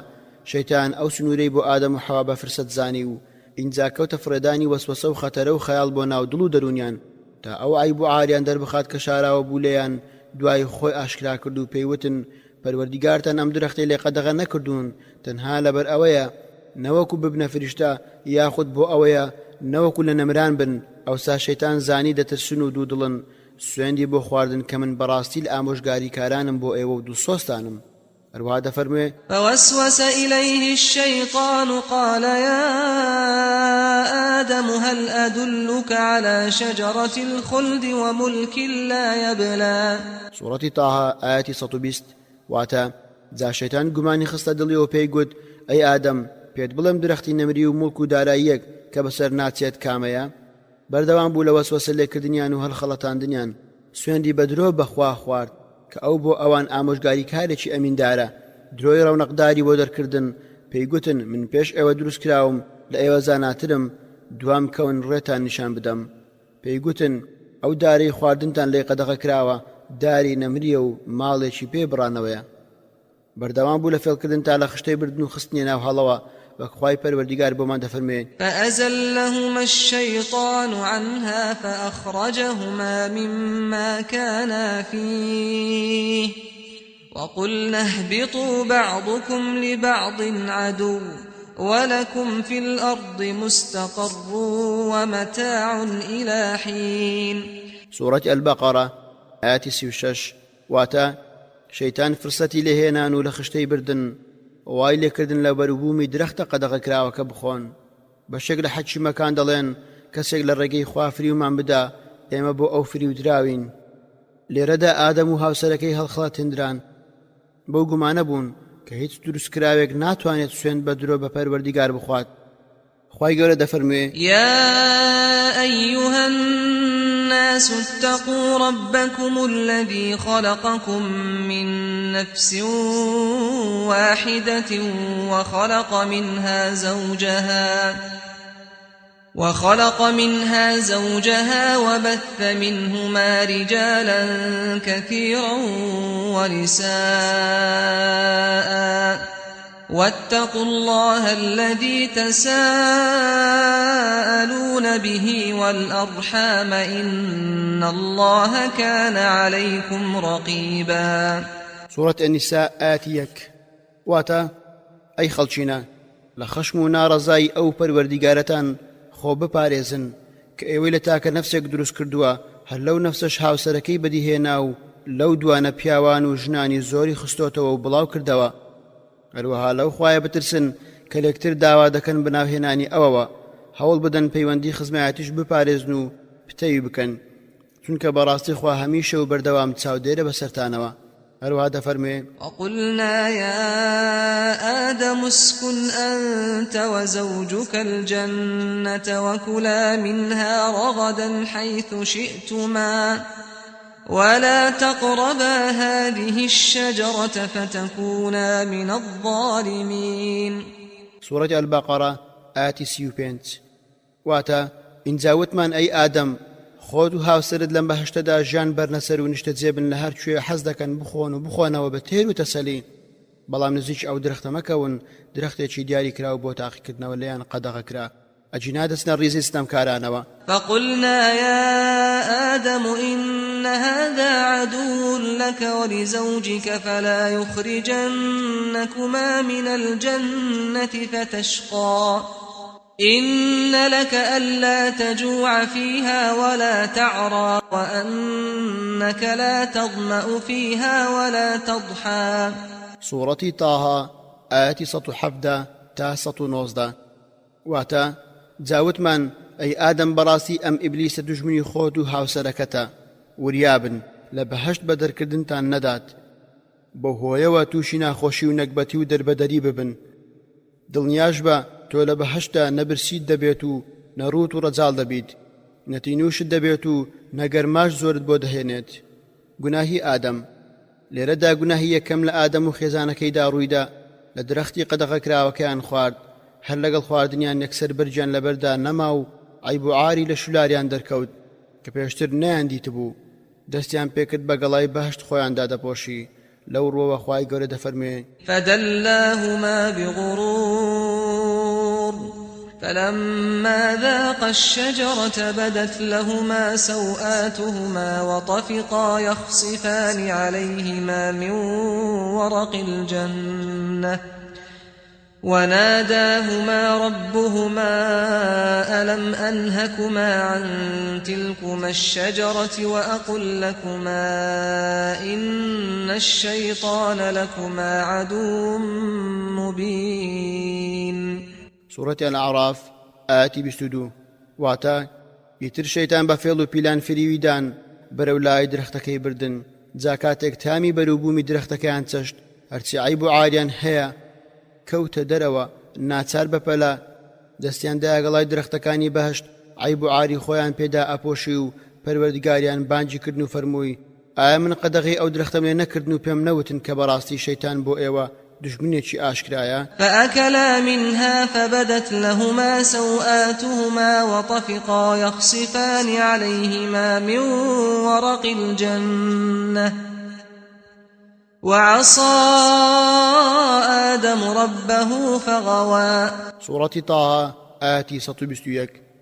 واتا بەپەلە هەوڵیاندا بەگەڵای درەختەکانی بەهشت خۆیان داپۆشن، گوتراوە بەرجیان لە گەڵای هەنجیر بووە و لە شێوە پۆشاک، بەرجی ئادەم و حەوا نورێک بۆ لەسەر عەوڕەت و لە شولاریان کە هیچیان لە شولاری ئەوی تری نەدەبینی. ئادەم دەستی کرد بەڕاکردن لە بەهشتدا، خوای پەروەردگار بانگی کرد ئەی ئادەم لە من ڕادەکەی؟ گوتی نەخێر، بەڵام شەرمت لێ دەکەم ئەی پەروەردگار. خوای پەروەردگار فەرمووی ئایا لەوەی پێم بەخشی بووی لە بەهشت و بۆم حەڵال کردبووی فراوانتر نەبوو لەوەی لەم قەدەغە کردبووی؟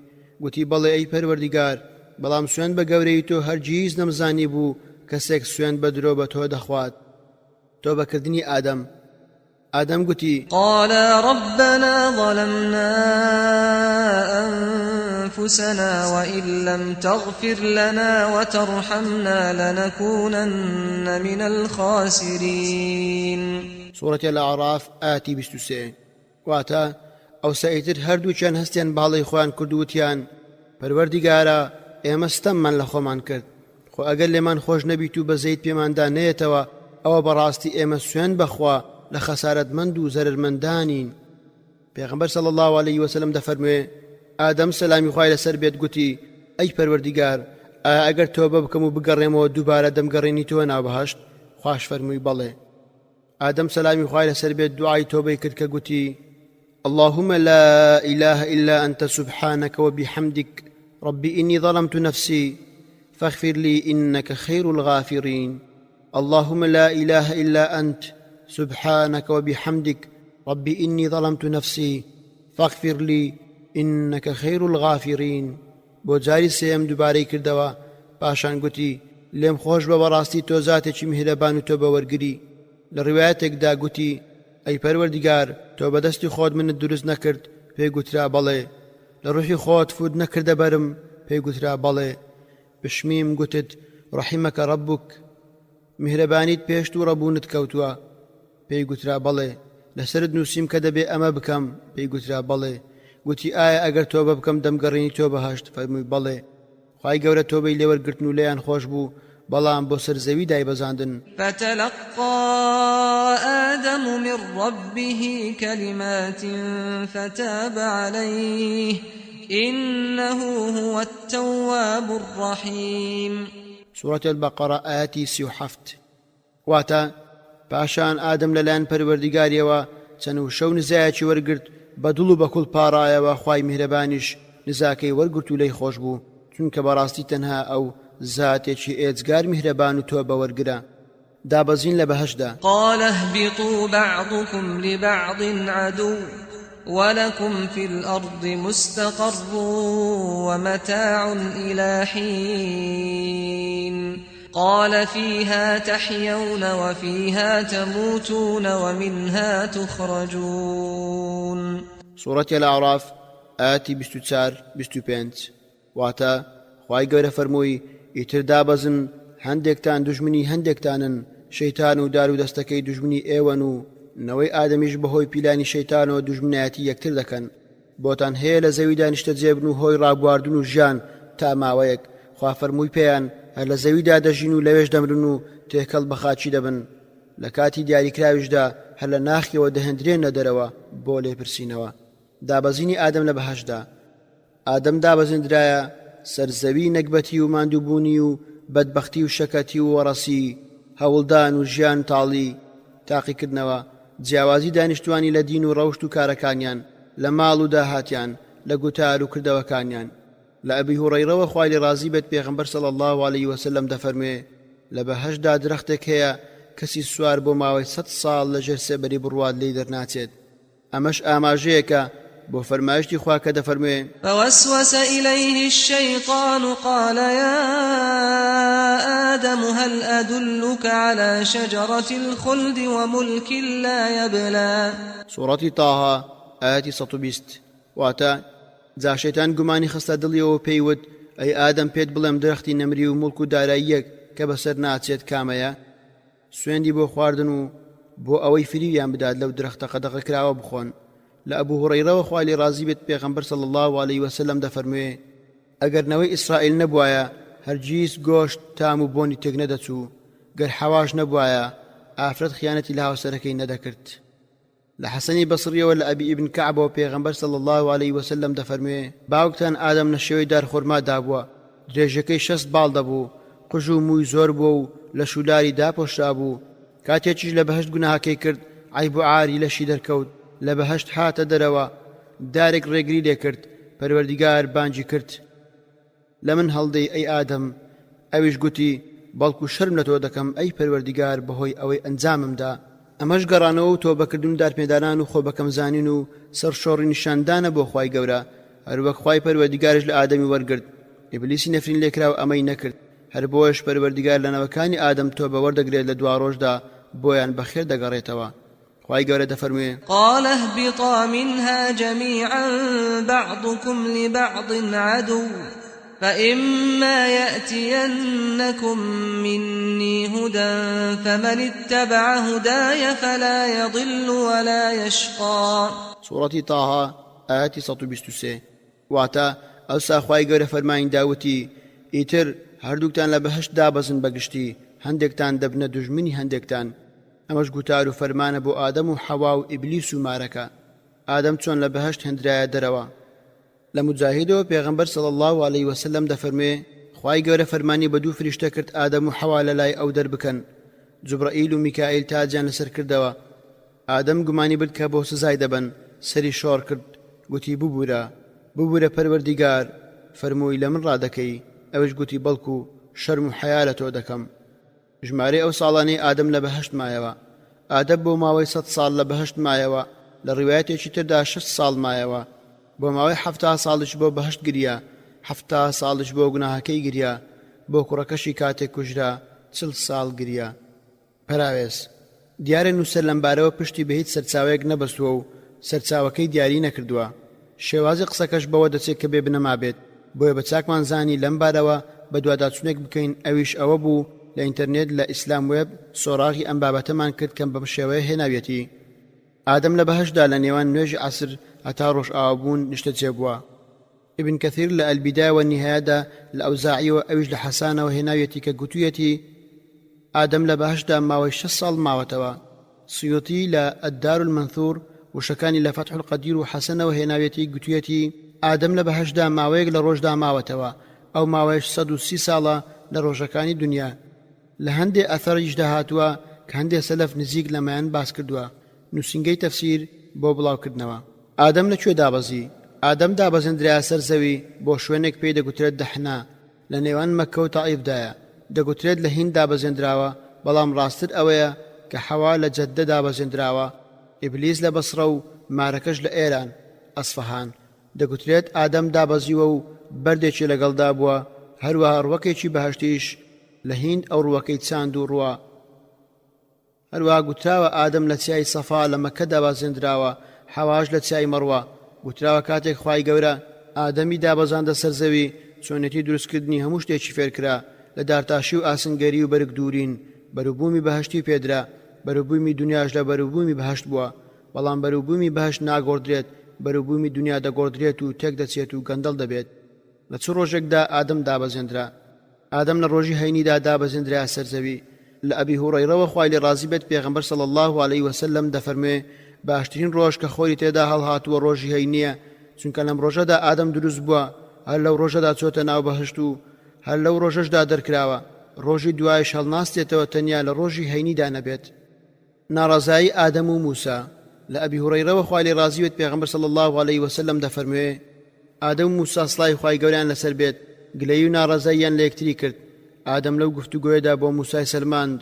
موسا فەرمووی تۆ ئادەمی کە خوای گەورە بەدەستی خۆی تۆی دروست کردووە و ڕۆحی خۆی کردوتە بەرت، هەموو فریشتەکانی بردە سوژدە بۆ تۆ و لە بەهەشتدا تۆ جێگیر کرد، پاشان تۆش بە تاوانەکەت مرۆڤت دابەزاندە سەر زەوی.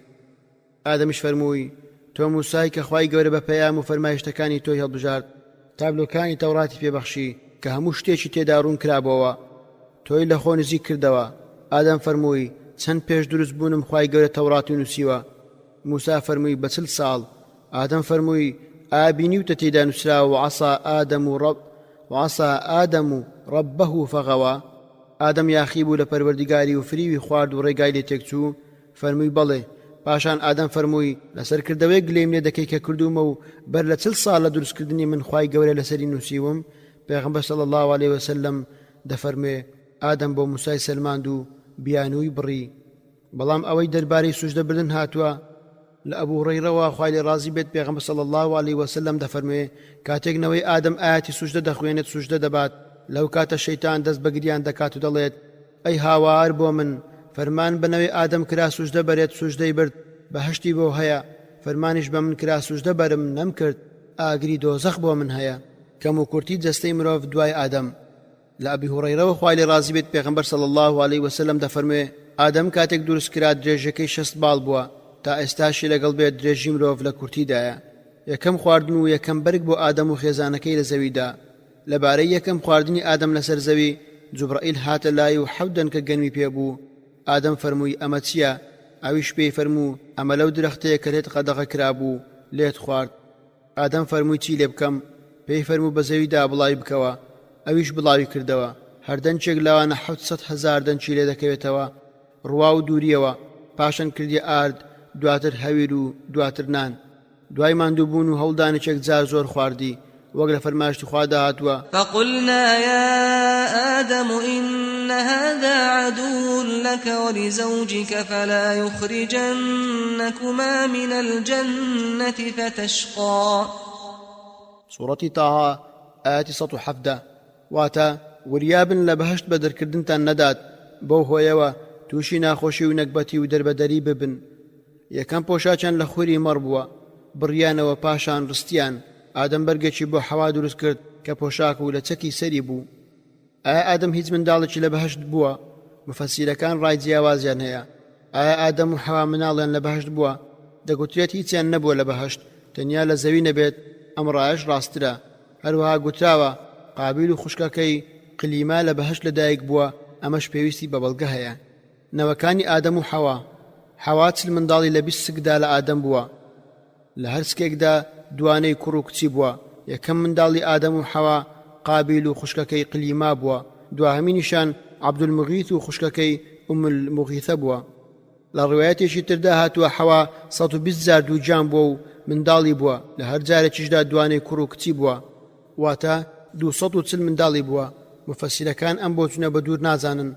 ئادەم سەلامی خوای لەسەر بێت 1000 ساڵ ژیاوە، بەم شێوەیە لە تابلۆی پیرۆزدا ئەلەوح المەحفوظدا پارێزراوە، بەڵام ئەوەی لە تەوراتدا ئاماژەی بۆ کراوە تەمەنی ئادەم 930 ساڵ بووە کە دەکاتە 957 ساڵی مانجی. ئەمەش ئەگەر 40 ساڵی مانەوەی بەهەشتی پێشدا بەزین بۆ زیاد بکرێت. شریعەتی ئادەم بۆ هاوسەرگیری کوڕەکانی.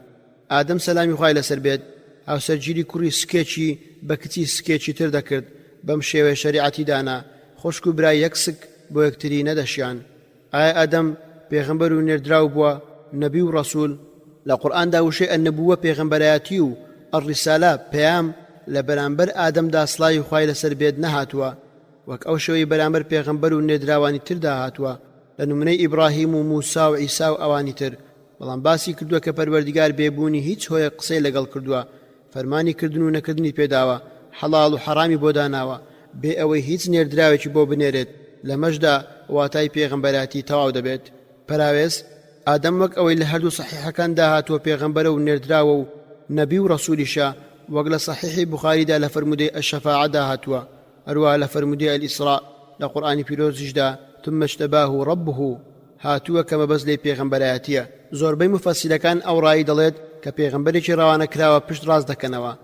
بەشێکی تر ڕایەکی پێچاوانیان هەیە و دەڵێن چۆن دەبێت پێغەمبەر بێت و سەرپێچی فەرمانی خوا بکات، لە درەختی قەدەغە کراو بخوات، پێغەمبەران دوورن لە تاوان و گوناه. وەڵامی ئەمانش دراوەتەوە بەوەی کە بەهۆی لەبیرچوونەوە بووە، یان ئەو گوناهی کردوویەتی بچووک بووە، یان وای زانیوە لەو درەختەی خواردووە، چونکە خوای گەورە ئەو دارەی لێ قەدەغە کردبوو پیشانی دابوو، ئەویش لە دارێکی تری هەمان ڕەگەزی خواردبوو. پەراوێز یان گوناهەکە لە پێشبوونی بە پێغەمبەر بووە، وەک چۆن ئەوەی موسا ڕوویدا لە کوشتنی پیاوەکە. ئایا تەنیا ئادەمێک بووە یان چەندان ئادەمی تر پێش ئادەم سەلامی خوای لێبێت هەبووە؟ خوای پەروەردیگار جگە لە ئادەمی باوکی مرۆڤایەتی هیچ ئادەمێکی تری پێ نەناساندوین، بۆیە بابەتی بوونی ئادەمی تر یان چەندان ئادەم قسەی بێبەڵگەن. لە زەمەنی پێشوودا هەندێک گروپ لە مرۆڤەکان بانگەشەی ئەویان دەکرد کە بنیادنانی وڵاتیان کۆنترە لە دروستکردنی ئادەم، لەوانە خەڵکی هند بنمونە، بەڵکو بانگەشەی ئەوەش دەکەن کە ئادەم سەلامی خوای لێبێ بەندەیەک بۆ لە بەندەکانیان لە ڕۆژ ئاوا هەڵاتووە و لەگەڵ چەند منداڵێکدا هاتووە. هەموو ئەمەش قسەی بێمانە و پوچن. سەیری پێشەچی ئەو کتێبە بکە. خوێنەری بەڕێز ئەم تڕاکە بە کۆتا هات. چیرۆکی کوڕەکانی ئادەم قابیل و هابیل. واتل عليهم نبأ ابني آدم بالحق إذ قربا قربانا فتقبل من أحدهما ولم يتقبل من الآخر قال لأقتلنك قال إنما يتقبل الله من المتقين لئن بسطت إلي يدك لتقتلني ما أنا بباسط يدي إليك لأقتلك إني أخاف الله رب العالمين إني أريد أن تبوء بإثمي وإثمك فتكون من أصحاب النار وذلك جزاء الظالمين فطوعت له نفسه قتل أخيه فقتله فأصبح من الخاسرين فبعث الله غرابا يبحث في الأرض ليريه كيف يواري سوءة أخيه قال يا ويلتى أعجزت أن أكون مثل هذا الغراب فأواري سوءة أخي فأصبح من النادمين. سورة المائدة آية 27 تا 31. واتا بەسەرهات و هەواڵی دوو کوڕەکەی ئادەم بۆ ئەو خەڵکە باز بکە کە بەڕاستی ڕووی داوە. ئەوە بوو کاتێک هەردووچیان قوربانیان کرد، لە یەکێکیان وەرگیرا کە لەسەر حەق بوو، لەخوا ترس بوو، لەوی تریا وەرنەگیرا چونکە ڕەقەستور و حەسوود و خوانە ناز بوو. بە براکەی وت هەر دەتکوژم. ئەویش لە وەڵامی هەڕەشەکەی داوتی خوای گەورە تەنها لە پارێزکاران قوربانی و چاکە وەردەگرێت.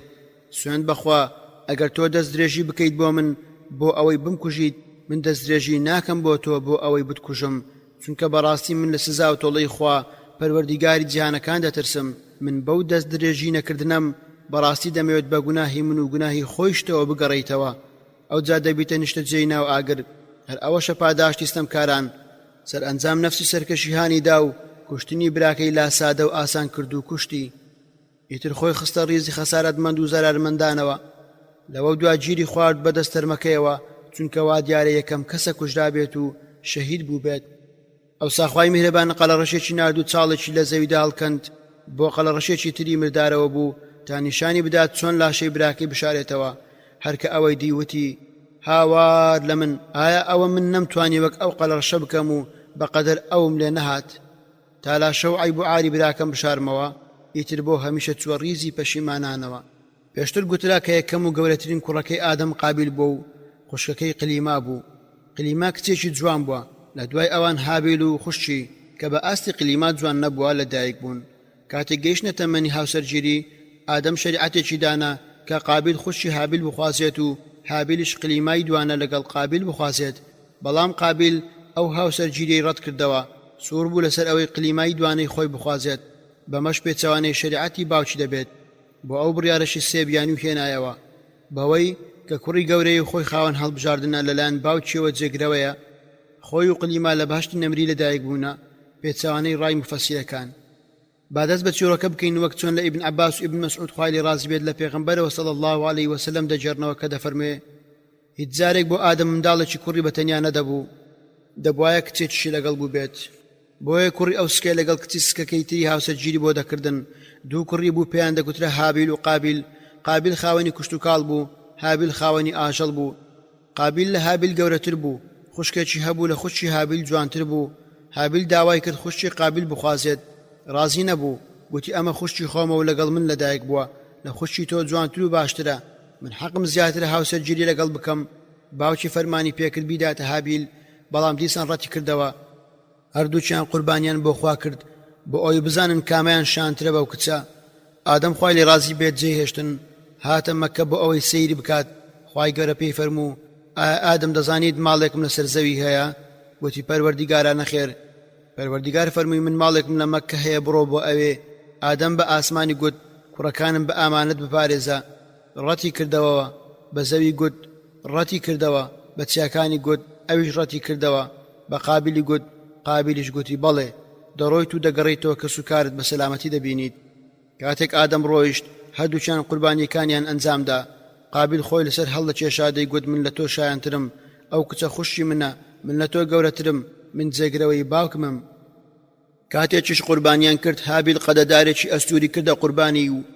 قابیلیش دەستکە گوڵە گەنمێکی کردە قوربانی لەناو دەستکە گوڵەکە بینی گوڵە گەنمێکی گەورە هەیە هەڵی پڕووکاند و خواردی ئاگر هاتە خوارەوە قوربانی هابیل و خوارد و قوربانی قابیلی نەخوارد قابیل تووڕە بوو گوتی شەرت بێت بتکوژم بۆ ئەوەی خوشی من نەخوازیت هابیلش گوتی واتل عليهم نبأ ابني آدم بالحق إذ قربا قربانا فتقبل من أحدهما ولم يتقبل من الآخر قال لأقتلنك قال إنما يتقبل الله من المتقين سورة المائدة آتي 27 واتا خواهی گەورە تەنها لە پارێزکاران قوربانی و چاکە وەردەگرێت لە ئیبن عەباس و خوای لێ ڕازی بێت لە پێغەمبەرەوە صلی الله علیه وسلم دەفەرموێ کەسی کوژرا و بەهێزتر بووە بەڵام ترس لە خوای پەروەردیگار ڕێگر بوو لە دەستدرێژیکردن بۆ سەری دەگوترێت ئادەم بەپەرۆش بووە بۆ قبول بوونی قوربانی هابیل نەک قابیل کاتێکیش قوربانیەکەی وەرنەگیرا قابیل لەسەر ئەمە ڕەخنەی لە باوکی گرت پێی گوت قوربانی لە هابیل وەرگیرا چونکە تۆ دوعات بۆ ئەو کردبوو بۆ منت نەکردبوو لەو ساتەوە لە دڵی خۆیدا پەیمانیدا شەوێکیان هابیل لە شوانی دواکەوت ئادەم قابیلی برای نرد بۆ ئەوەی بزانێت بۆچی دواکەوتووە کاتێک بینی پێی گوت خوا لە تۆی وەرگرت و لە منی وەرنەگرت هابیل گوتی بەڵکو خوای پەروەردیگار لە کەسانی لە خواترز وەردەگرێت قابیل زۆر بەتوندی و تووڕە بوو پارچە ئاسنێک کە لە دەستیدا بوو لێیدا و کوشتی دەگوترێت بە بەردێک کوشتوویەتی کە بۆی هاوێشتووە و بەرسەری کەوتووە یان دەگوترێت خنکاندوویەتی لە شێوەی درڕندە قەپی پیاگرت و مرد خوای گەورەش زاناترە خوای گەورە دەفەرمێ لئن بسطت إلي يدك لتقتلني ما أنا بباسط يدي إليك لأقتلك إني أخاف الله رب العالمين سورة المائدة ئاەتی 28 واتە سوێن بەخوا ئەگەر تۆ دەستدرێژ بکەیت بۆ من بۆ ئەوەی بمکوژیت من دەستدرێژ ناکەم بۆ تۆ بۆ ئەوەی بتکوژم چونکە بەڕاستی من لە سزا و تۆڵەی خوا پەروەردیگاری جیهانەکان دەترسم ئەمەش بەڵگێ و نیشانەیە لەسەر ڕەوشت بەرزی کوڕی ئادەم ترسی لە خوای پەروەردیگار بۆ پێی ڕەتی کردەوە لە بەرامبەر هەڕەشەکانی براکەی بوەستێتەوە لە کاتێکدا بەهێزتر بووە لە ئەثەردا هاتووە ئەو شوێنەی قابیل براکەی خۆی تێدا کوشت شاخێکە پێی دەگوترێت قەیسون لە باکووری دیمەشقا ئەشکەوتێک هەیە لەوێ پێی دەگوترێت ئەشکەوتی خوێن لەوێدا یەکەم قوربانی مرۆڤایەتی کوژراوە بەگەڕانەوە بۆ چیرۆکی قابیل و هابیل دوای کوشتنی هابیل قابیل هەستی بە تاوانەکەی کرد برا کوژراوەکەی لەسەر پشتی خۆی هەڵگرت نەیدەزانی چی لێ بکات نەیزانی تا ئەو کاتێ خوای گەورە دوو قەلە ڕەشی بۆ نارد بە فەرمانی خوا دەستیان بەشەڕ کرد یەکێکیان ئەوی تری کوشت قەلە ڕەشەی بکوشت ساڵێکی هەڵکەند پاشان قەلە ڕەشە کوژراوەکەی فرێدایە ناوی دواتر شاردیەوە و خۆڵی بەسەردا کرد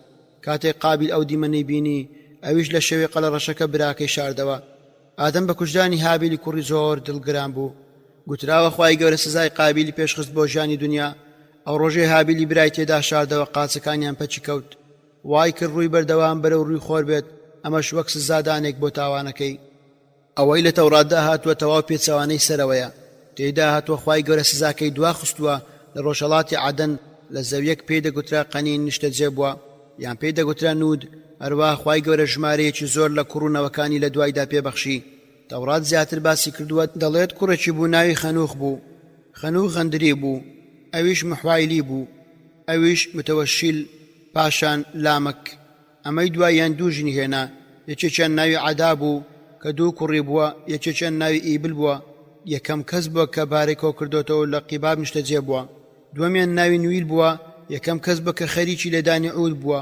بەڵام ژنی دووەمی ناوی سڵا بووە کوڕێکی بووە بە ناوی توێلقین یەکەم کەس بە کە خەریکی دروستکردنی مس و ئاسن بووە لە ئەثەردا هاتووە ئادەم هاتە لای حەوا لەو شەوەی کوڕەکەیان قابیل کوژراوە حەوا دوو جان بوو کوڕێکیان بوو ناوی ناشیث بەواتای خەڵاتی خوا ئەمەش بۆیە ئەو ناویان نا وەک شوێنگرەوەی کوڕە کوژراوەکەیان هەروەها لە قورئاندا چیرۆکی کوڕەکانی ئادەم هاتووە بەڵام بێ ئەوەی ناویان هاتبێت بەڵام لە تەوراتدا هەردوو ناوی قابیل و هابیل هاتووە لە کاتی هاتنی وادەی مردنی ئادەم پەیمانی دایە شیثی کوڕەکەی لە دوای خۆی کاتەکانی ڕۆژ و شەوی فێر کرد بەندایەتی ئەو کاتەی فێر کرد هەروەها ڕوودانی لافاوی نوح سەلامی خوای لەبێ پێڕاگەیاند شیث پێغەمبەر بووە ئەمەش بە پێی دەقی فەرمودەی پێغەمبەری خوا صلی الله علیه وسلم کە ئەبوزەر خوای لێ ڕازی بێت جێڕاوێتەوە خوای گەورە 50 پەڕی بەسەر دابەزاندووە مردنی ئادەم و حەوا کاتێک ئادەم سەلامی خوای لەبێ کۆچی دوایی کرد ڕۆژی هەینی بوو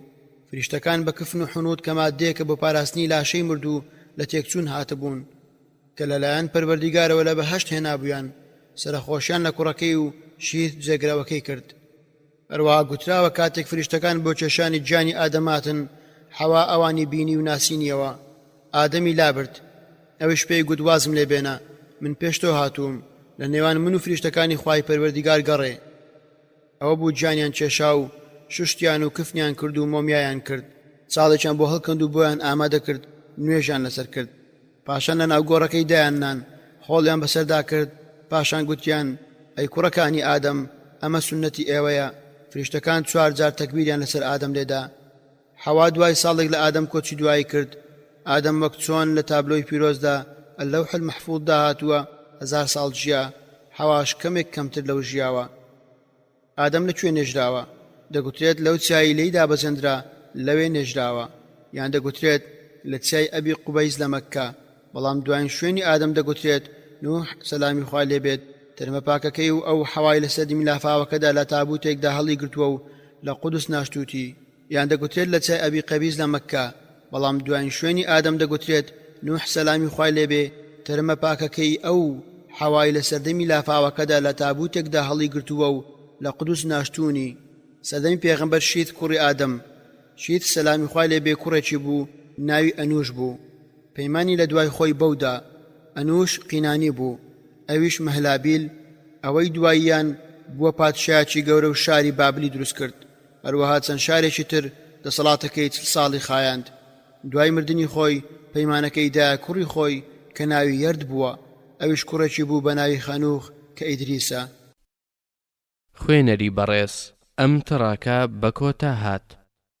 كوتاي لا براد 164 الحمد لله رب العالمين والصلاة والسلام على دائمين متلازمين إلى يوم الدين على سيد المرسلين وعلى آله وصحبه والتابعين وتابعهم بإحسان إلى يوم الدين وبعد لم يعني نسين بو أولي كولين ويا سندلن زامكم بودر كوت كدم يود ليلة دابيان نسم يكم آدم باوشي البشر والإنسان مروفو آدم زاد هيد جاواز يقلنوان أو دوان دانيا دوام ڕێگا بۆ زانینی پێش دروستبوونی ئادەم بریتێ لە قورئان و فەرموودەی صحیح نەک ئیسرائیلیات و خوڕافات. هەروە پشت نابەستێت بەوەی ئەهلی کتاب لە یەهود و نسرانیەکان لە کتێبە دەستکاری کراوەکان باسییان کردووە. سێەم هەموو دروستکراوەکانی ئەم گردونە بانکێشتی مرۆڤ دەکات بۆ ئەوەی بیری لێ بکاتەوە. ڕاست گوتراوە بیر لە دروستکراوەکانی خوا بکەرەوە، بیر لە خوا مەکەرەوە. چوارەم خوای پەروەردیگار ئەم گردونەی بۆ مرۆڤ دروست کردووە بۆ ئەوەی یارمەتی بەندایەتیکردنی بدات، چونکە خوای گەورە مرۆڤ و جنۆکەکان دروست نەکردوون تەنیا بۆ بەندایەتیکردن نەبێت. پێنجەم هەموو دروستکراوەکان لەناو دەچن، هەرچی خوا دروستی کردووە دەمرێت و کۆتای پێدێت تەنیا خوای پەروەردیگاری بەتوانا دەمێنێتەوە. شەشەم لەسەر مسلمان پێویستە دەست بە هۆکارەکان بگرێت بە ئامانجی بوژاندنەوەی شارستانیەتی ئومەت لە شێوەی ئەوانی تردا. ئێمە دوانەکەوتون و گۆڕەپانەکەمان چۆڵ نەکردووە، تەنیا بە پشتگوێ خستنی هۆکارەکان نەبێت کە گرنگترینیان پشت بەسنە بەخوای پەروەردیگار و فرێدانی تەمبەڵی. هەروە زۆر گەڕان و توێژینەوە ئەمەش نەک تەنیا لە بوارێکی یاریکراودا بەڵکو هەموو بارەکان بەگشتی بگرێتەوە و خوش زاناترە. خوێنەری بەڕێز ئەم کتێبە بە کۆتا هات.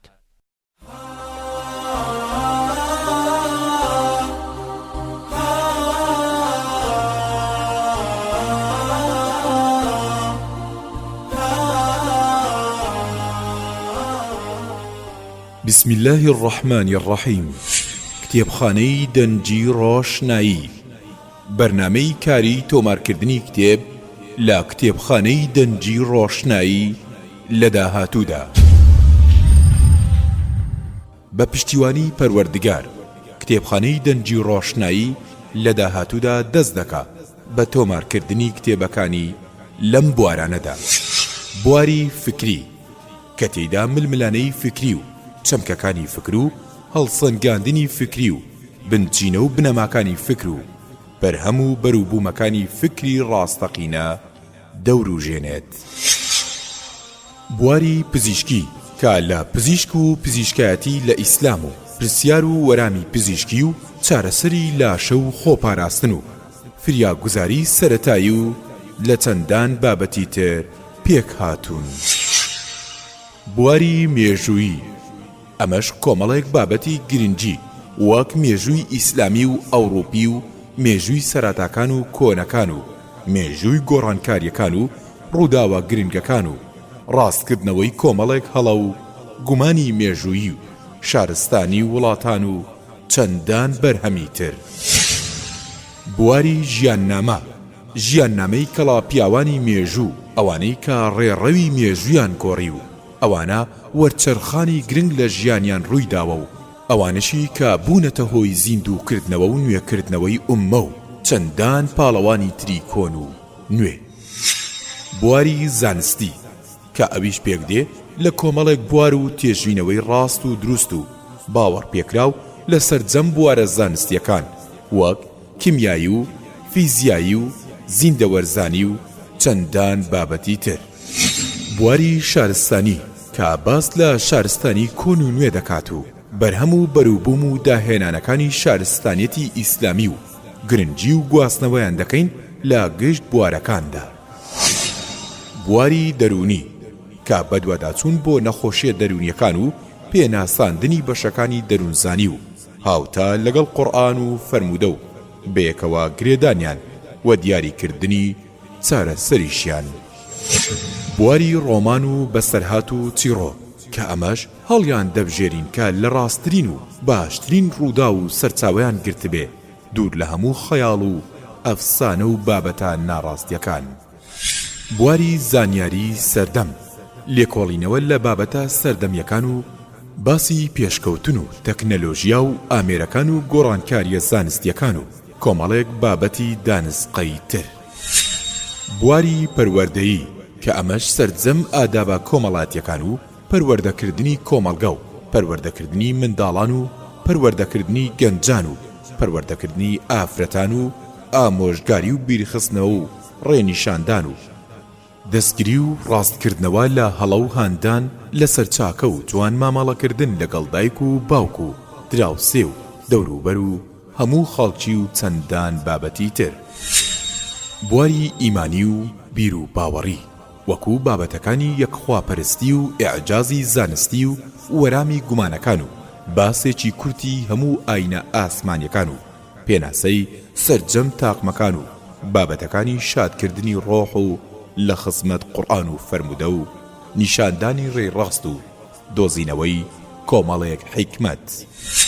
بواری هەمەجۆر کە ئەمەش لە کۆمەڵێک بابەتی دیبەیت و گفتوگۆ و فەلسەفە و کۆمەڵناسی و جوگرافی و ئافرەتان و ئابووری و پلە و پایەیان و ڕاستی زانستی و ڕاستکردنەوەی کۆمەڵێک هەڵە و بابەتی جیهانی ئاژەڵ و ڕووەک و ناودەریا و زەریاکان و چەندان بابەت و بواری تر لە خۆ دەگرێ. بواری ئافرەتان ئەم بوارەش تایبەتە بە ئافرەتان کاروباریان و ئەرکەکانیان لە ئیسلامدا و ئەرک و مافەکانیان لە کۆمەڵگەدا جێپەنجیان لە مێژوودا و گرنگی و ڕۆڵیان لە هەڵگرتنی پەیامی ئیسلامدا و پاراستنی مافەکانیان و دیاریکردنی ئەرکەکانیان و لادانی گومانەکان لە سەریاندا و گەڕانەوەی ڕێز و شکۆ بۆیان. تێبینی ئەم بابەت و بوارانە سەرجەمیان لە سەرچاوە ڕاستیەکان و بەو پەڕی بەرپرسیارەتیەوە لە چوارچێوێکی ڕاستی و لە باگراوەندێکی ئیسلامیدا هەڵدەبژێرین ئینشاء الله. لەگەڵ کتێبخانەی دەنجی ڕۆشنایی بەردەوام دەبن لەگەڵ تازەگەری و نوێگەری و پێشکەوتن و